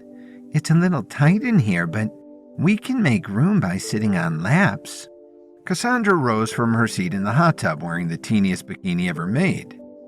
"Does this mean you've decided to give me the part?" she asked seductively. "I'd love to show you with my gratitude." "What? No," Kevin exclaimed. "The role went to Audrey and you know it." Cassandra persisted. "Maybe I can show you some of my other talents so you can consider me in the future." Kevin felt his anger rising again. "For the last time, I am married. Stop propositioning me. It's not going to happen." "You know," Jericho said, testing the waters, "I'm not married. Maybe I can keep our new friends company while you attend to your other business, to help you out as a friend." "Keep us company," the girls responded in unison. "Yes, that's very generous of you," Kevin said sarcastically. He would rather have Jericho with him, but keeping the Flower Girls distracted could prove to be useful. Kevin's phone rang and he was surprised to see Madame Spatzel's name on the caller ID. He stepped away and answered. "I thought Lance took away your phone." "I always keep another phone hidden on me," Madame Spatzel responded casually. "You don't want to know where." Kevin grimaced but pressed on. "Have you found anything out?" "I still haven't seen Ryder," Madame Spatzel replied. "But I saw Audrey coming out of a hidden doorway behind a bookshelf, a feature I will require whenever I buy my first home." Kevin waited for more, hoping that Madame Spatzel didn't call him just to tell him about architectural features in the cabin. "I don't think she knows anyone saw her," Madame Spatzel continued. "But I saw stairs leading downward behind the bookcase. There's a whole other level to this cabin." Kevin could feel excitement start to take hold. "That sounds like a perfect place for someone to hide. Great work, Madame Spatzel." Madame Spatzel proudly stood up a little straighter. "As I tried to tell the German government multiple times, I'd make an excellent spy." She hung up, and Kevin continued casing the house looking for further evidence of the hidden basement. Then he spotted it. Hidden between some bushes was a storm door. Kevin could tell by the way the door was clear of any plant debris that it had been used recently. Kevin reached into his satchel and quickly mixed up a mixture of hydrochloric and sulfuric acid. He poured the solution on the hinges and watched as the potion ate away at the metal. In a few seconds, the deadbolt was a useless barrier. Kevin lifted up the entire door and removed it. He crept down the steps into a space that looked like a mix between a wine cellar and a cigar lounge. Kevin worried that a lot of the equipment was used for activities that weren't strictly for entertainment. The activities of sympathy were surely more evil than he realized. Kevin then saw the top of someone's head peeking out from behind an armchair. Kevin quietly snuck up behind the chair and found Ryder creepily humming to himself while scribbling chaotic charcoal drawings that indicated Ryder might have descended into a complete state of madness. "Ryder," Kevin said quietly, stepping around the chair and startling him. Ryder instantly fell into a panic and frantically looked around as if searching for a weapon or an escape route. Then he looked at Kevin and thought better of it. "There's a lot of people looking for you, Ryder," Kevin continued. "It's a witch hunt. You have to believe me," Ryder pleaded. "I swear, I didn't do it." "One way or another, they're going to have to decide that in court," Kevin said evenly. "The longer you hide, the worse it's going to be. Trust me." "I can't. You don't understand," Ryder begged, becoming increasingly desperate. "Please, just let me stay here until it blows over." "I can't do that," Kevin said. "Ryder, I'm placing you under citizen's arrest."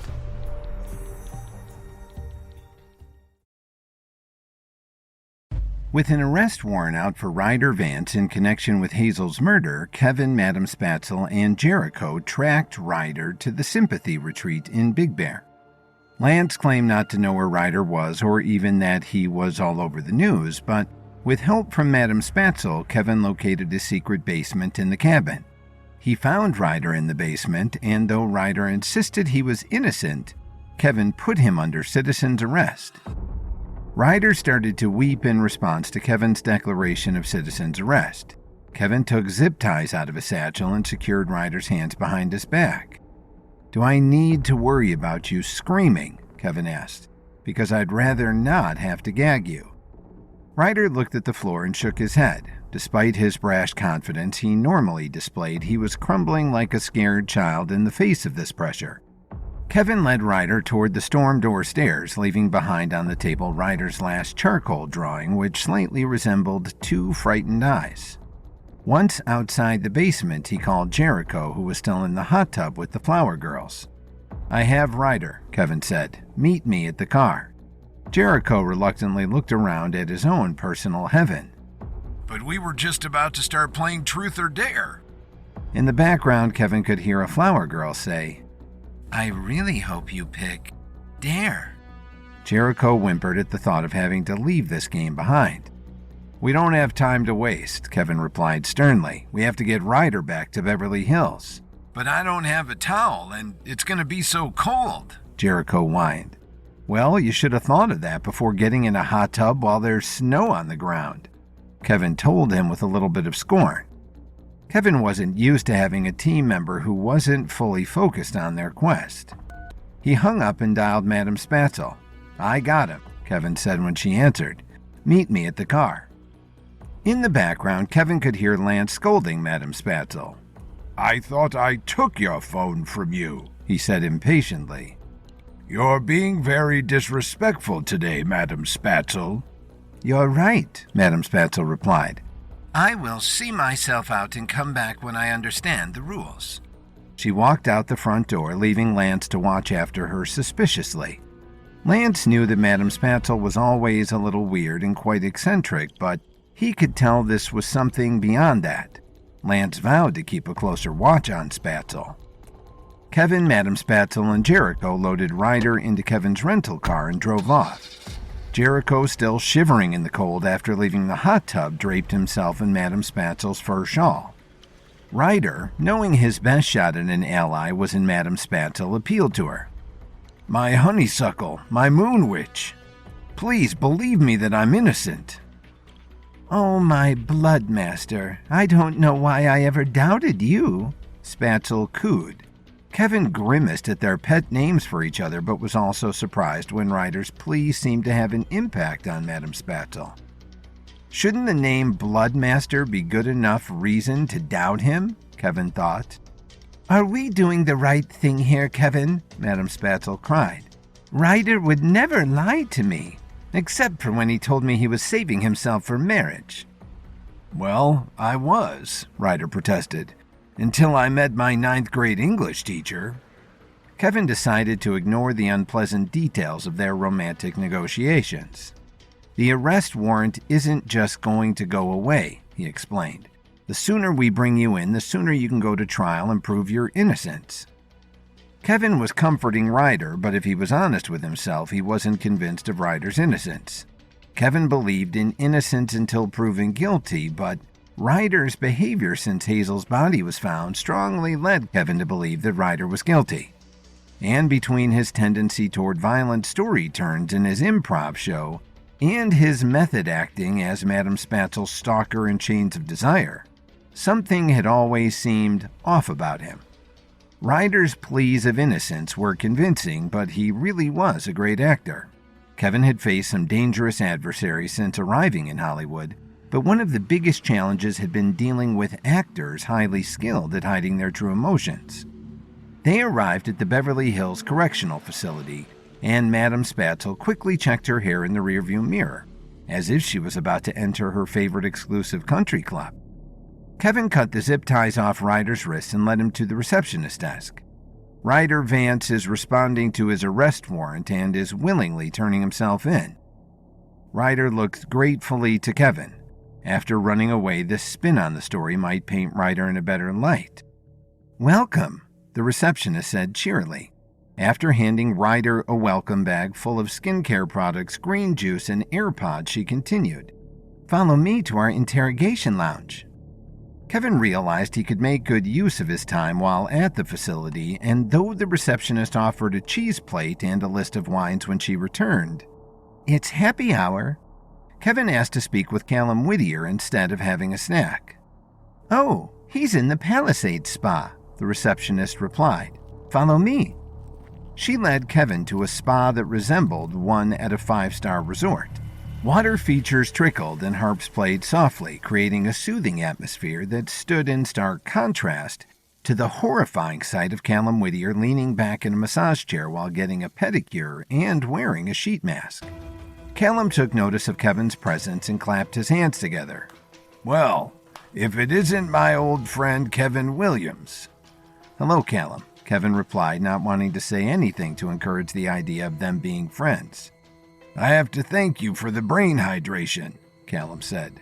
"My capacity for empathy has never been higher. For instance, I can feel how much Wendell hates giving me this pedicure." Wendell looked at Kevin with sad eyes that indicated this was true. Kevin had really only given Callum an espresso, so he decided not to point out that showing empathy to Wendell would mean not making him do a task that Callum knows he hates. Instead, Kevin said, "I'm glad to see how far you've come." "So, how did I earn such an audience today?" Callum asked. "I didn't even kidnap one of your friends this time." "Yeah, thanks for that," Kevin replied. "I'm hoping you could tell me about sympathy." "A popular topic," Callum replied. "I would have thought Madame Spatzel would fill you in on our conversation." It occurred to Kevin that in the haste of rushing from Madame Spatzel's rescue to the Film Academy Gala, to Chicago, to the Upper Realm, Kevin had never gotten the chance to ask Madame Spatzel why she was in Callum's cell in the first place. "Why don't you fill me in?" Kevin suggested. "Madame Spatzel came to me asking about Hazel, some girl I don't know, and Milo Hardy, some idiot I can't stand. But she was asking the wrong questions. Sympathy keeps a lot of secrets, and they all start with Lance." Kevin leaned in. Lance had always seemed off to him, but so far no one else had ever voiced any concern. "What can you tell me about Lance?" "He's not interested in up-and-coming actors because he wants to help young artists get their big break," Callum began. "He wants them because the people who make the best followers are the people with the least connections, the people who are most desperate for acceptance, and the people who are still naive enough to believe a handsome stranger and see something special in him. Lance isn't stupid. He's just amoral." "Followers," Kevin repeated as he seized on that word.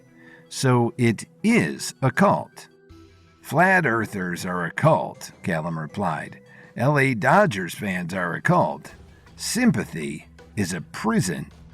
"What do you mean?" Kevin asked in alarm. He thought to himself, what has Madame Spatzel gotten herself involved with? "I don't know his methods," Callum elaborated, But Lance expressed interest in mind control. Run-of-the-mill gaslighting wasn't getting him the devotion he craved.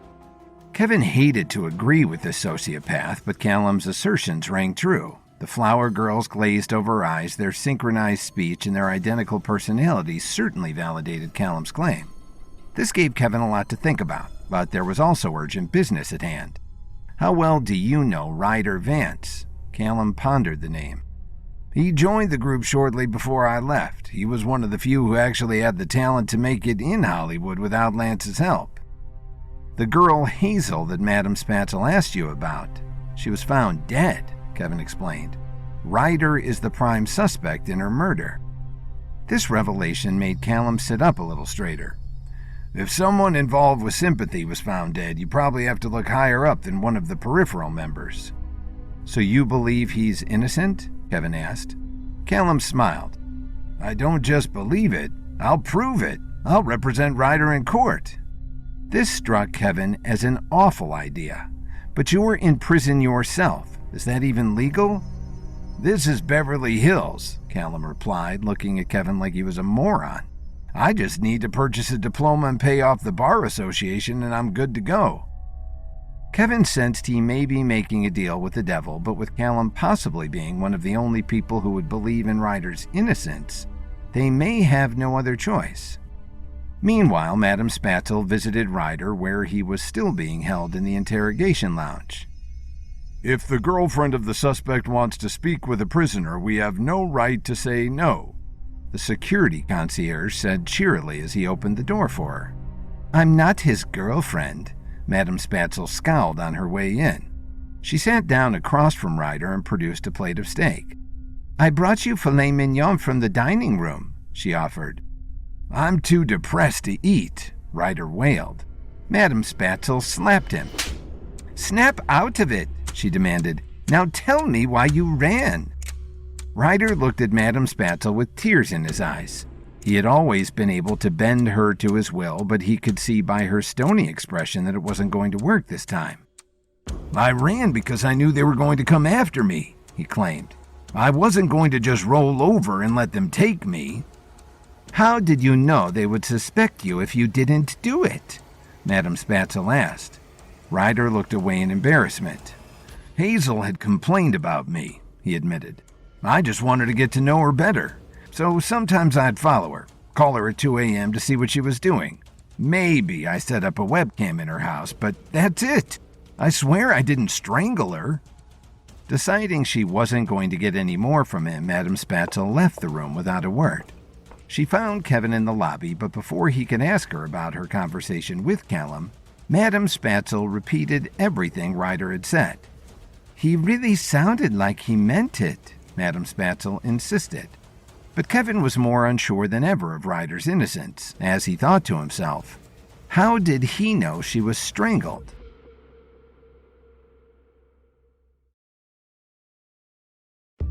After apprehending Ryder at a sympathy retreat, Kevin drove him back to Hollywood and handed him over to the police. In a bizarre turn of events, the former leader of Sympathy, Callum Whittier, insisted that he represent Ryder in court.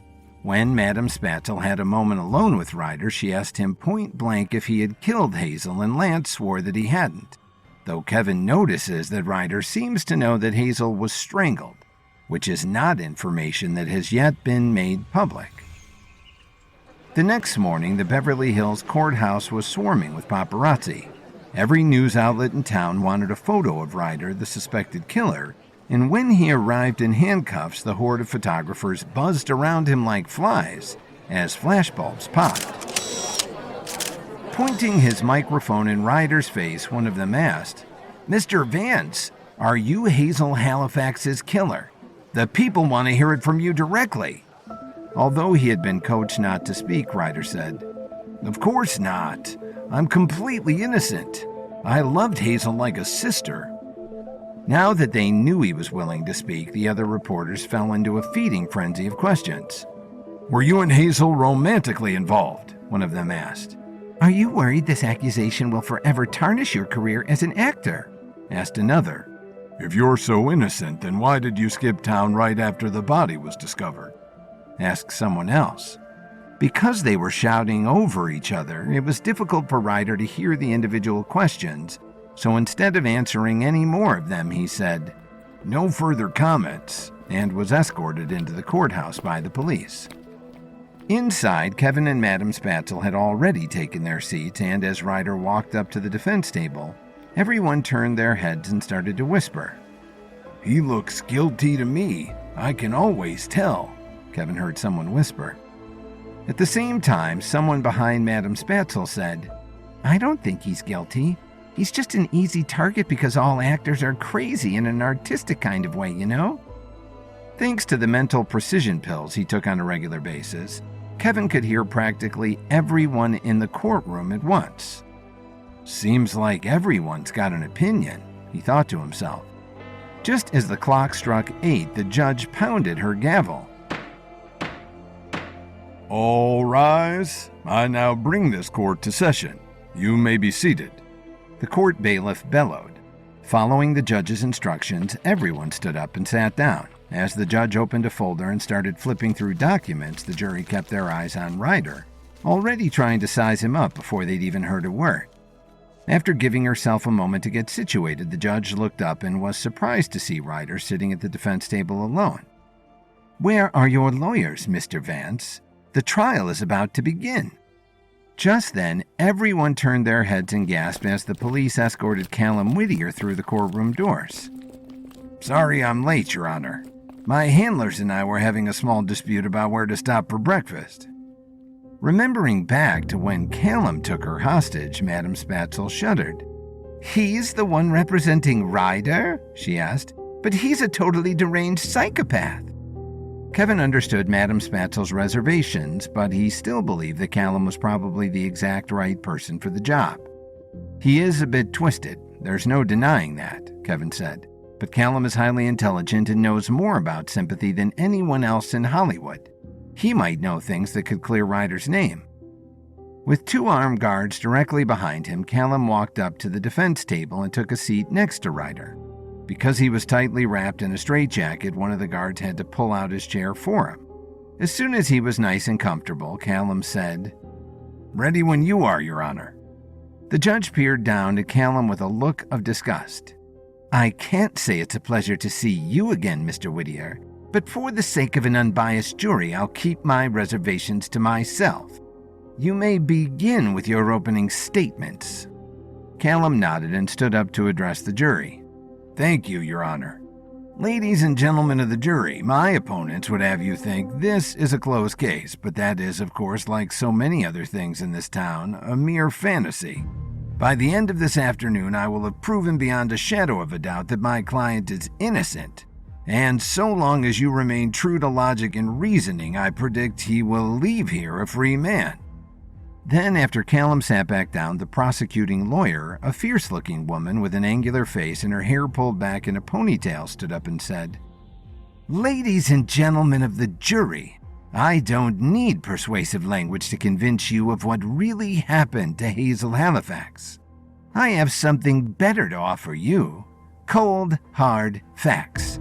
For 1,001 reasons, I will make my case that Mr. Vance is the killer.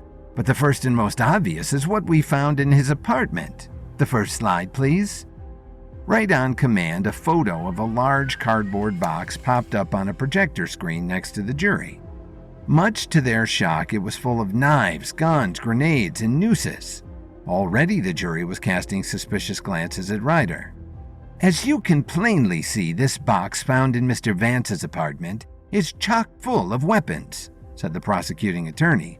"Considering its contents, I don't think it'd be unfair to call it a murder box." As the jury gasped, Callum looked at the judge and said, "Objection, Your Honor. That's a deliberate misrepresentation of the truth." The judge refused to even look at Callum. "Overruled," she said sharply. "Thank you, Your Honor," the prosecuting attorney politely replied. "As I was saying, not only was this suspicious box found in Ryder's apartment, but the rope found therein is an exact match in width to the bruises surrounding the victim's neck. Need I go on?" "That's conjecture," shouted Callum. The width of the victim's bruises is exactly 1 inch, which is also the average width of most ropes sold in America. If that's all you're taking into account, you'll find an exact match in almost every garage in the city. Kevin nodded. That'd be like finding a gunshot victim and accusing someone of being the murderer just because they happen to have a gun, he thought to himself. The prosecution will have to do better than that. With a perfectly calm expression on his face, Callum asked, "May I call my client to the stand, Your Honor?" The judge nodded. "Granted," she replied. With a mixture of fear and remorse in his eyes, Ryder approached the stand. Then Callum stood up and started pacing in front of him, his arms tied in a knot behind his back.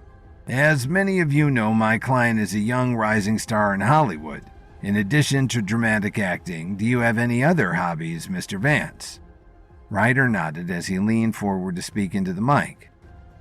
"I'm part of an improv troupe," he said. "And under this context, would you care to explain the contents of the box?" Callum asked. Ryder leaned forward and spoke in the same monotone voice. "They're just props," he said.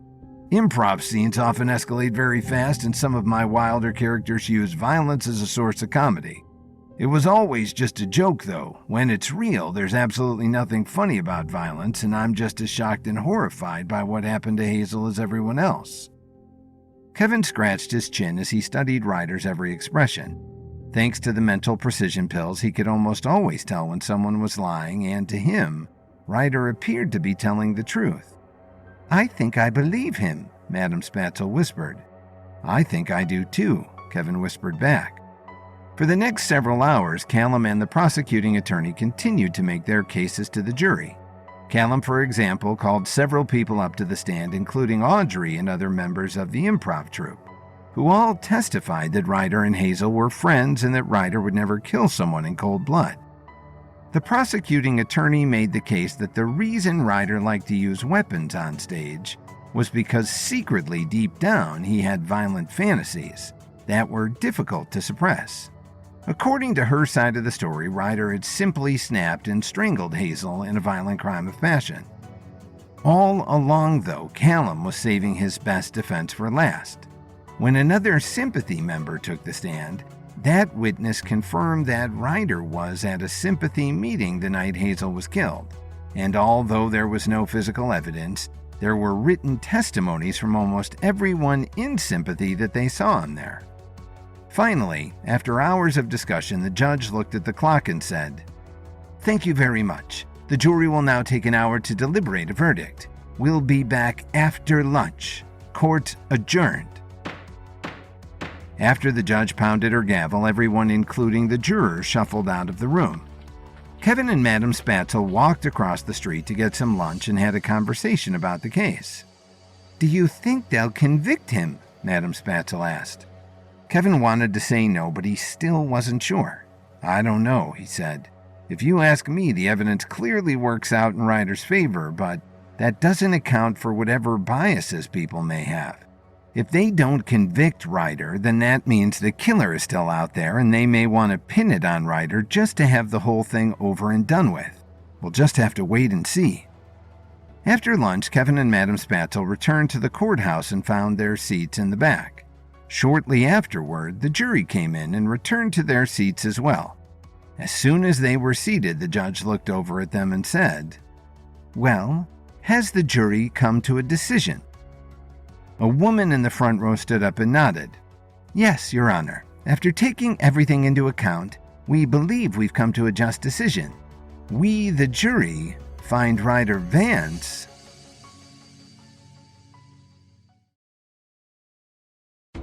Now that Ryder had been apprehended, it was time for him to face trial at the Beverly Hills courthouse. Callum Whittier, the former leader of Sympathy, took on the role of Ryder's lawyer, insisting that the box of weapons they found in his apartment were just improv props. On the other hand, the prosecuting lawyer argued that Ryder was a psychopath who finally snapped and strangled Hazel with the rope. After hours of examinations and testimonies, the jury was dismissed to vote on a decision, and after lunch they returned with a verdict. Kevin and Madame Spatzel sat in the back of the courtroom waiting with bated breath to hear the jury's decision. They were both convinced that Ryder was innocent, but there was still a possibility that the jury would convict him, just to pin the murder on someone and close the case. As one of the jury members continued to speak, the room was silent, but bursting with anticipation. "We, the jury, find Mr. Vance not guilty of the murder of Hazel Halifax." As soon as the words left her lips, the crowd broke out into mixed reactions. Ryder, of course, heaved a huge sigh of relief, but others were not so happy. If Ryder is innocent, then it means that killer is still out there somewhere. I'm staying inside with my door locked until they find the real perpetrator, someone said. At the same time, Kevin heard someone behind him say, "I don't believe Ryder for a second. He is an actor after all. Who's to say he isn't just pretending to be innocent?" Not everyone was so suspicious, though. When the jury announced the verdict, over half the room started applauding. Because Callum was tied up in a straitjacket, Ryder couldn't exactly shake his hand. So instead, he patted him on the shoulder and said, "Thanks for sticking up for me, Callum. I certainly appreciate it, but I still don't understand why you did it exactly." Callum licked his lips and smiled at Ryder with a grin that looked almost devilish. "2 reasons, Mr. Vance. First of all, as a member of sympathy, I feel vaguely responsible for you, like a mother goose keeping her sweet ducklings out of trouble. And second, it's terribly boring in prison, and I thought this trial would be an interesting mental exercise, which indeed it was." Ryder found Callum's answer slightly disturbing, but his gratitude was unshakable. "Whatever your reasons were, I appreciate it," he said. Just then, the judge slammed her gavel to get everyone's attention. "Well, Mr. Vance, it appears you are free to go, but just as a precautionary measure, I order you to stay within the limits of Los Angeles indefinitely. That means no going outside the 30-mile radius. Understand?" Ryder nodded with a smile on his face. "No problem, Your Honor. I wouldn't leave Los Angeles even if I were allowed to. I love this city." The judge frowned at Ryder, unimpressed. Then she banged her gavel one last time and said, "All right, that's it, everyone. Case dismissed." As people began to stand up and shuffle out of the courtroom, a pair of police officers approached Callum and grabbed him by the shoulders. "All right, Mr. Whittier," one of the officers said. "It's time to get you back where you belong." On their way out the door, Callum passed Kevin and winked at him. "That was quite a bit of fun, Mr. Williams. If you ever need legal representation again, please do not hesitate to ask." Kevin thanked Callum with a simple nod, but Madame Spatzel could not even bring herself to look at him.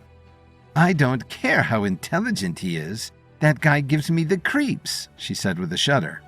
As the courtroom quieted down, Kevin and Madame Spatzel walked up to Ryder and patted him on the back. "Congratulations, Ryder," said Madame Spatzel.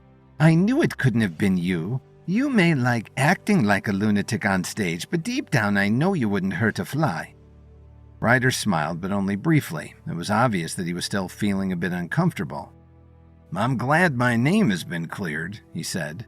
"But the harsh reality is that the killer is still out there, and he or she might strike again." Kevin sympathized with Ryder's concern. "Don't worry, Ryder. The police will catch the killer eventually. In the meantime, everyone will just have to be extra cautious for a while." Just then, Kevin's cell phone chimed with a text message. After reading it, he looked up and said, "Good news, everyone. I just got a text from Margot, and she says that she's finally done with her public service. That means we can get started on Cleopatra. What do you say? Are you guys ready to make a movie?" The following afternoon, pre-production on Cleopatra kicked off with a budgeting meeting at Eminence Studios.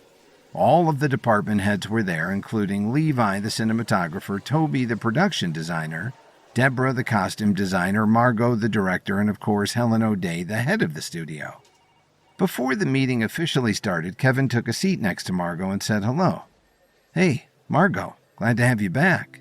How was it doing public service?" he asked. Margot leaned back in her chair and let out a deep sigh.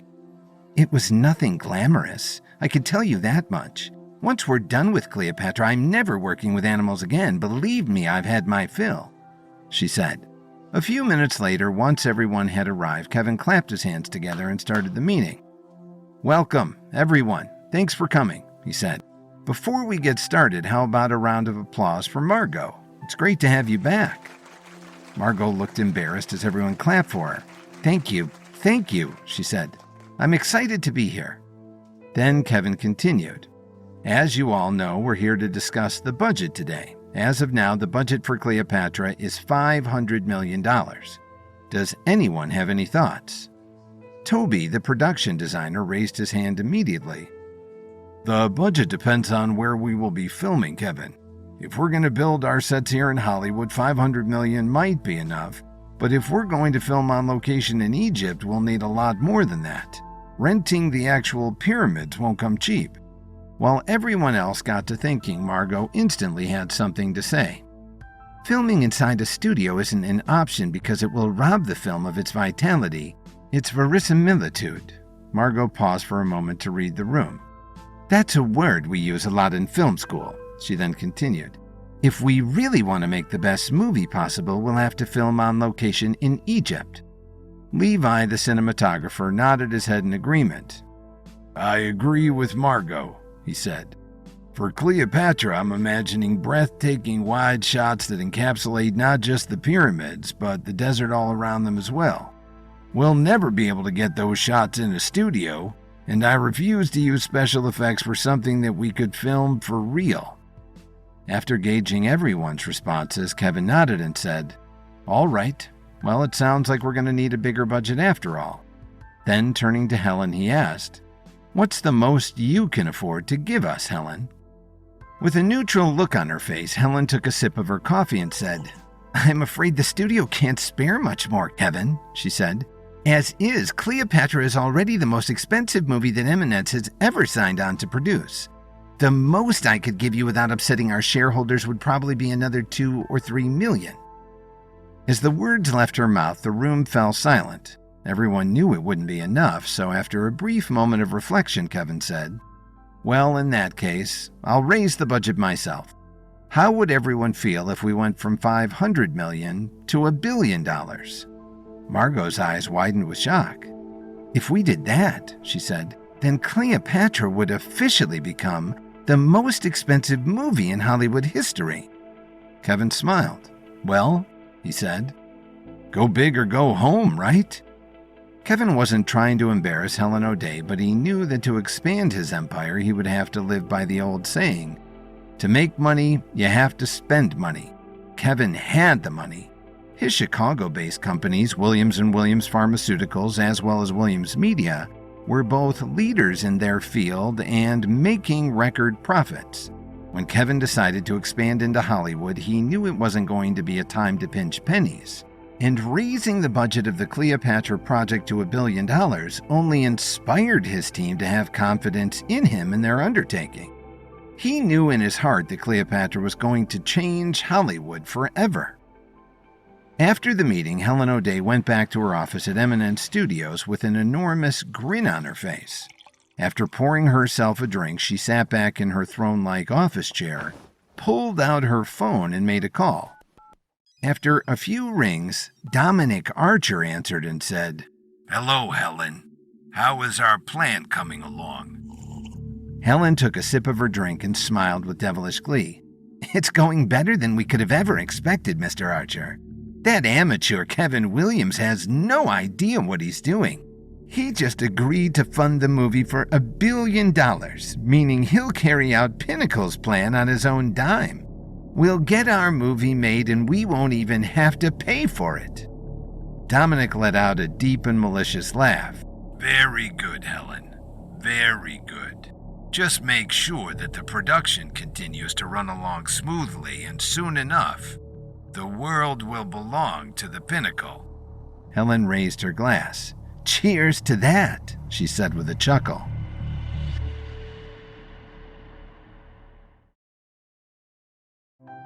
Because he had a believable alibi, the jury decided that Ryder wasn't guilty of Hazel's murder. Then, as everyone shuffled out of the courtroom, Kevin got a text from Margot saying that she was done with her community service. Now that Margot was free, pre-production on Cleopatra could finally begin. At the first budgeting meeting, the department had said they would need more money to film on location in Egypt. And although Eminence Studios couldn't afford to raise the budget, Kevin raised it to $1 billion with his own money, making it the most expensive movie in Hollywood history.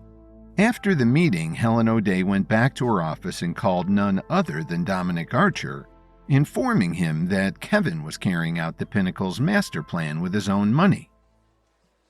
The next morning, Margot wanted to start rehearsing with Eli Townsend, the reclusive actor who was cast as Julius Caesar. So Kevin put them in touch and rented some studio space for them to rehearse in. Curious to see how it was going, Kevin dropped by to say hello, and as he approached the door to the studio, he could hear Eli's voice coming from inside. When he stepped through the door, Eli was in the middle of rehearsing a monologue. "If I say so, and when I say so, you are what I say you are, nothing more," Eli said in a serious tone. Reading Cleopatra's lines, Margot replied, "Hail Caesar!" Unlike fully committed Eli, Margot was just reading the lines instead of acting. As Kevin quietly entered the room, Eli continued, "You, a descendant of generations of inbred incestuous mental defectives, how dare you call anyone barbarian?" Kevin stayed quiet and allowed them to finish the scene. As he observed Eli, he thought to himself, "Wow, it feels like I'm watching the real Julius Caesar. Eli is going to be great as he acts alongside Madame Spatzel. Perhaps they'll call this a masterpiece." After finishing the scene, Margot looked over her shoulder and said, "Hey, Kevin, so what do you think? Pretty amazing, right?" Kevin nodded and stepped forward to shake Eli's hand. "Some of the best acting I've ever seen, Eli. I knew that casting you was the right choice." Eli shook Kevin's hand, but had a strict and serious look on his face. "Eli?" he asked. "Who is this Eli you speak of? My name is Julius Caesar." Kevin quickly corrected his mistake. He had completely forgotten that Eli was a method actor. "Oh, I'm sorry," he said. "It's a pleasure to meet you, Mr. Caesar. If you ask me, you're the greatest emperor that Rome's ever had." Eli smirked. "And the greatest emperor Rome ever will have, for that matter." Then, straightening his back, Eli said, "I've actually been meaning to speak with you, Mr. Williams. You haven't forgotten our agreement, have you? I'm anxiously awaiting my friend's arrival." Margot looked at Kevin with a confused expression on her face. "Is he talking about Madame Spatzel?" she asked. Kevin shook his head. "No, he's talking about Mabel St. John," he said. "His one condition for joining the cast was that I find a role for her." Then turning to Eli, he said, "Don't worry, Caesar. I haven't forgotten. I'll get in touch with your friend as soon as I can." Eli crossed his arms and nodded. "I should hope so, Mr. Williams. Otherwise, I'll resign as emperor immediately." Eli's comment made Margot feel uneasy.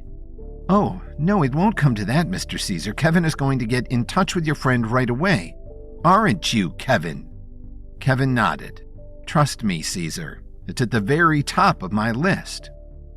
After leaving the studio, Kevin called Felicity and got the number of Mabel St. John's agent. Then he said goodbye to Felicity and dialed the number. After a few rings, someone with a British accent picked up the phone. "Hello, this is Angelica Burrows. Can I help you?" she asked. "Hello, Miss Burrows. This is Kevin Williams. I have an offer for Mrs. St. John that I was hoping to discuss with you. Do you have a minute?" Kevin asked. Angelica's answer was swift and immediate. "I'm sorry, Mr. Williams, but Mabel won't be available for any acting gigs for the next 7 months. She's currently starring in a production of King Lear here in London, and I'm afraid it requires 100% of her time. Thank you for calling, though." Kevin opened his mouth to offer $7 million for the role, but Angelica had already hung up the phone. "Well," he thought, "I guess that means I'll just have to travel to London and speak with Mabel myself. Once she realizes what a once-in-a-lifetime opportunity this is, I'm sure she'll say yes to coming aboard." With that, Kevin returned to the Beverly Hills Hotel to pack his things, and along the way he gave Helen O'Day a call. "Hello, Helen," he said when she answered. "It turns out that business is taking me to London to recruit Mabel St. John for the movie. Eli refuses to act without her, so we don't really have a choice. I should be back in just a few days or so."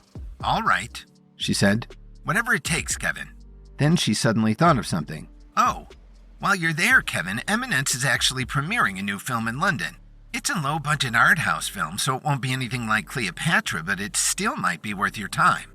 If you do end up going, let me know how it goes, will you?" Kevin nodded. "Will do, Helen. I'll see when I get back." After returning to the Beverly Hills Hotel, Kevin packed his bags and invited everyone to come along if they wanted to, except for Madame Spatzel, who had to stay behind and rehearse with Margot.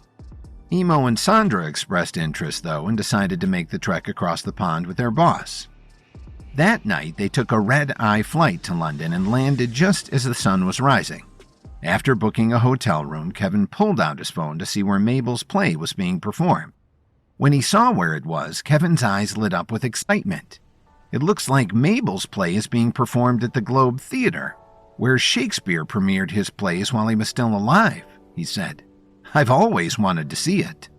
The play doesn't start until this evening, but I think I'll go over early and try to talk to Mabel before the show. Anyone want to come with me?" Because they didn't get any sleep on the plane, Emo and Sandra were exhausted. "That's all right," Emo said. "You're so persuasive, it's not like you need us around. We'll come to the show this evening and meet back up with you then." Kevin nodded and left Emo and Sandra to rest. Then he got into a taxi and traveled to the Globe Theatre on the other side of the River Thames. The building was surrounded by tourists taking pictures, and when Kevin approached the ticket window, he said, "Hello. I know I'm a little early for the show, but I was wondering if I might have a minute with Mrs. St. John?" The clerk behind the window shook her head. "I'm afraid that the theater is closed to the public until later this evening. If you like, I could pass a message along." Kevin had to stop and think for a moment. He had to be sure to choose the right words. "Tell her I've come at the request of Eli Townsend." That ought to get her attention, he thought. A few minutes later, the ticket clerk returned to the window and said, "All right, sir. Mrs. St. John has agreed to speak with you.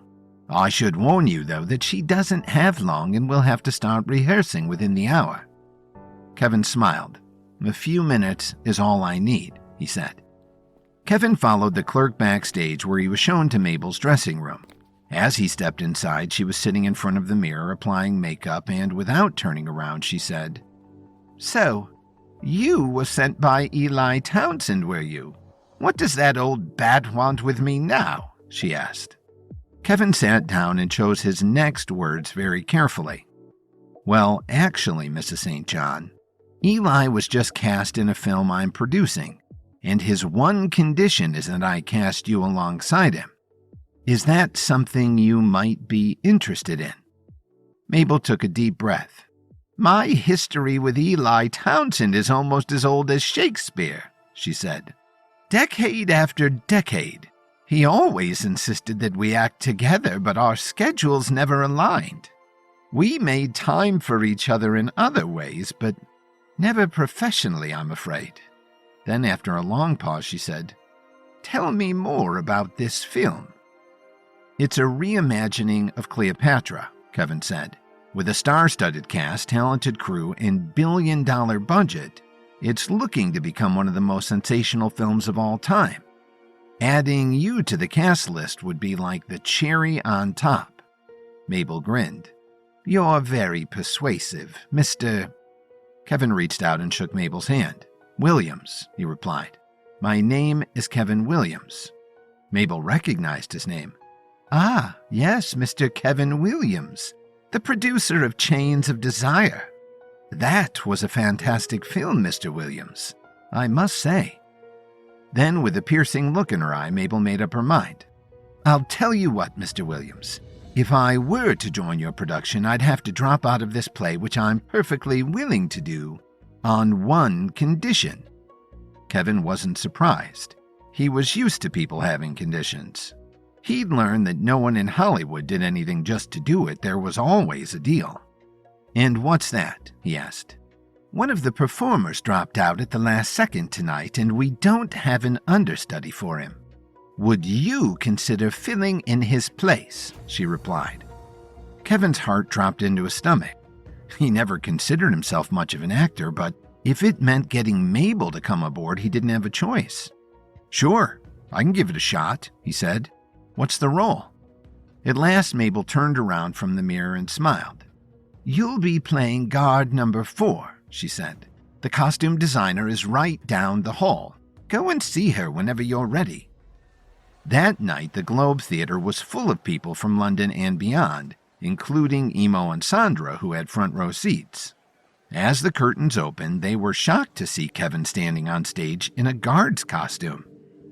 After the scene played out a bit, one of the characters, King Lear himself, pointed at another actor and said, "Guards, seize him immediately." Sandra and Emo waited for Kevin to say or do something, but instead he just stared forward with a blank and confused look on his face.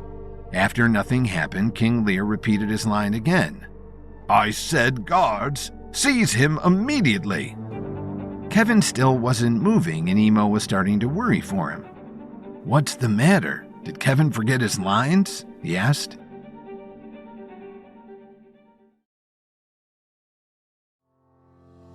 When he visited one of Margot's first rehearsals for Cleopatra, Kevin was reminded by Eli of his promise to cast Mabel St. John as one of his co-stars.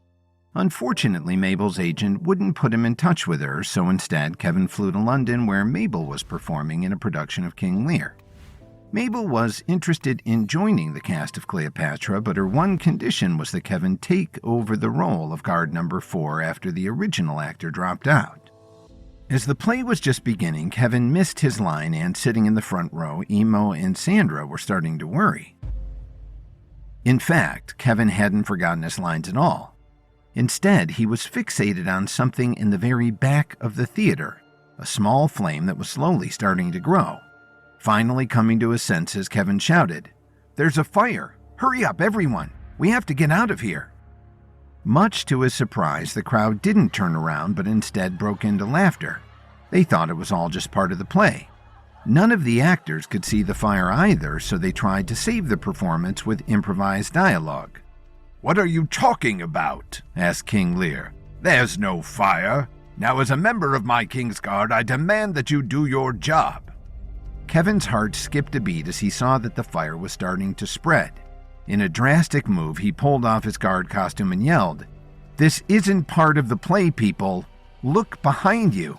We need to get out of here." Finally, people started to turn over their shoulders, and as soon as they saw the fire, they started to panic. "The theater's on fire," someone shouted. "Let's move, people. Go, go, go." Unfortunately, there was only one set of doors leading out of the theater, and as more and more people clamored to escape, the exit was blocked by the fleeing audience members. As the fire spread, smoke started to fill up the theater, and with a desperate look on his face, Emo turned to Kevin and shouted, "We'll never get everyone out in time. We have to create another exit." As more and more smoke filled the air, Kevin looked around for a solution. Unfortunately, the only one he could think of involved tearing down a section of the theater. "I'd hate to destroy such a precious piece of history," he thought to himself. "But since real human lives are at stake, I suppose I don't have a choice." In the 5 minutes since the fire started, only a handful of people had made it out safely. The others were crammed around the doors, trying to push past each other to get outside. By then, the flames had completely surrounded the theater, and unless Kevin did something soon, people were going to get hurt. "Oh God, we're not going to make it," he heard someone shout. Rather than trying to push through the crowd, Emo and Sandra stood behind everyone, trying to encourage them to be civilized. "Don't worry, people. Everything is going to be fine. Please try to be calm." "Calm?" someone yelled. "This is literally a fire in a crowded theater. It's the exact opposite of calm." Up on stage, Kevin was desperately trying to think of a way to knock down the theater walls. Then, all of a sudden, it came to him. In the corner of the set, there was a tall tower made with real stone. "That's it," Kevin exclaimed. "I have to bring the tower down and clear a path." With no hesitation, Kevin climbed to the top of the tower and started to wobble it back and forth. After getting enough momentum, the tower started to fall toward the wall. "Look out below!" he yelled. With Kevin clinging to the top of it, the tower toppled directly into the wall, clearing a path out of the theater. And with Emo and Sandra's direction, people started running through the opening. "This way, people! There's a wider opening over here. Come on, let's move!" As the flames reached high into the sky, the last of the audience members finally got out of the theater. Standing together a block away, they looked on with horror as one of the most historical buildings in London, if not the entire world, burned down in front of their eyes. "The ghost of Shakespeare is not going to be very happy about this," Kevin heard someone say. Just then, the woman who was selling tickets at the window ran up behind Kevin and grabbed his arms. "Mr. Williams, you have to do something. Mabel was still in her dressing room when the fire started, and I haven't seen her since. I'm sorry, but I don't know who else to ask. You have to go in and save her." Kevin nodded with a determined but serious look on his face. "No problem, miss. I'm going in." Then, without turning back, Kevin rushed into the fiery theater. Since he left the building just a few minutes earlier, the fire had already become much worse. If anyone else had run in, they wouldn't have been able to see a thing through the smoke. But since Kevin regularly took mental precision pills, his vision could pierce through the flames and smoke. Jumping through the flames, he ran backstage as fast as he could, and as soon as he had turned a corner, he heard Mabel scream. He didn't have much time. Pushing through smoldering embers and burning half-fallen walls, he rushed into Mabel's dressing room and found her trapped inside a circle of fire. "Mr. Williams, please," she yelled. "It's getting harder and harder to breathe." Kevin knew better than to let Mabel know that the flames were even worse outside of her dressing room. "Don't worry, Mabel. I'm going to get you out of here." Then, summoning his courage, Kevin dashed through the flames and lifted Mabel over his shoulder. Thankfully, she wasn't very heavy. "Let's get out of here," he yelled. On his way out the door, Kevin saw a small leather-bound book tucked away under a fallen piece of wall. He didn't understand why, but something about the book seemed very important, so he scooped it up as fast as he could. Then, with the skill of an acrobat, Kevin jumped and weaved between the flames until finally, both he and Mabel were safely outside the building. When he set her back down on her feet, Mabel clutched her chest and regained her breath. "Well," she said, "it appears that I won't have to quit the play to join you after all. I think it's safe to say that King Lear is officially cancelled." As the firefighters arrived, Kevin opened the book he had found in the building and started flipping through it. As he scanned the pages, his eyes opened wide with shock. "Oh my goodness," he said. "You're never going to guess what I'm holding right now." When Mabel looked over his shoulder, her eyes filled with shock too. "No, it couldn't possibly be. Is that really what I think it is?" Kevin nodded as he flipped back to the opening page. There, in big cursive writing, the title read, "Romeo and Juliet 2 by William Shakespeare." Mabel was so surprised she could hardly believe her eyes. "I can't believe it," she said. "You're holding one of the most valuable things in the entire world, Kevin. It's a lost play by William Shakespeare. Is it in good condition?" Kevin flipped through the pages again. Everything was perfectly intact except for the very last page, which had been burned by the fire. "Everything is still here except for the last page," Kevin said, "meaning that the ending is the only missing piece." Mabel looked up at Kevin and smiled. "Well, I suppose you'll just have to finish it yourself then, won't you, Kevin? No pressure," she joked. Very delicately, Kevin slipped the manuscript into his satchel. Then he looked at his watch and said, "Uh-oh, I promised a friend I'd attend a movie premiere tonight. I'm afraid I have to get going, Mabel. But I will see you back in Los Angeles, won't I?" Mabel threw her head back and laughed. "Are you kidding me, Kevin? You just saved my life. I'll star in as many of your movies as you want." As the firefighters continued to put out the fire, Kevin met back up with Emo and Sandra, and since no one had been harmed in the fire, they were able to head straight to the theater where the Eminence premiere was being held. After finding their seats, Kevin leaned over to Emo and Sandra and said, "Just so you know, Helen told me this is an experimental art house film, so I wouldn't expect anything too exciting." In between bites of popcorn, Emo said, "What are you trying to say, Kevin? That we aren't the sort of artsy types who could appreciate an experimental film? I, for one, can't wait." Just then, the lights dimmed and the opening credits started to roll. Right off the bat, the movie was a jumble of confusion. Kevin could tell that it was meant to be some kind of surreal examination of the human condition. But so far, all the movie showed was a 7-minute-long shot of a man dressed up as an alligator running through a field of lollipops. With a smirk on his face, Kevin leaned over to Emo and said, "If this is art, I must be the most commercial producer in town." Emo didn't say anything back or even turn his head. Instead, he let out a burst of laughter at the exact same time as everyone else, even though nothing funny had happened on the screen. Turning to Sandra, he whispered, "Are you getting any of this?" But she, too, seemed unresponsive, ignoring his comment with a glazed look in her eye. Kevin was starting to become suspicious. "Hold on. I recognize that look," he thought. "It's the same hypnotized look that Jericho had when we found the underground bunker at Valentine Ranch." Kevin snapped his fingers in front of Emo, but he didn't react to it at all.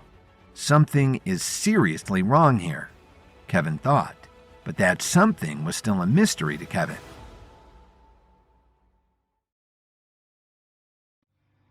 When a fire broke out inside Shakespeare's Globe Theatre, Kevin knew he had to act fast. The doors weren't wide enough for everyone to exit at once, so Kevin climbed up a prop tower and used it to break down a wall. Mabel St. John, however, was still in her dressing room backstage, and when Kevin ran in to save her, he also found an unpublished Shakespeare manuscript buried under the rubble.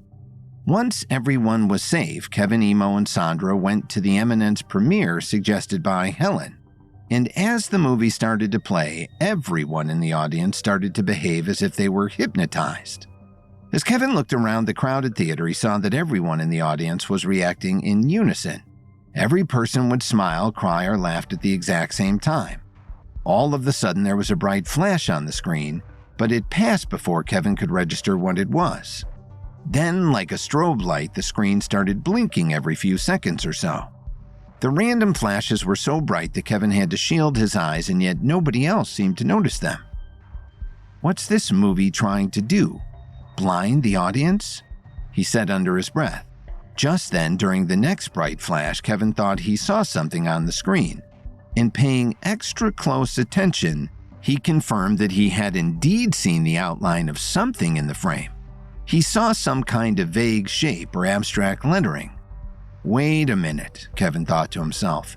These aren't just random flashes of light. There seems to be something hidden inside them.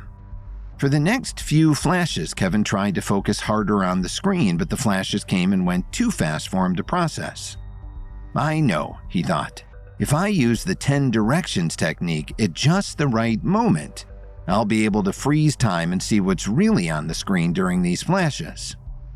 As the crowd laughed and cried at what was essentially a bunch of nonsense, Kevin sharpened his focus and prepared to use the 10 directions technique. Before long, another flash appeared on the screen, but by the time he used the 10 directions, it was already too late. Instead of stopping on the flash, he paused the film just afterward, and all that was on the screen was a bizarre image of a naked man howling at the moon. No, that's not right. Let's try this again. At Kevin's command, time resumed and the audience collectively gasped when they saw the man howling at the moon. Just after that, they started to cry, none of which made any sense to Kevin. Then, a few moments later, the screen flashed again and Kevin stopped time as soon as he possibly could. This time, he did it at just the right moment, and when he looked up at the screen, he could finally see what was in frame during those flashes that only lasted a fraction of a second. Are those hieroglyphs? Up on the screen, there were 3 symbols that looked very similar to ancient Egyptian hieroglyphs. But even with his extensive knowledge of history, Kevin still didn't recognize them. These symbols are very peculiar, he thought to himself. The one on the right side of the screen looked like an X made out of interlocking chains. The one on the left appeared to be some kind of lizard or reptile, and most daunting of all, the symbol in the middle was an all-seeing eye at the top of an inverted pyramid. Is this part of the movie? Kevin wondered. Or is the editor maybe playing a prank? The longer time remained frozen, the more susceptible Kevin became to the symbol's power. So once he had committed the symbols to memory, he stopped the 10 directions and allowed time to resume. For the rest of the movie, the audience continued to behave like a bunch of hypnotized idiots, and Kevin was the only one who didn't seem to be enjoying it. He did his best to follow the movie's story, but it didn't appear to have one at all. Instead, it was 90 minutes of strange experimental shots that seemed to have nothing to do with each other. There were images of clowns running out of a burning house, of gravy spilling over mashed potatoes, of an abnormally tall woman walking a dog made out of glass. In short, Kevin thought it was probably the worst movie he'd ever seen. I can't believe I'm saying this, but I'd rather sit through another 15 years of superhero movies than ever see this again, he said to himself. Finally, when the credits rolled, the audience, except for Kevin, shot up from their chairs and gave the movie a standing ovation. At the same time, the audience members regained their individualities. As the glaze over his eyes receded, Emo turned over his shoulder and looked almost offended that Kevin wasn't standing. "What's the matter, Kevin? Didn't you like it?" Kevin scoffed. "Are you kidding me? It didn't make any sense. You're telling me you actually liked it?" Sandra nodded her head with enthusiasm. "Oh, I just loved it. I laughed, I cried. What a roller coaster of emotions." Kevin was starting to wonder if they'd seen the same movie. "What about those bright flashes?" he asked. "You didn't find those a bit distracting?" Emo looked confused. "Bright flashes? I didn't see any bright flashes." Kevin stopped and reflected on what it could all possibly mean. Whatever those symbols were, they must have had something to do with how everyone reacted to the movie. Could they be some kind of subliminal messaging, he wondered. Maybe the editor found a way to trick the audience into liking the movie by manipulating their subconscious. I have to know more about this. Maybe Phoebe could tell me more. She's very knowledgeable about ancient symbols and hieroglyphics. After the premiere, Emo and Sandra flew back to Los Angeles, but Kevin decided to stop by Chicago first in order to speak with Phoebe, an antique specialist as well as an old friend. When he landed and went to the auction house where she worked, he stepped inside and saw her sitting at a desk, surrounded by old antiques and oddities like grandfather clocks, crystal glassware, and artwork. "Hello, Phoebe," Kevin said with a smile. "It's been a while, hasn't it?" As soon as she heard Kevin's voice, Phoebe looked up from her computer and blushed. "Kevin, how marvelous to see you." After getting up to give him a hug, she said, "How have you been, old friend? Lily tells me your expansion into Hollywood is going just swimmingly." Always one to downplay his success, Kevin shrugged. "Yes, we've managed to get a few projects off the ground, but it's still a work in progress. It's true what they say about that place, you know. It's an absolute circus out there." Phoebe smirked. "So, let me guess then. You've come to look at my antiques for something a little more on the slow and boring side?" Kevin threw his head back and laughed. "Are you kidding? If you ask me, the world of antiques is much more exciting than the world of making movies. But actually, Phoebe, I'm here because I think you might be able to help me with something." Phoebe looked intrigued. "Oh, yeah? And what's that?" she asked. "Well," Kevin said, "last night I was at this premiere in London, and during the movie the screen would flash these weird symbols in everyone's faces, but they were so fast that no one had time to register them consciously. I think it may have been some kind of subliminal messaging." Phoebe stroked her chin, pondering Kevin's story. "Do you have any idea what these symbols were?" she asked. "No," Kevin said, "but I remember what they looked like. Here, I'll show you." After fetching a pen, Kevin went over to Phoebe's desk and drew the symbols on a piece of paper, recalling them from his photographic memory. Once he was finished, Phoebe picked up the paper and examined it closely. How strange. They appear to be Egyptian, but I haven't seen any hieroglyphics exactly like these before. Beyond the obvious, I'm not sure what they could mean at all." Kevin was eager to hear more. "What do you mean by beyond the obvious?" he asked. "Well, chains are often used to connote feelings of servitude or enslavement. The all-seeing eye is usually a metaphor for the ruling class, or in some cases, spiritual enlightenment. It's hard to say. As for the lizard here, I'm not sure at all. It could mean all kinds of things. Fear, danger, power, rebirth. You'll definitely need a specialist if you want to know the exact truth. Kevin nodded as he folded the sketch and slipped it into his pocket.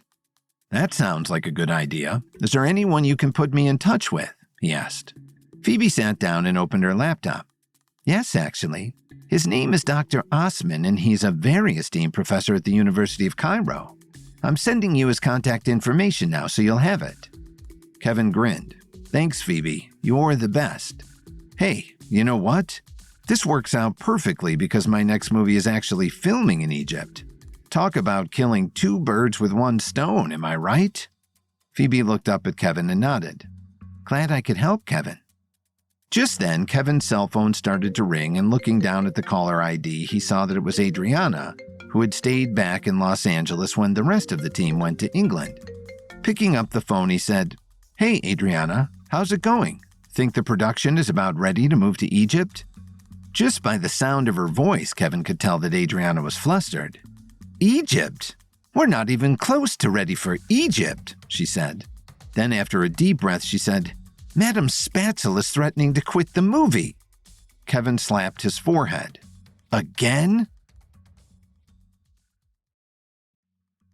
Before returning to Hollywood, Kevin stopped in Chicago to show Phoebe the hieroglyphs that were being flashed on screen during the Eminence film screening in London. Phoebe also didn't recognize them, but she suggested that he see a specialist who just so happened to live in Egypt, where they were planning to film Cleopatra.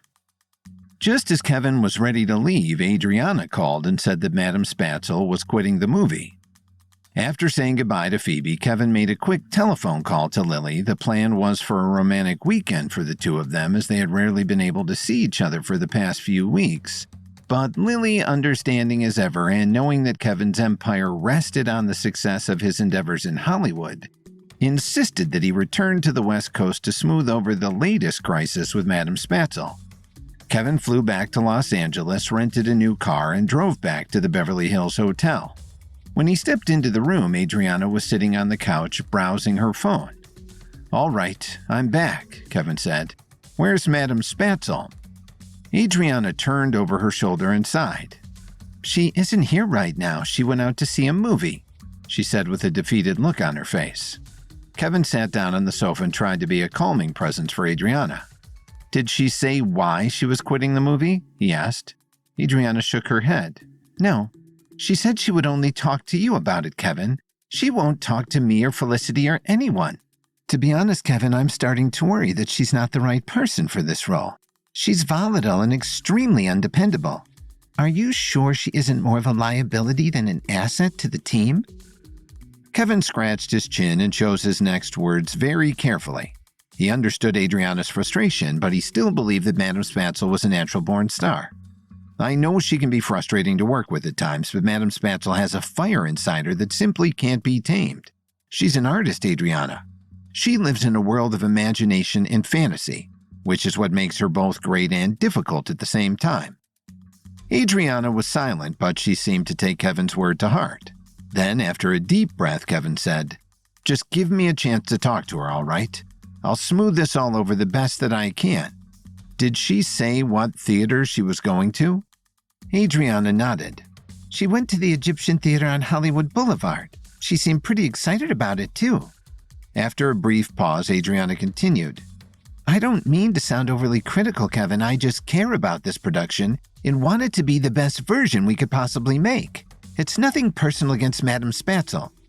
Kevin was sympathetic. I understand where you're coming from, Adriana. I'm going to go to the Egyptian Theater and see if I can talk some sense into her. I'll see you in a few hours or so. After saying goodbye to Adriana, Kevin hopped in the rental car and drove down to the Egyptian Theater on Hollywood Boulevard. As soon as he stepped out of the car, Kevin understood why the theater was named the Egyptian.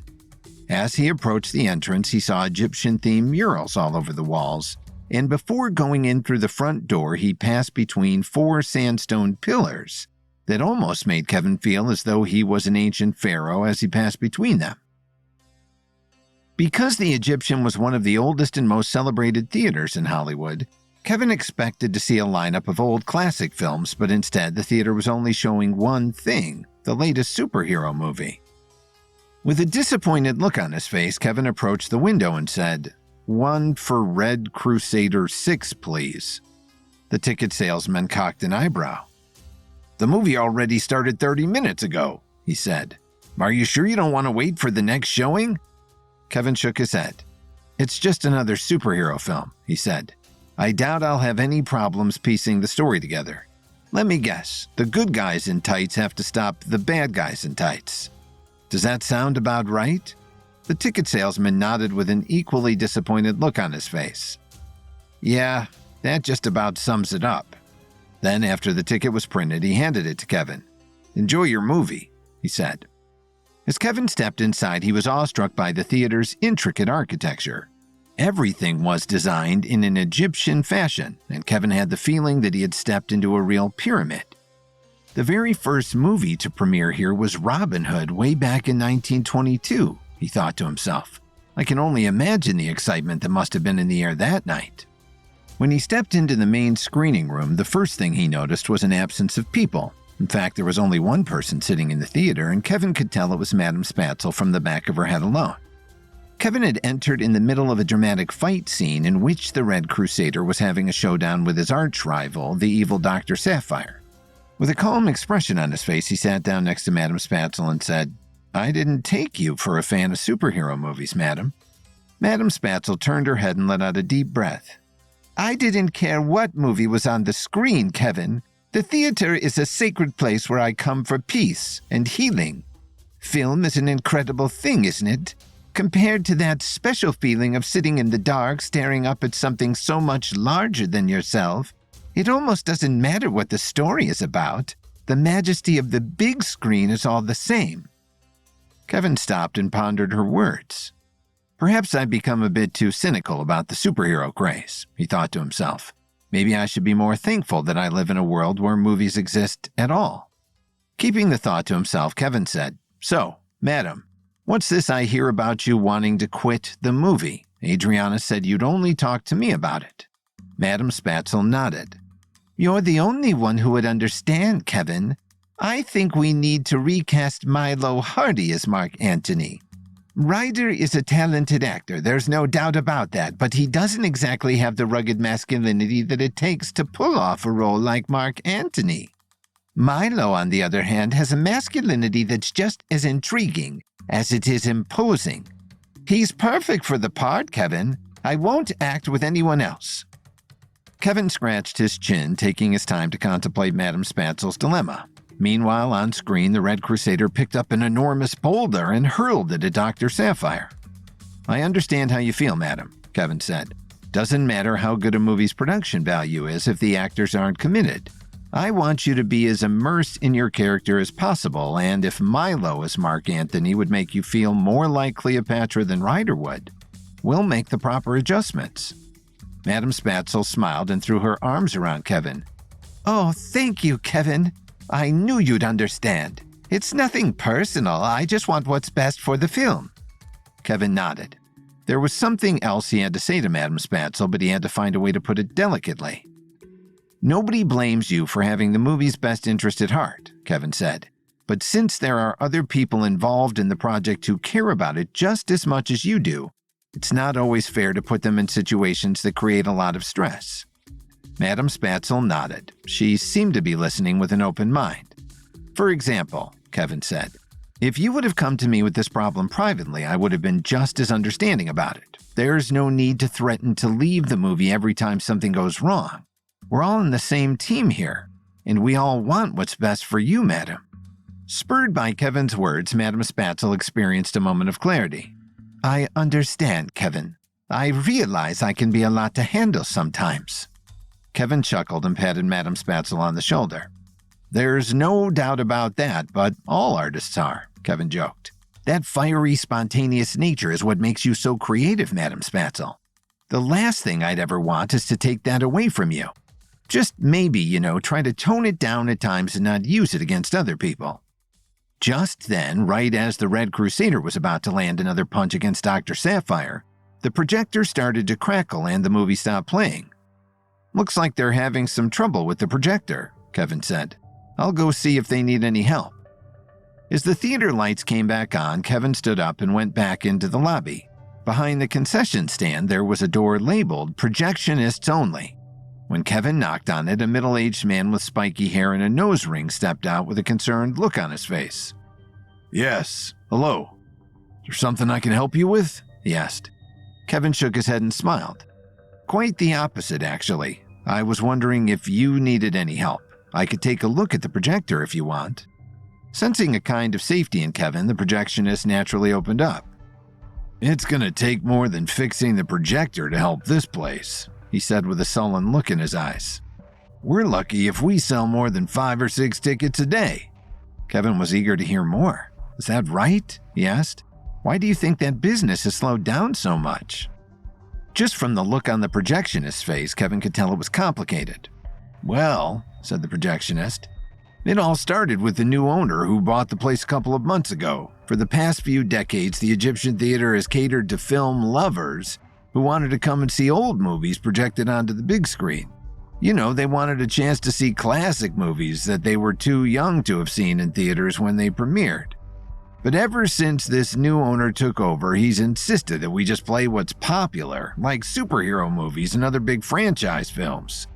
The problem is, the people who want to see those kinds of movies don't come to theaters like this one. They go to giant megaplexes instead, leaving the Egyptian completely empty. It's like the owner doesn't understand the appeal of this theater at all. Kevin scratched his chin, soaking it all in. Then with a calm demeanor he asked, "Who is the new owner, if you don't mind sharing?" "I doubt you've heard of him," said the projectionist. "His name is Atticus Davel, and as far as I can tell, he cares way more about money than art." Connecting the dots, Kevin wasn't surprised at all that Atticus was behind the Egyptian theater's failure. Is there anything I can do to save it? He wondered to himself.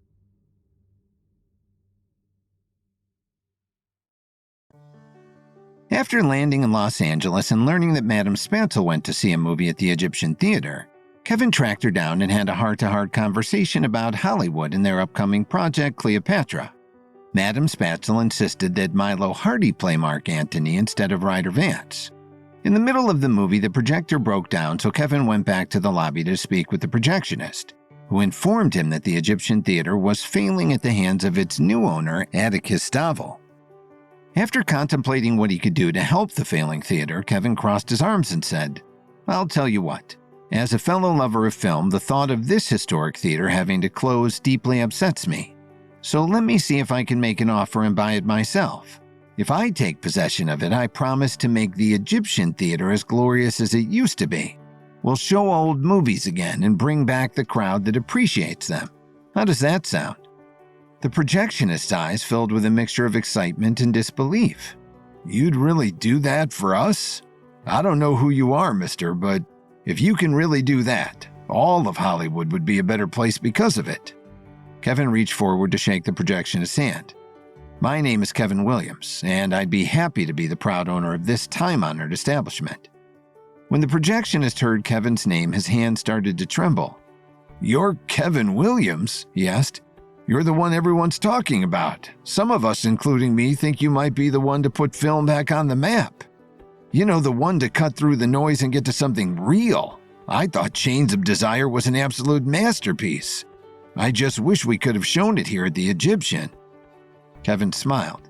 "Well," he said, "once I'm in charge, we can start showing real artistic films again. Keep an eye out, all right? I'll be in touch as soon as I can." After saying goodbye to the projectionist, Kevin went back inside the screening room and finished watching the movie with Madame Spatzel. Thanks to their intimate conversation, they returned to the Beverly Hills Hotel more inspired than ever and were eager to start filming their Cleopatra project.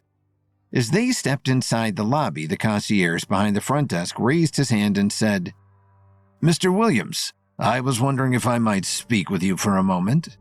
Kevin nodded and stepped up to the desk while Madame Spatzel skipped away and returned to the room. "Something I can do for you?" Kevin asked the concierge. "Yes, actually," the concierge said. With small, round glasses, a bow tie, and a very well-manicured mustache, he looked like someone from another time. Maybe 100 years ago, back in the Roaring '20s. "It's about your bill," he continued. When you first arrived, you made a down payment for 6 weeks, and I'm afraid those 6 weeks have officially passed as of this morning. If you'd like to continue your stay with us, I'll need another payment immediately." Kevin scratched his chin and considered his options. "We've already been here 6 weeks and we haven't even started filming Cleopatra," he thought to himself. "If I'm going to be in Hollywood any longer, it might be time to consider buying a house." His thoughts collected, Kevin looked up at the concierge and said, "In that case, I think I'll finally start looking for a more permanent residence. Let's go ahead and book 1 more week in the presidential suite. I'm sure we can find a house by then." The concierge nodded with practiced courtesy. "Of course, Mr. Williams. We're happy to have you for as long as you need." After paying for another week at the Beverly Hills Hotel, Kevin went up to the presidential suite and announced that they were moving. "All right, everyone," he said to Sandra, Emo, Adriana, and Madame Spatzel. "We've been living out of this hotel for far too long. Does anyone want to go house hunting with me?" Madame Spatzel was the first to raise her hand. "Oh yes, Kevin, what an excellent idea. We should all move into a great big mansion in the Hollywood Hills with a swimming pool, a water slide, and a screening room where we can watch the first cut of Cleopatra." Even Adriana, who was second-guessing Madame Spatzel just a few hours before, was brimming with excitement. "Should I get a realtor on the phone?" she asked with a smile. Kevin nodded. "Let's get out of here and look at some homes." The realtor Sandra called was named Barbie Polanski, and she came very highly recommended. The first property where they met her was tucked away in the hills of Silver Lake, a trendy neighborhood full of aspiring artists and writers, as well as more than a handful of jaded Hollywood burnouts. Perched at the top of a hill, the house had a great view of the city, but at the same time it was also quite far away from the noise and the chaos and the deal-making. As everyone stepped inside, Barbie greeted them at the door with a high-watt smile and a firm handshake. Like almost everyone else in Hollywood, something about her face seemed a bit plastic. "Hello, Mr. Williams. It's a pleasure to meet you," she said. "What did you think of the neighborhood on your way in? Silver Lake is a very sought-after area, you know. The proximity to Echo Park Lake is a major highlight. As I'm sure you know, countless movies have been filmed there." Kevin thought the house was stunning, but he didn't need much time to look around. "It's a great house," he said, "but it's a little far away from the city. Do you have any properties closer to Hollywood?" Barbie nodded her head. "Of course, Mr. Williams. Let's hop in the car, shall we?" Riding along with Kevin and the others, Barbie guided them to another house in the Hollywood Hills. This one was even bigger than the last house, complete with a swimming pool, guest bungalow, theater room, and even a bowling alley. As Barbie showed them around the house, she told them a bit of its history. "This home was constructed in 1933 and belonged to none other than Mary Pickford, a famous star of the silent film era. It's over 10,000 square feet with 6 bedrooms and 5 baths, and perhaps best of all, your new neighbor would be Mark Wahlberg." Just then, Kevin looked out the window and saw Mark Wahlberg watering his lawn. When their eyes met, Mark gave a friendly wave, and after waving back, Kevin turned to Barbie and said, "This mansion is very impressive, but a little secluded for my taste. Is there anything closer to town, maybe directly on Hollywood and Vine?" Barbie scratched her chin and gave it some thought. She had never met someone who didn't want to move into a mansion before. She heard that Kevin Williams was unusual considering he was a billionaire, but she didn't realize that unusual meant that he wasn't obsessed with spending as much money as he could to impress others. Barbie was going to have to rethink her game plan. "I can think of a couple of places," she said. "Come with me." On their way down Vine Street, Kevin suddenly saw something that caught his eye. Perched just above them, close enough to walk down to the street, he saw a 3-story building with a luxurious rooftop and balconies. "What about that one?" he asked, pointing out the window. With a slight frown on her face, Barbie took a beat before answering. She seemed hesitant to talk about it. "I wish I could sell you that home, Kevin, I really do, but unfortunately, it's in the hands of another real estate agency." Then Kevin asked exactly what Barbie was hoping he wouldn't. "Oh, who's managing the sale?" he asked. Taking a deep breath to exhale her frustration, Barbie said, "It's an agency named Gwendom Real Estate, but believe me, Kevin, I have plenty of other properties I'd love to show you." Kevin made a confused face. "Gwendom Real Estate?" Kevin simmered with anger inwardly.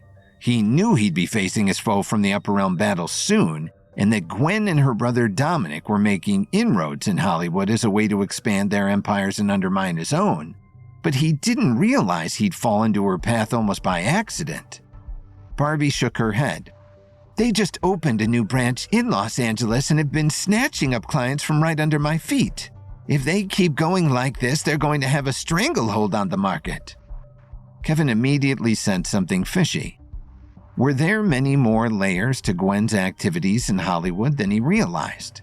Is she still a puppet for Vincent Reeves's evil schemes to exact revenge on me? Kevin wondered. Gwen had, of course, attempted to erase Kevin's memories of her nefarious activities in the Upper Realm, but his own development of a memory restoration pill had had all of her activities there come flooding back into his mind. Gwen, of course, didn't know that Kevin had fully recovered his memory, which will give Kevin a leg up in their future encounters. Whatever her motivation is, it can't be good, and it must be more than just real estate, but still, I don't see why I can't at least buy a home from her. His mind made up, Kevin turned to Barbie and smiled. Thank you, Barbie. You've been a lot of help, but I think I can take it from here. Where should I drop you off? In her heart, Barbie was furious. No billionaire had ever turned down an opportunity to have her find him the perfect house. But she channeled that anger through a filter of extreme professionalism. Are you sure you don't want to see any of my other properties? I have a Bavarian castle in La Crescenta that I know Madame Spatzel is just going to love.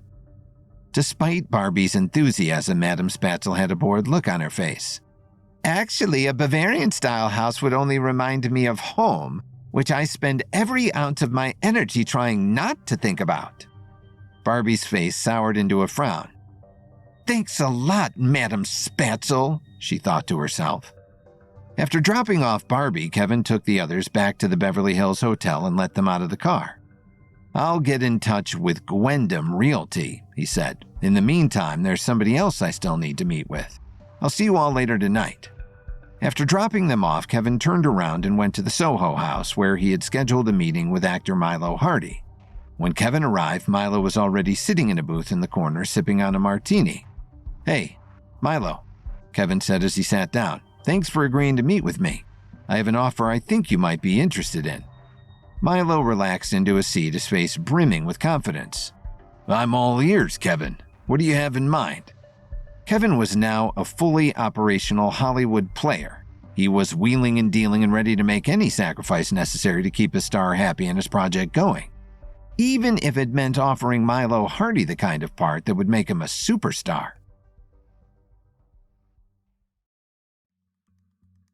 Kevin digs further into his new life as a Hollywood powerhouse. He vows to buy the Egyptian theater from Atticus Davel and restore it to glory, while he also hunts for a mansion which will be his base of operation. When he learns that the house he wants to buy is represented by Gwen Archer, Kevin realizes that he will face his foe from the Upper Realm sooner than he expected. Meanwhile, he's also ready to offer Milo Hardy the role of Mark Antony in order to keep star Madame Spatzel happy. Before continuing his business conversation with Milo, Kevin ordered himself a Coke with a wedge of lime. And after the server brought it to him, Kevin stirred it with his straw and asked, Has Madame Spatzel mentioned anything to you about Cleopatra? Milo smiled. He didn't look all that surprised. I figured that's what this was about, he said, leaning back in his chair. She stopped by my pool house a few days ago and said that she'd rather have me as Mark Antony instead of Ryder. I can't say I blame her, he added. What Madame Spatzel needs is a real man to share the screen with her. Kevin smirked, only sarcastically though. Deep down he thought Milo's blatant ego was unbecoming and tasteless. Still, it's not like he expected much else from him. Well, Kevin said, are you interested or not? Milo looked back at Kevin and grinned. In that moment, Kevin needed something from him, and he loved the feeling it gave him, as though all the power were in his hands, however briefly. You don't need to persuade me, Kevin. I'd take the role in a heartbeat if it were just up to me. Well, isn't it? Kevin replied. He was eager to finalize the details and get back to his other business. Milo shook his head. Unfortunately, my manager Judy Chen is going to take some convincing. She really hates you, you know. She wanted Madame Spatzel as a client more than anybody, but you had her sign with Felicity instead, and Judy has been bitter about it ever since." Kevin rolled his eyes. He hated how everyone in Hollywood seemed to take business so personally. The end result was what was most important, not the egos and the stroking that had to be done along the way. "Well," he said, "I'm sure with a high enough offer, even Judy can be persuaded. Is there a convenient time that the three of us might be able to meet tomorrow?" Milo pulled out his phone to check his availability. "I could take a meeting at 1 o'clock, he said with a shrug. Kevin nodded. "All right, 1 o'clock it is then. Thanks, Milo. I'll talk to you later." Then, after sipping down the last of his Coke with lime, Kevin hopped back in the car and called Gwendom Realty. The receptionist who answered the phone had a bright, chipper voice. "Hello. Thanks for calling Gwendom Realty. How can I help you?" "Yes, I was hoping to place a bid on the 3-story property on Hollywood and Vine," Kevin replied. "Ah, yes. Just a moment while I transfer you to the person representing the home." After he was put on hold, Kevin heard half-hearted jazz music on the other end of the line, but after just a moment or two, a familiar voice answered the phone. "Hello, sir. My assistant tells me you're interested in the home on Hollywood and Vine." "Hello, Gwen," Kevin replied. "I knew you owned the company, but I didn't expect to be put on the phone with you so quickly." Kevin could almost hear Gwen recoiling in horror on the other end of the line. "Hello, Kevin. It seems like no matter how hard we try to avoid each other, life has a funny way of bringing us together again. Do you really want to buy the house, or is this some kind of plan to thwart me again?" Kevin threw his head back and laughed. Although he and Gwen were enemies, he had to admire how open and honest she was. "No hidden motives on my end," he said. "I really am just interested in that house on Hollywood and Vine. Would you be comfortable with setting our rivalry aside just long enough for me to place a bid?" Gwen smiled and leaned back in her office chair. "Well, it's a very popular property, Kevin. I've already received about a dozen offers, but I suppose I could make room for one more. Do you have time to meet tomorrow at 1 o'clock? Remembering his agreement with Milo, Kevin said, 1 o'clock is the only time in the day I'm not available. Could we possibly push it to 3 or 4? He asked. Gwen grinned. Like Milo, she enjoyed having a sense of power over Kevin. I'm sorry, Mr. Williams, but I'm afraid it will have to be 1 o'clock or not at all. I'm an incredibly busy woman, as I'm sure you already know. Kevin sighed. He couldn't let this opportunity go to waste. Though he knew that Gwen was toying with him, he still had a secret advantage in their battle. Gwen didn't know that Kevin had restored his memory of their battles in the upper realm with his memory restoration pill. Yes, all right, fine. I'll find some way to make it work. I'll see you tomorrow. Can you come to the Beverly Hills Hotel? Kevin asked. Gwen nodded. Sounds good, Kevin. Normally I'd say that I'm looking forward to it, but I'd rather not lie to you like that. With that, Gwen abruptly hung up the phone, and immediately afterward, Kevin got an incoming call from Ryder. Hello, Kevin, he said. I was hoping you might have some time tomorrow to discuss the production. Unfortunately, the only time I'm available is 1 o'clock. Kevin let out a deep, frustrated sigh. Of course, that's the only time you're available, he said. Come on by the Beverly Hills Hotel around then. It's going to be a real extravaganza. The following day, Kevin woke up at around 11 in the morning and prepared for the 3 meetings he had scheduled, all which were to take place at 1 p.m. It's going to take a miracle to keep everyone happy, he said to himself, but if I'm quick enough, I may just be able to pull it off. Along with his coffee, Kevin took 5 mental precision pills, 3 more than usual, and hurried down to the lobby with a mind that was racing faster than lightning. Going out to the pool, he saw everyone sitting at 3 different tables. Milo and Judy at one, Gwen Archer at another, and finally Ryder and Lance sitting the furthest away. When Kevin saw the back of Lance's head, he rolled his eyes. Oh, God, what's he doing here? He groaned under his breath. Milo and Judy were seated the closest, so he went to them first. But along the way, the others looked up and seemed frustrated he didn't go to them upon his arrival. Don't worry, everyone. I'll get through you all in no time. I've got a brain like a bottle of lightning right now. Then, taking a seat across from Milo and Judy, he said, "All right, you two, let's make this fast. I and the other department heads want Milo for Mark Antony. We'll start you at $70 million flat plus $500,000 per day if we go over schedule. Any objections?" Milo turned to Judy, obviously counting on her to speak for him. "The money sounds fair enough, Kevin, but we have some other conditions in mind. First of all, Milo needs a trailer that is at least 1,000 square feet, preferably with an attached jacuzzi and boxing gym." Kevin thought that the demand was ridiculous, but he didn't have time to pay it much attention. "Yes, all right, fine. Done. Anything else?" he asked. Milo nodded. "Just one more thing. My father is sick with an incurable degenerative disease that none of his doctors know what to do about. Seeing as you're one of the most famous herbalists in the country, I was hoping you might be able to help him out." "I'm already giving you $70 million, and now I have to cure your sick father too?" Kevin thought to himself, "What do I look like, a miracle worker?" Kevin could answer his own question. He was probably the only person who could cure Milo's father's disease, but he was surprised to have to add that to his list of chores. Just then, a few tables down, Gwen Archer tapped on her watch and said, "It's 1:05, Kevin. I'm giving you 5 more minutes before I walk away." With no time to argue, Kevin nodded his head and said, Yes, all right, I'll visit your father and see what I can do. Anything else? Is that it?" Judy took an unbearably long time to answer. "Yes. If those conditions are met, we'll sign the contract, but I still want to know, Kevin, why did you sign Madame Spatzel to Felicity instead of me?" Kevin would rather have been run over by a truck than open up that kind of worms. "Sorry," he said, "but I'm afraid that's all I have time for. I'll be in touch with the contract shortly."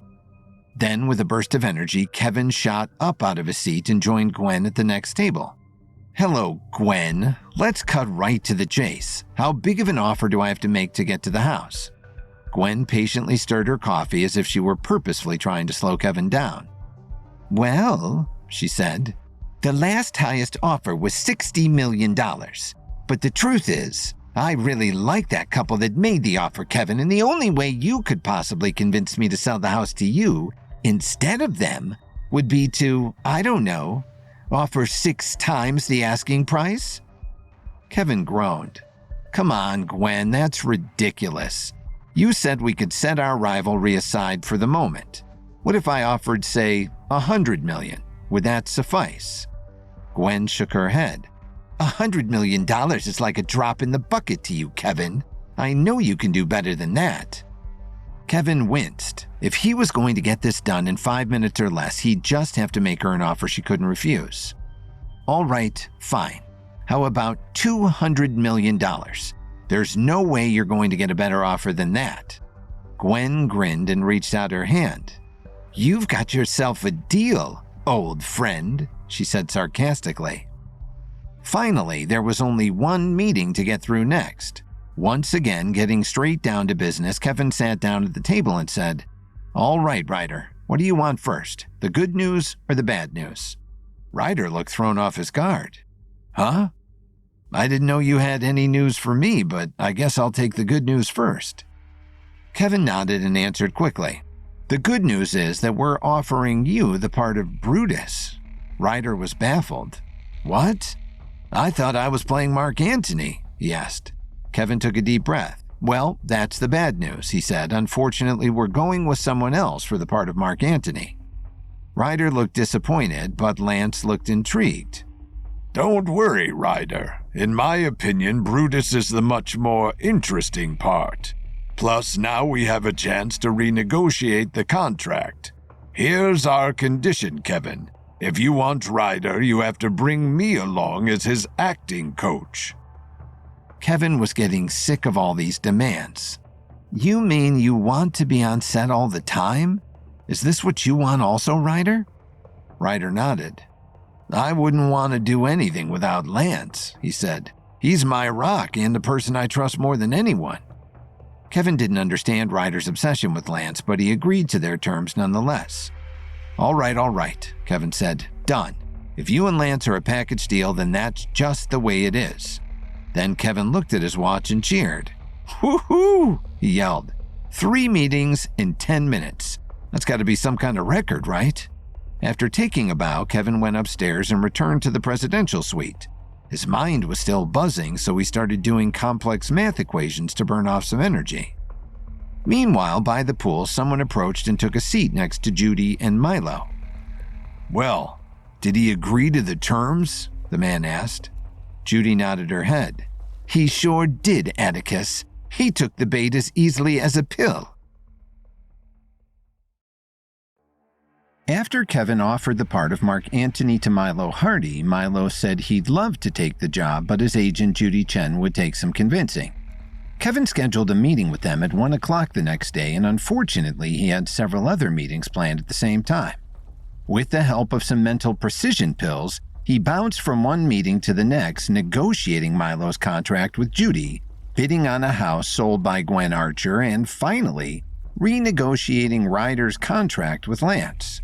After Kevin got through his meetings and went back to his room, Atticus Davel joined Judy and Milo with a sinister plan to discuss.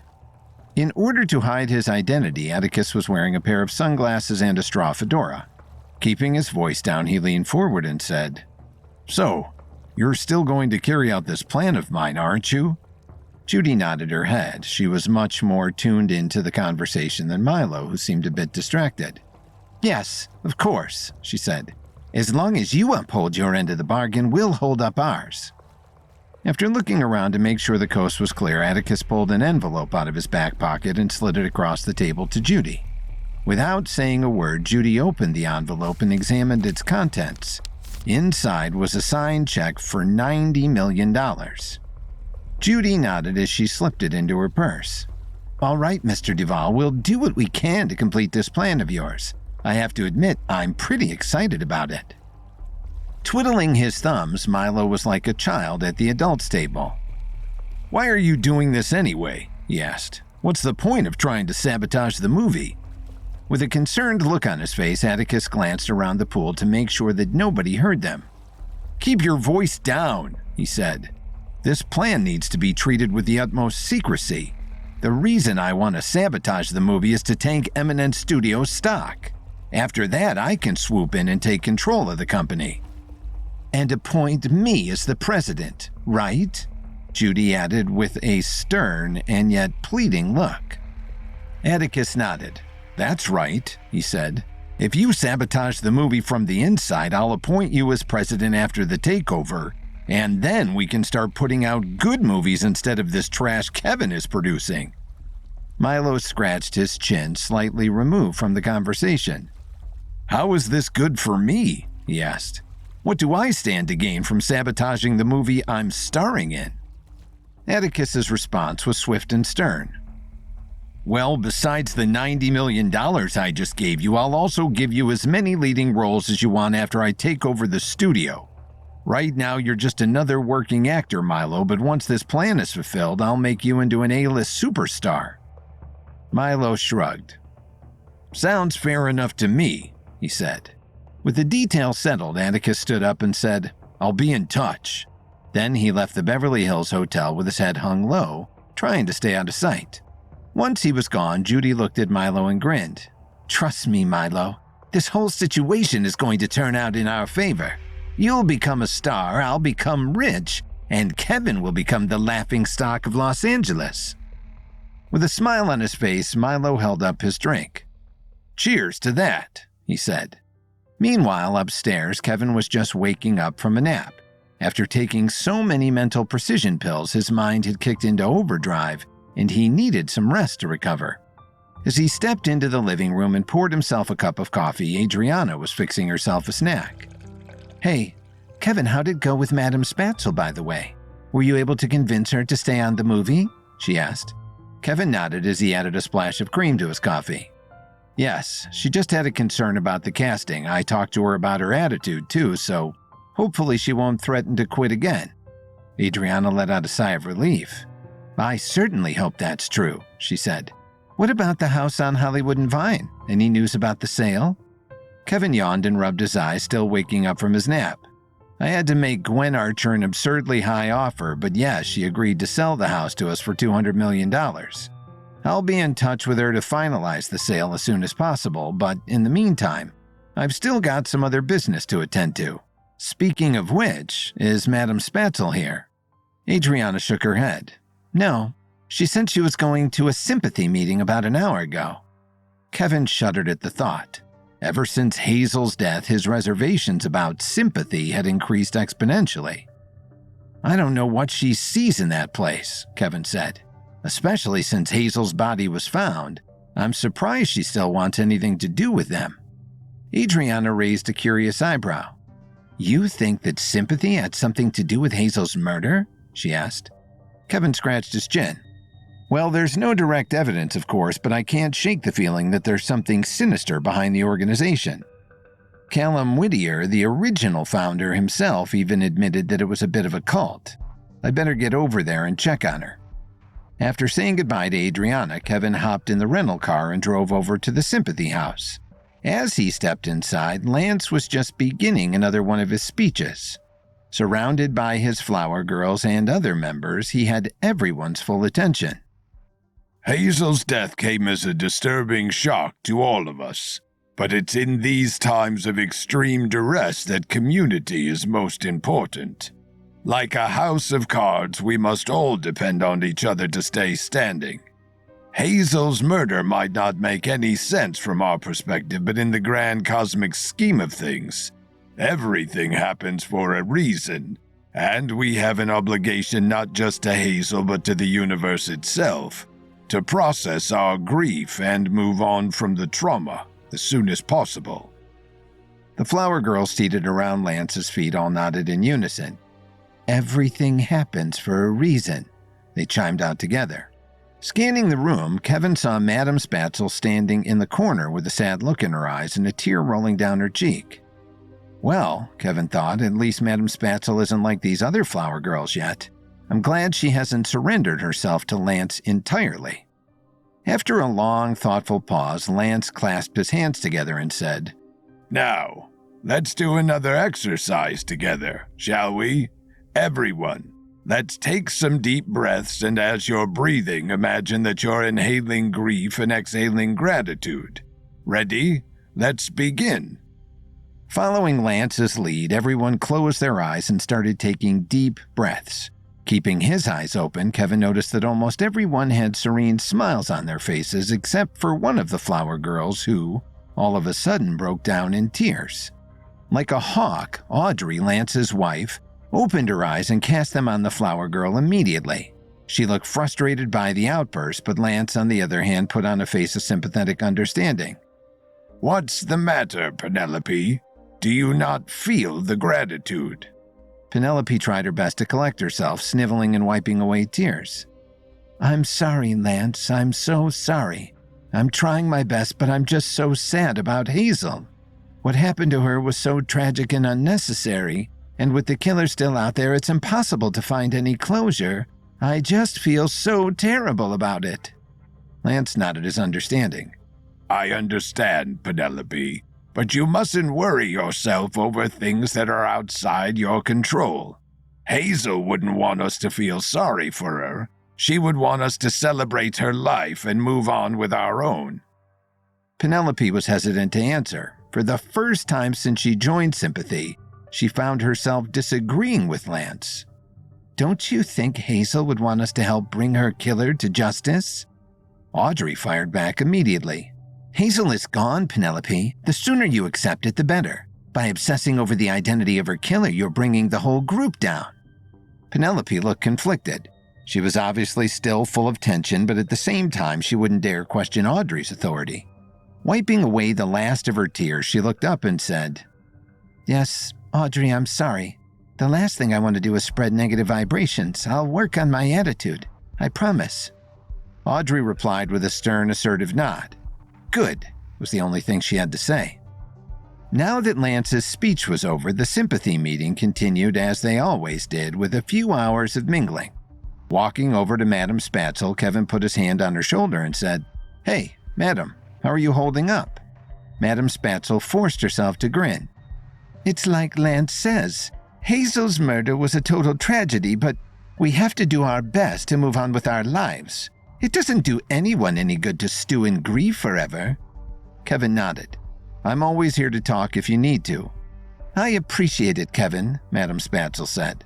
Then all of a sudden her eyes lit up as she remembered something. Actually, Kevin, I have been meaning to ask you something. Can you tell me more about these levels of yours? I think it might be a good idea for me to level up myself. Suddenly, Kevin looked around with a cautious expression on his face. We can't talk about that here. Come with me, he said, pulling her by the arm. Many ordinaries knew about levels, and that Kevin had them surprised few people. It was practically an event when he had broken through to become a level 7 a few months ago, when he was in Washington, D.C., but broadcasting the power of levels and the ability for those who professed an interest in it to begin to gain them was not something that Kevin wanted Lance Reeves and the sympathy followers to hear and seize on.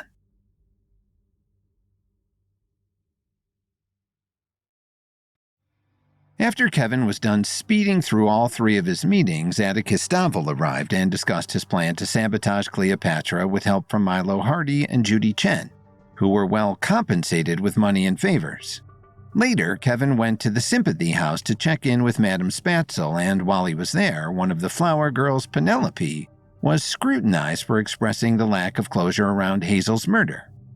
After the meeting, Madame Spatzel asked how she could go about leveling up, and Kevin said that they needed to have this conversation in private. Taking Madame Spatzel by the hand, Kevin led her out to the car before saying anything more. Once they were in their car with the doors closed, Kevin took a deep breath and said, "So, you want to learn about levels. How did that come onto your radar?" Madame Spatzel was confused by all the secrecy. "Well," she said, "I ran into Jericho at a coffee shop yesterday, and we got to talking about things. He told me that he recently broke through to his first level and he was feeling good because of it. When I asked him how I could level up to, he told me to ask you about it, so here I am." Kevin decided to take the long way back to the Beverly Hills Hotel so that they'd have time to talk. Gripping the steering wheel with a bit of worry, he said, "I don't know, madam. Leveling up is a dangerous business. It will make you more powerful, of course, but it also comes with a tendency to attract trouble. I'm not sure it's the best thing for an actor to dabble in." Despite Kevin's warning, Madame Spatzel couldn't resist the call. "Jericho told me that even some famous actors were leveled up, especially back in the silent era, when they had to perform with a lot of physicality. Apparently Buster Keaton was a level 5. I mean, how else could he have done all those death-defying stunts?" Kevin looked at Madame Spatzel with a playful taunt in his eyes. "Are you planning on doing all your own stunts, madam?" Madame Spatzel nodded her head. "Of course I'm going to do all my stunts, but that's not all that actors use levels for, Kevin. According to Jericho, it also helps them bring their emotions to the surface in bolder, more powerful ways. Why do you think actors like Daniel Day-Lewis and Meryl Streep are so expressive? Because they have levels, of course. Don't even get me started on Marilyn Monroe." Kevin had never heard of actors using levels to intensify their performances, but the more he thought about it, the more it made sense to him. Ever since he started cultivating his power base, his emotions had become much more sharp and vivid. Although he was very good at controlling them, he couldn't deny that levels had a direct effect on the intensity of his feelings. And certainly he had seen all sorts of people with levels trying to attain their master status in the upper realm. Jonah had been a ballet dancer, Muscles was a weightlifter, and Cassian was a professor of ancient lore. That Kevin had initially thought that levels were only for battling foes like the Pinnacle and Vincent Reeves had been an error that was quickly corrected. Levels were something that could help anyone achieve greatness in any field or endeavor. "I suppose I can see where you're coming from," he said, "but the first lesson of cultivating levels is to always use them responsibly. If you don't, it could very easily lead to your ruin, madam. Are you sure you're ready for that kind of responsibility?" Madame Spatzel nodded with eager enthusiasm. "Yes, of course, Kevin. I'm a very responsible person, you know. I may look like a chaotic mess sometimes, but deep down, I'm actually very mature and calculated." Kevin couldn't help but laugh. "I'm sure that's true, madam, but if you're serious about this, you're going to have to lay off the partying for a while in order to clear your mind. Think you can handle that?" Madame Spatzel hesitated for a moment.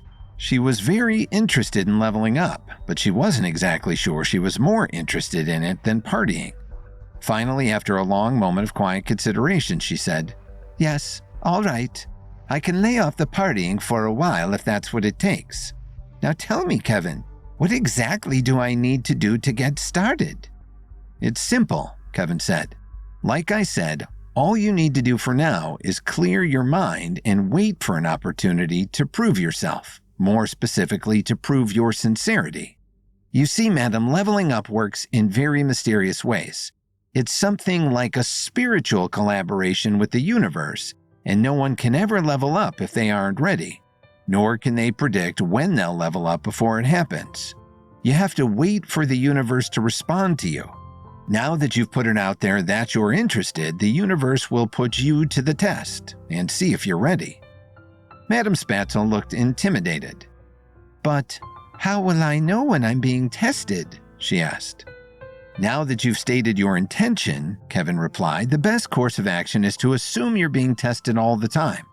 It's important to remember, though, although levels make you more powerful in the end, the universe is rarely testing you on the basis of physical strength. What it really wants to see is whether you're a good person or not, pure of heart and all that. So the most important thing to remember is to always do what's right, especially when it seems the hardest." Of course, Kevin knew that there was the flip side of levels. Many of his enemies had them, and they used their levels in battles against Kevin. But for a person like Madame Spatzel, levels would be about distilling her artistic intent, not about trying to fend off invasions from the pinnacle.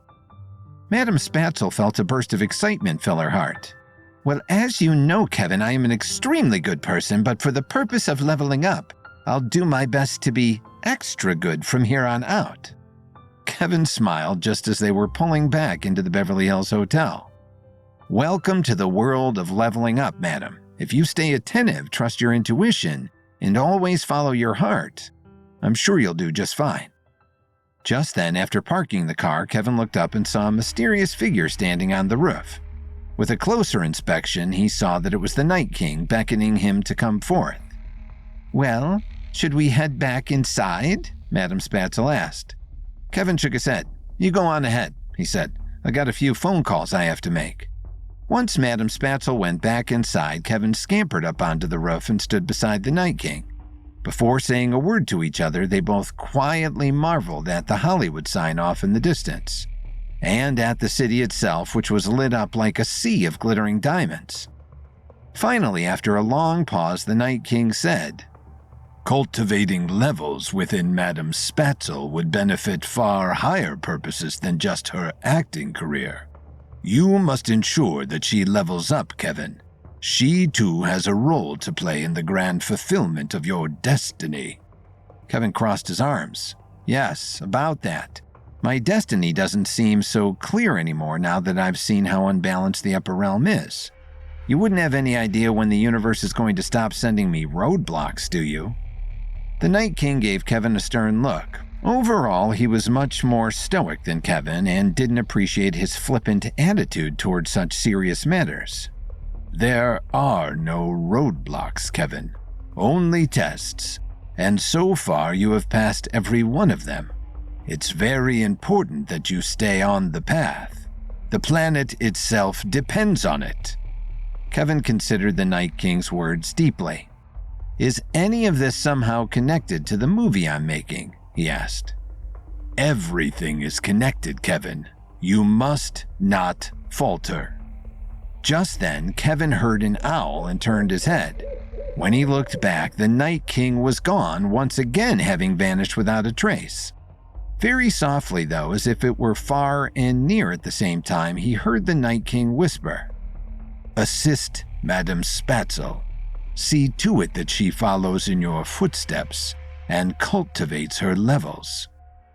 Assuming the Night King could probably still see him somehow, Kevin replied with a simple nod and dropped down off the roof. When he returned to the presidential suite, he went into his room and got a head start on packing. After his deal with Gwen Archer, it was only a matter of time before they moved into the new house. While Kevin was packing, his mind was busy with thoughts about Levels, Madame Spatzel, and the Upper Realm. I hope she's ready for it, Kevin thought to himself. Leveling up isn't easy, but it is very rewarding if you use them in the right way. Just then, Kevin sensed something behind him, but when he turned around, he saw nothing there. I know I wasn't imagining things, he thought. There's definitely someone in this room right now. Kevin's mind was filled with theories. Could it be someone from the Stuntmen's Guild or the Mavericks? All of a sudden, Kevin heard the toilet flush followed by footsteps coming his way.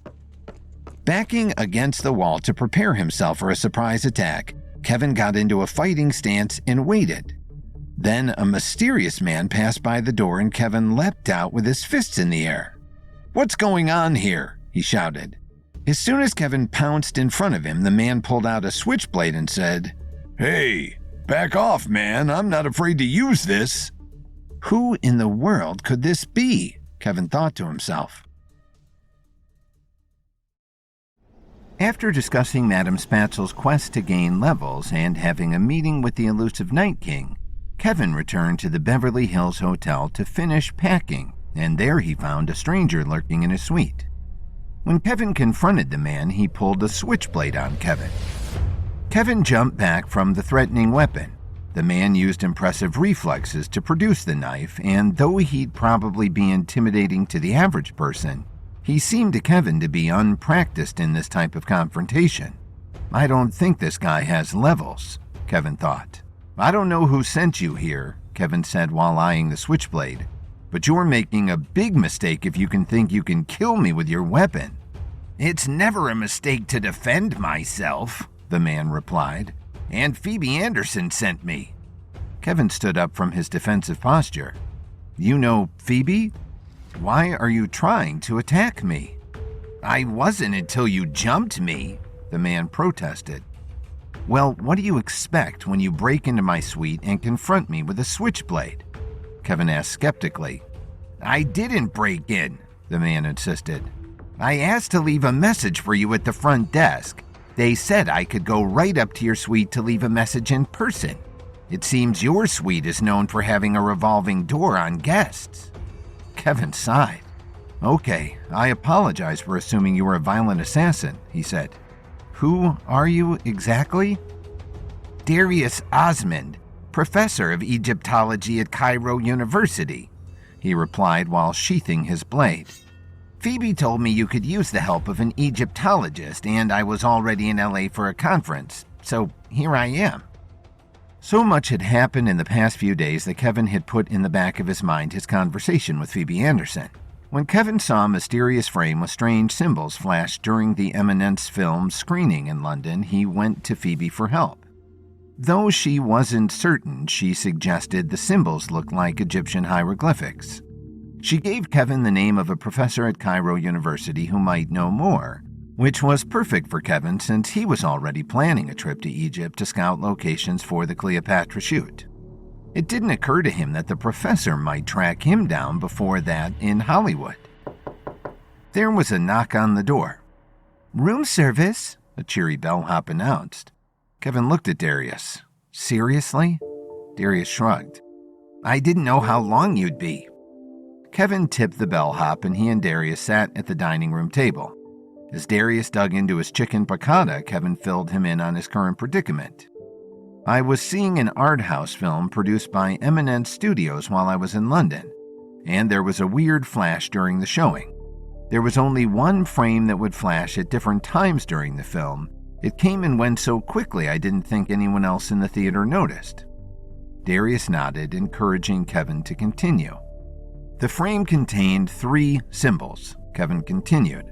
My first thought was that it could be some kind of subliminal messaging, but historically that tactic has been used for advertising, and the image itself didn't give any clear indication of what message it'd be trying to convey to the audience. But the way the audience reacted to the film, like they were all programmed to have the same response, made me think it could be something more than subliminal messaging, something more dangerous. And why are you seeking the help of an Egyptologist? Darius asked. I drew the symbols from memory and asked Phoebe for her opinion. Phoebe wasn't positive, but she believed they looked Egyptian. She suggested I talk to you, but I tend to get sidetracked, Kevin admitted with more than a dose of modesty. Dabbing the corners of his mouth with his napkin, Darius said, "Let me see these symbols." Kevin drew the hieroglyphics, the lizard, the X made of chains, and the inverted pyramid with the eye above it, and Darius took a few minutes examining them. "These are reminiscent of glyphs from the early dynastic period," he said, "but I've never seen these specific symbols. This one in the middle is most interesting to me. That eye over the pyramid isn't an exact copy, but it's similar to the Eye of Horus, a symbol of wisdom and protection." "I must admit that sounds less threatening than what I was expecting," Kevin replied. "But like I said," Darius countered, "this isn't necessarily representing the Eye of Horus. There are a few additional markings, and regardless, the symbol used for the Eye of Horus is often used interchangeably as the Eye of Ra." "And that symbol also means protection?" Kevin asked hopefully. "Not quite," Darius replied. "The Eye of Ra symbolizes destruction and control." Kevin grimaced, as this meaning unfortunately resonated more with what he saw and felt in the theater.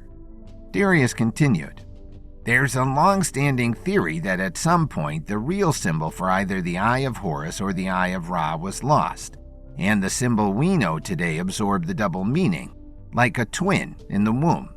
I would need to study more before coming to any conclusions, but it's possible that this eye is the lost symbol, meaning either protection or destruction."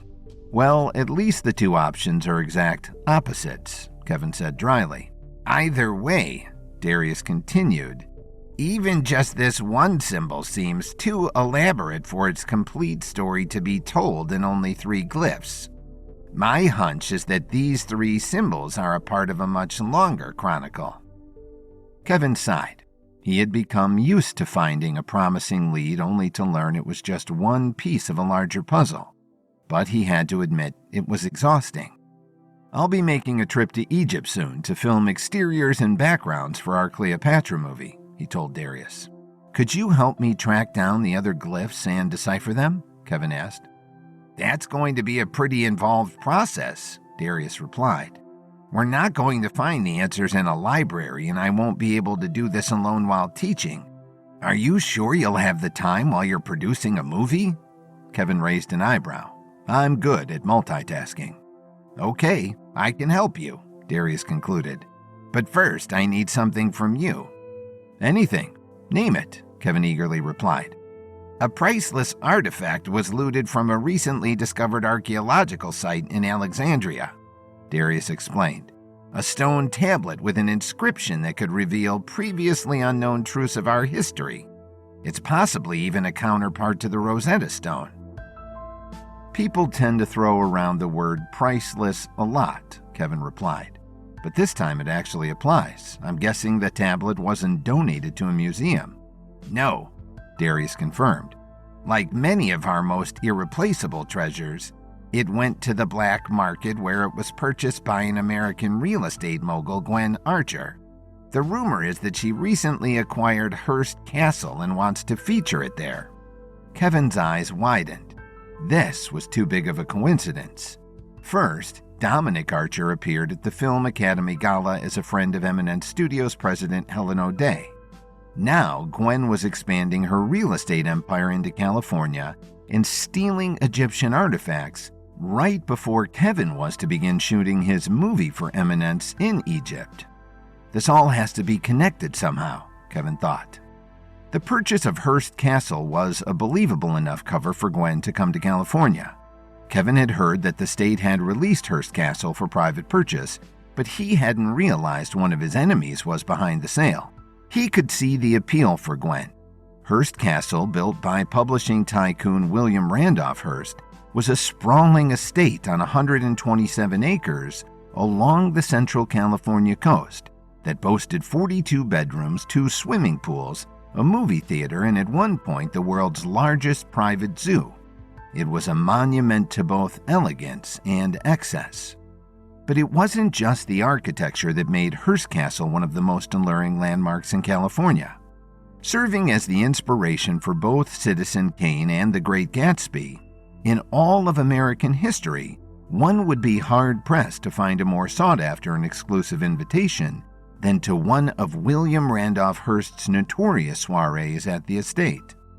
Celebrities, politicians, and old-money socialites mixed and mingled on the most elite guest list in the country, which included the likes of Winston Churchill, Clark Gable, and Charles Lindbergh. There was no doubt that Hearst Castle would be the crown jewel of Gwen's portfolio, and she would aim to replicate the same caliber of guests as in the castle's golden age. It was the ideal location to entice her powerful, if not always upstanding, friends. The type of friends who wouldn't see anything problematic about a stolen Egyptian artifact being displayed on the dining room table. "I have a long history with Gwen Archer," Kevin told Darius. "I can't say it surprises me that she'd be responsible for this kind of theft. What can I do to help?" "I wasn't completely honest before," Darius admitted as he finished his plate of chicken piccata. "I'm not here for a conference. I'm here for Gwen Archer and the tablet, and I want you to help me steal it back."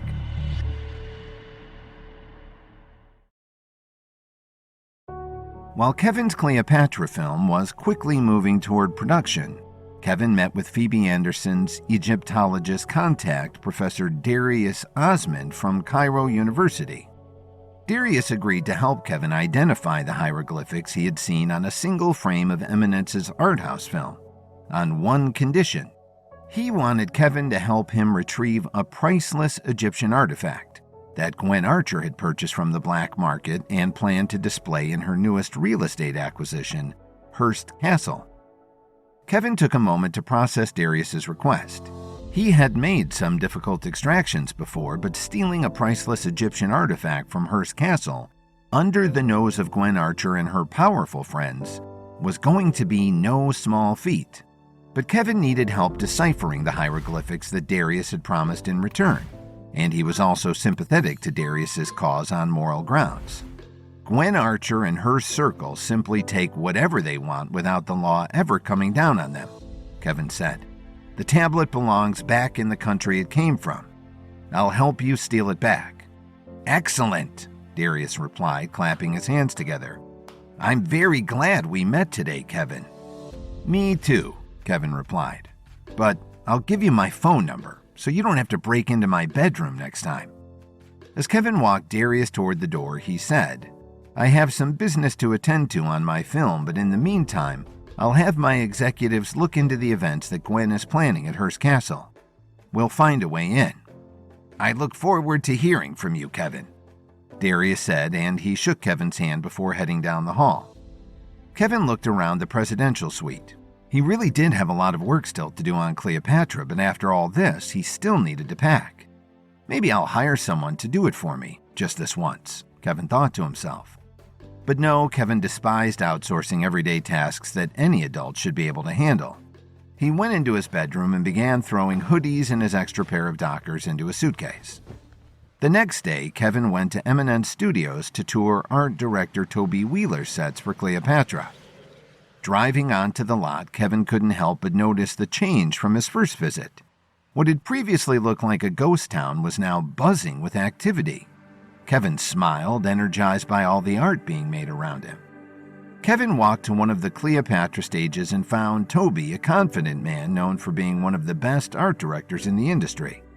Toby greeted Kevin with a firm handshake. I'm so glad you'll be able to see what we've been working on, he told Kevin. I thought designing a sequined party planet for Baz Luhrmann was difficult, but recreating ancient Egypt inside a soundstage has been my most exciting challenge yet. He led Kevin into the soundstage and Kevin's jaw dropped. There in front of him was one of the pyramids of Giza. Even though Kevin knew the soundstage was only 50 feet high compared to the real pyramid's height of over 400 feet, Toby's forced perspective was so expertly done that Kevin still felt like he was looking at the real thing. Toby, Kevin said in awe, this is incredible work. I really thought we weren't going to achieve the realism we wanted without shooting at the actual sites, but I stand corrected. I'm glad to hear that, Toby replied, proudly absorbing the praise.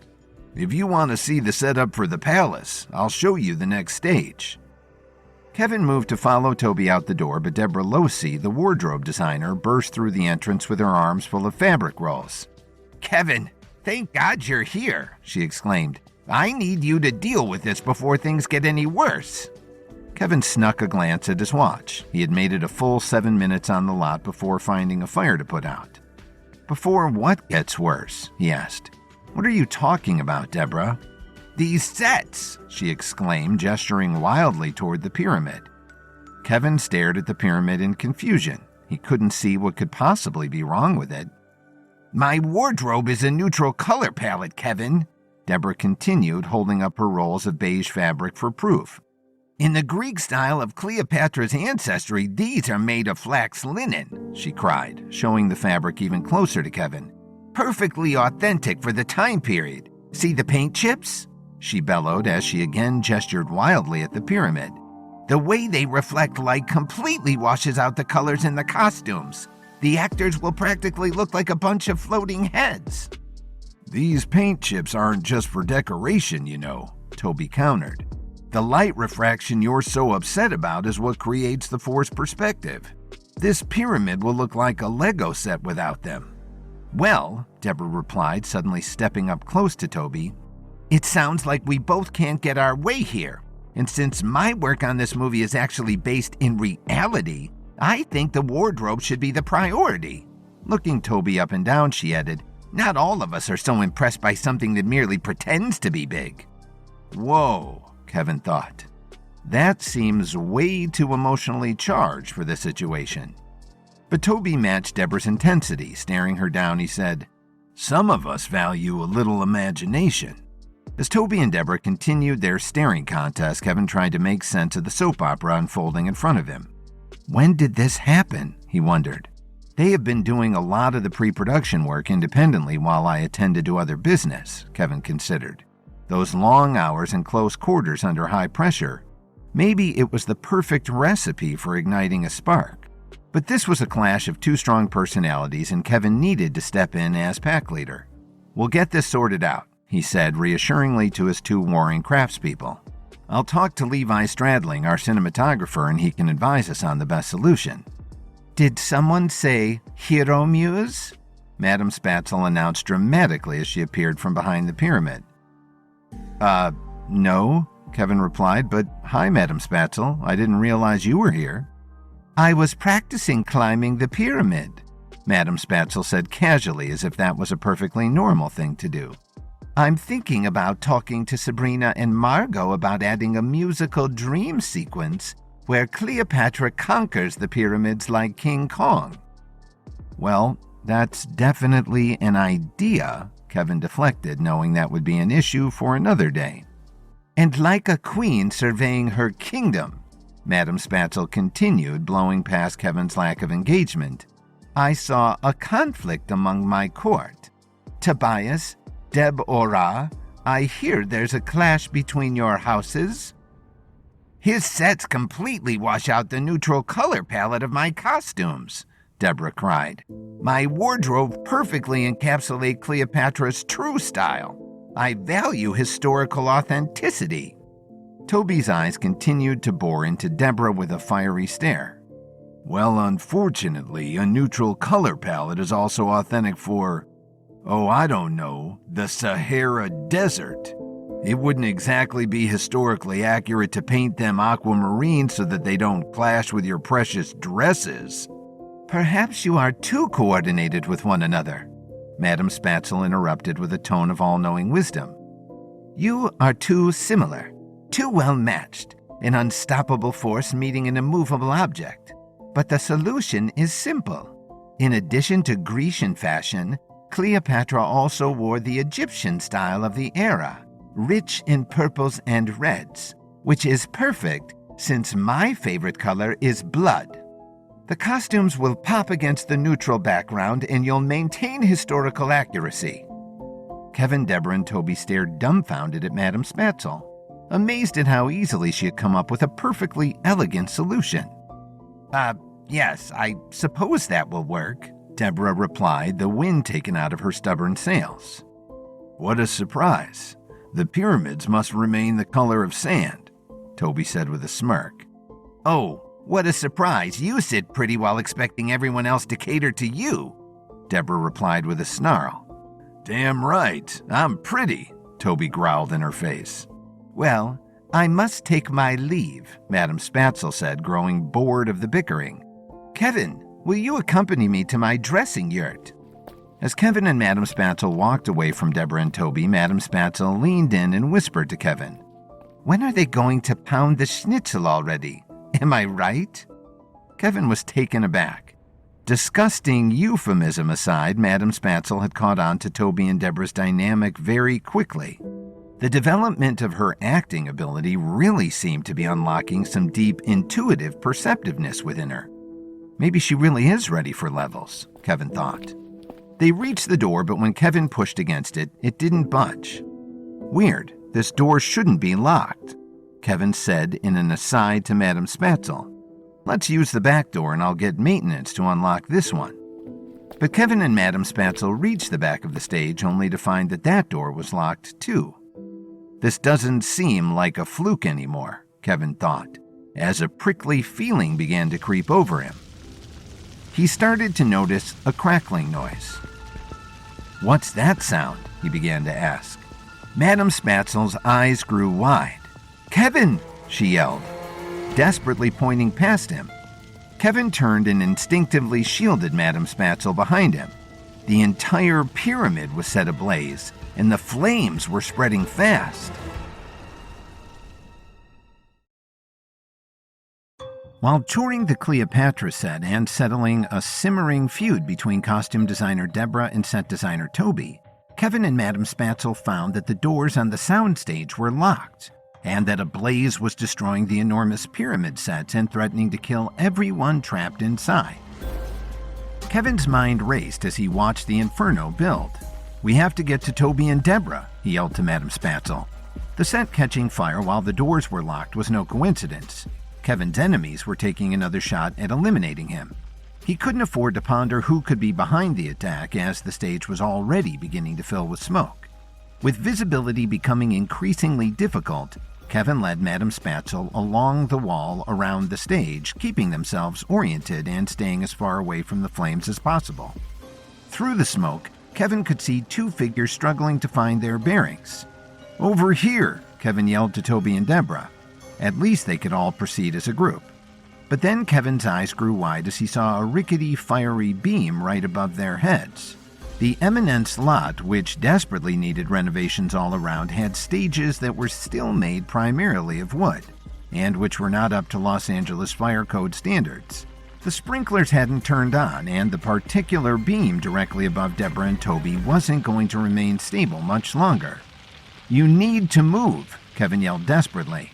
Deborah glanced up and saw the crackling timber about to collapse. She shoved Toby out of the way, and they both tumbled to the floor just out of the reach of the deadly beam as it crashed to the ground.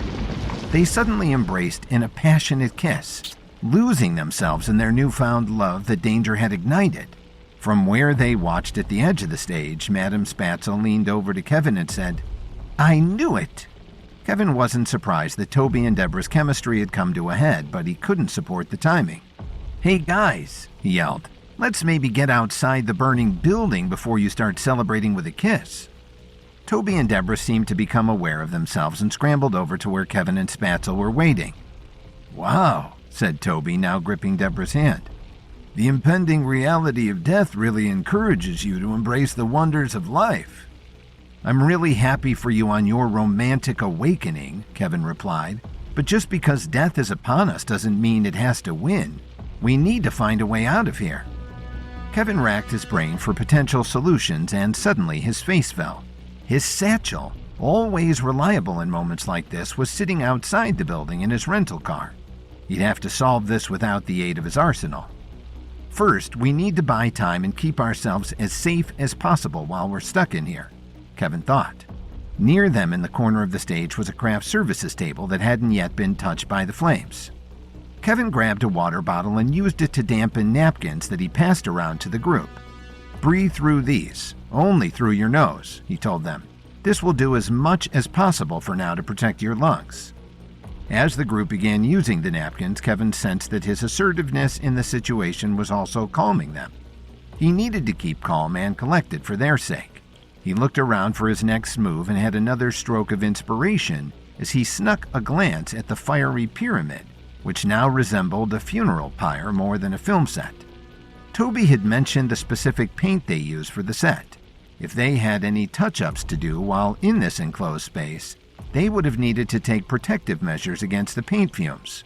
"Toby," he called out, "did you use any respiratory masks for the paint fumes?" "Yes," Toby exclaimed. "There's a supply table on the other side of the stage." He cursed himself for not thinking of this on his own, but no one else had as much experience as Kevin at being calm under pressure.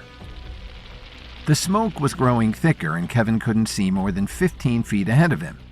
"Lead the way, Toby." Toby was actually relieved to contribute, especially in front of his new love interest. Holding Deborah's hand, he led the group through the haze, maybe putting a little extra effort into embodying the courageous and authoritative posture of a hero who had saved his own damsel in distress. The group hugged the wall as they inched across the soundstage. "At least we have the silver lining of this being the biggest stage on the lot," Kevin thought. The engulfed pyramid stood 50 feet away from them, but the flames were skipping along the rafters and licking the walls. Through the dark smoke, the towering inferno resembled a portal to hell. It occurred to Kevin that once the structure collapsed, the entire room would be swallowed up by the flames. There would be no escape. It's surprising that it has even lasted this long, Kevin thought. He knew the drywall and plywood that were typically used to make sets weren't built to require structural integrity. The entire pyramid really could collapse at any second. Kevin started to see the table materialize ahead of them. When they reached it, Toby grabbed a box of masks set designers used when spray painting or sanding wood and passed them around. It was an improvement. The masks filtered the smoke particles better than the wet napkins and didn't require the use of their hands. But it wouldn't stave off the effects of the smoke indefinitely. On the table, Kevin also spotted a collection of workman's gloves and goggles. "The crew's tools may actually save us," Kevin thought. He tossed the supplies to each of them. "Put these on," he yelled. Having everyone's hands and eyes protected would give them more options for maneuvering their way through the building. Looking around the stage, Kevin realized the gloves may really prove to be their salvation. The flames were quickly advancing along the wall, headed straight for them, but Kevin spotted a metal ladder standing about 20 feet away. The metal would be scalding hot, but it hadn't caught flame, and he now had the gloves for protection. Kevin ran from the table and the group's relative safety in the corner. "Kevin, what are you doing?" Deborah desperately yelled after him. Kevin reached the ladder and, using his level 7 strength, easily carried it over to the wall while putting his mental abilities to the test to ignore the scalding temperature of the nearly molten metal. He threw the ladder against the wall and the weakened structure gave way, creating a gaping hole with daylight on the other side. "This way," Kevin yelled back toward the group. Through the smoke, he saw them approach, but the flames reached him at the same time from the other directions, quickly obscuring their exit in the fire. "How are we going to get through that?" Toby cried. As soon as Kevin thought they were in the clear, another obstacle materialized. When one door closes, a window may open, but that window could quickly be draped in a curtain of flames. Curtain! That's it, Kevin thought. He maybe didn't know fashion, but he did know about natural substances. The flax plant that Deborah had used for her fabric had flame-resistant qualities. Deborah and Toby may have started the day by clashing, but just as they had proven to be a match for each other, their work on the film could also prove to be an unexpectedly essential combination. "Wait here," Kevin yelled behind them. He knew the rolls of fabric would be lying where Deborah dropped them when the fire started. He just had to hope the flames hadn't already reached them. At this point, the smoke had become so thick that Kevin needed to crawl on the ground to have any visibility. The goggles at least helped. He probably wouldn't even be able to open his eyes at this point with the amount of smoke. Finally, ahead of him, Kevin saw long, thin shadows on the ground and knew they were Deborah's fabric. He snatched them when the edge of the fire was just a foot away. Kevin ran back to where he had left the group. He wasn't able to see anything, but his innate senses were strong enough that he didn't need to. Kevin knew exactly where he needed to go. When he reached the wall of fire with safety and fresh air just on the other side, he effortlessly ripped giant portions of the fabric. With Deborah closest to him, he grabbed her and draped her own historically accurate linen around her body. "This isn't going to resist the flames entirely," he cautioned. "As soon as you reach the other side, drop and roll." Deborah nodded and Kevin yelled, "Now jump!" Deborah launched herself through the flames and Kevin held his breath. After a few seconds that felt like they stretched into eternity, over the roar of the ever-building flames, Kevin heard Deborah yell, "I'm through!" Kevin exhaled in relief. Next was Toby. As Kevin wrapped him in the fabric, Toby desperately yelled, "Deborah, I'm coming for you!"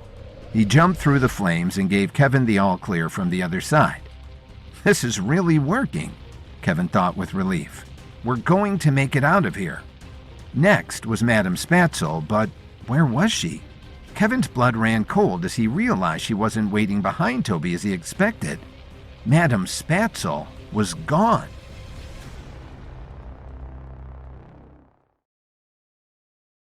While Kevin was touring the Cleopatra sets on the Eminence lot, the pyramid caught fire, and Kevin discovered the doors to the soundstage had been locked from the outside.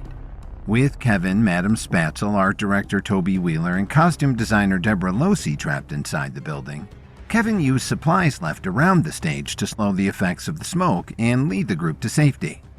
Kevin managed to blast a hole in the wall, creating an exit, but after ushering Deborah and Toby through to the outside, he discovered that Madame Spatzel had gone missing.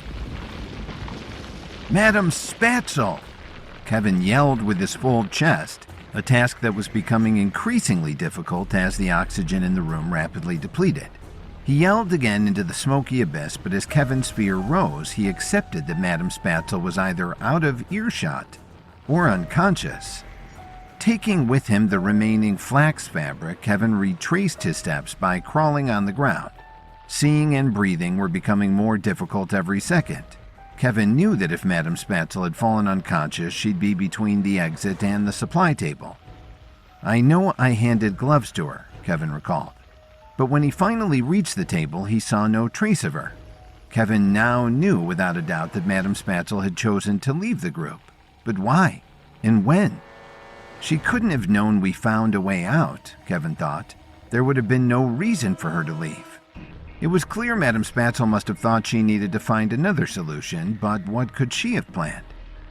Kevin continued retracing their steps around the edge of the soundstage, still seeing no sign of Madame Spatzel. His feeling of dread grew as his path began to lead him closer to the towering inferno devouring the pyramid. It briefly crossed Kevin's mind that it was a miracle the pyramid was still standing. Along the wall, Kevin could see a melting and charred sign that read, "Fire Extinguisher." But there was only an empty hook beneath the sign. Kevin realized that whoever had locked them in and set the fire must have also removed their best chance for safety. The fire extinguisher itself was gone. Kevin had no idea who was behind this, but the arsonist was clearly calculated and ruthless. Atticus Davel didn't seem strategic enough to pull this off, but he had proven during their deadly car chase that he would stop at nothing to defeat Kevin. Could it be the Archers? Kevin wondered. He still wasn't clear on their reasons for being in California. Kevin had an adversarial history with them, but they tended to operate in the shadows. Kevin pushed the thoughts from his mind. It wouldn't matter who was responsible if Kevin didn't live to confront them. He needed to find Madame Spatzel. Kevin had now made his way across the expanse of the soundstage, but there was no sign of her. There was only one place left where she could be. Kevin looked up to find a shocking sight. Atop the peak of the mountainous blaze, looking like the goddess of fire herself, was Madame Spatzel. Madame Spatzel! Kevin yelled with all his might, but the roar of the flames was far too thunderous for Madame Spatzel to hear him.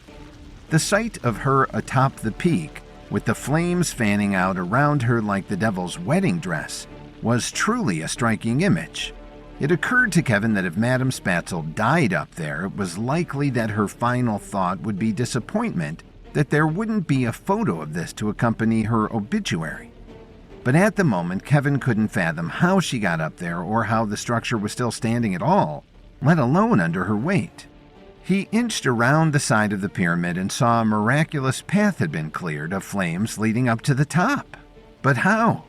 As Kevin got closer to the pathway, he saw it was coated with white chemicals. The fire extinguisher. Kevin realized. Madame Spatzel must have taken it. He began to climb, following the pathway Madame Spatzel had left behind. And then Kevin made another shocking discovery. The set wasn't made of drywall and plywood. It was stone. Toby's set construction was far more authentic than Deborah had given him credit for. He used actual limestone for the pyramid structure and simply painted it to create the forced perspective. That's why the set hasn't collapsed, Kevin realized. He felt a burst of hope as he continued to climb with the confidence that the pyramid wouldn't crumble beneath him. As he got closer to Madame Spatzel, who was reaching above her while periodically using the fire extinguisher to douse the flames lapping at her feet, he shouted for her again. "Madame Spatzel, we have a way out." This time, Madame Spatzel heard Kevin clearly enough to take notice of him, but not enough to hear that her efforts were in vain. "I almost have it, Kevin," she yelled as she continued to reach above her. Kevin followed the trajectory of her arm with his eyes and saw in horror that she was about to turn on the sprinklers.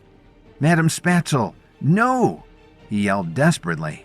Kevin knew that the pyramid was covered in the oil-based paint that Tony had used to create the forced perspective. The water from the sprinklers wouldn't extinguish the flames of an oil fire. It would further ignite the blaze.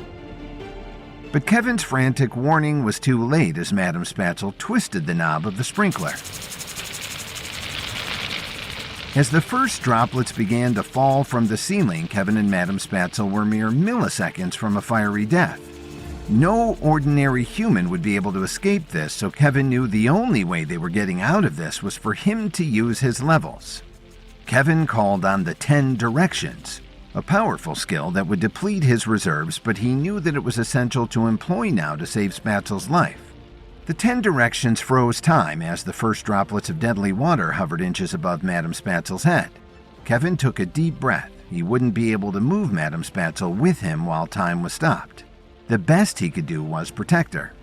Kevin produced the remaining flax fabric he had carried with him and draped a cocoon over himself and Madame Spatzel. He took the fire extinguisher out of her hand and gripped it in his own. Then he took another deep breath. With these meager tools for protection, escaping this was going to require precision. There was no room for error or hesitation. Kevin released the 10 directions and immediately pulled Madame Spatzel with him off the peak of the pyramid. Covered in the flame-resistant fabric, they slid down the side of the stone structure with Kevin deploying the fire extinguisher in a constant stream in front of them, creating monetary gaps in the flames like he was parting the Red Sea. They had a head start of mere milliseconds before the water from the sprinklers reached the flames and ignited a horrifying fireball that transformed the blazing mountain into a volcano. They reached the bottom of the pyramid and Kevin lifted Madame Spatzel over his shoulder. He knew that he'd be able to run more quickly while carrying her than she'd be able to run on her own, particularly in the absurdly complicated shoes she loved to wear. He continued to use the fire extinguisher to blast a pathway ahead of them. The masks and goggles he wore once again proved essential. The chemicals from the extinguisher would have made seeing and breathing excruciating, if not impossible. Even with the protection, Kevin could barely see where he was going. The empty space in the soundstage that had once been congested with smoke was now being devoured by flames. If Kevin didn't have the keen sense of direction to know where their exit was, they'd be dead in a matter of seconds. As they got closer to the wall, the fire extinguisher began to lose some of its power. "We have to make it outside before it runs out," Kevin thought. Pushing himself to run even faster, Kevin saw ribbons of daylight through the flames ahead. With one last gasp from the fire extinguisher, Kevin cleared a gap in the blaze where he had blasted a hole in the wall. Kevin and Madame Spatzel burst through the chasm in the wall, and Kevin could immediately feel the sweet relief of cooler air as he dropped to the ground with Madame Spatzel and rolled out the remaining flames. When Kevin could finally throw the fabric off of them, he ripped off the mask as both he and Madame Spatzel coughed and desperately gulped the fresh oxygen. Toby and Deborah, who had almost given up hope that they were still alive, rushed toward them in relief. But their relief and joy was short-lived. as Kevin then heard a horrifying loud creaking coming from the soundstage, the whole building now completely engulfed in flames. "We need to move," he choked out as loudly as he could and quickly scrambled farther away from the building, pulling Madame Spatzel along with help from Toby and Deborah. They reached a safe enough distance seconds before the building collapsed. The force of the roof falling from 50 feet sent flaming debris flying directly onto the next closest soundstage. As the flames took hold and began to spread across the roof of the second building, Kevin pushed himself to his feet. They weren't out of the woods yet. Kevin managed to escape the inferno on the soundstage with Madame Spatzel, costume designer Deborah Losey, and art director Toby Wheeler just before the building collapsed. They thought that the crisis was behind them until they realized the flames had reached the next soundstage. Kevin, Madame Spatzel, Toby, and Deborah watched in horror and utter exhaustion as the flames quickly began to take hold and spread across the second stage. As Kevin once again started to mentally scramble for an idea, he realized, how is the fire department not here yet? To the group he instructed, "Find someone to call 911. I have to make sure no one is still in that soundstage."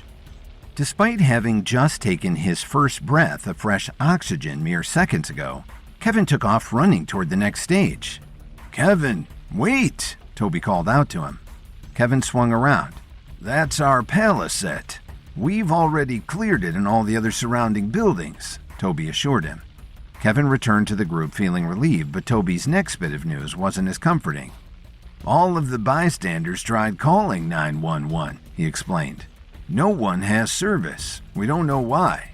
One of the production assistants is driving directly to the fire station, but the nearest one is 10 minutes away." "The whole lot could be in ashes by then," Kevin countered. He had gotten them to safety, but he still couldn't take a moment's rest. Remembering that he now had access to his satchel, Kevin raced to his car to retrieve it. As he fished through its contents, he updated Madame Spatzel, Toby, and Deborah. "We can't wait for the fire department to get here," he explained. "I have chemicals in here that will mimic the effects of a fire extinguisher. I don't have enough volume for them to handle the fire on its own, so I'll have to dilute them in water. We still need a fire hose and a large enough water source to douse the fire along with the diluted chemicals. Any ideas?" Kevin?" Madame Spatzel responded. Kevin looked up to see Madame Spatzel pointing behind him with a smug look on her face. Kevin turned to see the perfect solution. The iconic Eminence Studios water tower hovered over them in the sky. "Good idea, Madame Spatzel," Kevin acknowledged. Madame Spatzel rolled her eyes. "I have to do everything around here," she replied. Kevin finally located the sodium bicarbonate and potassium chloride in his satchel and took off toward the water tower. As he ran, he yelled over his shoulder, "In the satchel! There's aloe for your burns and electrolytes for rehydrating faster."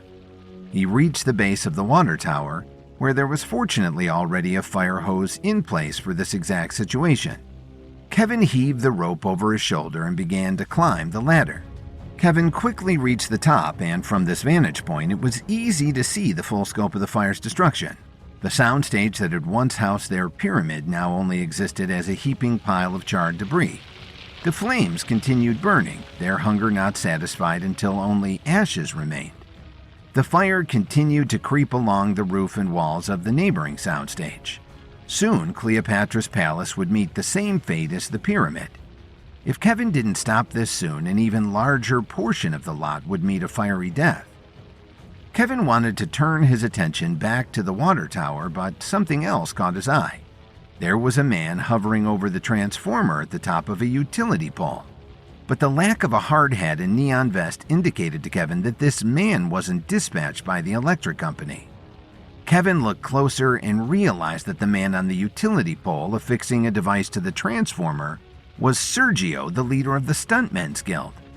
As Kevin watched Sergio fiddling at the top of the electric pole, he started to piece together what happened. The Stuntmen's Guild were behind it all. They set the fire on the soundstage and locked all the doors from the outside. And Sergio must be disrupting the cell service so no one could call 911. Kevin muttered to himself as he watched Sergio finish whatever he was doing with his device and climb back down the pole. The Stuntmen's Guild had been heavily involved with sabotaging Kevin before. They went to great lengths to disrupt the release of Chains of Desire, and their efforts to disrupt Kevin had already escalated to attempts on his life. But this was new entirely. Their tactics to destroy Kevin were now becoming so reckless and unhinged that they didn't seem to care how many other lives they took along with him. His anger and determination rising, Kevin screwed the fire hose to the spout on the side of the water tower. As he turned the handle on the hatch, he desperately hoped that this tank was actually filled with water rather than a secret man cave, like the water tower at Warner Brothers.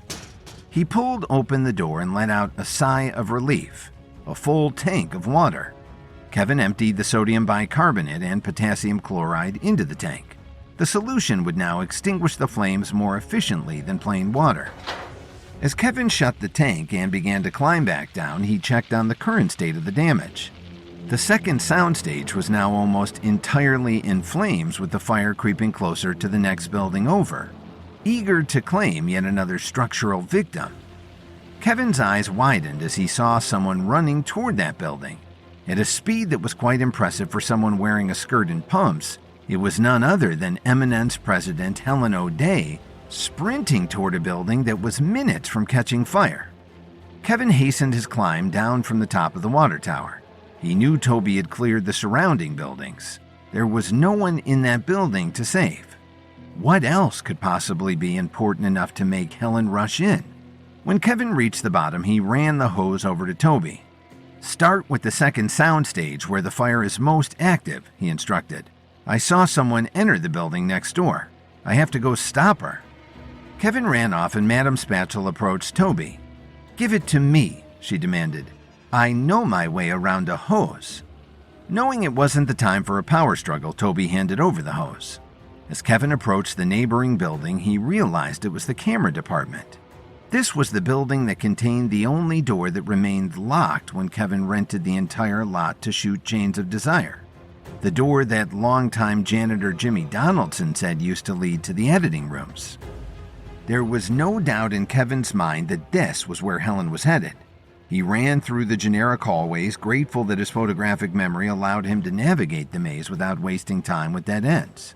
He turned the corner to find the exact hallway where he expected to find Helen, but Kevin was surprised to see her running toward him. "It's on fire!" she yelled. Behind her, Kevin saw that the locked door that had once protected Eminence's biggest secrets, whatever they might be, was now the only thing standing between them and another inferno.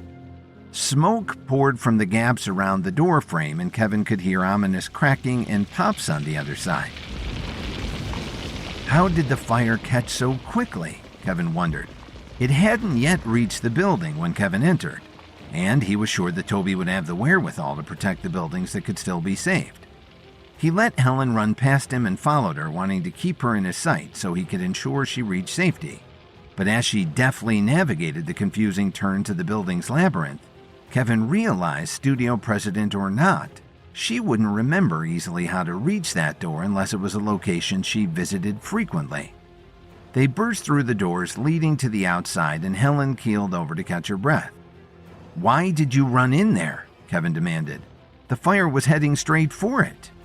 Helen didn't answer right away. Catching her breath or stalling, Kevin wondered. Finally, between gulps of air, she said, "Valuable studio records. Wanted to save them. Room was already on fire." Kevin wasn't sure that he bought that. "Surely that isn't worth your life," he responded. With her breath finally slowing to a manageable pace, Helen stood up straighter. "I don't expect you to understand," she said. "I take this studio and my role here seriously." She straightened her blazer and walked away. "Thank you for coming to my rescue," she declared without looking back. Kevin stared after her. Not that he ever needed to receive gratitude for his efforts, but her parting words didn't exactly sound sincere. If anything, she seemed annoyed that Kevin had followed her. He walked back towards the sound stages where Madame Spatzel was deftly putting out the remaining flames while simultaneously flirting with the newly arrived firefighters. Kevin let out a sigh of relief that the blaze was finally under control. But he then realized something was off. The second soundstage was still standing. Madame Spatzel had disrupted the flames before they consumed the whole building. About 15 feet of the far side of the building remained unburnt, but beyond that, the corner of the camera department building was charred to a crisp. Helen didn't escape the fire in the locked room, Kevin realized. She started it.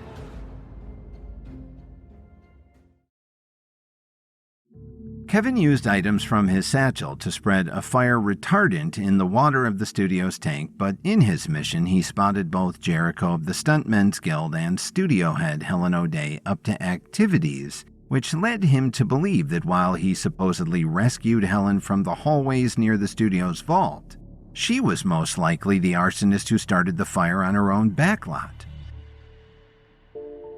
With the fire finally put out, Kevin could finally process the day's events. The Stuntmen's Guild was escalating its tactics. The members clearly wanted Kevin dead and didn't care who they took along with him. Helen confirmed Kevin's suspicions that there was something nefarious behind the locked door in the camera department building. Whatever it was, Helen would rather it be destroyed than have it discovered in the aftermath of the fire. Kevin was certain that Helen was somehow involved in the fire on the Eminence backlot, despite the fact that she was the president of the studio. Kevin now looked at their former sound stages and took stock of the Cleopatra Productions' losses at the Eminence lot. No one was killed or seriously injured, which was most important, but the film's most elaborate and expensive sets, the forced perspective pyramid and Cleopatra's palace, were now in ashes. Kevin approached Toby and Deborah, who were huddled outside the piles of burnt debris that were once their sound stages. With the adrenaline of escaping the fire having worn off, it was settling in for Toby that all his hard work was destroyed, and he'd have no choice but to start over. Their attraction having been forged in the fire, Deborah comforted Toby with a tenderness she had never previously shown. When she saw Kevin approach, she looked at him with pleading eyes on behalf of her new love. "What are we going to do?" she asked. Squeezing Toby's hand, she said, "It will take weeks or even months to redo all this work. That's so much to ask of Toby, especially after all we just went through." "I don't want either of you worrying about that right now," Kevin said earnestly. "I know today has been overwhelming, so you two should take a well-deserved break." Toby and Deborah exchanged looks of relief that they wouldn't have to deal with work right away. "Tell you what," Kevin said, "get out of town for a few days. Clear your head. I'll arrange for a weekend stay at the Ritz-Carlton in Santa Barbara." Toby and Deborah now looked at each other with loving excitement, realizing that this day that had begun with certain death was ending with a new future full of possibilities. Toby turned to Kevin, eyes filled with gratitude. "Thank you, Kevin, for the vacation and for, saving our lives. Hey, we actually wouldn't have survived without both of your creative expertise and attention to detail on this movie," Kevin replied. It had been Toby's masks, goggles, and gloves and Deborah's fire-resistant fabric that had gotten them to safety. They both gave Kevin a hug, an emotional release after such a tiring day, and headed to their cars. Madame Spatzel walked over to Kevin as if she were coming from happy hour. "I want Korean barbecue," she casually announced. "Okay, but we'll get it for takeout," Kevin replied. "I don't want to be near any more open flames today." As they left the lot, Kevin realized that even though he told Toby and Deborah to put work out of their minds, he wouldn't have the same luxury. He was going to have to find a solution to this massive problem the fire had left behind. Redoing all the sets meant millions of dollars for new studio space, building supplies, and labor. Not to mention that studio space in Los Angeles was in such high demand, it was unlikely there would be any stages available, let alone at the size their movie required. There's just one solution that would prevent us from needing studio space and save the time and money on redoing all the sets. We're going to have to pivot, Kevin thought. Kevin and Madame Spatzel arrived back at their new house on Hollywood and Vine. The group had only just moved in and suitcases were still scattered around the living areas. The designer Sandra had hired had exquisite taste in furniture and decor. The home was spacious and sleek without being too over the top, just the way Kevin liked it. Kevin actually missed the charm and quirks of the Beverly Hills Hotel, but he couldn't deny it was nice for him and his team to have more privacy. When Kevin and Madame Spatzel walked in with Korean barbecue in hand, Adriana, Sandra, and Emo were shocked by their burnt, ash-covered state. "What happened to you?" Adriana asked, her voice brimming with concern. "Long story short, our sets burned down," Kevin replied. "Oh, Kevin, I'm so sorry," Sandra responded. "Was anyone hurt? How long is it going to take to rebuild the sets?" "No one was hurt, probably to the disappointment of the Stuntmen's Guild," Kevin replied. "And we aren't going to rebuild the sets." Adriana, Sandra, and Emo looked at him in confusion while Madame Spatzel said, "An apocalyptic aesthetic. I like it." "We're not going to use sets at all," Kevin corrected her. "We're going to use the real thing. Adriana, Sandra, Emo, I need you to start prepping to fly everyone out to Egypt. Liam can help you get started with location scouting. Now we're not going to just film a few sequences on location in Egypt. We're going to film all of our Cleopatra project there. For most people, this would be a daunting undertaking, but Kevin's team was the best and most unflappable out there." "I'll start working on accommodations," Sandra replied, immediately jumping on her phone. "I'll reach out to the Egyptian Film Commission and start arranging permits and visas." Adriana chimed in. "I'm going to get started on this Korean barbecue," Emo offered, helping himself to a plate. Kevin glanced over at Madame Spatzel, who looked positively stressed and overwhelmed.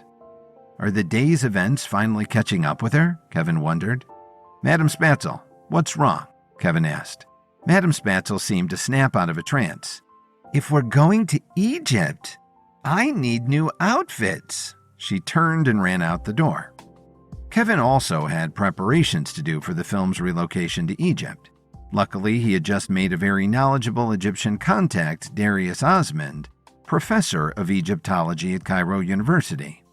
Kevin had agreed to help Darius retrieve a stolen Egyptian artifact in exchange for Darius's help deciphering the hieroglyphics that had flashed on screen during Eminence's art house film in London. But now Kevin saw another perfect opportunity for them to work together. Kevin called Darius, who wasted no time when he answered. "Hi, Kevin. Have you found a lead on our missing tablet?" "My colleague Olivia Rafferty is finding us an event at Hearst Castle that we can attend," Kevin said. "She's the best at what she does. If there's a way in, she'll find it." "I'm guessing you didn't call just to give me that update," Darius replied. "Not exactly," Kevin said. "Our film production is moving to Egypt. If you're open to it, I'd like to bring you on as a consultant. I pay very well." "I'd like to help you with your movie," Darius replied in a measured tone, "but you should know that I don't plan on returning to Egypt without the stolen tablet. If you succeed in helping me retrieve it, I'll be available to consult on your movie." "That sounds fair to me," Kevin replied. His phone beeped and he saw Olivia on the caller ID. "Olivia's calling me," Kevin informed Darius. "I'll call you back once I have more news." He switched over to the other line and asked, "Hey, Olivia, have you found anything out?" "I have good news and bad news," Olivia said. "Gwen Archer is hosting an event at Hearst Castle next weekend. A murder mystery party. It's an exclusive, intimate A-list event." "That sounds perfect," Kevin replied. "Can you get us on the list?" "That's the bad news," Olivia replied. "Gwen isn't using any publicist contact or even an assistant to create the guest list. The only way to be included on the list is by personal invitation." "I guess that means there's only one person I need to talk to," Kevin replied. After showering off the remnants of the fire and dousing himself with sprays and mists to mask the smell of smoke and ashes, Kevin got in his rental car and drove to the tallest skyscraper in Century City Plaza. After checking the directory, he rode the elevator up to the 42nd floor. The elevator opened to glass doors with mahogany trim and gold lettering. Kevin entered the office, and though the receptionist's desk was vacant, he had a good idea of where he needed to go. He walked by rows lined with offices and cubicles. Some employees glanced up from their calls and watched Kevin with curiosity. They didn't recognize him, and he was wearing a hoodie, but he sure walked with a confident stride that indicated he belonged there. Kevin headed straight for the corner office and knocked. The door opened, revealing a very surprised, which quickly transformed into a very annoyed, Gwen Archer. With the film sets destroyed by the arson, which Kevin thinks Eminent Studio head Helen O'Day may have set herself, Kevin decides to move the entire Cleopatra production to Egypt. But he needs the help of Egyptologist Darius Osmond, who will only sign on as a consultant if Kevin helps to retrieve the stolen relic that is now in the possession of Gwen Archer. Kevin puts a plot in motion to crash Gwen's murder mystery weekend at Hearst Castle to get the relic, and to that end, he shows up at Gwen's offices to surprise her. "What are you doing here, Kevin?" Gwen asked without even attempting to be polite to her longtime enemy. Kevin decided to have fun at the expense of Gwen's sour demeanor. "Come on, Gwen. You sold me my new house. I thought we patched things up. I just thought I'd swing by to visit my old friend." Gwen didn't even crack a hint of a smile. "You can't be serious," she said. "Well, maybe that's not the only reason I came by," Kevin admitted with a smile. "I wanted to ask you about something." Gwen despised Kevin but couldn't deny that this visit piqued her curiosity. She was also uneasy. After Vincent Reeves used Gwen as a front for his evil activities in the upper realm, where Gwen had gone toe-to-toe in many battles with Kevin, Gwen had used one of Vincent's potions to erase Kevin's memory of the battles. But she was constantly worried that Kevin, whose skills and ability to use his levels awed even her, might be able to overcome the potion and remember that Gwen had done her best to kill him in their otherworldly confrontations. Now, glancing behind Kevin, she could see her employees poorly pretending to work while listening in on her conversation. Uninterested in having any of her underlings be privy to her personal business, Gwen rolled her eyes and said, "Whatever, come in." Entering Gwen's office, it was as spectacular as Kevin expected. Impressive and sleek, with just enough pretentiousness to make her old money clients feel at home. Gwen's office also boasted wraparound windows that showcased panoramic views from downtown Los Angeles all the way to the Pacific Ocean. She was truly a queen overseeing her Gwendom. She unceremoniously gestured toward a chair for Kevin to sit. "So what do you want, Kevin?" she asked impatiently. Knowing that Gwen best responded to bluntness, Kevin replied, "I wanted to congratulate you on your acquisition of Hearst Castle and see if you might consider adding me to the invite list for your upcoming murder mystery party." Gwen eyed him suspiciously. "How did you even know about that?" "Surely you must know that your events are the most sought-after invites in town," Kevin said flatteringly. "I have people who keep track of these kinds of things." "Better question," Gwen fired back. "Why would I want you there?" "Gwen, I'm starting to believe you didn't really mean it when you said we were friends now," Kevin said teasingly. Kevin was enjoying making Gwen squirm. He had been able to counteract the potion she spread onto him in the upper realm with his own memory restoration pill. But of course, Gwen still thought the potion given to her by Vincent Reeves was working. Gwen was a naive vessel for Vincent's evil schemes to kill him. "You want me to make you a friendship bracelet?" Gwen responded mockingly. "You know, I paid you a great deal of money for the Hollywood and Vine house," Kevin replied, more seriousness creeping into his voice. "And really, it's not for me, it's for Madame Spatzel." "I know the name," Gwen replied. She wasn't showing her cards, but Kevin could tell that Madame Spatzel was a draw for Gwen's guest list.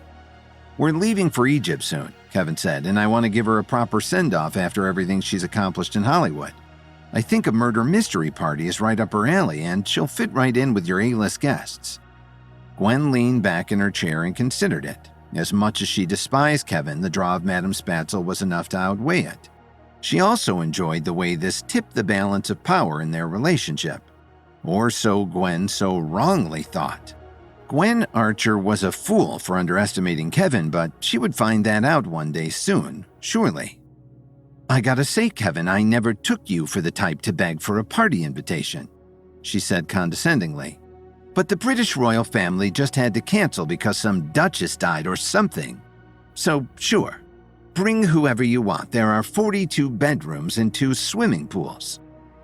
Kevin wasn't sure what the swimming pools had to do with anything besides bragging rights, but he was going to maintain the truce for now. "That's very selfless and generous of you, Gwen. If I didn't know any better, I'd think you ran an animal rescue or pre-medical clinic. Gwen gagged. In reality, I run a real estate empire. So can you get out of my office so I can get back to work? Pleasure doing friendship with you, Gwen, Kevin said with a wink as he walked out the door. He enjoyed laying an elaborate trap for Gwen, one that in the near future he would spring, but not before he got everything he needed from his longtime enemy. Kevin called Madame Spatzel as soon as he left Gwen's office. I have something to tell you about, Kevin said when she answered. I think you'll be really excited about it. Come to the rooftop at the Waldorf Astoria, Madame Spatzel said lazily. Jennifer Lawrence challenged me to a drinking contest, but she can't keep up. I am bored now. Well, this news will definitely cheer you up, Kevin said. You're right around the corner. I'll be there in 5 minutes. When Kevin arrived at the stylish garden rooftop situated at the intersection between Beverly Hills and Century City, he was disappointed to find Madame Spatzel sitting with Lance and some of the Sympathy Flower girls, and with a miserable-looking Jennifer Lawrence. Kevin, you're here, Madame Spatzel cheerfully exclaimed while sipping a margarita. Lance was less excited to see him. Kevin, he said politely but emotionlessly. Lance, Kevin returned.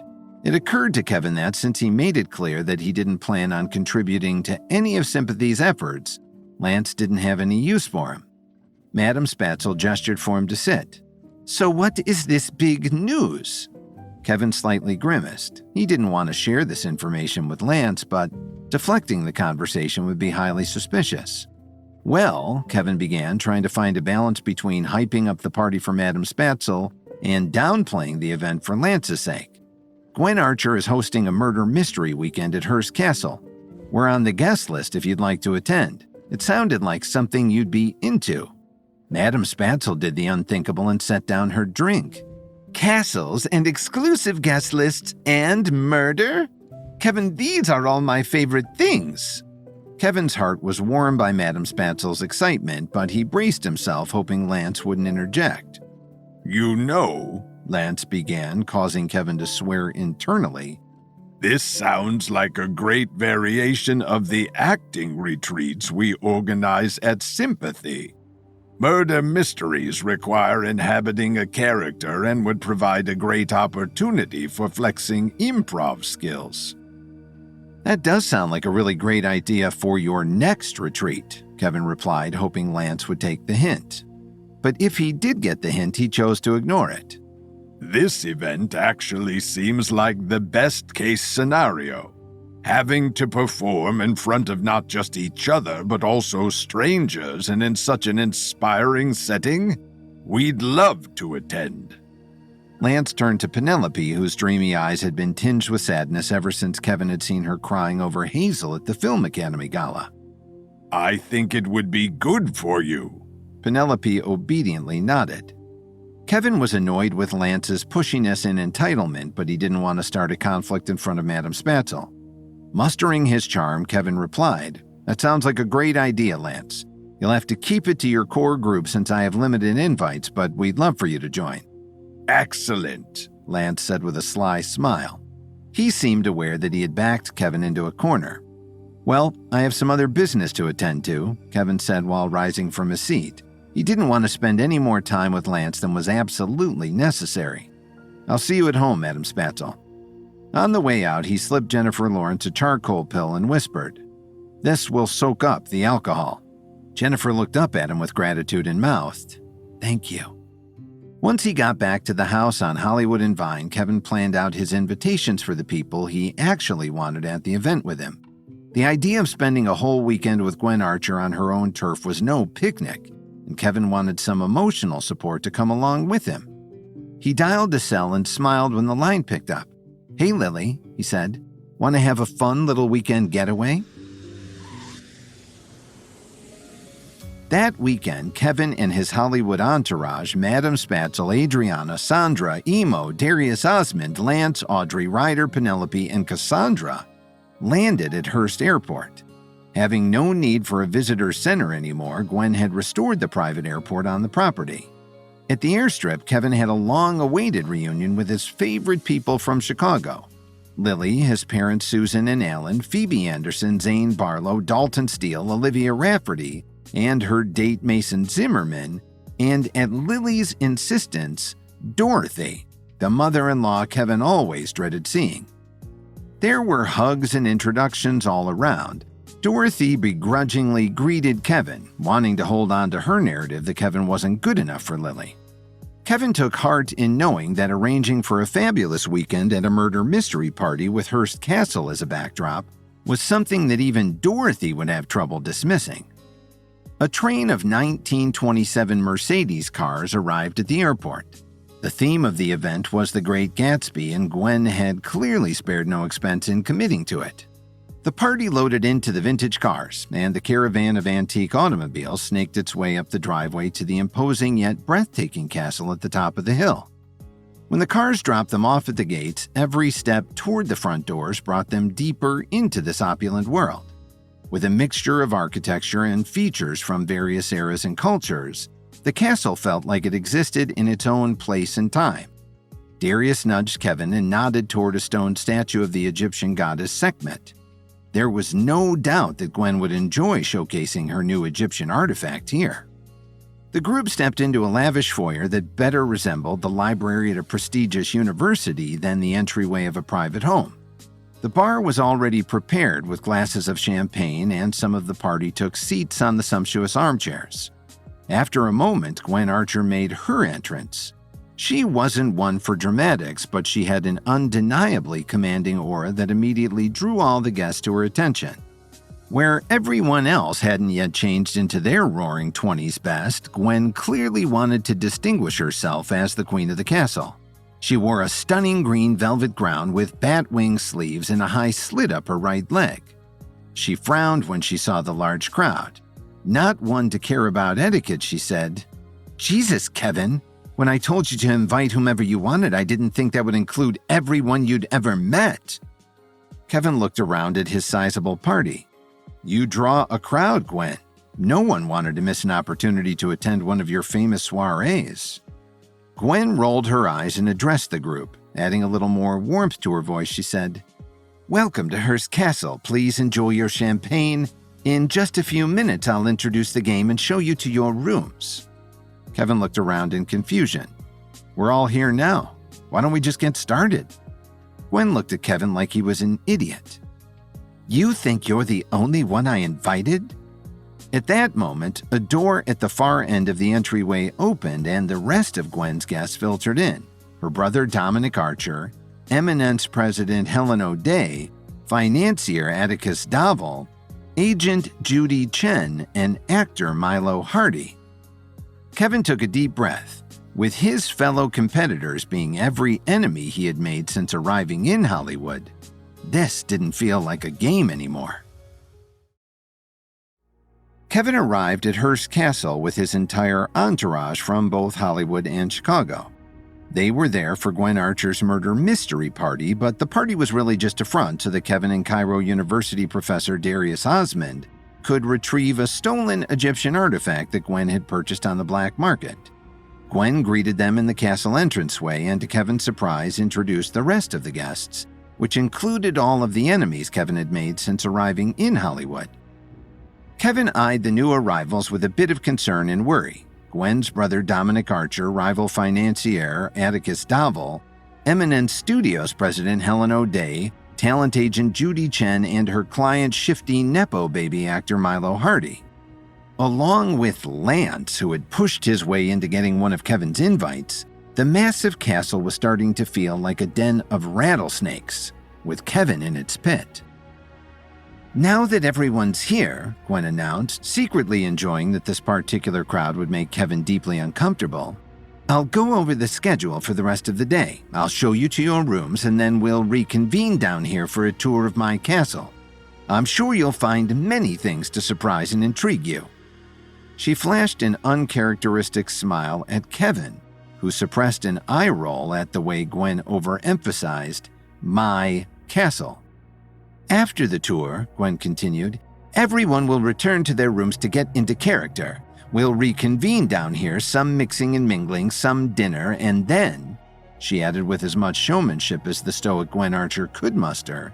"The game will begin." There were some enthusiastic cheers and light applause as Gwen began to lead the guests to their assigned bedrooms. It was quickly apparent that Gwen had saved all the best guest room for Kevin's enemies. The only ones in Kevin's party to receive the choicest suites were Madame Spatzel and Lance and his wife Audrey. Kevin and Lily were the last to receive their room, which, despite its obvious luxury, was clearly the smallest of the bunch. "The only room left is the former nursery," Gwen said in a slickly apologetic tone. "You've invited so many more people than I was expecting. This was the only option left. I'm sure you understand," Gwen said with a fake smile. But if she thought a small bedroom was enough to rattle Kevin, she was deeply mistaken. "We appreciate how inclusive you've been to all our friends and family," he said cheerfully. Gesturing to his pregnant wife, he added, "It's probably about time we got used to spending time in a nursery." Annoyed that this slight didn't wound Kevin's ego the way that she had wanted, Gwen grimaced as she said through gritted teeth, "Thank you for being so accommodating." Inside the old nursery, which was now outfitted with a king-size bed and was still a spacious bedroom by any normal measure, Kevin felt like he could finally speak freely with Lily. "Am I being paranoid, or does it seem like Gwen is targeting me?" Kevin asked. "I knew it seemed too easy to get an invite from her. It can't be a coincidence that her closest contacts in Hollywood are all the people I've clashed with." "At the very least, it's suspicious," Lily replied.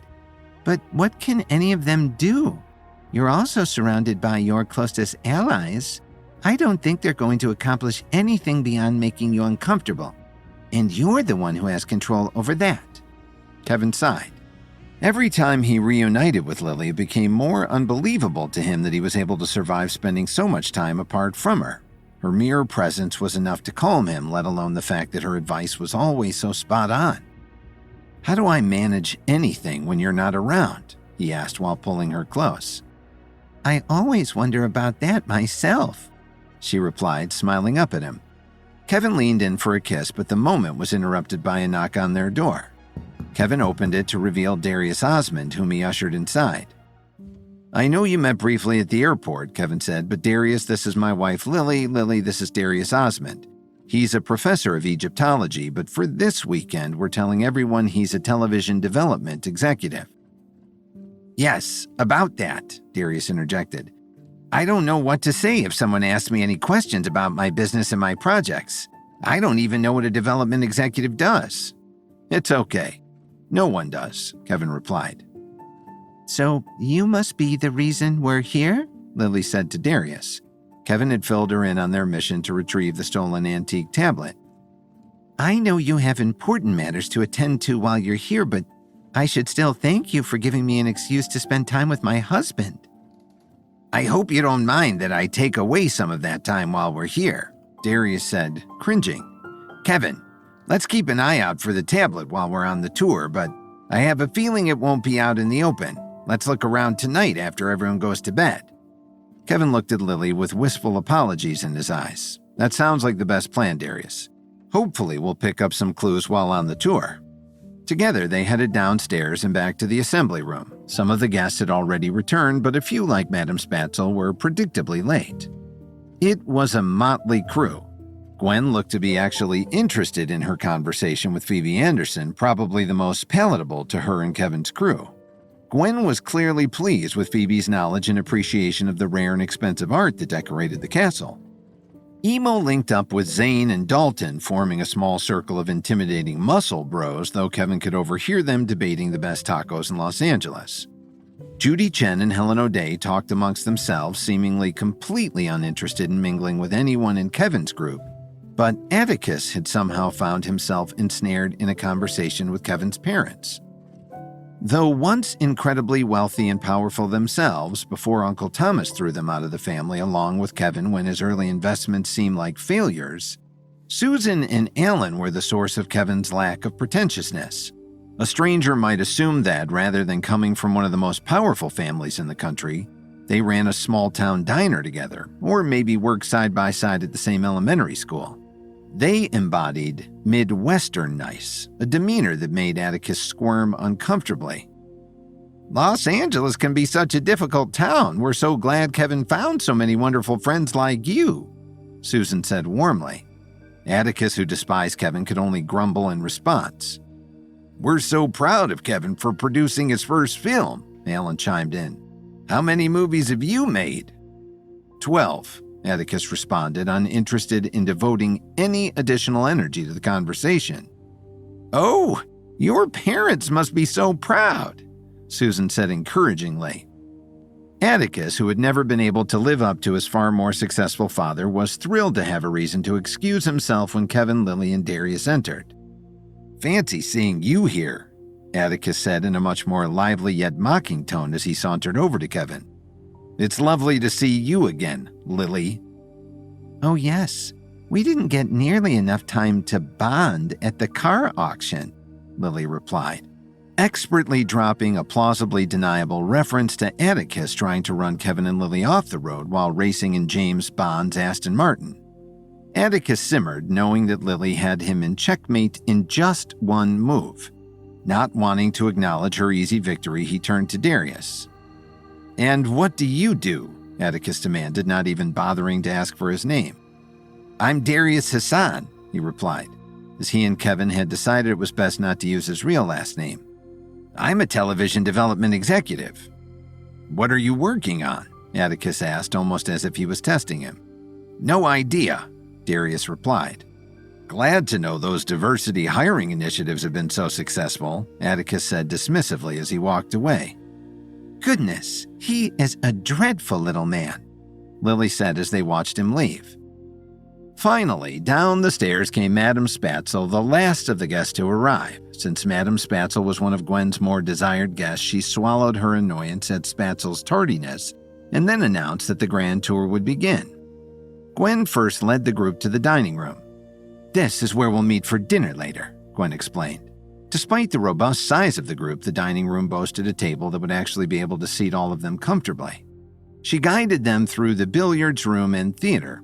Kevin used his time admiring each of the rooms as an opportunity to search for the tablet, but he saw no sign of it. Gwen showed off both swimming pools, which could easily be mistaken for the pools at Caesar's Palace in Las Vegas, before loudly suggesting, "Let's take a look around the rest of the grounds." It was subtle, but Kevin sensed a tinge of excitement in Gwen's voice.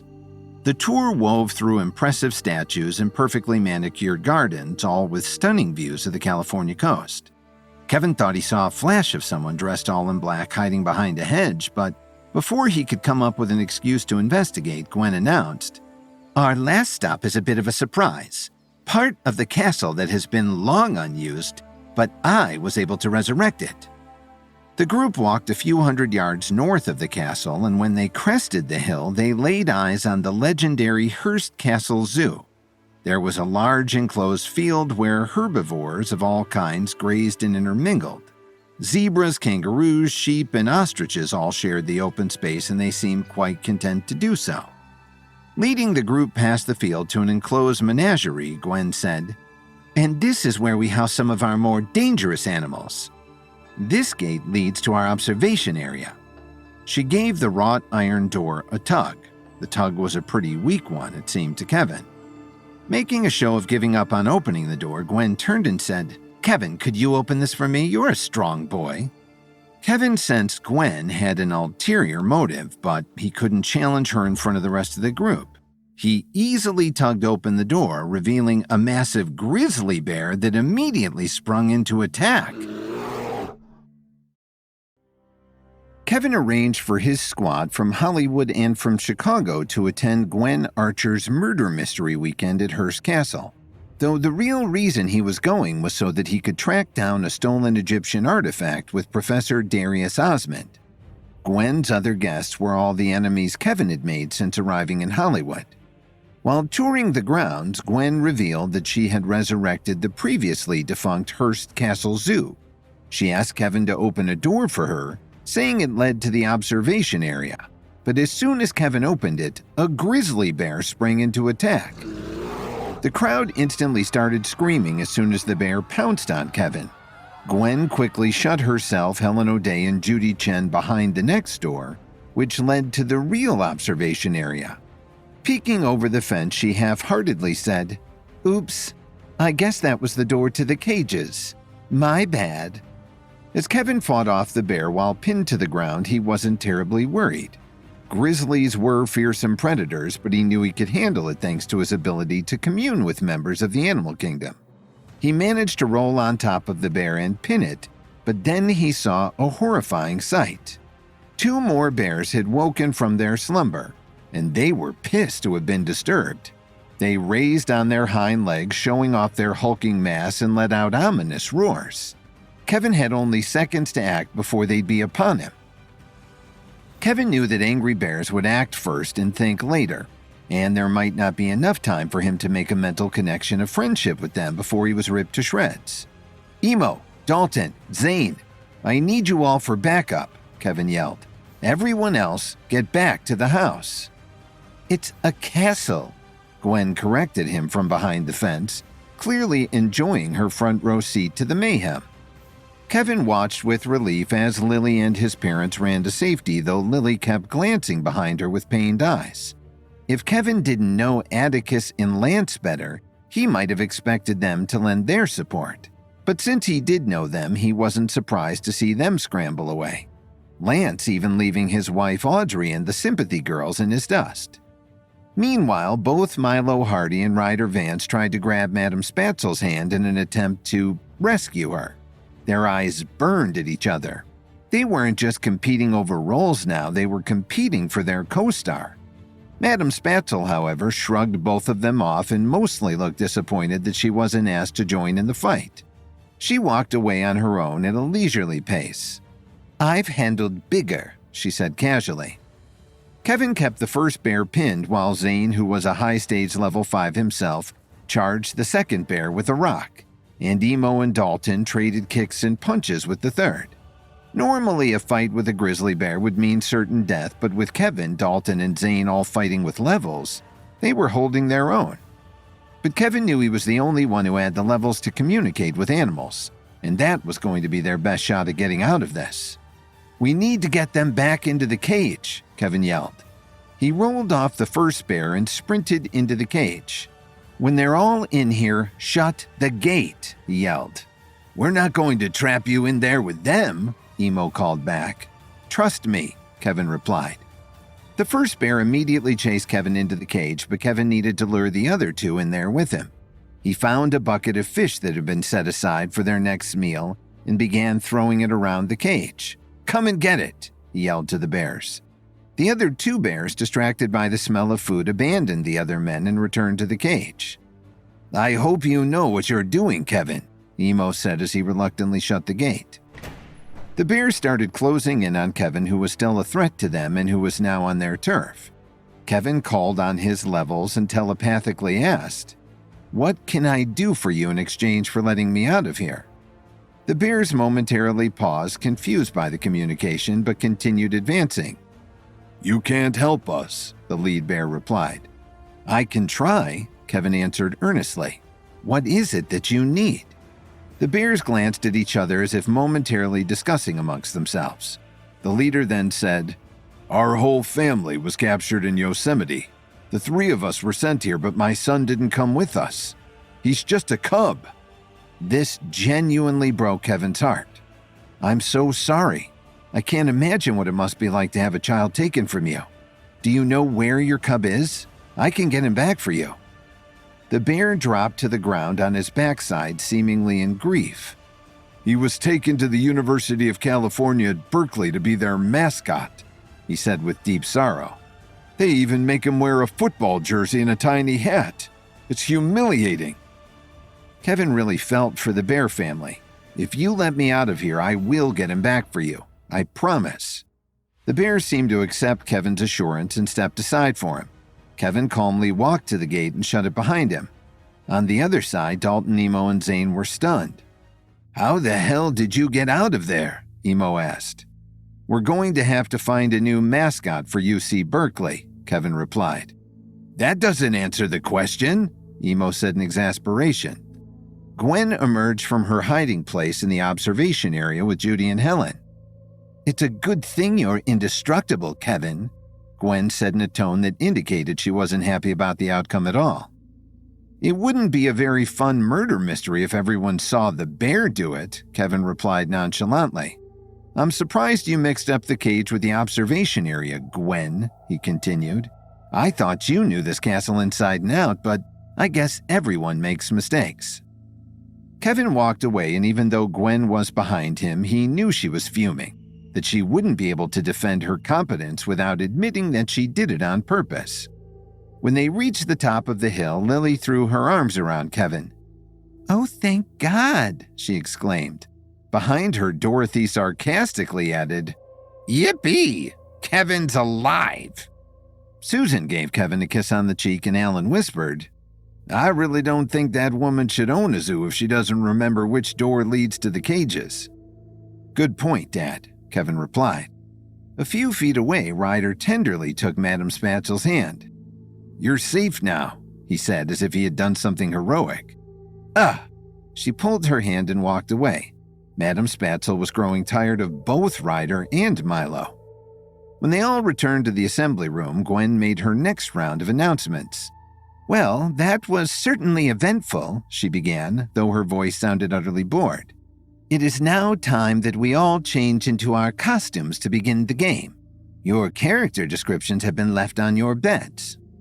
As they retreated upstairs, Kevin wondered who would have been able to distribute the character cards while they were on the tour. He was also quite sure he had seen someone dressed in black on the grounds. There are more people here than Gwen is admitting to, Kevin thought. Kevin and Lily reached their bedroom and picked up their character cards. I'm the heiress to a railroad fortune. Cool, Lily said. Kevin read his, and I'm the pool boy. That sounds about right.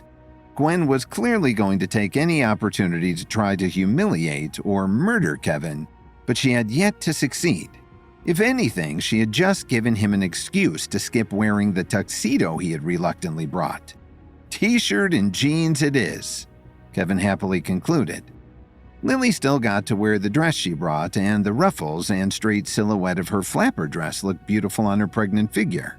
She affixed a pearl and feather headpiece and asked, What do you think? I think we should skip dinner and stay up here instead, Kevin replied, practically drooling. Lily whacked him on the arm with a fan she had brought as an accessory.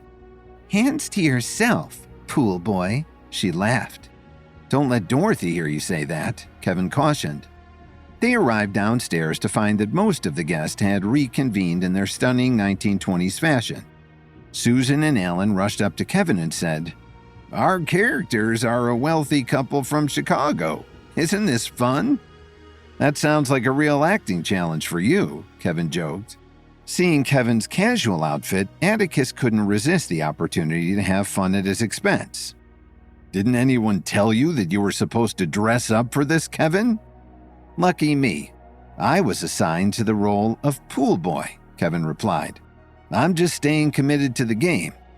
Atticus stormed off, ever frustrated that he couldn't get under Kevin's skin. Gwen tapped her champagne glass and the room fell silent. Our weekend now truly begins, she announced. Leave the rest of the world behind you, for the year is now 1927, and everyone here is a guest at the soiree of the season. It's sure to be a party to die for. There were some polite chuckles in the crowd, including Susan and Alan, who full-on belly laughed at the joke. Quiet, Gwen snapped, having exhausted the extent of her sense of humor. She composed herself and dramatically concluded, Let the games begin. All the lights suddenly went out, plunging the room into darkness. Only a few hours into Gwen Archer's murder mystery weekend at Hearst Castle, it was clear that the event wasn't going to be all fun and games. All of the enemies Kevin had made since arriving in Hollywood were in attendance, and Gwen had even unleashed a bear on Kevin from the private zoo. Kevin and Professor Darius Osmond prepared to sneak out of their rooms that night to search for the stolen Egyptian tablet. But first, the murder mystery game was set to begin. But as soon as Gwen announced the start of the game, all the lights went out. As the room plunged into darkness, there were a few startled screams, particularly from the flower girls and Atticus. But suddenly a spotlight beamed, revealing Madame Spatzel in a stunning and elaborate fortune-teller's robes. In her most melodramatic voice, she said, "I am the mystical, mysterious Mrs. Betty Roberts." Off to the side, Lily nudged Kevin. "Betty Roberts? Isn't Madame Spatzel already a viable fortune-teller's name?" "I guess Mrs. Betty Roberts sounds mysterious and exotic to her," Kevin replied. "I am here to reveal your fortunes," Madame Spatzel continued theatrically. "I sense darkness among you. Perhaps some of your fortunes will not be so fortuitous. Shall we begin with our hostess?" she asked, gesturing to Gwen. "Nah, I'm good," Gwen replied, more interested in networking with Judy Chen than participating in her own game. "I'll go," Lily volunteered, wanting to encourage Madame Spatzel after Gwen's rejection. "Excellent. I sense great power in you," Madame Spatzel responded. "Right this way, courageous soul." Madame Spatzel led Lily to a library that had been repurposed for the game. Blue and purple fabrics draped around the room, and a table with a crystal ball sat atop Turkish rugs. "Please, have a seat," Madame Spatzel beckoned. "You're really getting into this, aren't you, Madame Spatzel?" Lily asked with a laugh. "Who's Madame Spatzel?" she answered without a hint of irony. "Right," Lily replied. "My apologies, Mrs. Betty Roberts." Madame Spatzel closed her eyes and hovered her hands over the crystal ball. Suddenly, her eyes snapped open and she peered into the orb. "I see peril in your future," Madame Spatzel warned ominously. "Your seeds will be replanted elsewhere.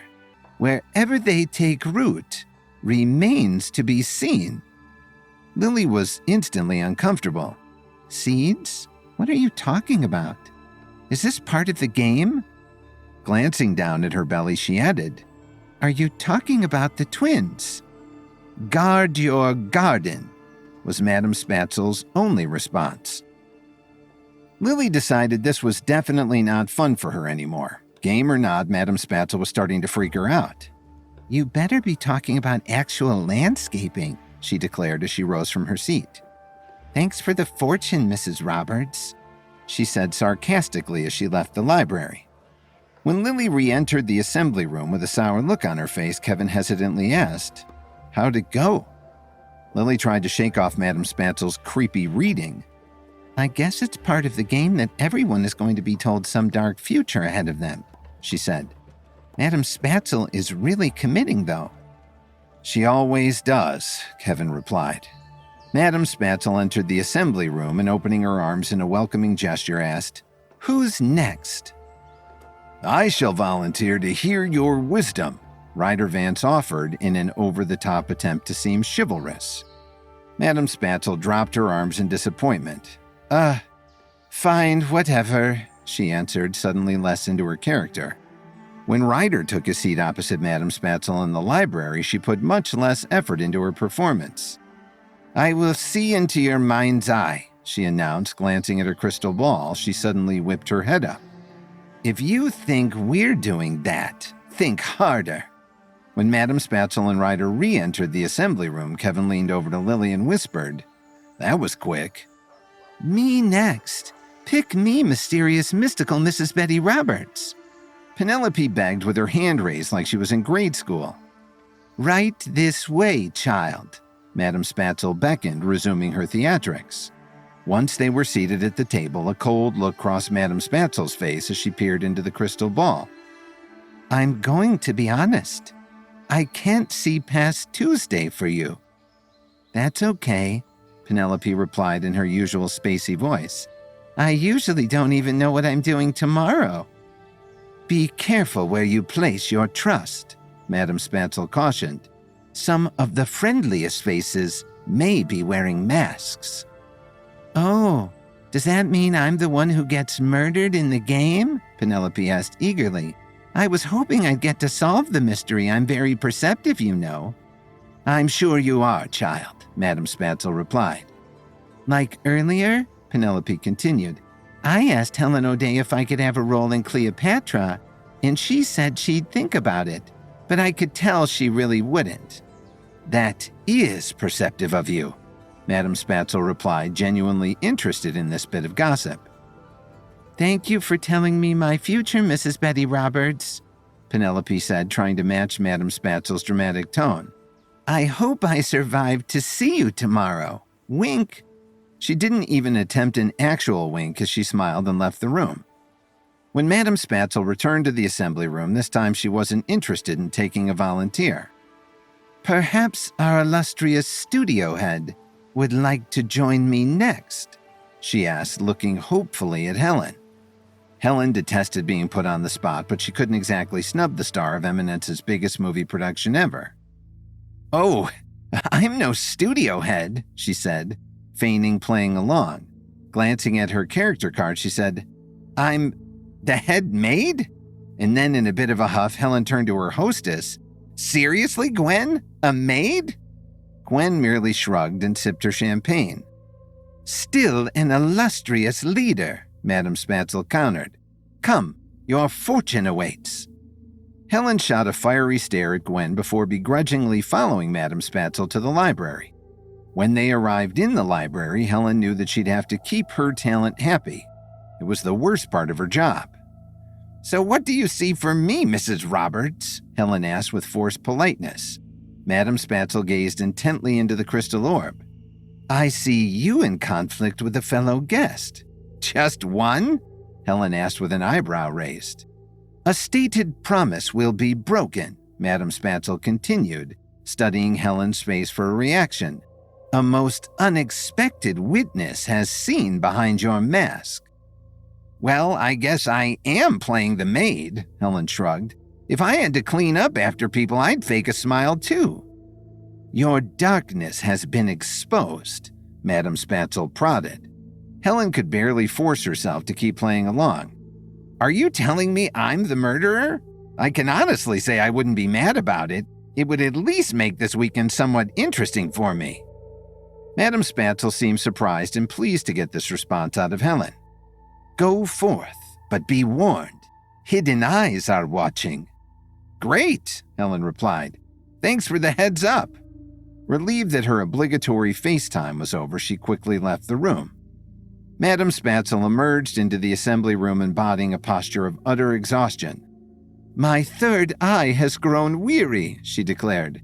I only have the cosmic energy for one more reading before I must take my leave from the great beyond and retire to the physical realm. I'd love to have a go, Mrs. Roberts, Kevin volunteered gamely. He genuinely loved watching Madame Spatzel perform and wanted to see her in action.